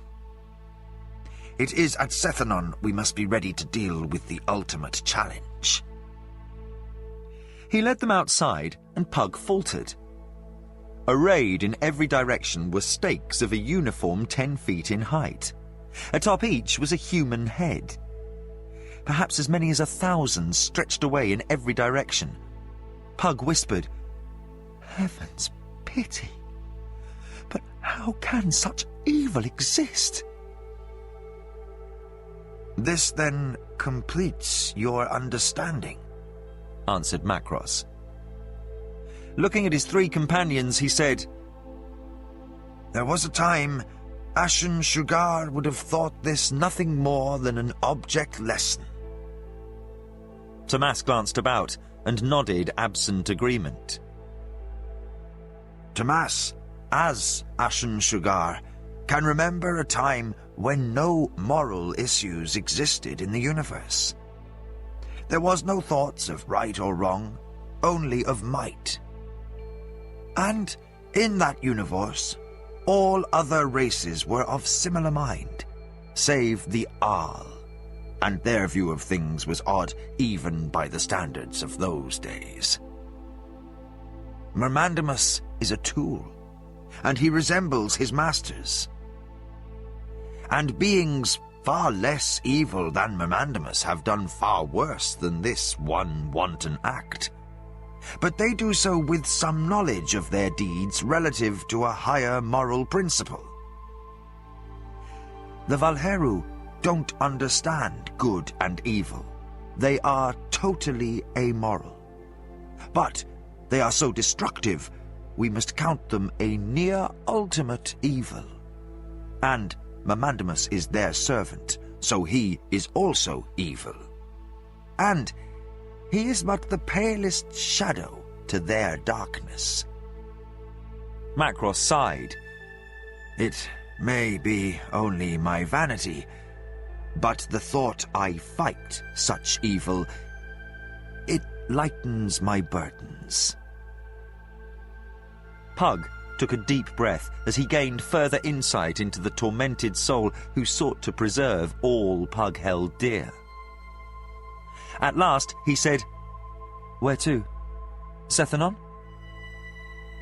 Macross said, Yes.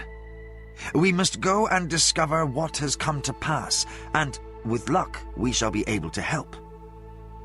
No matter what, Mermandamus must not be allowed to reach the Lifestone. Ryath? The dragon shimmered and soon was again her true form. They mounted, and she took to the skies. Moving high above the plain of Isbandia, she circled. She banked and flew to the southwest, and Macross bid her pause as they inspected the destruction of Armengar. Black smoke still issued from the pit where the keep had once stood. "What is that place?" asked Pug.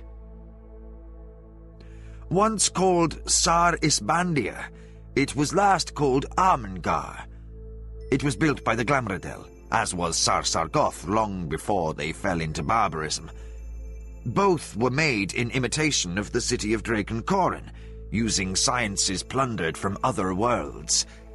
They were vain constructions, won by the Moradel in battle at great cost. First, Sar Sargoth, which became Mermandamus's capital, then Sar Isbandia. But Mermandamus was killed in the Battle of Sar Isbandia, when the Glamradel were reputedly obliterated. Both cities were abandoned by the Moradel after his death. Only recently have the Moradel returned to Sar Sargoth. Men lived in Armengar.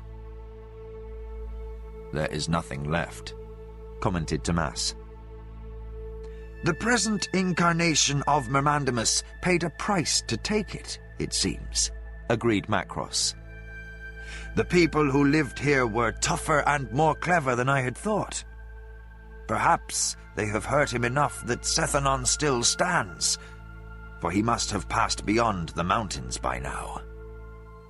Ryath, south to Sethanon. Chapter 19. Sethanon. Suddenly, the city was under siege. Nothing had happened for a week after Aretha had secured the city. Then, the 8th day after the gates had been closed, guards reported Mermandamus's army on the march. By midday, the city was surrounded by elements of his advance cavalry, and by nightfall, picket fires burned along every quarter of the horizon.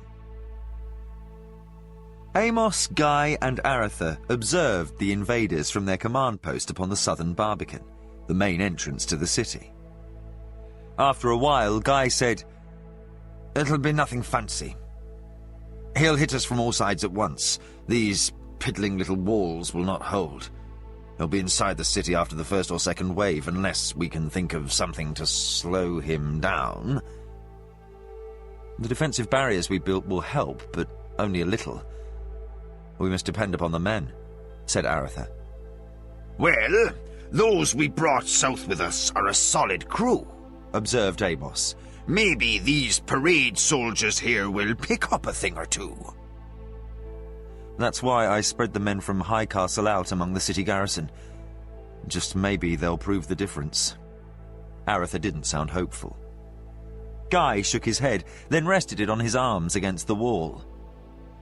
1,200 seasoned men, including the walking wounded, returned to duty. 3,000 garrison, some local militia, and city watch, most of whom have never seen anything more extreme than a tavern brawl. If 7,000 Armengarians couldn't hold from behind 60-foot-high walls, what can this lot do here? Aratha said, "Whatever they must." He said no more as he returned his attention to the fires across the plain. The next day passed into night, and still Mamandamus staged his army. Jimmy sat with Locklear upon a bale of hay near a catapult position. They, and the squires of Lord Humphrey's court, had been carrying buckets of sand and water to every siege engine along the city walls all day, against the need to douse fires. They were all bone-tired. Locklear watched the sea of torches and campfires outside the walls. It somehow looks bigger than at Armengar. It's like we never hurt them at all. Jimmy nodded. "We hurt them. It's just they're closer, that's all. I overheard the Bez Tira saying they'll come in a rush." He was silent for a while, then said, "Lockie, you've not said anything about Bronwyn." Locklear looked at the fires on the plains. "What's to say? She's dead, and I've cried. It's behind. There's no use in dwelling on it. In a few days I might be dead too." Jimmy sighed as he leaned back against the inner wall, glimpsing the host around the city through the crenellation in the stones. Something joyous had died in his friend, something young and innocent, and Jimmy mourned its loss. And he wondered if he had ever had that young and innocent thing in himself. With dawn, the defenders were ready, poised to answer the attackers when they came. But, as he did at Armengar, Mamandamus approached the city. Lines of soldiers carrying the banners of the confederations and clans marched out, then opened their line to let their supreme commander come to the fore. He rode a huge black stallion, equal in beauty to the white steed he had ridden the last time. His helm was silver, trimmed black, and he held a black sword. Little in his appearance offered a reassuring image, yet his words were soft. They carried to everyone in the city, projected by Mamandamus's arts. "Oh, my children, though some of you have already opposed me, yet am I ever ready to forgive. Open your gates, and I will offer solemn vow, any who wishes may quit and ride away, untroubled and unharried. Take whatever you desire, food, livestock, riches, and I'll offer no obstacle." He waved behind him, and a dozen Moradel warriors rode forward to sit behind. "I will even offer hostages. These are among my most loyal chieftains. They will ride unarmed and unarmored with you until you are safe within the walls of whatever other city you wish. Only this I ask. You must open your gates to me. Sethanon must be mine." Upon the walls, the commanders observed this, and Amos muttered, "The royal pig lover is certainly anxious to get within the city. Damn me if I don't almost believe him. I almost think we could all ride away if we would only give him the bloody place." Aretha looked at Guy. I almost believe him too. I've never heard of any dark brother offering hostages. Guy ran his hand over his face, his expression one of worry and fatigue, a tiredness born of long suffering and not simply lack of sleep. There's something here he wants badly. Lord Humphrey said, "Highness, can we deal with the creature?" Aretha said, "It is your city, my Lord Baron, but it is my brother's kingdom. I'm sure he'd be quite short with us if we went about giving portions of it away. No, we'll not deal with him. As sweet as his words are, there's nothing about him that makes me believe he'd honour his vows. I think he'd willingly sacrifice those chieftains of his without a thought. He's never been bothered by his losses before. I've even come to think he welcomes the blood and slaughter. No, Guy's right. He simply wants inside the walls as quickly as possible, and I would give a year's taxes to know what it is he's after." Amos said, "And I don't think those chieftains look happy with the offer either."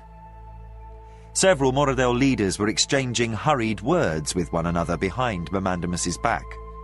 "I think things are rapidly becoming less than harmonious among the Dark Brothers." "Let us hope," said Guy flatly. Mamandamus's horse spun and danced nervously as he shouted, "What then is your answer?" Aretha stepped up on a box so he might better be seen above the wall. "I say, return to the north," he shouted. "You have invaded lands that hold no bounty for you. Even now, armies are marching against you. Return to the north before the passes are choked with snow and you die a cold and lonely death far from your home." Mamandamus's voice rose as he said, "Who speaks for the city?" There was a moment's silence. Then Aretha shouted, "I, Aretha Condoin, Prince of Crondor, heir to the throne of Relannon." And then he added a title not officially his, Lord of the West. Mamandamus shrieked an inhuman cry of rage and something else, perhaps fear. And Jimmy nudged Amos. The former thief said, "Has torn it. He's definitely not amused." Amos only grinned and patted the young man on the shoulder. From the ranks of Mamandamus's army, there arose a murmuring as Amos said, "Sounds as if his army doesn't like it either. Omens that turn out false can undermine a superstitious lot like these." Mamandamus cried, "Liar! False prince! It is known the Prince of Crondor was slain. Why do you prevaricate? What is your purpose?" Aretha stood higher, his features clear to see. The chieftains rode about in milling circles, engaged in animated discussion. He removed his talisman given by the abbot at Sarth and held it forth. "By this talisman am I protected from your arts." He handed it down to Jimmy. "Now you know the truth." Mamandamus's constant companion, the Pantathian serpent priest Kathos, came forward at a shambling run. He tugged upon the stirrup of his master's saddle, pointing at Aretha and speaking at a furious rate in the hissing language of his people. With a shriek of rage, Mamandamus kicked him away, knocking him to the ground. Amos spat over the wall. "I think that convinced them." The chieftains looked angry and moved as a group toward Mamandamus. He seemed to recognize the moment was slipping away from him. He spun his mount in a full circle, the war horse's hooves striking the fallen serpent priest in the head, rendering him senseless. Mamandamus ignored his fallen ally and the approaching chieftains. "Then, foul opposer!" he cried toward the wall. "Death comes to embrace you!" He spun to face his army and pointed back at the city. "Attack!" The army was poised for the assault and moved forward. The chieftains could not countermand the order. All they could do was ride at once to take charge of their clans. Slowly, the horsemen moved up behind the advancing elements of infantry, ready to rush the gates. Mamandamus rode to his command permission as the first rank of goblins walked over the unconscious body of the serpent priest. It was not clear if the Pantathian had died from the horse's kick or not, but by the time the last rank had passed over, only a bloody carcass lay in a robe. Aretha raised his hand and held it poised, dropping it when the first rank came within catapult range. "Here," said Jimmy, handing back the talisman. "It might come in handy." Missiles struck the advancing host and they faltered, then continued forward. Soon they were running toward the walls, while bowmen offered covering fire from behind shield walls. Then the first rank hit trenches hidden by canvas and dirt and fell upon the buried, fire-hardened stakes. Others threw shields upon their writhing comrades and ran over their impaled bodies. The second and third ranks were decimated, but others came forward, and scaling ladders were placed against the walls, and the battle for Sethanon was joined. The first wave swarmed up the ladders and were met with fire and steel by the defenders. The men of Highcastle provided the leadership and example that kept the inexperienced defenders of the city from being swept away. Amos, de la Troville, du Massigny and Guy were linchpins for the defence of the city, always appearing where needed. For nearly an hour the battle teetered as if poised upon the point of a dagger, with the attackers only barely able to gain a foothold upon the battlements before they were thrown back. Still, as one rush was repulsed, another would be mounted from a different quarter, and soon it was apparent that all would hinge upon some chance of fate, for the two opposing forces were in equilibrium. Then, a giant ram, fashioned within the dark glades of the Dimwood, was rolled forward toward the southern gate of the city. Without a moat, there were only the traps and trenches to slow its advance, and those were quickly covered with wooden planking laid over the bodies of the dead. It was a tree bowl, easily 10 feet in diameter. It rolled on 6 giant wheels and was pulled by a dozen horsemen. A dozen giants pushed from behind using long poles. The thing gathered speed as it rumbled toward the gate. Soon the horses were cantering and the riders peeled off, turning away from the answering hail of arrows. The sluggish giants were replaced by faster goblins, whose primary task was to keep the thing on course and moving. It rolled toward the outer gates of the Barbican, and nothing the defenders could do would stop it. It struck the gates with a thunderous crash, the shattering of wood and protests of metal hinges torn from the walls, heralding a breach in the city's defences. The gates were flung back into the Barbican, twisting as they fell under the wheels of the ram. The front end of the ram lifted as it bounced off the tilting gates, momentum carrying it upward as it struck against the right wall of the Barbican. Suddenly, the invaders were provided with a clear entrance to the city. Up the tottering ram and leaning gates, the goblins swarmed, gaining the top of the Barbican. Suddenly, the balance was tipped. Atop the Barbican, the defenders were forced back. The invaders reached a point above the inner gate as more goblins and Moradel swarmed up the accidental ramps. Aretha called the reinforcement company forward. They hurried to where the first goblins were dropping into the courtyard before the massive bar that held the inner gates in place. The fighting before the gates was fierce, but soon goblin bowmen were driving the defenders away, despite the fire directed at them from other parts of the wall. The bar was being hoisted when shrieks and cries went up from outside. The fighting slowed as those engaged sensed something odd was occurring. Then all eyes looked heavenward. Descending from the sky was a dragon, its scales glinting in the sun. Upon its back, 3 figures could be seen. The giant animal swooped downward with an astonishing roar, as if about to pounce upon the attackers before the gates, and the goblins began to flee.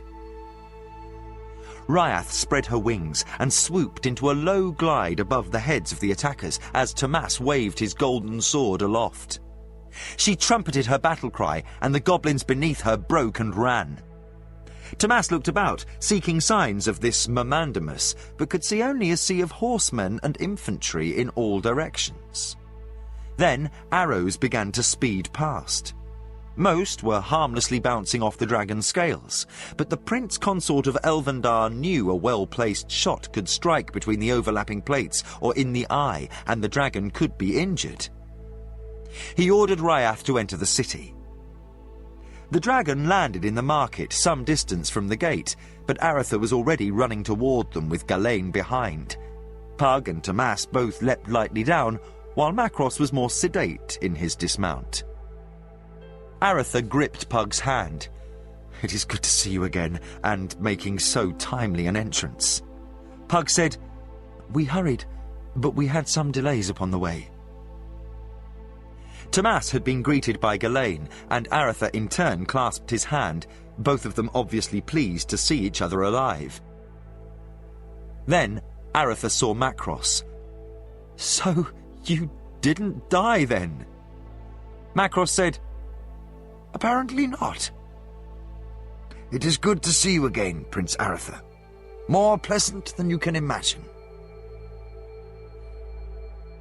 Aretha looked at the signs of battle about him and considered the relative quiet.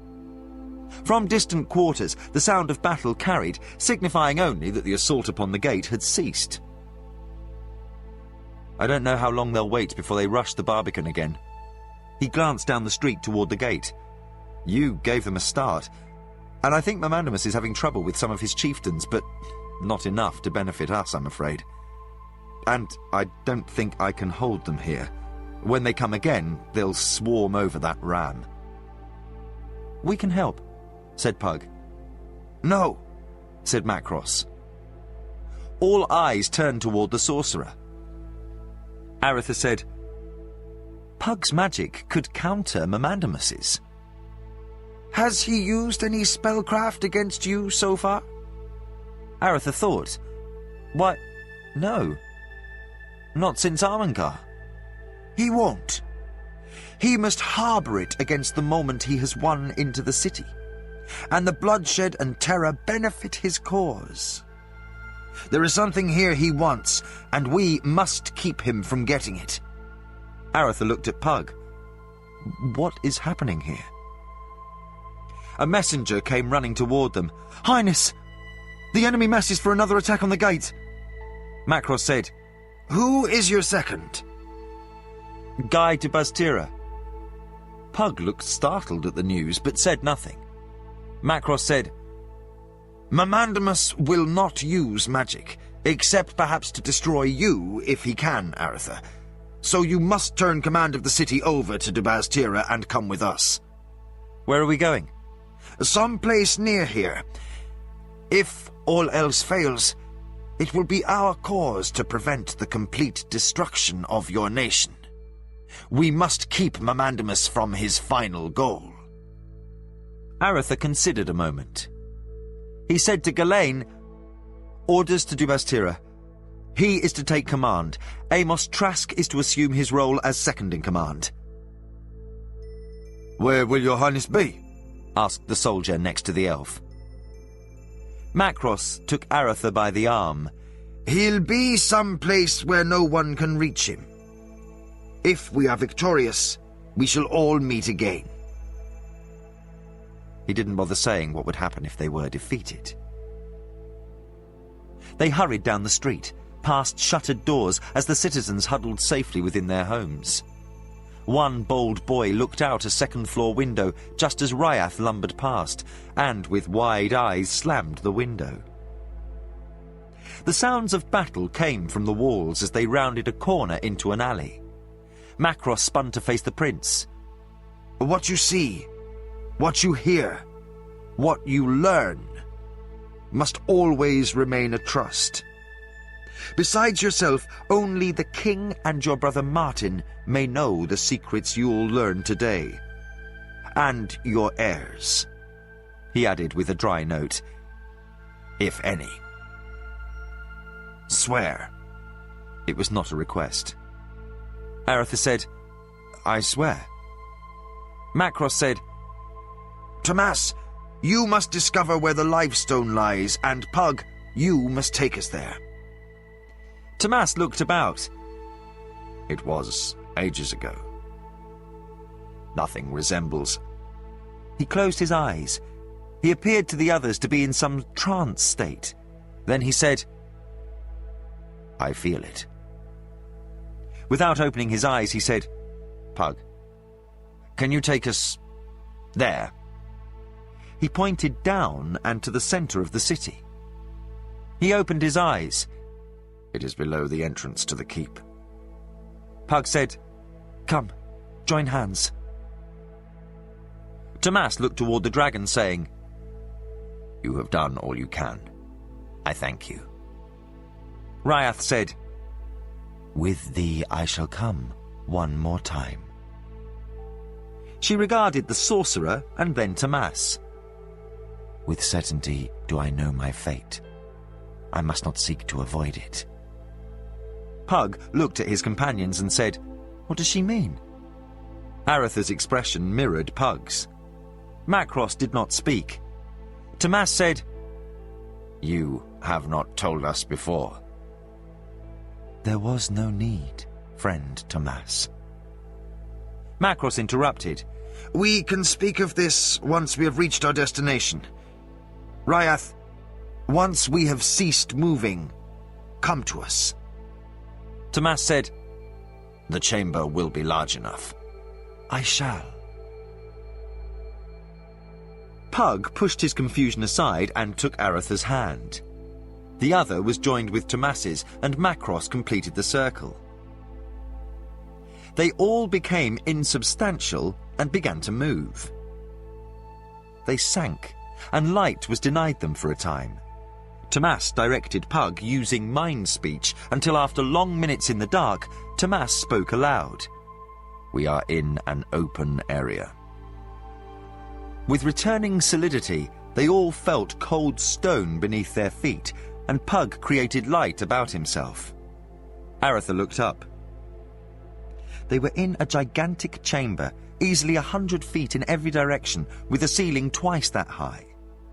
About them rose columns, and next to them stood an upraised dais. Then, suddenly, with a booming displacement of air, the dragon bulked above them. Ryath said, It is near time. Aretha said, What is the dragon speaking of?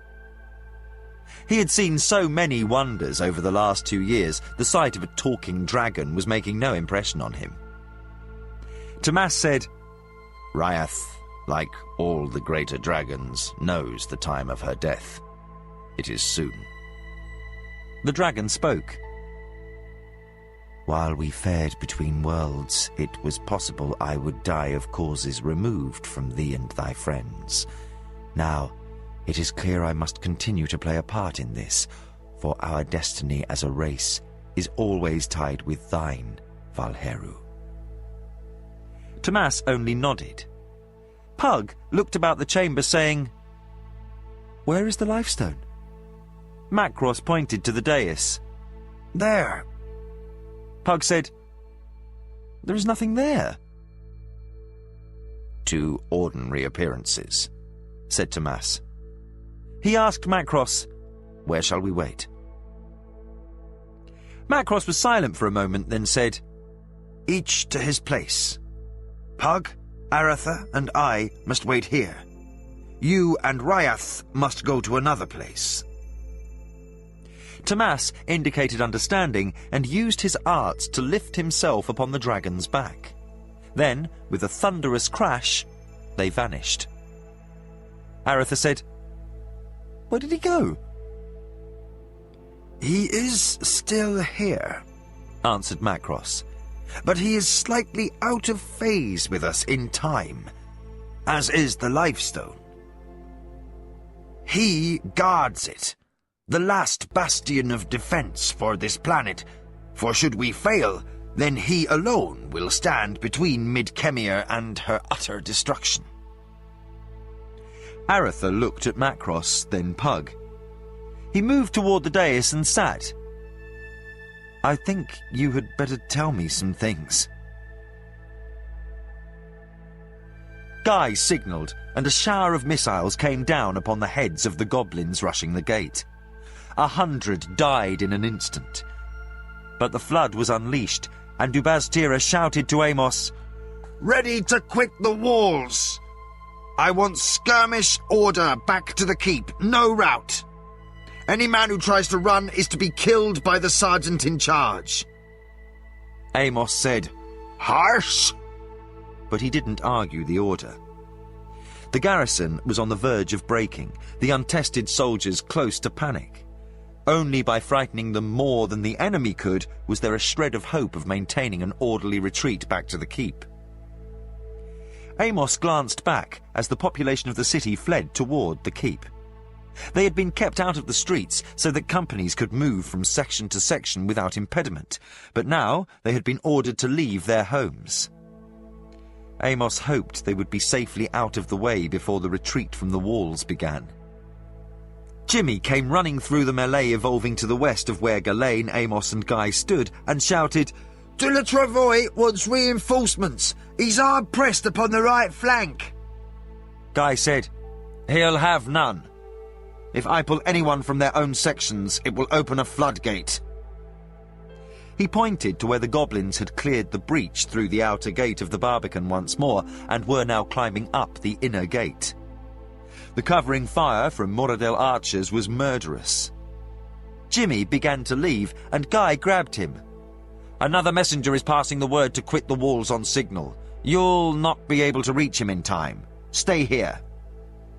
Jimmy signalled understanding, his sword at the ready. Then, suddenly, a goblin appeared before him. He slashed out, and the blue-skinned creature fell, only to be replaced by another. Tomas looked down. His friends had vanished, though he knew they were still in the same place, but slightly out of phase with him in time. Part of Ashen Shugar's attempt to hide the gem had been to put the ancient city of Draken Korin into a different frame of time. He looked across the vast hall where the Valheru had held their last council, then regarded the giant glowing green gem. He altered his perceptions and saw the lines of power spreading outward, touching, he knew, every living thing on the planet. He considered the importance of what he was to do and calmed himself. He felt the dragon's mood and acknowledged it. It was a willingness to accept whatever fate brought, but without a resignation to defeat. Death might come, but with it might also come victory. Tomas was somehow reassured by this thought. Aretha nodded. "You have told me it is important. Now tell me why." "It was left against the day of the Valheru's returning. They understood that the gods were fashioned of the stuff of the world, a part of Midkemia. Draken Korin was a genius among his race. He knew that the power of the gods depended upon the relationship they had with all other living things. The Lifestone is the most powerful artifact upon this world. If it is taken and used, it will drain all power from all creatures down to the tiniest being, giving that power to the user. It can be used to bring the Valheru into this space and time. It does so by providing a surge of energy so vast it cannot be equaled. And at the same time, it drains away the source of power for the gods. Unfortunately, it will also destroy all life upon this planet. In one instant, everything that walks, flies, swims, or crawls across Midkemia will die. Insects, fish, the plants that grow, even living things too small to see. Aretha was astonished. Then, what will the Valheru have with a dead planet? Once back in this universe, they can war upon other worlds, bringing slaves, livestock, and plants, life in all forms, to reseed. They have no concern for the other beings here, just their own needs. It is truly a Valheru view of things, that all may be destroyed to protect their interests. Then Mamandamus and the invading Moradel will die as well, said Aretha, horrified at the scope of the plan. Macross considered. That is the one thing about this that puzzles me. For to utilize the Lifestone, the Valheru must have entrusted much lore to Mamandamus. It seems impossible that he doesn't know he will die when he opens the portal. The Pantathian Serpent Priests I can understand. They have worked since the time of the Chaos Wars to bring back their lost mistress, the Emerald Lady of Serpents, whom they regard as a goddess. They have become a death cult, and believe that with her return they will achieve some sort of demi-godhead for themselves. They embrace death. But this attitude is unlikely for a Moradel. So, I don't understand Mamandamus's motives. Unless guarantees have been made. I don't know what they could be, as I don't know what this use of the dread can herald. For they will not perish with the others. And if the Valheru no longer wish them upon this world as they reseed the planet, it will be difficult for the Valheru to rid themselves of the dread.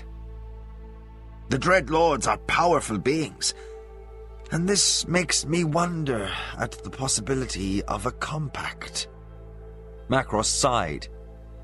There is still so much we don't know. And any one thing could prove our undoing. Aretha said, in all this, there's one other thing I don't understand. This Mamandamus is an archmage of some sort. If he needs to come here, why not shape change? Sneak into Sethanon looking like any human and come here unnoticed? Why this marching of armies and wholesale destruction? Macross said, it is the nature of the Lifestone. To reach its proper frame of reference in time and to open the gate to admit the Valheru require an enormous mystic power. Mamandamus feeds off death.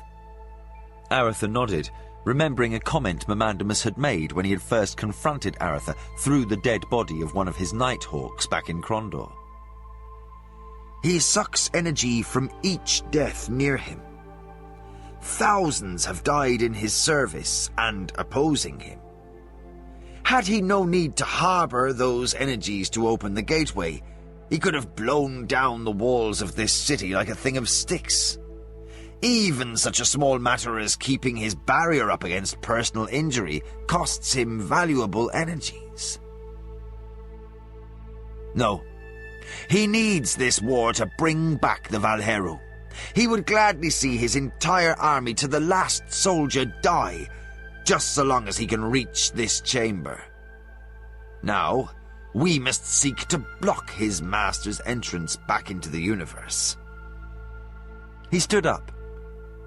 Aretha, you must remain vigilant against mundane attack. He came to Pug and said, we must aid him. His foe will prove mighty. Most surely, Mamandamus will come to this room. Pug took Macross's hand and watched as the sorcerer reached out and gripped the Ashapian talisman, Aretha nodded, and Macross took it from the prince. Macross closed his eyes, and Pug felt powers within himself being manipulated by another. A feat, again, new and startling to him. Whatever skills he had were still as nothing to those lost to Macross. Then, Aretha and Pug watched as the talisman began to glow. Softly, Macross said, "There is power here."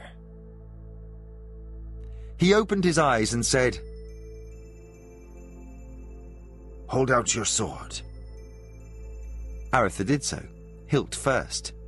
Macross released Pug's hand and carefully placed the talisman below the hilt so the tiny hammer lay next to the fort of the blade. He then gently closed his hand around the blade and hammer. "Pug, I have the skill, but I need your strength." Pug took Macross's hand, and the sorcerer again used the younger mage's magic to augment his own diminished powers. Macross's hand began to glow with a warm yellow-orange light, and all heard a sizzling sound while smoke came off the sorcerer's hand. Aretha could feel the blade warm to the touch. After a few moments, the glow vanished and Macross's hand opened. Aretha looked at the blade. The talisman had been somehow embedded into the steel, now appearing only as a hammer-shaped etching in the fort. The prince looked up at Macross and Pug. "That blade now holds the power of the talisman. It will guard you from all attacks from mystic sources. It will also wound and kill creatures of dark summoning, piercing even Memandamus's protective spells. But its power is limited to the strength of will within the man who holds it. Falter in your resolve, and you will fall. Remain steadfast, and you shall prevail. Always remember that. Come, Pug. We must ready ourselves." Aretha watched as the two sorcerers, one ancient and robed in brown, and one young and wearing the black robes of a Surani Great One, stood facing each other next to the dais. They joined hands and closed their eyes. A disquieting silence fell over the chamber. After a minute, Aretha pulled his attention from the two magic users and began inspecting his surroundings. The chamber seemed empty of any artifact or decoration. One small door, waist-high in the wall, seemed the only means of entrance. He pulled it open and glanced in, seeing a hoard of gold and gems lying in the next chamber. He laughed to himself. Ancient treasure, riches of the Valheru, and he'd trade it all to have Liam's army on the horizon. After a moment of poking about the treasure, he settled in to wait. He absently tossed and caught a ruby the size of a plum, wishing he knew how his comrades above were faring in the battle for Sethanon. "Now!" shouted Guy, and the company directly under his command began to fall back from the barbican, while behind them trumpeters sounded the call to withdraw. In every quarter of the city, the call was answered, and in as coordinated a retreat as possible, the walls were surrendered to the attackers. Rapidly, the defenders fell back, gaining the cover of the first block of houses beyond the bailey, for the Moradel archers upon the wall began taking a heavy toll. Companies of Sethanon archers waited to offer answering fire over the heads of the retreating skirmishers, but it was only through exceptional bravery that a total rout was avoided. Guy pulled Jimmy and Amos along, watching over his shoulder while his squad fell back to new positions. Ghislaine and 3 other archers offered covering fire. As the front rank of attackers reached the first major intersection, a company of riders erupted from the side street. Sethanon cavalry, under the command of Lord Humphrey, rode among the goblins and trolls, trampling them underfoot. In a few minutes, the attackers were being slaughtered and began withdrawing the way they had come. Guy waved to Humphrey, who rode over. "Shall we harry them, Guy?" "No, they'll regroup shortly. Order your men to ride the perimeter covering where necessary, but everyone is to fall back to the keep as quickly as possible. Don't do anything too heroic." The Baron acknowledged his orders, and Guy said, "Humphrey, tell your men they did well. Very well." The stout little Baron seemed to perk up and saluted smartly, riding off to take command of his cavalry. Amos said, "That little squirrel's got teeth." "He's a braver man than he looks," answered Guy. He quickly surveyed his position and signalled his men back. In a moment, they were all running toward the keep. When they reached the inner bailey of the city, they ran toward the keep. The outer fence was a decorative thing of iron bars, which would be torn down in moments. But the inner ancient fortress wall still looked difficult to attack. Guy hoped so. They gained the first parapet overlooking the battle, and Guy sent Ghislaine to see if his other commanders had reached the keep. When the elf had gone, he said, "Now, if I could only know where Aretha has managed to." Jimmy wondered as well, and he also wondered where Locklear was. Locklear hugged the wall, waiting until the troll turned his back to him at the sound of the scream. The girl was no more than 16, and the other two children considerably younger. The troll reached for the girl, and Locklear leapt out and ran him through from behind. Without saying anything, he reached out and grabbed the girl's wrist.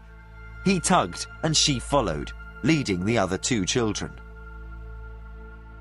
They hurried toward the keep, but the squire halted when a squad of horsemen was driven backward across their path.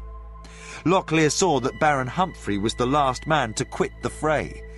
The Baron's horse stumbled, and goblin hands reached up and pulled Humphrey from his saddle. The stout little ruler of Sethanon lashed out with his sword, cutting down two of his assailants before finally being overwhelmed by the goblins he faced. Locklear pulled the frightened girl and her companions into an abandoned inn. Once inside, he searched until he spied the trap door to the cellar. He opened it and said, "Quickly, and be silent." The children obeyed, and he followed after. He felt about in the dark and found a lamp with steel and flint next to it. In a short moment, he had a light burning. He glanced around while sounds of fighting filtered down from the street above. He pointed toward a large pair of barrels, and the children hurried over to crouch between them. He pushed on another barrel and rolled it slowly before the others, creating a small place to hide. He took his sword and the lamp and climbed over to sit with the others. "What were you doing running down the street?" he asked in a harsh whisper. "The order for non-combatants to leave came a half-hour ago." The girl looked frightened, but spoke calmly. "My mother hid us in the cellar." Locklear looked incredulous. "Why?" The girl regarded him with mixed expression and said, "Soldiers." Locklear swore. A mother's concern over her daughter's virtue could cost all three of her children their lives. He said, "Well, I hope she prefers you dead to dishonoured." The girl stiffened. "She's dead. The trolls killed her. She fought them while we ran." Locklear shook his head, wiping his dripping forehead with the back of his hand. "Sorry."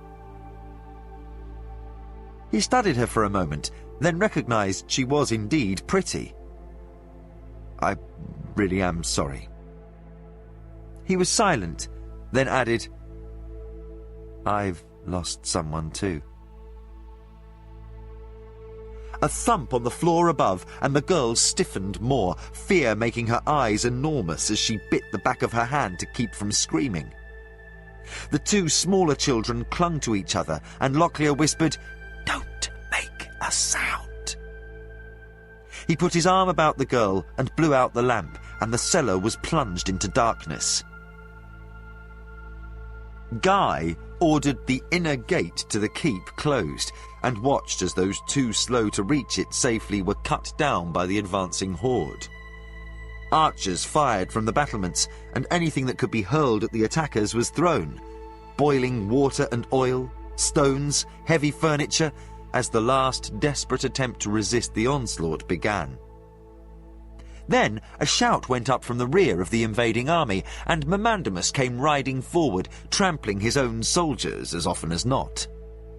Amos waited beside Guy and Jimmy, ready for the first scaling ladders to be brought forward. He looked at the frantically hurrying Moradel leader and said, "The dung-eater still seems in a hurry, doesn't he? He's a bit rough on the lads who happen to be in his way." Guy shouted, "Archers, there's your target!" and a storm of arrows descended about the broad-shouldered Moradel. With a scream, the horse was down, and the rider fell and rolled. He leapt to his feet unharmed, and pointed toward the keep doors. A dozen goblins and Moradel raced forward to die under bowfire.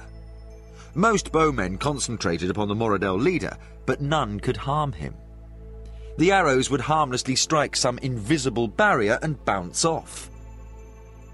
Then a ram was carried forward, and while dozens of invaders died, it at last reached the doors and was brought to bear.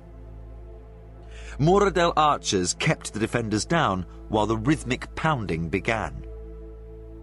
Guy sat with his back to the stones as flight after flight of Moradel arrows sped overhead. "Squire," he said to Jimmy, "hurry downstairs and see if de la Troville has his company together. Order him to be ready at the inner door. I think we have less than 10 minutes before they're inside." Jimmy hurried off, and Guy said to Amos, "Well, you pirate, it looks like we gave them a good run." Hunkering down beside Guy, Amos nodded. "The best. All things considered, we did all right. A little more luck here or there, and we'd have had his guts on a stick." Amos sighed. "Still, there's no use dwelling on the past, I always say. Come along, let's go bleed some of those miserable land rats." He leapt to his feet and grabbed the throat of a goblin who had just cleared the wall. The creature had not seen any defenders, and suddenly there was Amos seizing him by the throat.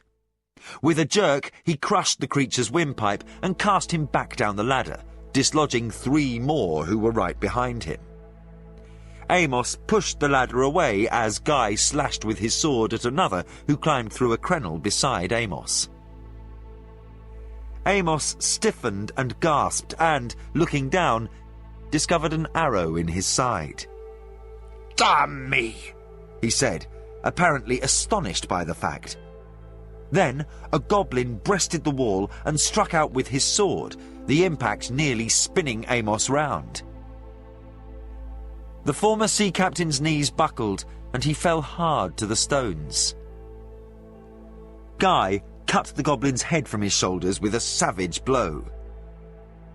He knelt next to Amos and said, "I've told you to keep your damn head down." Amos smiled up at him. "Next time, I'll listen," he said weakly. Then his eyes closed. Guy whirled as another goblin came over the wall, and, with an upward thrust, he gutted the creature. The protector of Armengar, former Duke of Baz-Tira, slashed right and left, bringing death to any goblin, troll or Moradel who came close to him. But the outer wall of the keep was breached, and more invaders swarmed over, and Guy saw himself being slowly surrounded. Others on the wall heard the call for retreat and hurried down the stairs to stand within the great hall. but Guy stood over his fallen friend with sword ready, not moving. Memandamus walked over the bodies of his own soldiers, ignoring the cries of the dying and wounded around him. He entered the barbican of the keep, passing the shattered outer doors. With a curt motion of his hand, he ordered his soldiers forward with the ram to begin the assault upon the inner door.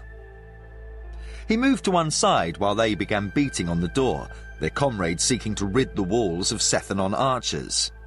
For an instant, all within the killing ground of the barbican were intent upon the splintering door, and Memandamus stepped back into the shadows, silently laughing at the folly of other creatures.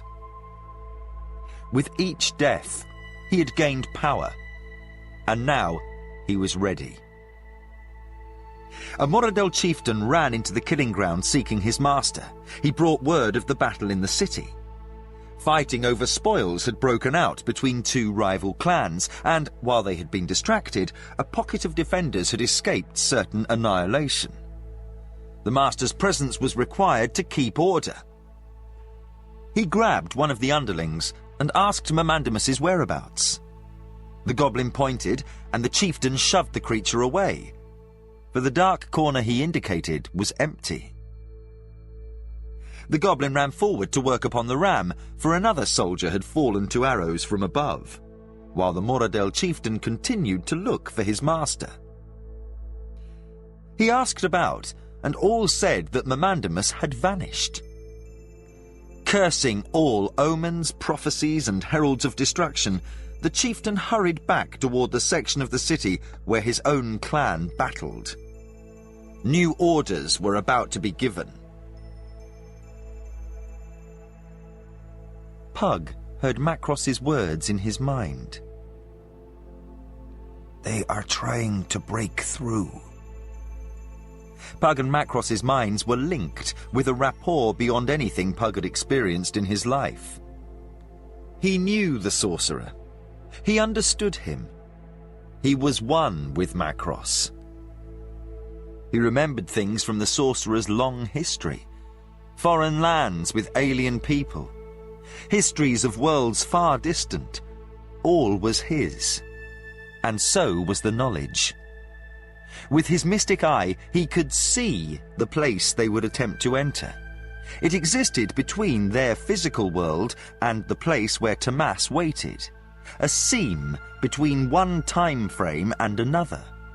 And something like sound was building. Something that he could not hear, but could feel. A pressure was rising as those who sought to enter this world began their final assault. Aretha tensed. One moment he had been watching Pug and Macross standing like statues, then suddenly another moved in the vast hall.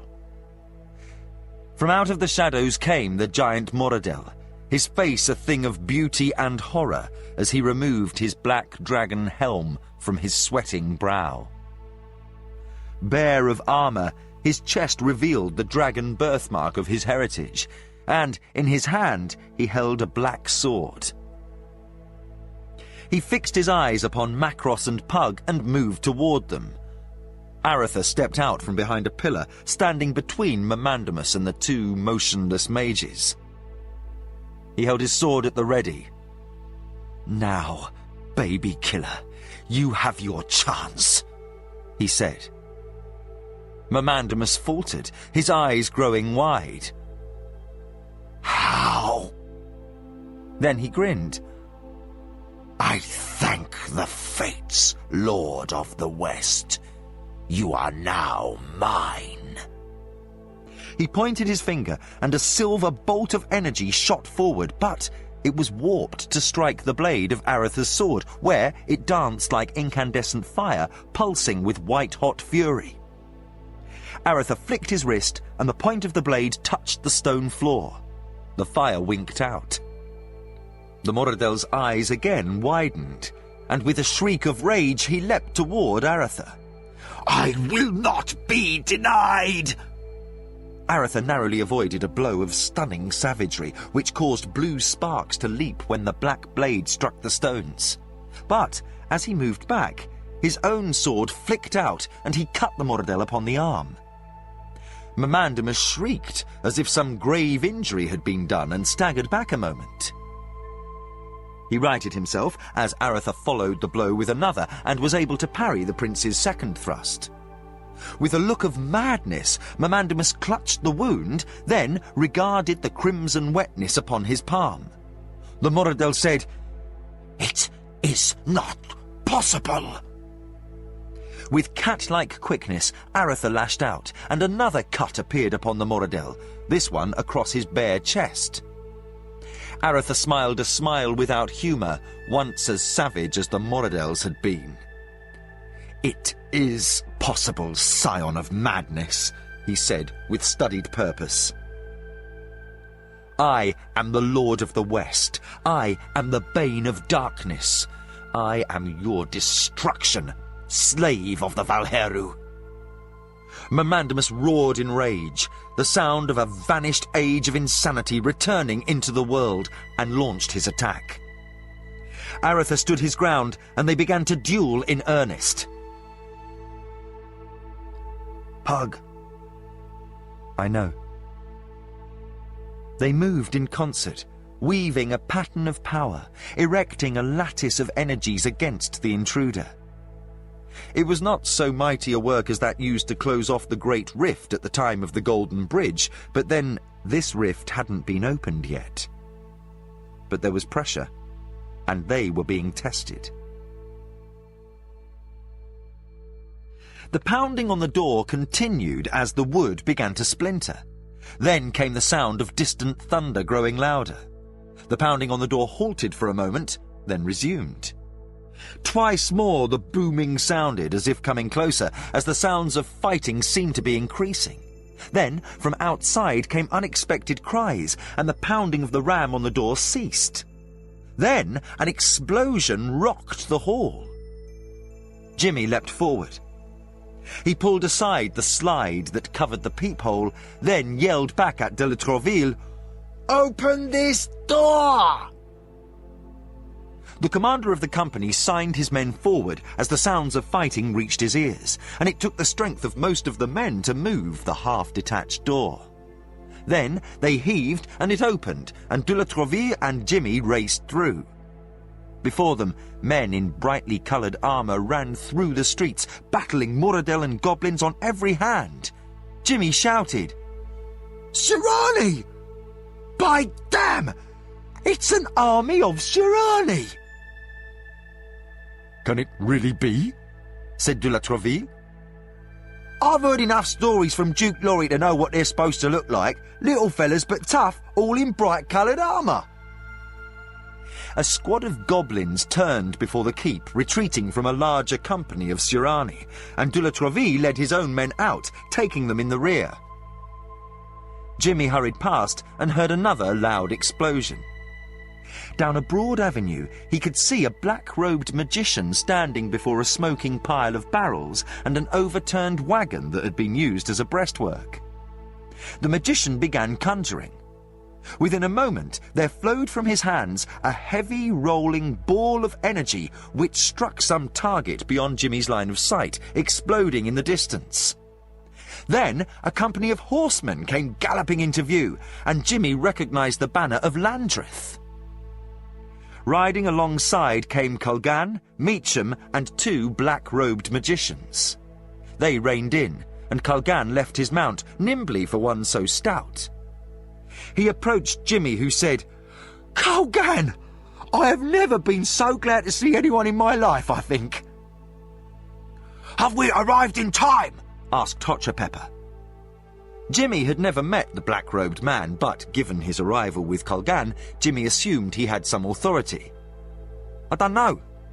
Aratha vanished some hours ago with Pug, Macross, Tomas and a dragon, and if you can believe Ghislaine's report to Dubaz Tira, Guy and Amos Trask are around here somewhere."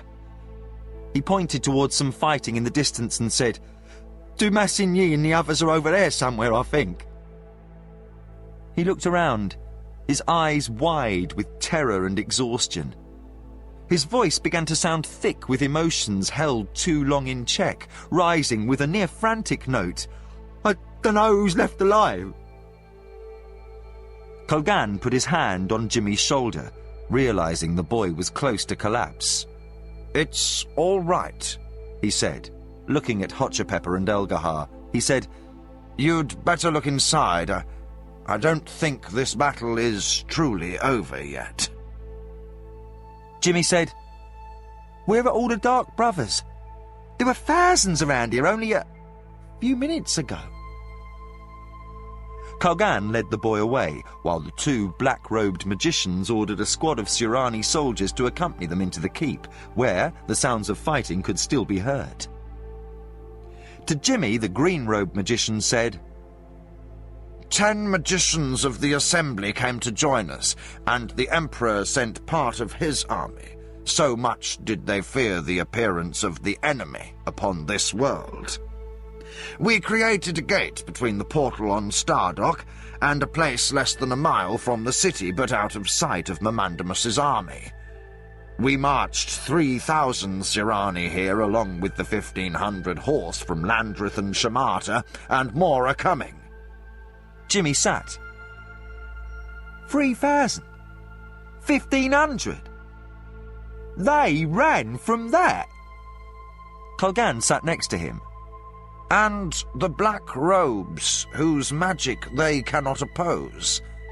And the news that Martin is upon the plain with the army from Yarbon, 4,000 strong, less than an hour away to the northwest. And I'm sure their scouts saw the dust from the southwest, where the soldiers from Darkmoor are marching, beside those from Malak's Cross, followed by Gardan's regiments from Crondor. And all can see the banners of North Warden to the northeast, and, in the east, the king comes with his army 1 or 2 days away at most. They are surrounded, Jimmy, and they know it." Colgan's voice turned thoughtful.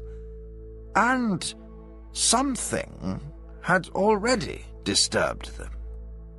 For even as we approached, we saw bands of Dark Brothers quitting the city, fleeing for the Dimwood.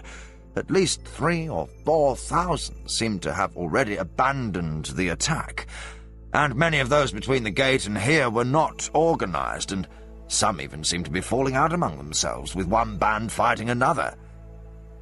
Something has happened to blunt the attack at the moment of victory. Then, into view, came a detachment of Keshian dog soldiers, running rapidly toward the sound of battle. Jimmy looked at the magician and began to laugh as tears started to run down his cheeks. "I guess that means the Zara Khan's come to play too." Colgan smiled. He happened to be camped near Shamarta.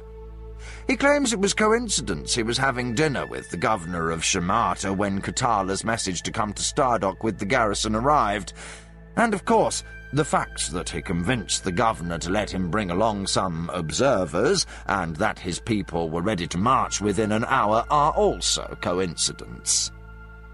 "How many observers?" 500, all armed to the teeth. Harifa's gonna die an unhappy man if he can't get Abdur to admit that there is an Imperial Intelligence Corps. Colgan said, "But what I can't fathom is how does he know what's going on at Stardock?" Jimmy laughed a genuinely amused laugh.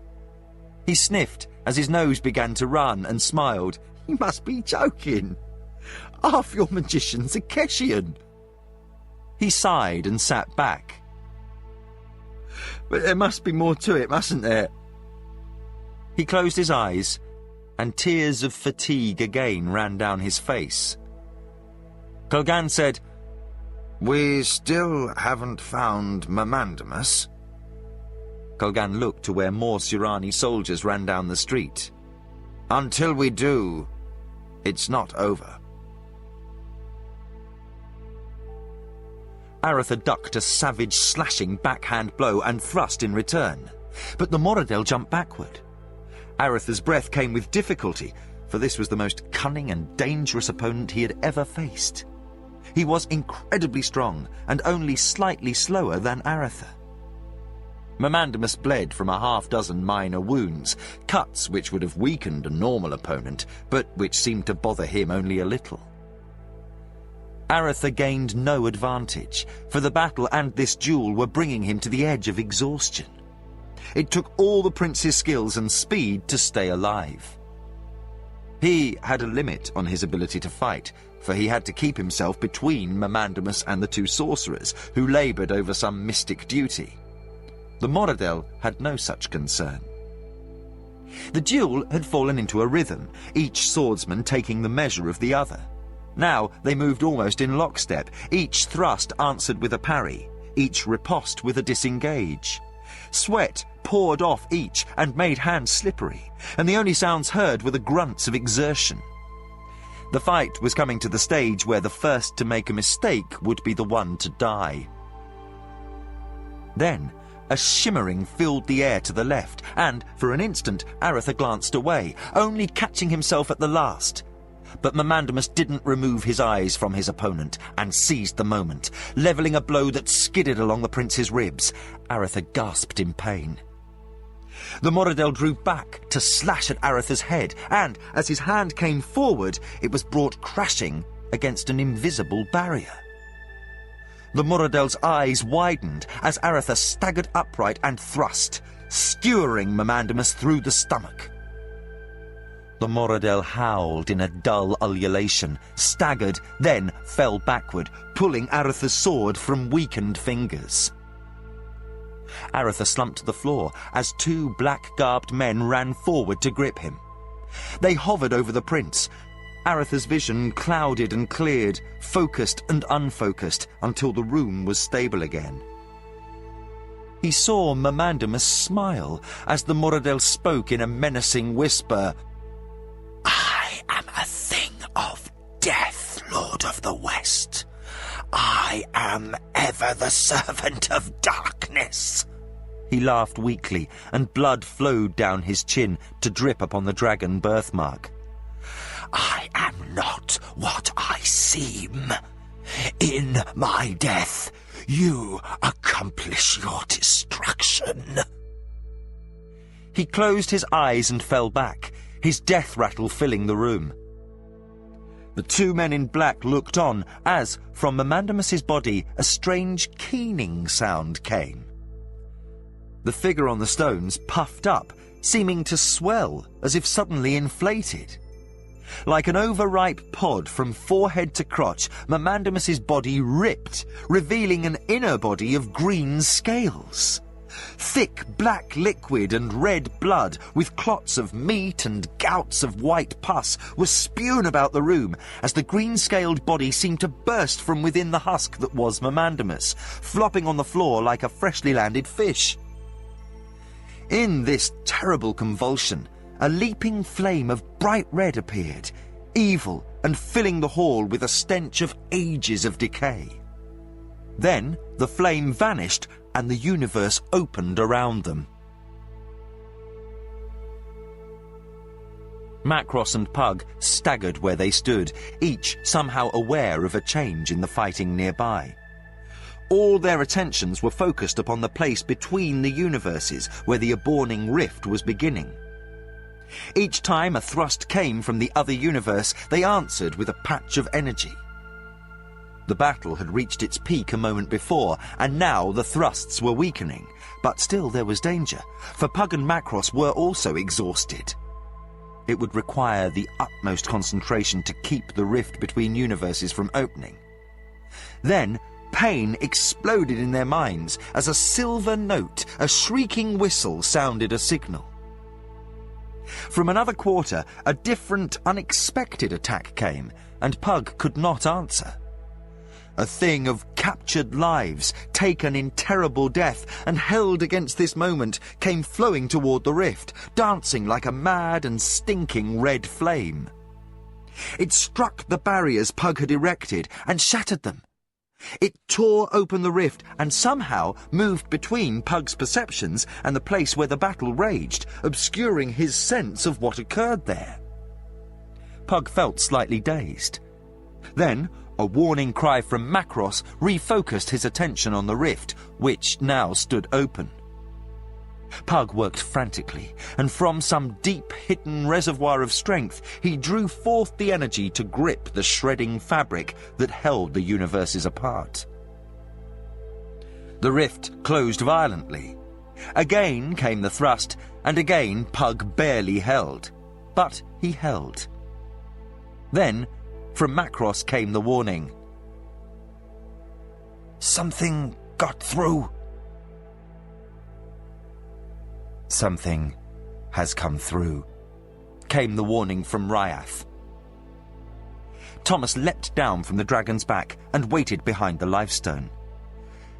A darkness grew within the hall, vast and powerful, a thing of nightmare taking form. Then it stood forth. It was Eben, without feature and definition, a being of hopelessness, and it was aware. Its outline hinted at a man's shape, but it bulked nearly as large as Ryath. Its shadow wings spread, casting gloom about the hall like a palpable black light, and, about its head like a crown, burned a circle of flames, angry red-orange, and seeming to cast no illumination. Tomas yelled to Ryath, "It is a Dreadlord! Beware! It is a stealer of souls, an eater of minds!" But the dragon bellowed in rage and attacked the monstrous thing of nightmare, bringing its magic to play as well as talons and flame. Tomas started forward, but a presence, another being, entered this phase of time. Tomas moved back into the shadow while a figure he had never seen before, but one as well known to him as Pug, emerged into the light of the gem. The newcomer dodged away from the towering battle that rocked the hall. With quick steps, the figure moved toward the lifestone. Tomas appeared out of shadow, standing over the stone so that he was now visible.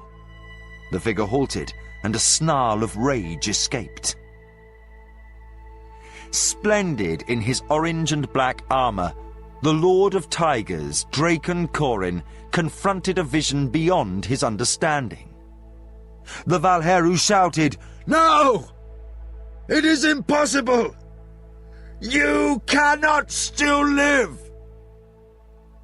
Tomas spoke, and his voice was Ashen Shugar's. "So, you have come to see it finished." With the snarl of a tiger lost in the shrieks and bellows of the larger battle in the hall, the returned Dragon Lord drew his black sword and leapt forward. And, for the first time in his existence, Tomas faced an enemy with the power to truly destroy him. The battle was coming to an end as the host of Mamandamus streamed out of the city, fleeing toward the Dimwood.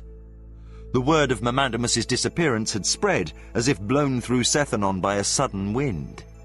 Then, without warning, the Black Slayers, no matter where they were, collapsed, as if their lives had been sucked out of their armour.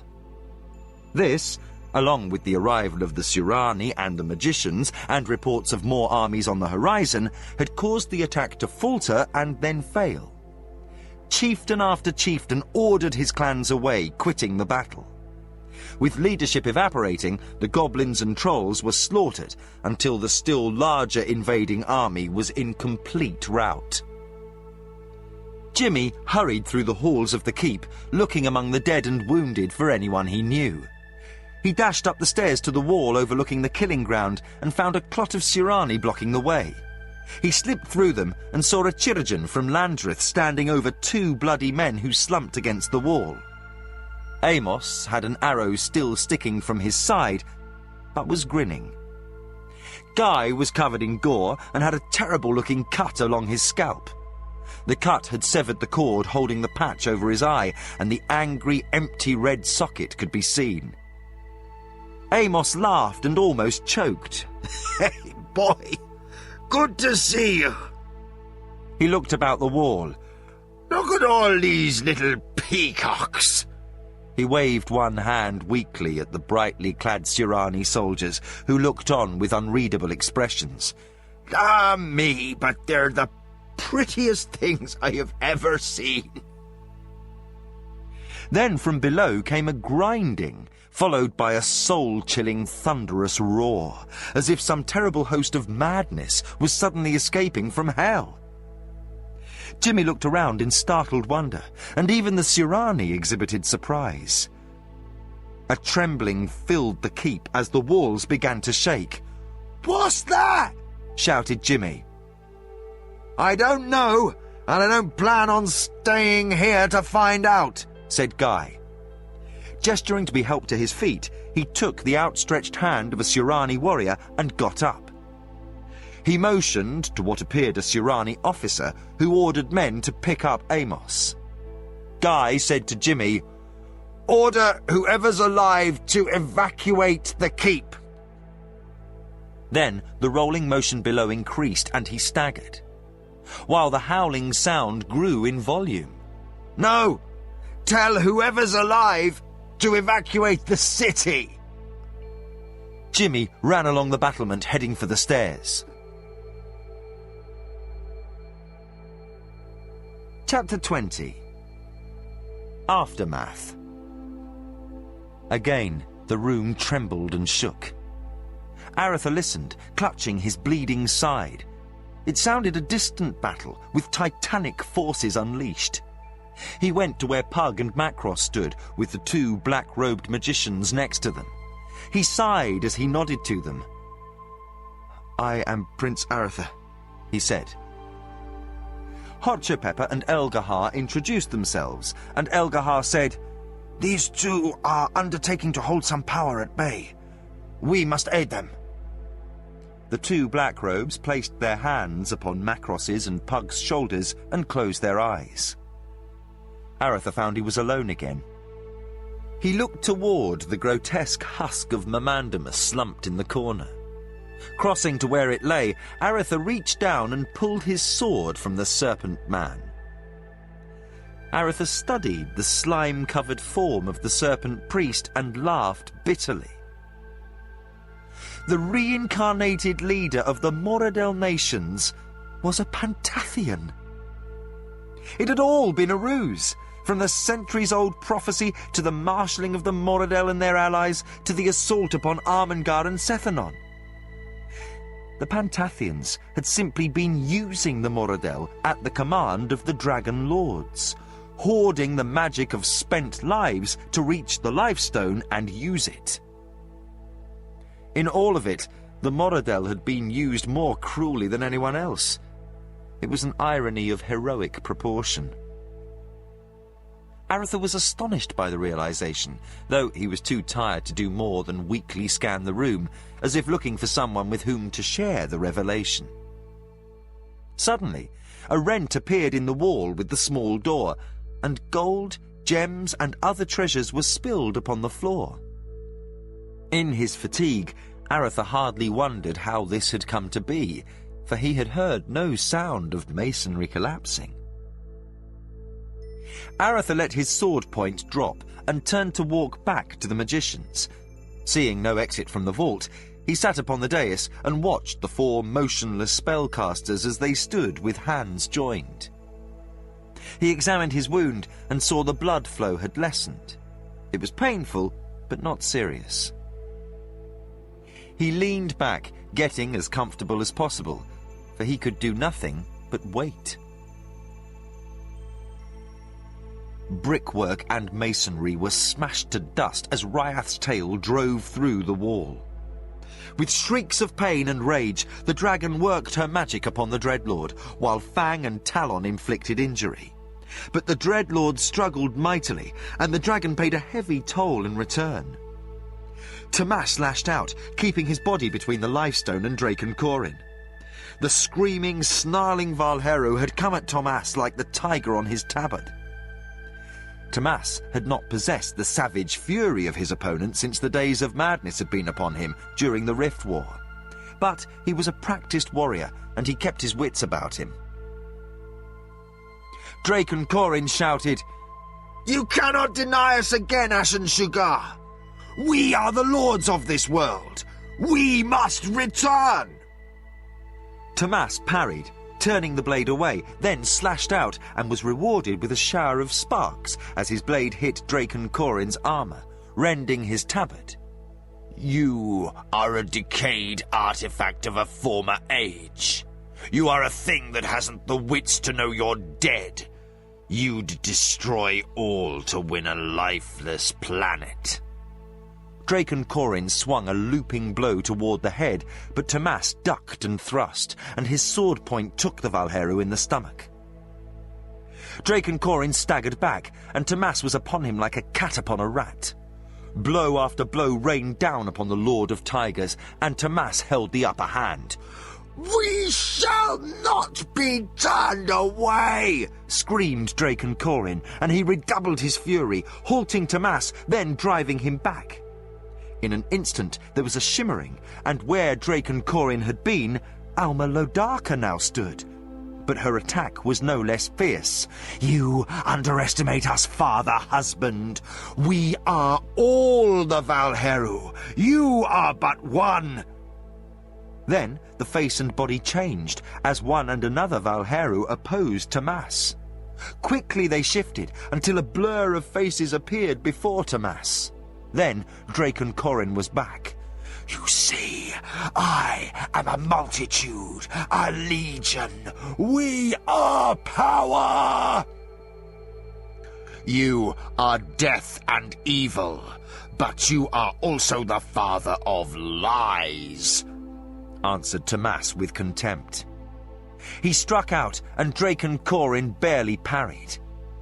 Had you the power of the race, I would have been taken in a mere instant. You may shift your form, but I know you are only a single agent, a small part of the whole, slipped here to use the life stone to open the portal so the dragon host might enter. Draken Corin's only answer was a renewed attack. Tomas took the black blade upon his golden one, knocking it aside.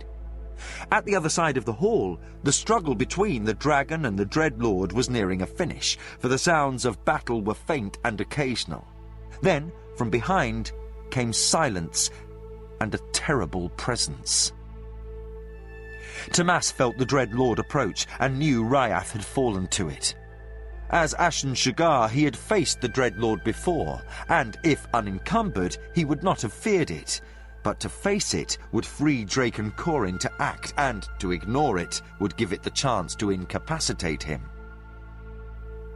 Tomas knocked aside Draken Corin's next strike and leapt forward, unexpectedly, chancing a blow.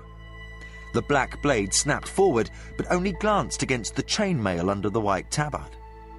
Tomas's teeth clenched in pain as the ebon blade severed the golden links, cutting his side, but he gripped Draken Corin's arm.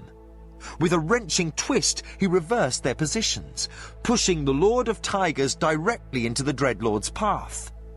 The Dreadlord attempted to halt, but the dragon had exacted a toll before succumbing. The Dreadlord was injured and dazed, and his blow struck Draken Corin from behind, stunning him. Draken Corin screamed in agony, for he had not erected any protection against the life-draining touch of the Dreadlord. Tomas thrust and tore a gaping wound in the stomach of the black and orange-clad Valheru, weakening him more. Draken Corin stumbled and was again forced to brush against the near-mindless Dreadlord, who shoved him aside. That inadvertent strike propelled Draken Corin toward the Lifestone. "No!" shouted Tomas, leaping forward. The Dreadlord lashed out, gripping Tomas for an instant. Pain flooded Tomas's being, and he struck out with his sword, causing a hissing shower of sparks where he hit the night-dark creature. It echoed a windy cry and let go. Quickly, Tomas lashed out at the heart of the unliving creature, a near-mortal wound which caused it to stagger back.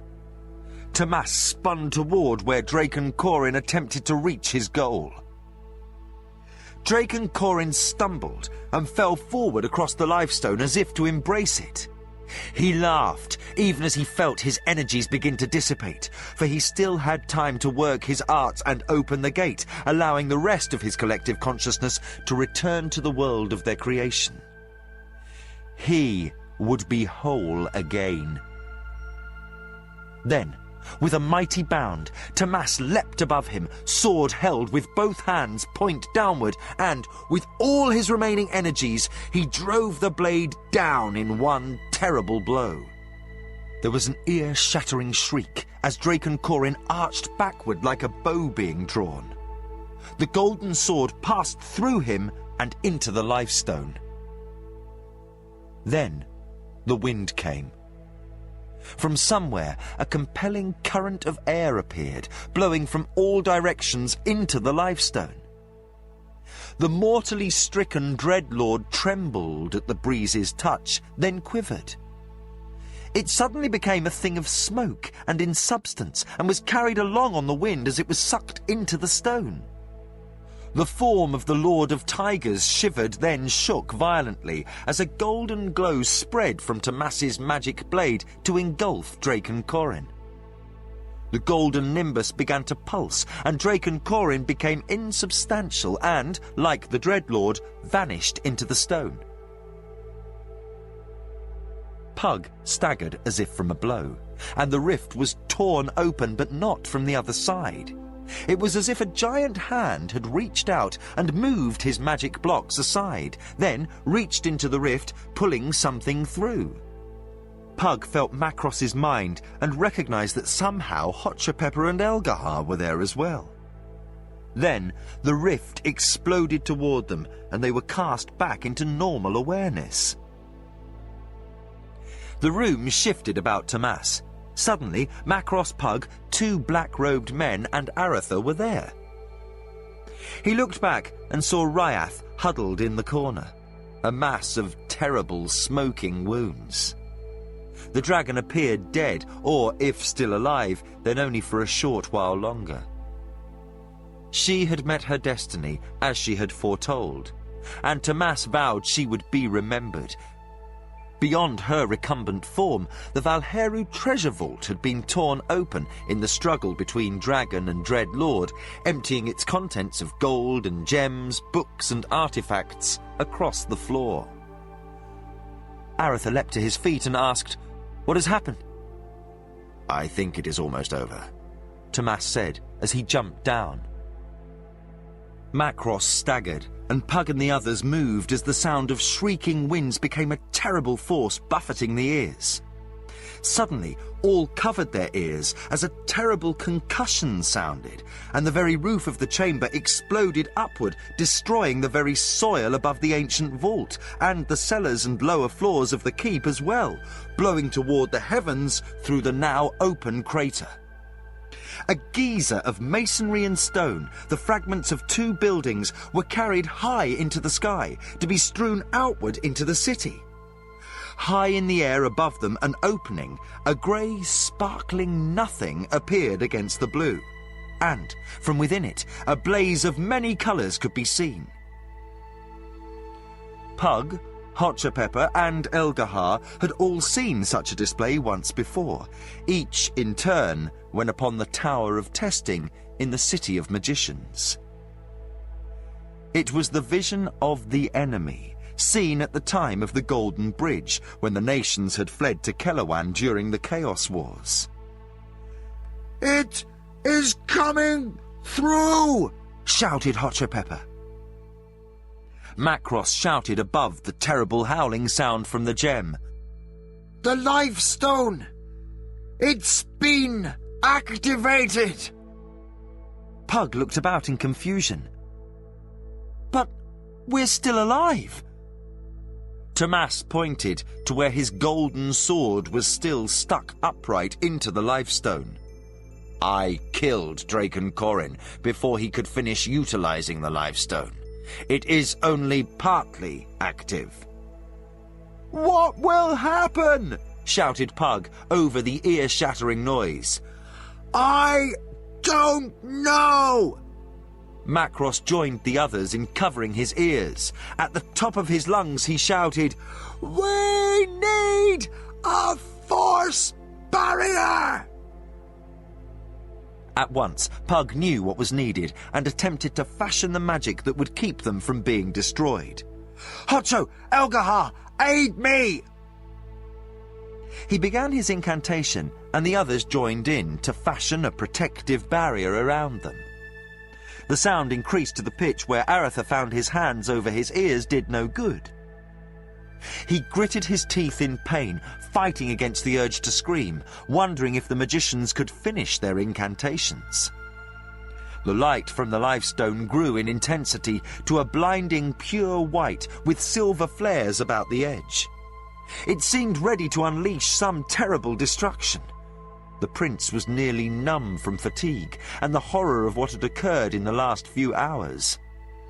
He dully wondered what it would be like for the planet to die.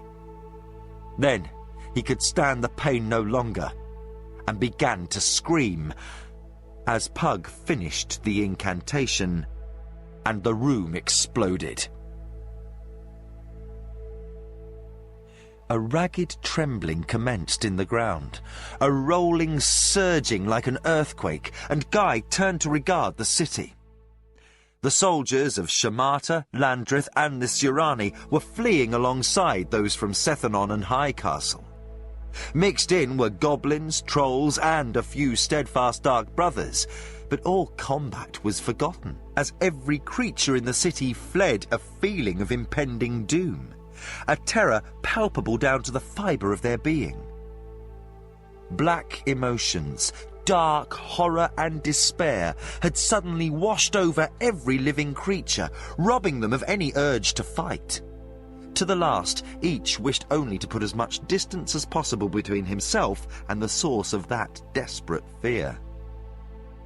Then, a low, rolling pulse began, a stunning noise of grating, painful quality. All within earshot of the sound fell to their knees. Men vomited as their stomachs constricted from a horrible sense of directionlessness, as if suddenly the force that held them to the ground vanished. Eyes watered and ears ached as they seemed to rise upward. All felt as if they were floating for an instant. Then they were wrenched to the ground, slammed as if struck by a giant hand. Then came the explosion. Any who were struggling to stand were again thrown down as a light of impossible brilliance shot straight upward. As if the sun had exploded, it hurled shards of stone, earth and wood skyward, a monstrous upheaval of energies.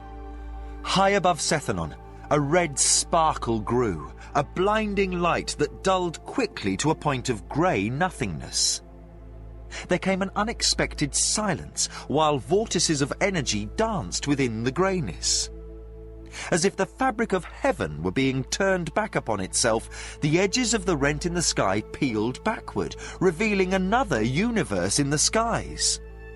The cascading colours that were the might, the energy, the very life of the Dragon Lords could be seen, pulsing and surging forward, as if seeking to pass the last barrier between themselves and their final goal. Then came a sound. A silver trumpet note of incredible volume sounded, piercing every being within miles of the city, as if a wind of needles passed through their bodies. The agony of final hopelessness overwhelmed them all. A thing of despair again sounded through the minds of every creature within sight of Sethanon, as each was suddenly aware their life was somehow tied to what they witnessed.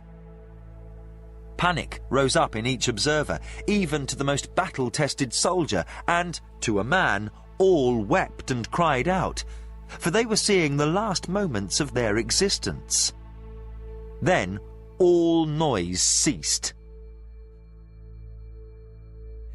In the eerie silence, something formed in the blaze of colours in the skies.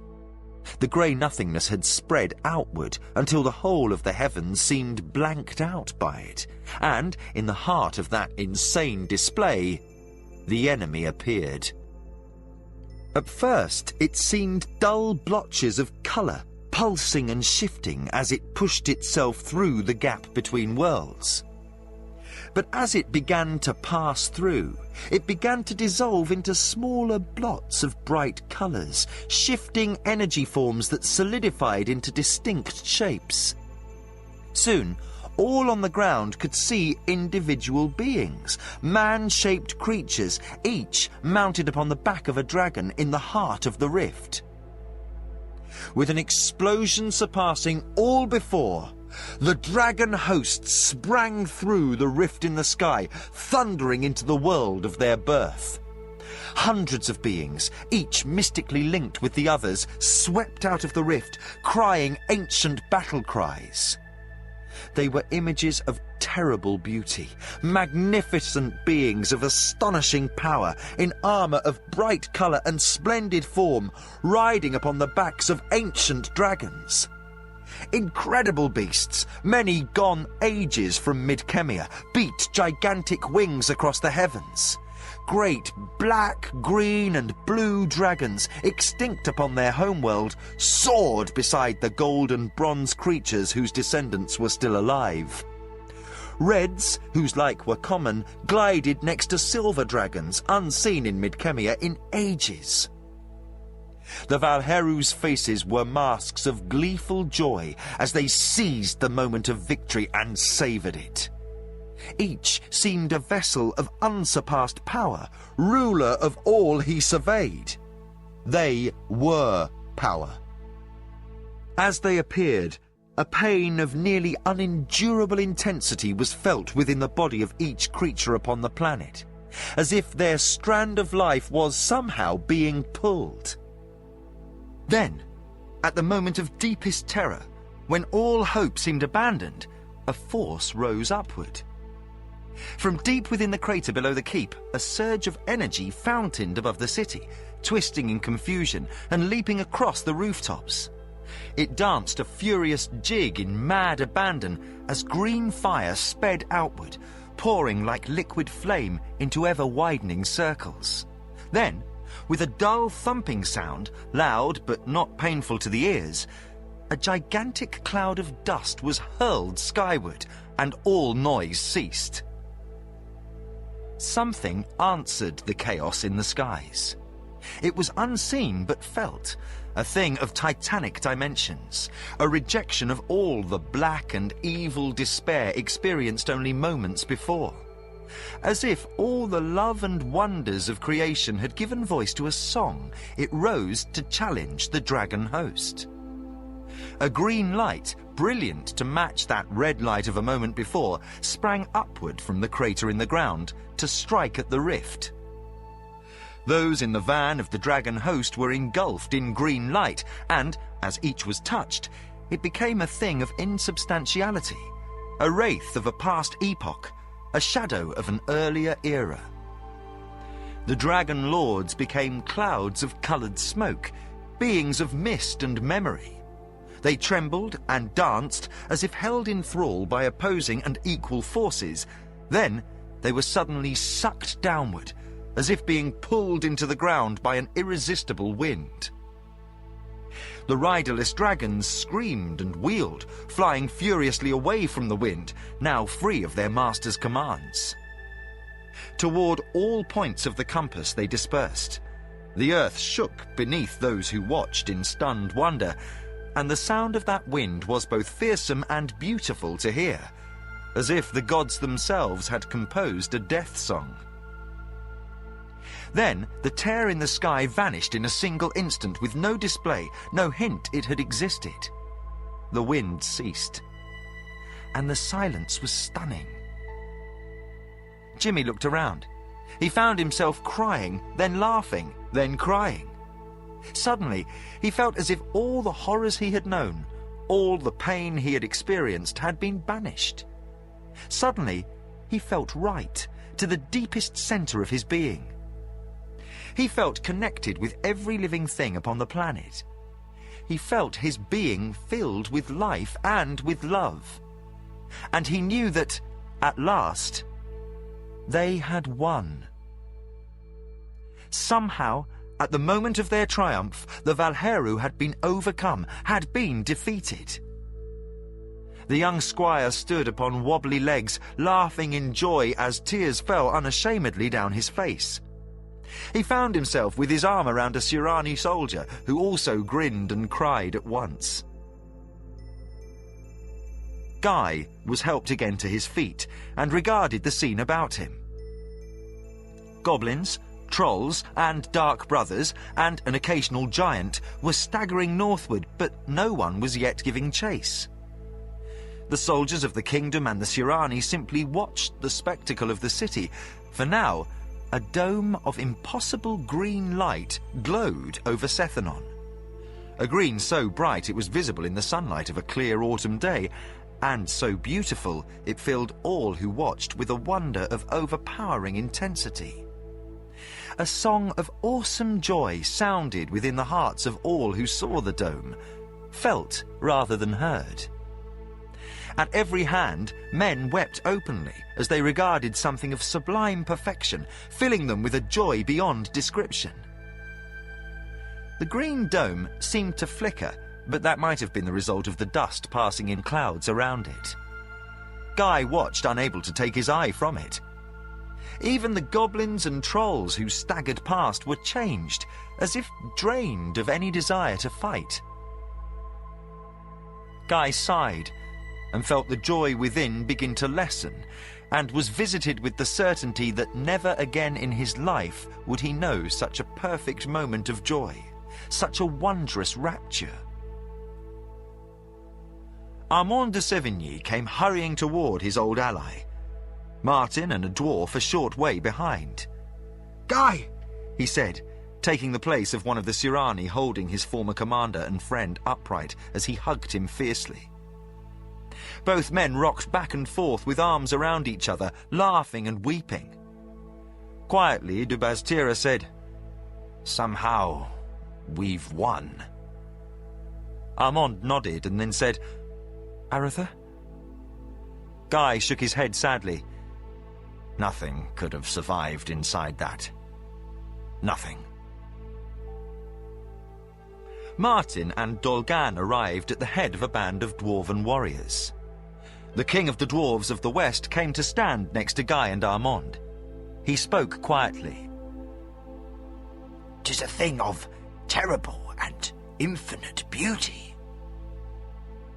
Now, the Dome of Light seemed to take on the appearance of a giant gem, as if composed of hexagonal facets. Each facet shone brightly but dimmed at a different rate, giving the dome the appearance of sparkling.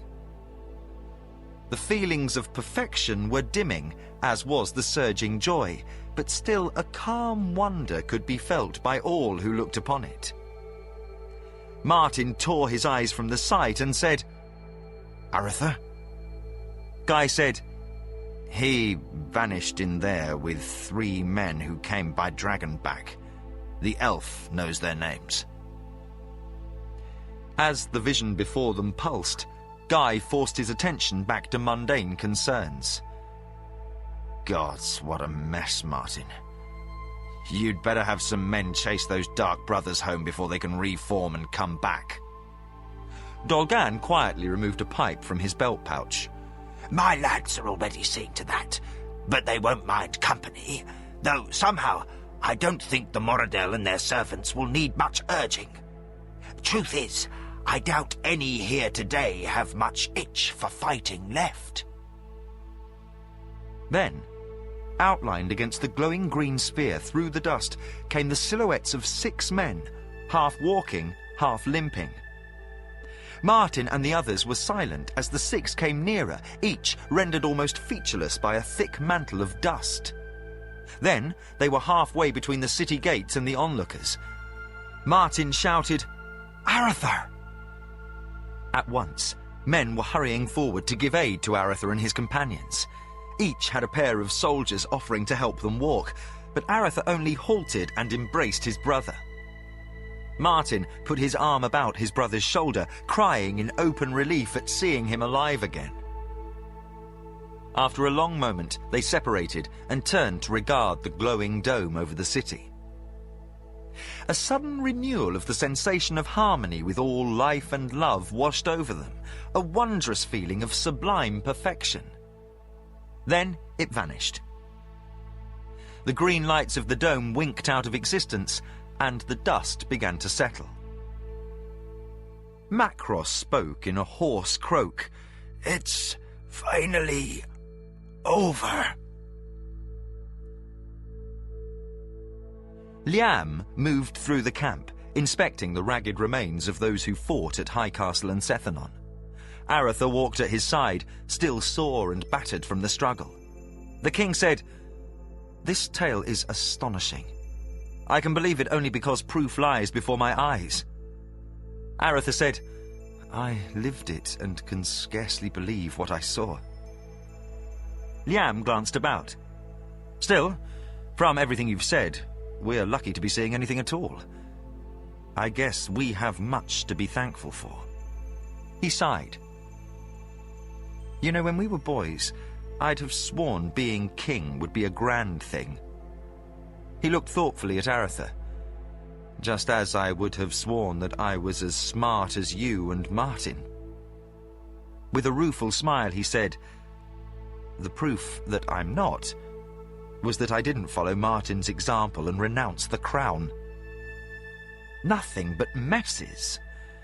I've got Hazara Khan prowling about, engaging in chit-chat with half the nobles in the kingdom, and no doubt picking up state secrets like they were seashells on the beach. Now the rift is reopened, I need to communicate with the Emperor and see if I can arrange for a prisoner exchange, except we don't have any, having made them all free men, so Kasumi and Hokanu tell me we'll probably have to buy the captives back, which means raising taxes.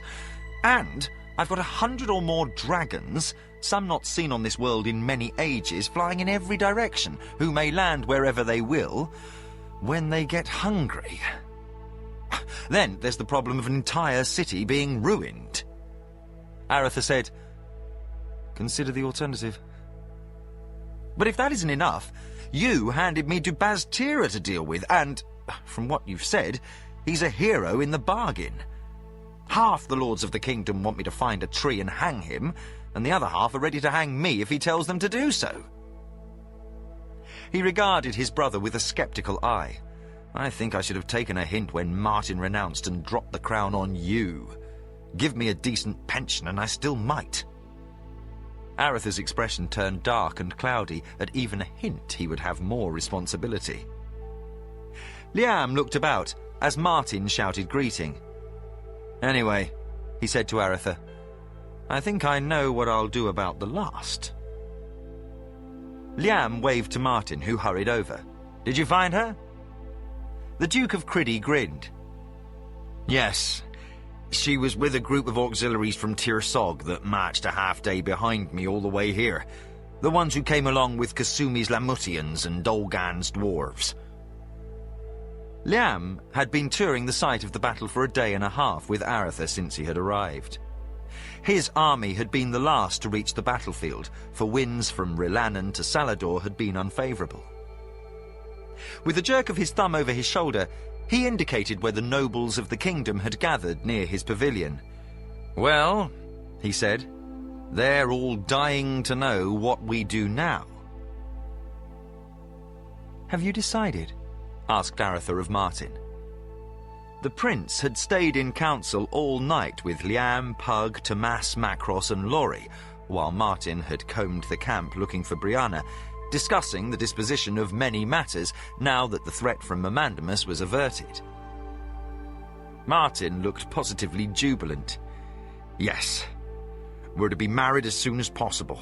If there's a priest of any order left among the city refugees, then tomorrow." Liam said, "I think you'll have to stem your passion long enough for some sort of state wedding." Martin's expression began to cloud over. Liam burst into laughter. "Hell, now you look just like he does," and pointed at Aratha. The king was suddenly overcome with a deep affection for his brothers and threw his arms about their necks. Hugging them fiercely, he spoke in a voice thick with emotion. "I'm so proud of you both. I know Father would be." For a long moment, the three of them stood with their arms about each other.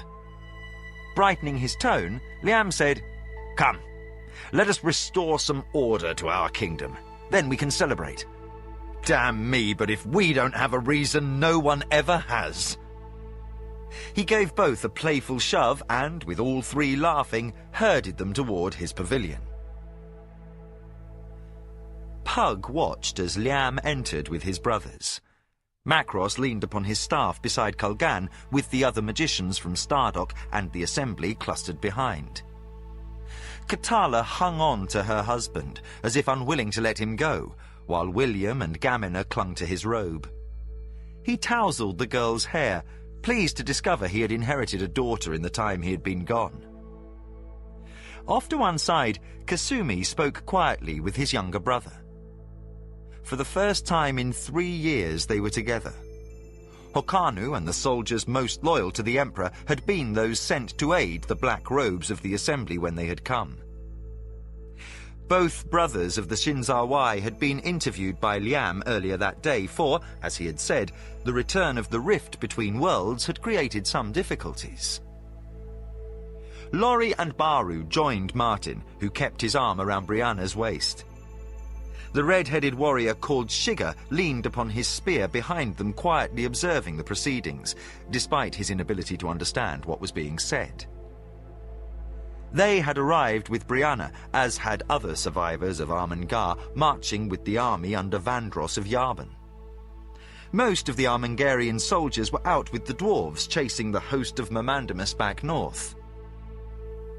Next to them, Dolgan and Galain watched, the dwarf seeming to have aged not 1 day. The only indication of his rise to the throne of the Western Dwarves was the hammer of Tholin, which hung at his belt. Otherwise, he looked exactly as Pug remembered him from the time they had braved the mines under the Grey Tower Mountains. He spied Pug from across the tent and gave him a smile and wave. Liam held up his hand. Many things have been told to us since our arrival. Wondrous tales of bravery and heroism, narratives of duty and sacrifice. With the upheaval here, some issues become resolved. We have spoken with many of you, taking good counsel, and now we have some proclamations to make. In the first, though the people of the city of Armengar are foreign to our nation, they are brethren to our people of Yavin. We welcome them back as brothers returned, and offer them a place alongside their kin. They may count themselves as citizens of the kingdom. If any wish to return to the north, to settle again in that land, we shall aid them in whatever way we may, but we hope they will stay. And we also offer deep thanks to King Dolgan and his followers for their timely aid. I also wish to thank Galain the elf for his willingness to help our brother, and let it be known that our lords, the Prince of Krondor, and the Dukes of Criddy and Salador, have served their kingdom beyond any measure, and the crown is in their debt. No king could ever demand of his subjects what they so freely gave. Then, in a precedent-making display, Liam led a cheer for Aratha, Lori, and Martin. The pavilion rang with cheers of the assembled nobles. Now, let Earl Kasumi of Lamut and his brother Hokanu of the Shinzawai approach. When the two Surani had come before him, Liam said, Kasumi, first of all, relay to your brother and through him to the Emperor and his soldiers our undying gratitude for their generous and valiant efforts in saving this nation from grave peril. Kasumi began to translate for his brother. Pug felt a hand upon his shoulder and turned to find Macross inclining his head. Pug kissed Katala and whispered, "I'll be back shortly." Katala nodded and held on to her children, knowing that for once her husband was not just saying that. She watched while Macross took Tomas and Pug away a short distance. Liam said, "Now that the way has been opened, we shall permit those of the garrisons of Lamut who wish to return to their homeland to do so, freeing them of vassalage to us." Kasumi bowed his head. My liege, I am pleased to inform you that most of the men have elected to remain, saying that while your generosity overwhelms them, They are now men of the kingdom, with wives, families, and ties. I shall also remain. We are pleased, Kasumi. We are very pleased. The two withdrew, and Liam said, "Now let Armand de Sévigny, Baldwin de la Trouville, and Anthony de Massigny come forward." The three men came and bowed.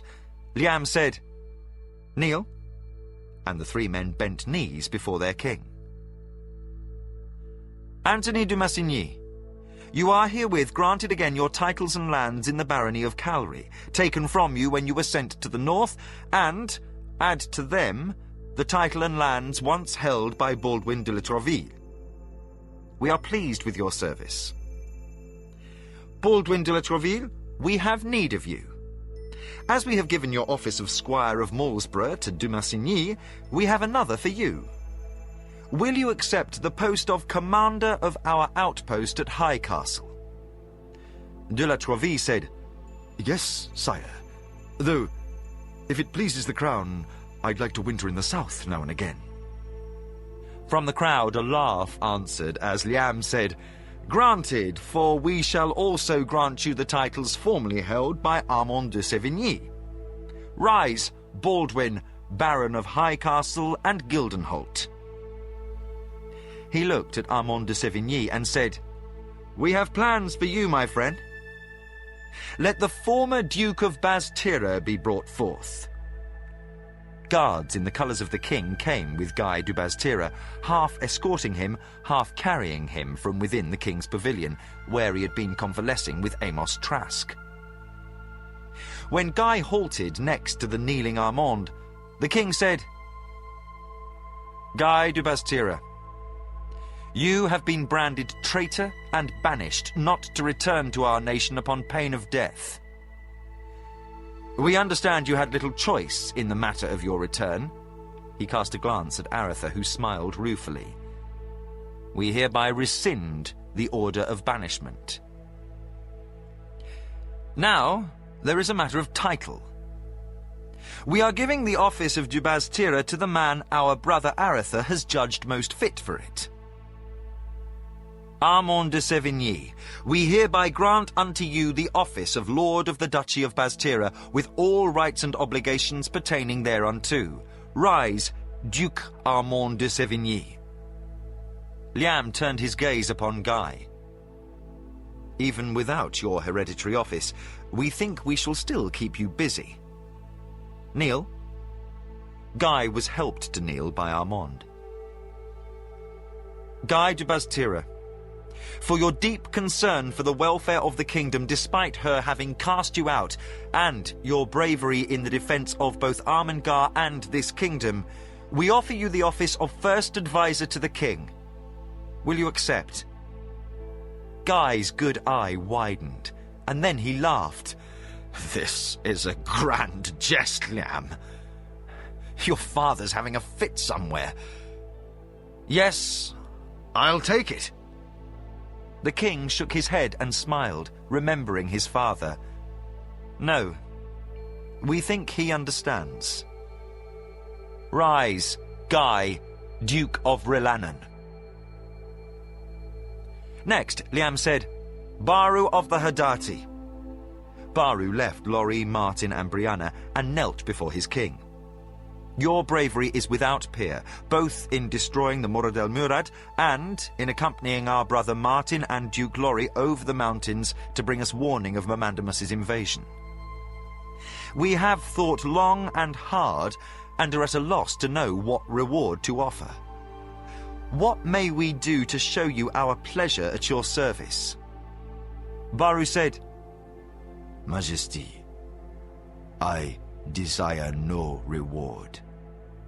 I have many new kinsmen come into Yarbon, and would make my home with them if I may." Liam said, "Then go with our blessings, and should you need anything within our power to grant to ease the relocation of your kinsmen, you have but to ask." Baru rose and returned to stand by his friends, who all smiled.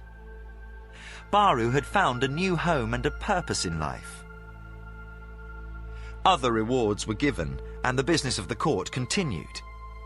Aretha remained apart, wishing that Anita could be with him, but knowing he was only days away from her. He saw Macross off in the distance speaking with Pug and Tomas. The three figures stood in shadow as the day was coming to a close, evening rapidly approaching. Aretha sighed in fatigue and wondered what they were concerned with now. Macross said, "Then you understand?" Pug said, "Yes, but it is still a hard thing." He didn't need to speak anymore. He had full measure of the knowledge gained when he and the sorcerer had been joined. Now, he was Macross's equal in power, and almost his equal in knowledge. But he would miss the presence of the sorcerer now he knew his fate. "All things come to an end, Pug. Now it is the end of my time upon this world. With the ending of the Valheru presence, my powers have returned fully. I will move on to something new. Gathis will join me, and the others at my island are cared for, so I have no more duties here. I must move onward, just as you must stay here. There will be kings to counsel, little boys to teach, old men to argue with, wars to avoid, wars to be fought." He sighed, as if again he wished for a final release. Then his tone lightened. "Still, it is never boring. It is never that. Be sure the king knows what we have done here." He regarded Tomas. The human-turned Valheru looked somehow different since the final battle, and Macross spoke softly.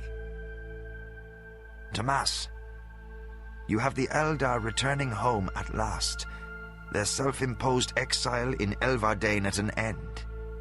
You'll need to aid your queen in ruling a new Elvendar.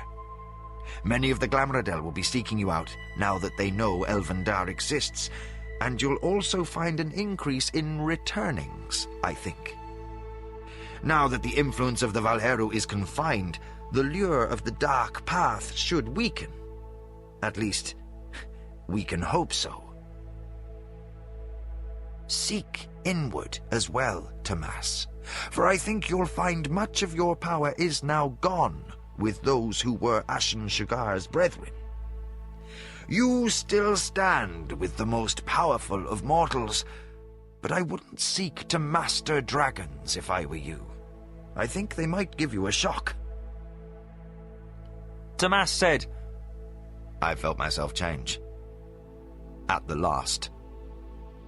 He had seemed subdued since his battle with Draken Corin. Am I again mortal? Macross nodded. You always were. The power of the Valheru changed you, and that change will not be reversed. But you were never immortal. You were simply close to it. But do not worry. You have retained a great deal of the Valheru heritage. You'll live out a long life beside your queen, at least as long as any of Elvenkind are allotted by fate. At these words, Tomas seemed reassured. Keep vigilant, both of you. For the Pantathians spent centuries planning and executing this deceit. It was a plot of stunning detail. But the powers granted to the one who posed as Mamandamus were no mean set of conjurer's illusions. He was a force. To have created such a one, and to have captured and manipulated the hearts of even a race as dark as the Moradel, required much. Perhaps without the Valheru influence across the barriers of space and time, the Serpent People may become much as others, just another intelligent race among many. He looked off into the distance. And then again, perhaps not. Be wary of them. Pug spoke slowly. Macross, at the end, I was certain we had lost. Macross smiled an enigmatic smile. So was I. Perhaps the Valheru's manipulation of the Lifestone was prevented from reaching fruition by Tomas's sword stroke. I don't know. The rift was opened, and the dragon host allowed to enter, but... The old sorcerer's eyes seemed alight with some deep emotion. Some wonder or another beyond my understanding intervened at the last. He looked downward. It was as if the very stuff of life, the souls of all that lived upon this world, rejected the Valheru. The power of the Lifestone aided us, not them. That was from where I drew strength at the last. It was that which captured the dragon host and the Dread Lord and closed the rift. It was that which protected us all, keeping us alive. He smiled. You should seek, with care, to learn as much as you can about the Lifestone. It is a wonder beyond what any of us suspected. Macross was silent for a time, then looked at Pug. You are as much a son to me, in a strange sort of way, as any I may have called that over the ages. At least you are my heir, and husbander of all the magic lore I have accumulated since coming to Midkemia. The last case of books and scrolls I held at my island will soon come to Stardock. I suggest you hide that fact from Kulgan and Hotchopepper until you have reviewed what's there.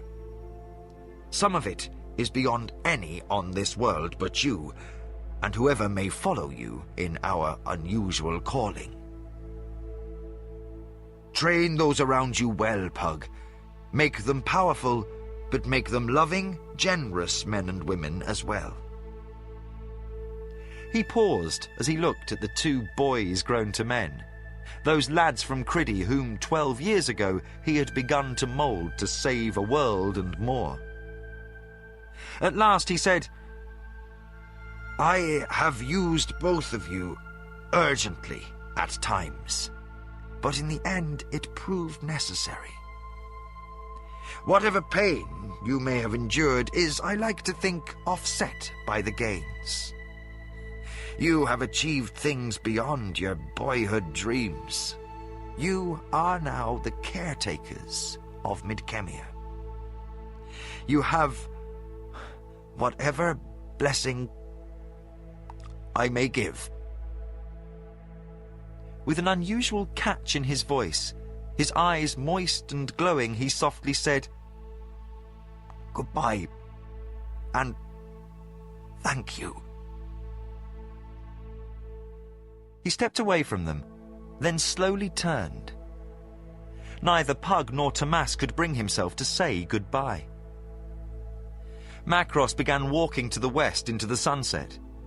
Not only did he move away from them, but with the first step he seemed somehow to become less solid. With each additional step he became more insubstantial, transparent, and soon he was like mist, then less than the mist. Then he was gone. They watched him go, saying nothing for a while. Then Tomas wondered, will he ever know peace, do you think? Pug said, I don't know. Perhaps someday he'll find his blessed isle. They were again silent for a time. Then they returned to the king's pavilion. There was a celebration in full swing. Martin and Brianna had announced their plans to wed, to the obvious approval of everyone. Now, while others revelled in life and survival and the simple joy of living, Aretha, Liam, Tomas and Pug picked their way through the rubble that was Sethanon. The populace was housed in the less damaged western section, but they were only a distant presence. Still, they moved cautiously, lest anyone observe them. Tomas led them through a large crack in the ground to what appeared a cave opening below the rubble of the keep. Here, said Tomas. A fissure has opened, leading down to the lower chamber, the center of the ancient city. Step carefully. Slowly they descended, seeing by a dim light of Pug's magic arts, and soon they entered the chamber. Pug waved his hand, and a brighter light sprang forth. Tomas motioned the king forward. Figures in robes stepped out of the shadows, and Aretha drew his sword. A woman's voice came from the dark. "Put up your sword, Prince of the Kingdom." Tomas nodded, and Aretha resheathed his mystic blade. From out of the light came an enormous figure, bejeweled and brilliant as light danced across a myriad of facets. It was a dragon, but none like any seen, for, in place of scales once golden, 1,000 gemstones gleamed. With each movement, a rainbow of dazzling beauty washed over the monstrous form. "Who are you?" asked the king calmly. "I am the Oracle of Arl," came the soft voice from the dragon's mouth. "We struck a bargain," said Pug. "We needed to find her a proper body." Tomas said, Ryath was rendered mindless, her soul gone at the hands of the Dread Lord. Her body still lived, though damaged severely, and hovering close to death. Macross healed her, replacing the destroyed scales with new ones fashioned from the gems of the treasure hidden here, using some unique property of the Lifestone. With his restored arts, he brought the Oracle and her servants here. Now, the Oracle lives within the emptied mind. "It is a more than satisfactory body," said the Oracle. "It will live for many centuries, and it possesses many powers." "And," added Pug, "she will remain forever vigilant over the Lifestone. For if any were to tamper with it, she would perish along with everyone else upon the planet.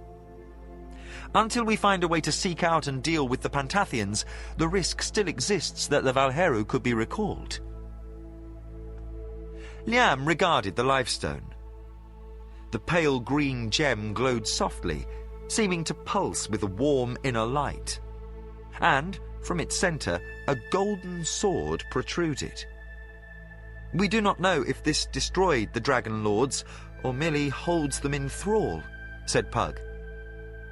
"Even the magics I learned from Macross may not penetrate all its mysteries. We are fearful of removing Tomas's sword, for to do so might cause no harm at all, or it might unleash what is trapped within." Liam shuddered. Of all he had heard, the power of the Lifestone had made him feel the most helpless. He approached it and slowly put forth his hand. The stone proved warm to the touch, and contact filled him with a mild, relaxing pleasure.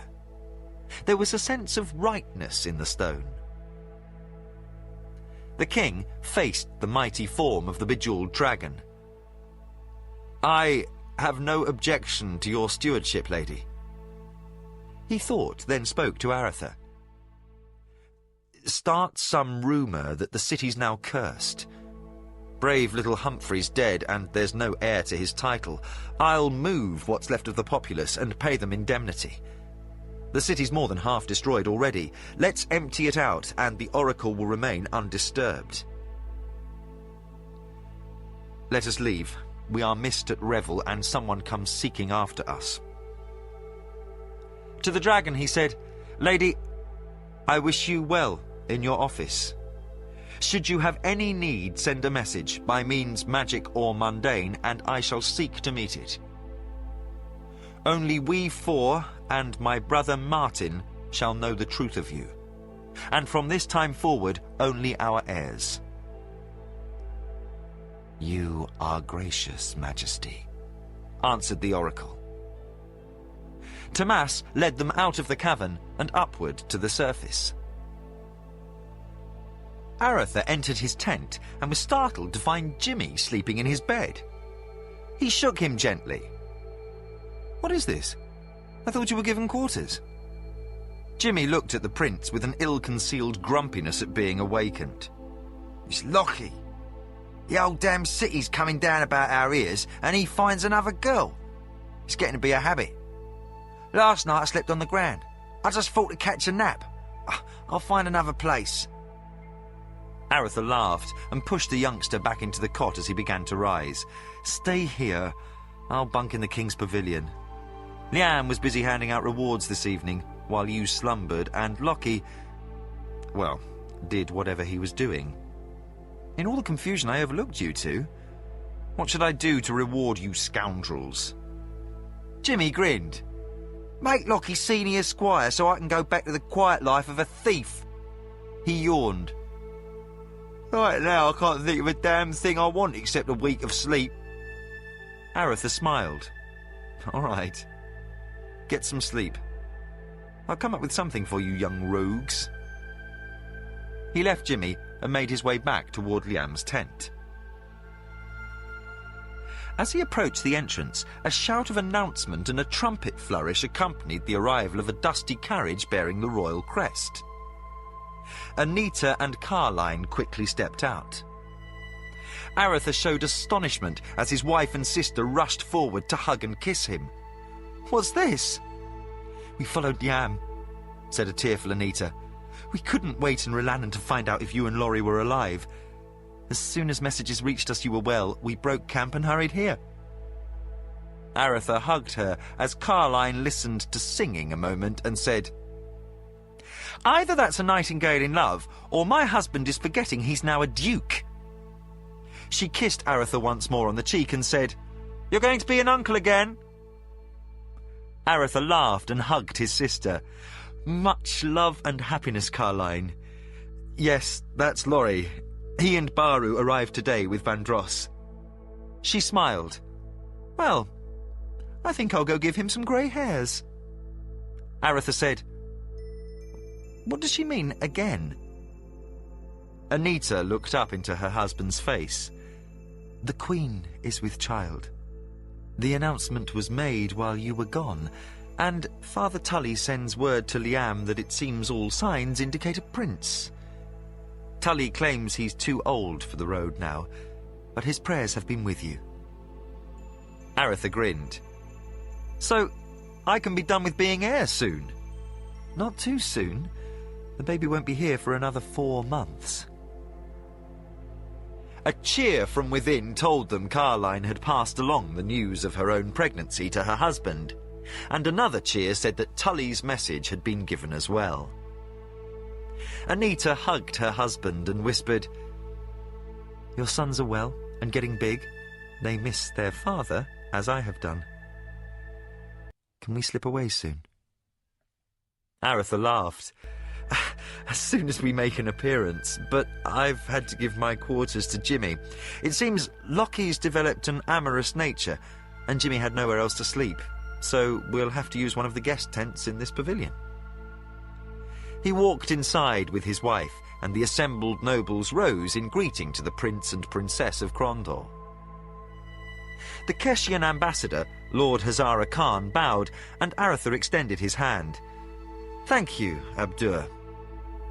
He introduced Anita to her Kanu, and again repeated thanks. Dolgan was speaking with Galain, and Aretha congratulated the dwarf on his assumption of the crown of the Western Dwarves. Dolgan threw him a wink and a smile. Then they all fell silent as Laurie began to play. They listened closely while Laurie sang. It was a sad song, yet brave, a ballad he had composed in honour of his friend Roald. It spoke of Laurie's sorrow at his passing, but it ended on a major chord, a note of triumph, then a silly little coda that made all who knew Roald laugh, for it somehow captured his raffish nature. Then Gardan and Volney came up, and the Earl of Landreth said, "If we may have a brief word with you, Highness." Anita indicated she didn't mind, and Aretha let the 2 men who had ruled in his absence lead him into the room next to the king's chamber. A bulky figure lay upon the bed, breathing heavily, and Aretha raised his fingers to his lips, indicating quiet. Gardan craned his neck and whispered, Amos Trask? Aretha said softly, "It's a very long story, and I'll let him tell it. He'd never forgive me if I didn't. Now, what is it?" In a low voice, Volney said, "Highness, I want to return to Landreth. With your supposed death, the city's been a rat's warren to administer. I've done my best for the last 3 years, but this is enough. I want to go home." Aretha said, "I can't spare you, Volney." The stout Earl's voice started to rise, and Aretha hushed him. "Look, there's going to be a new Prince of Crondor soon, so we'll need a Principate Regent." Volney said, "That's impossible. That's an 18-year commitment. I refuse." Aretha looked at Gardan, who grinned and held up his hands. Don't look at me. Liam promised me I could return to Criddy with Martin and his lady. With Charles, the new swordmaster, I can leave the soldiering to my son. I plan on spending my days fishing off the breakwater at Longpoint. You're going to need a new Knight Marshal soon. Aretha swore. "That means if I don't find someone soon, Liam's going to name me Duke of Crondor and Knight Marshal both. I'm going to try to get him to give me some quiet earldom like Tuck's Hill and never leave home again." He thought hard and silently, then said, "I want 10 more years from both of you." "Absolutely not," said Volney. The stout noble's voice rose in indignation.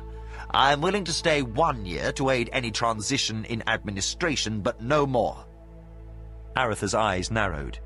6. 6 more years from each of you. If you agree, you can retire to Landreth, Volney, and you to Criddy, Gardan.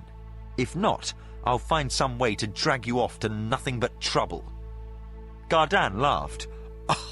I have Liam's permission already, Aretha.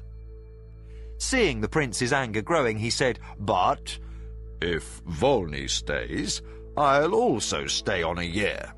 Well, all right, 2, but no more until you get things under control." An almost evil light entered Aretha's eyes. To Gardan he said, "We're going to need a new ambassador to the Sirani court now that the rift is again opened." And to Volney, "And we'll need another ambassador to Great Kesh." Both men exchanged glances, and Volney said in a harsh whisper, "All right, blackmailer. 3 years. What are we going to do for 3 years? Aretha smiled his crooked smile. "I want you to take Jimmy and Lockie's training in hand personally, Volney. You teach them everything about administration you can. Pile the work on until they're ready to drop, then give them more. I want those overactive minds turned to good use. Make them the best administrators you can. Gardan, when they're not in the office learning how to govern, turn them into soldiers." That young bandit asked for a reward a year ago, and now he's got to show me if he really is a match for that request. And his young partner in crime has too much talent to let him go back to Land's End. Lockie's the youngest son, so he'd simply go to waste there. With you two gone, we're going to need a new Duke and Knight Marshal, and with me gone as well, he's going to be acting as Principate Regent. He'll need an able Chancellor to help him shoulder the burdens of office. So I don't want either of them to have 5 loose minutes in the next 4 years. 4 years? Shouted Volney.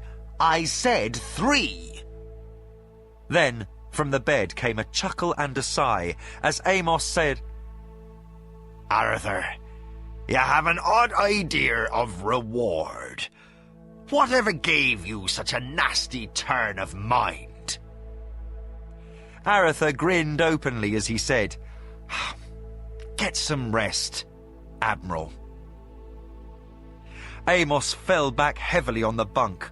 "Ah, Arthur, you still take all the fun out of life."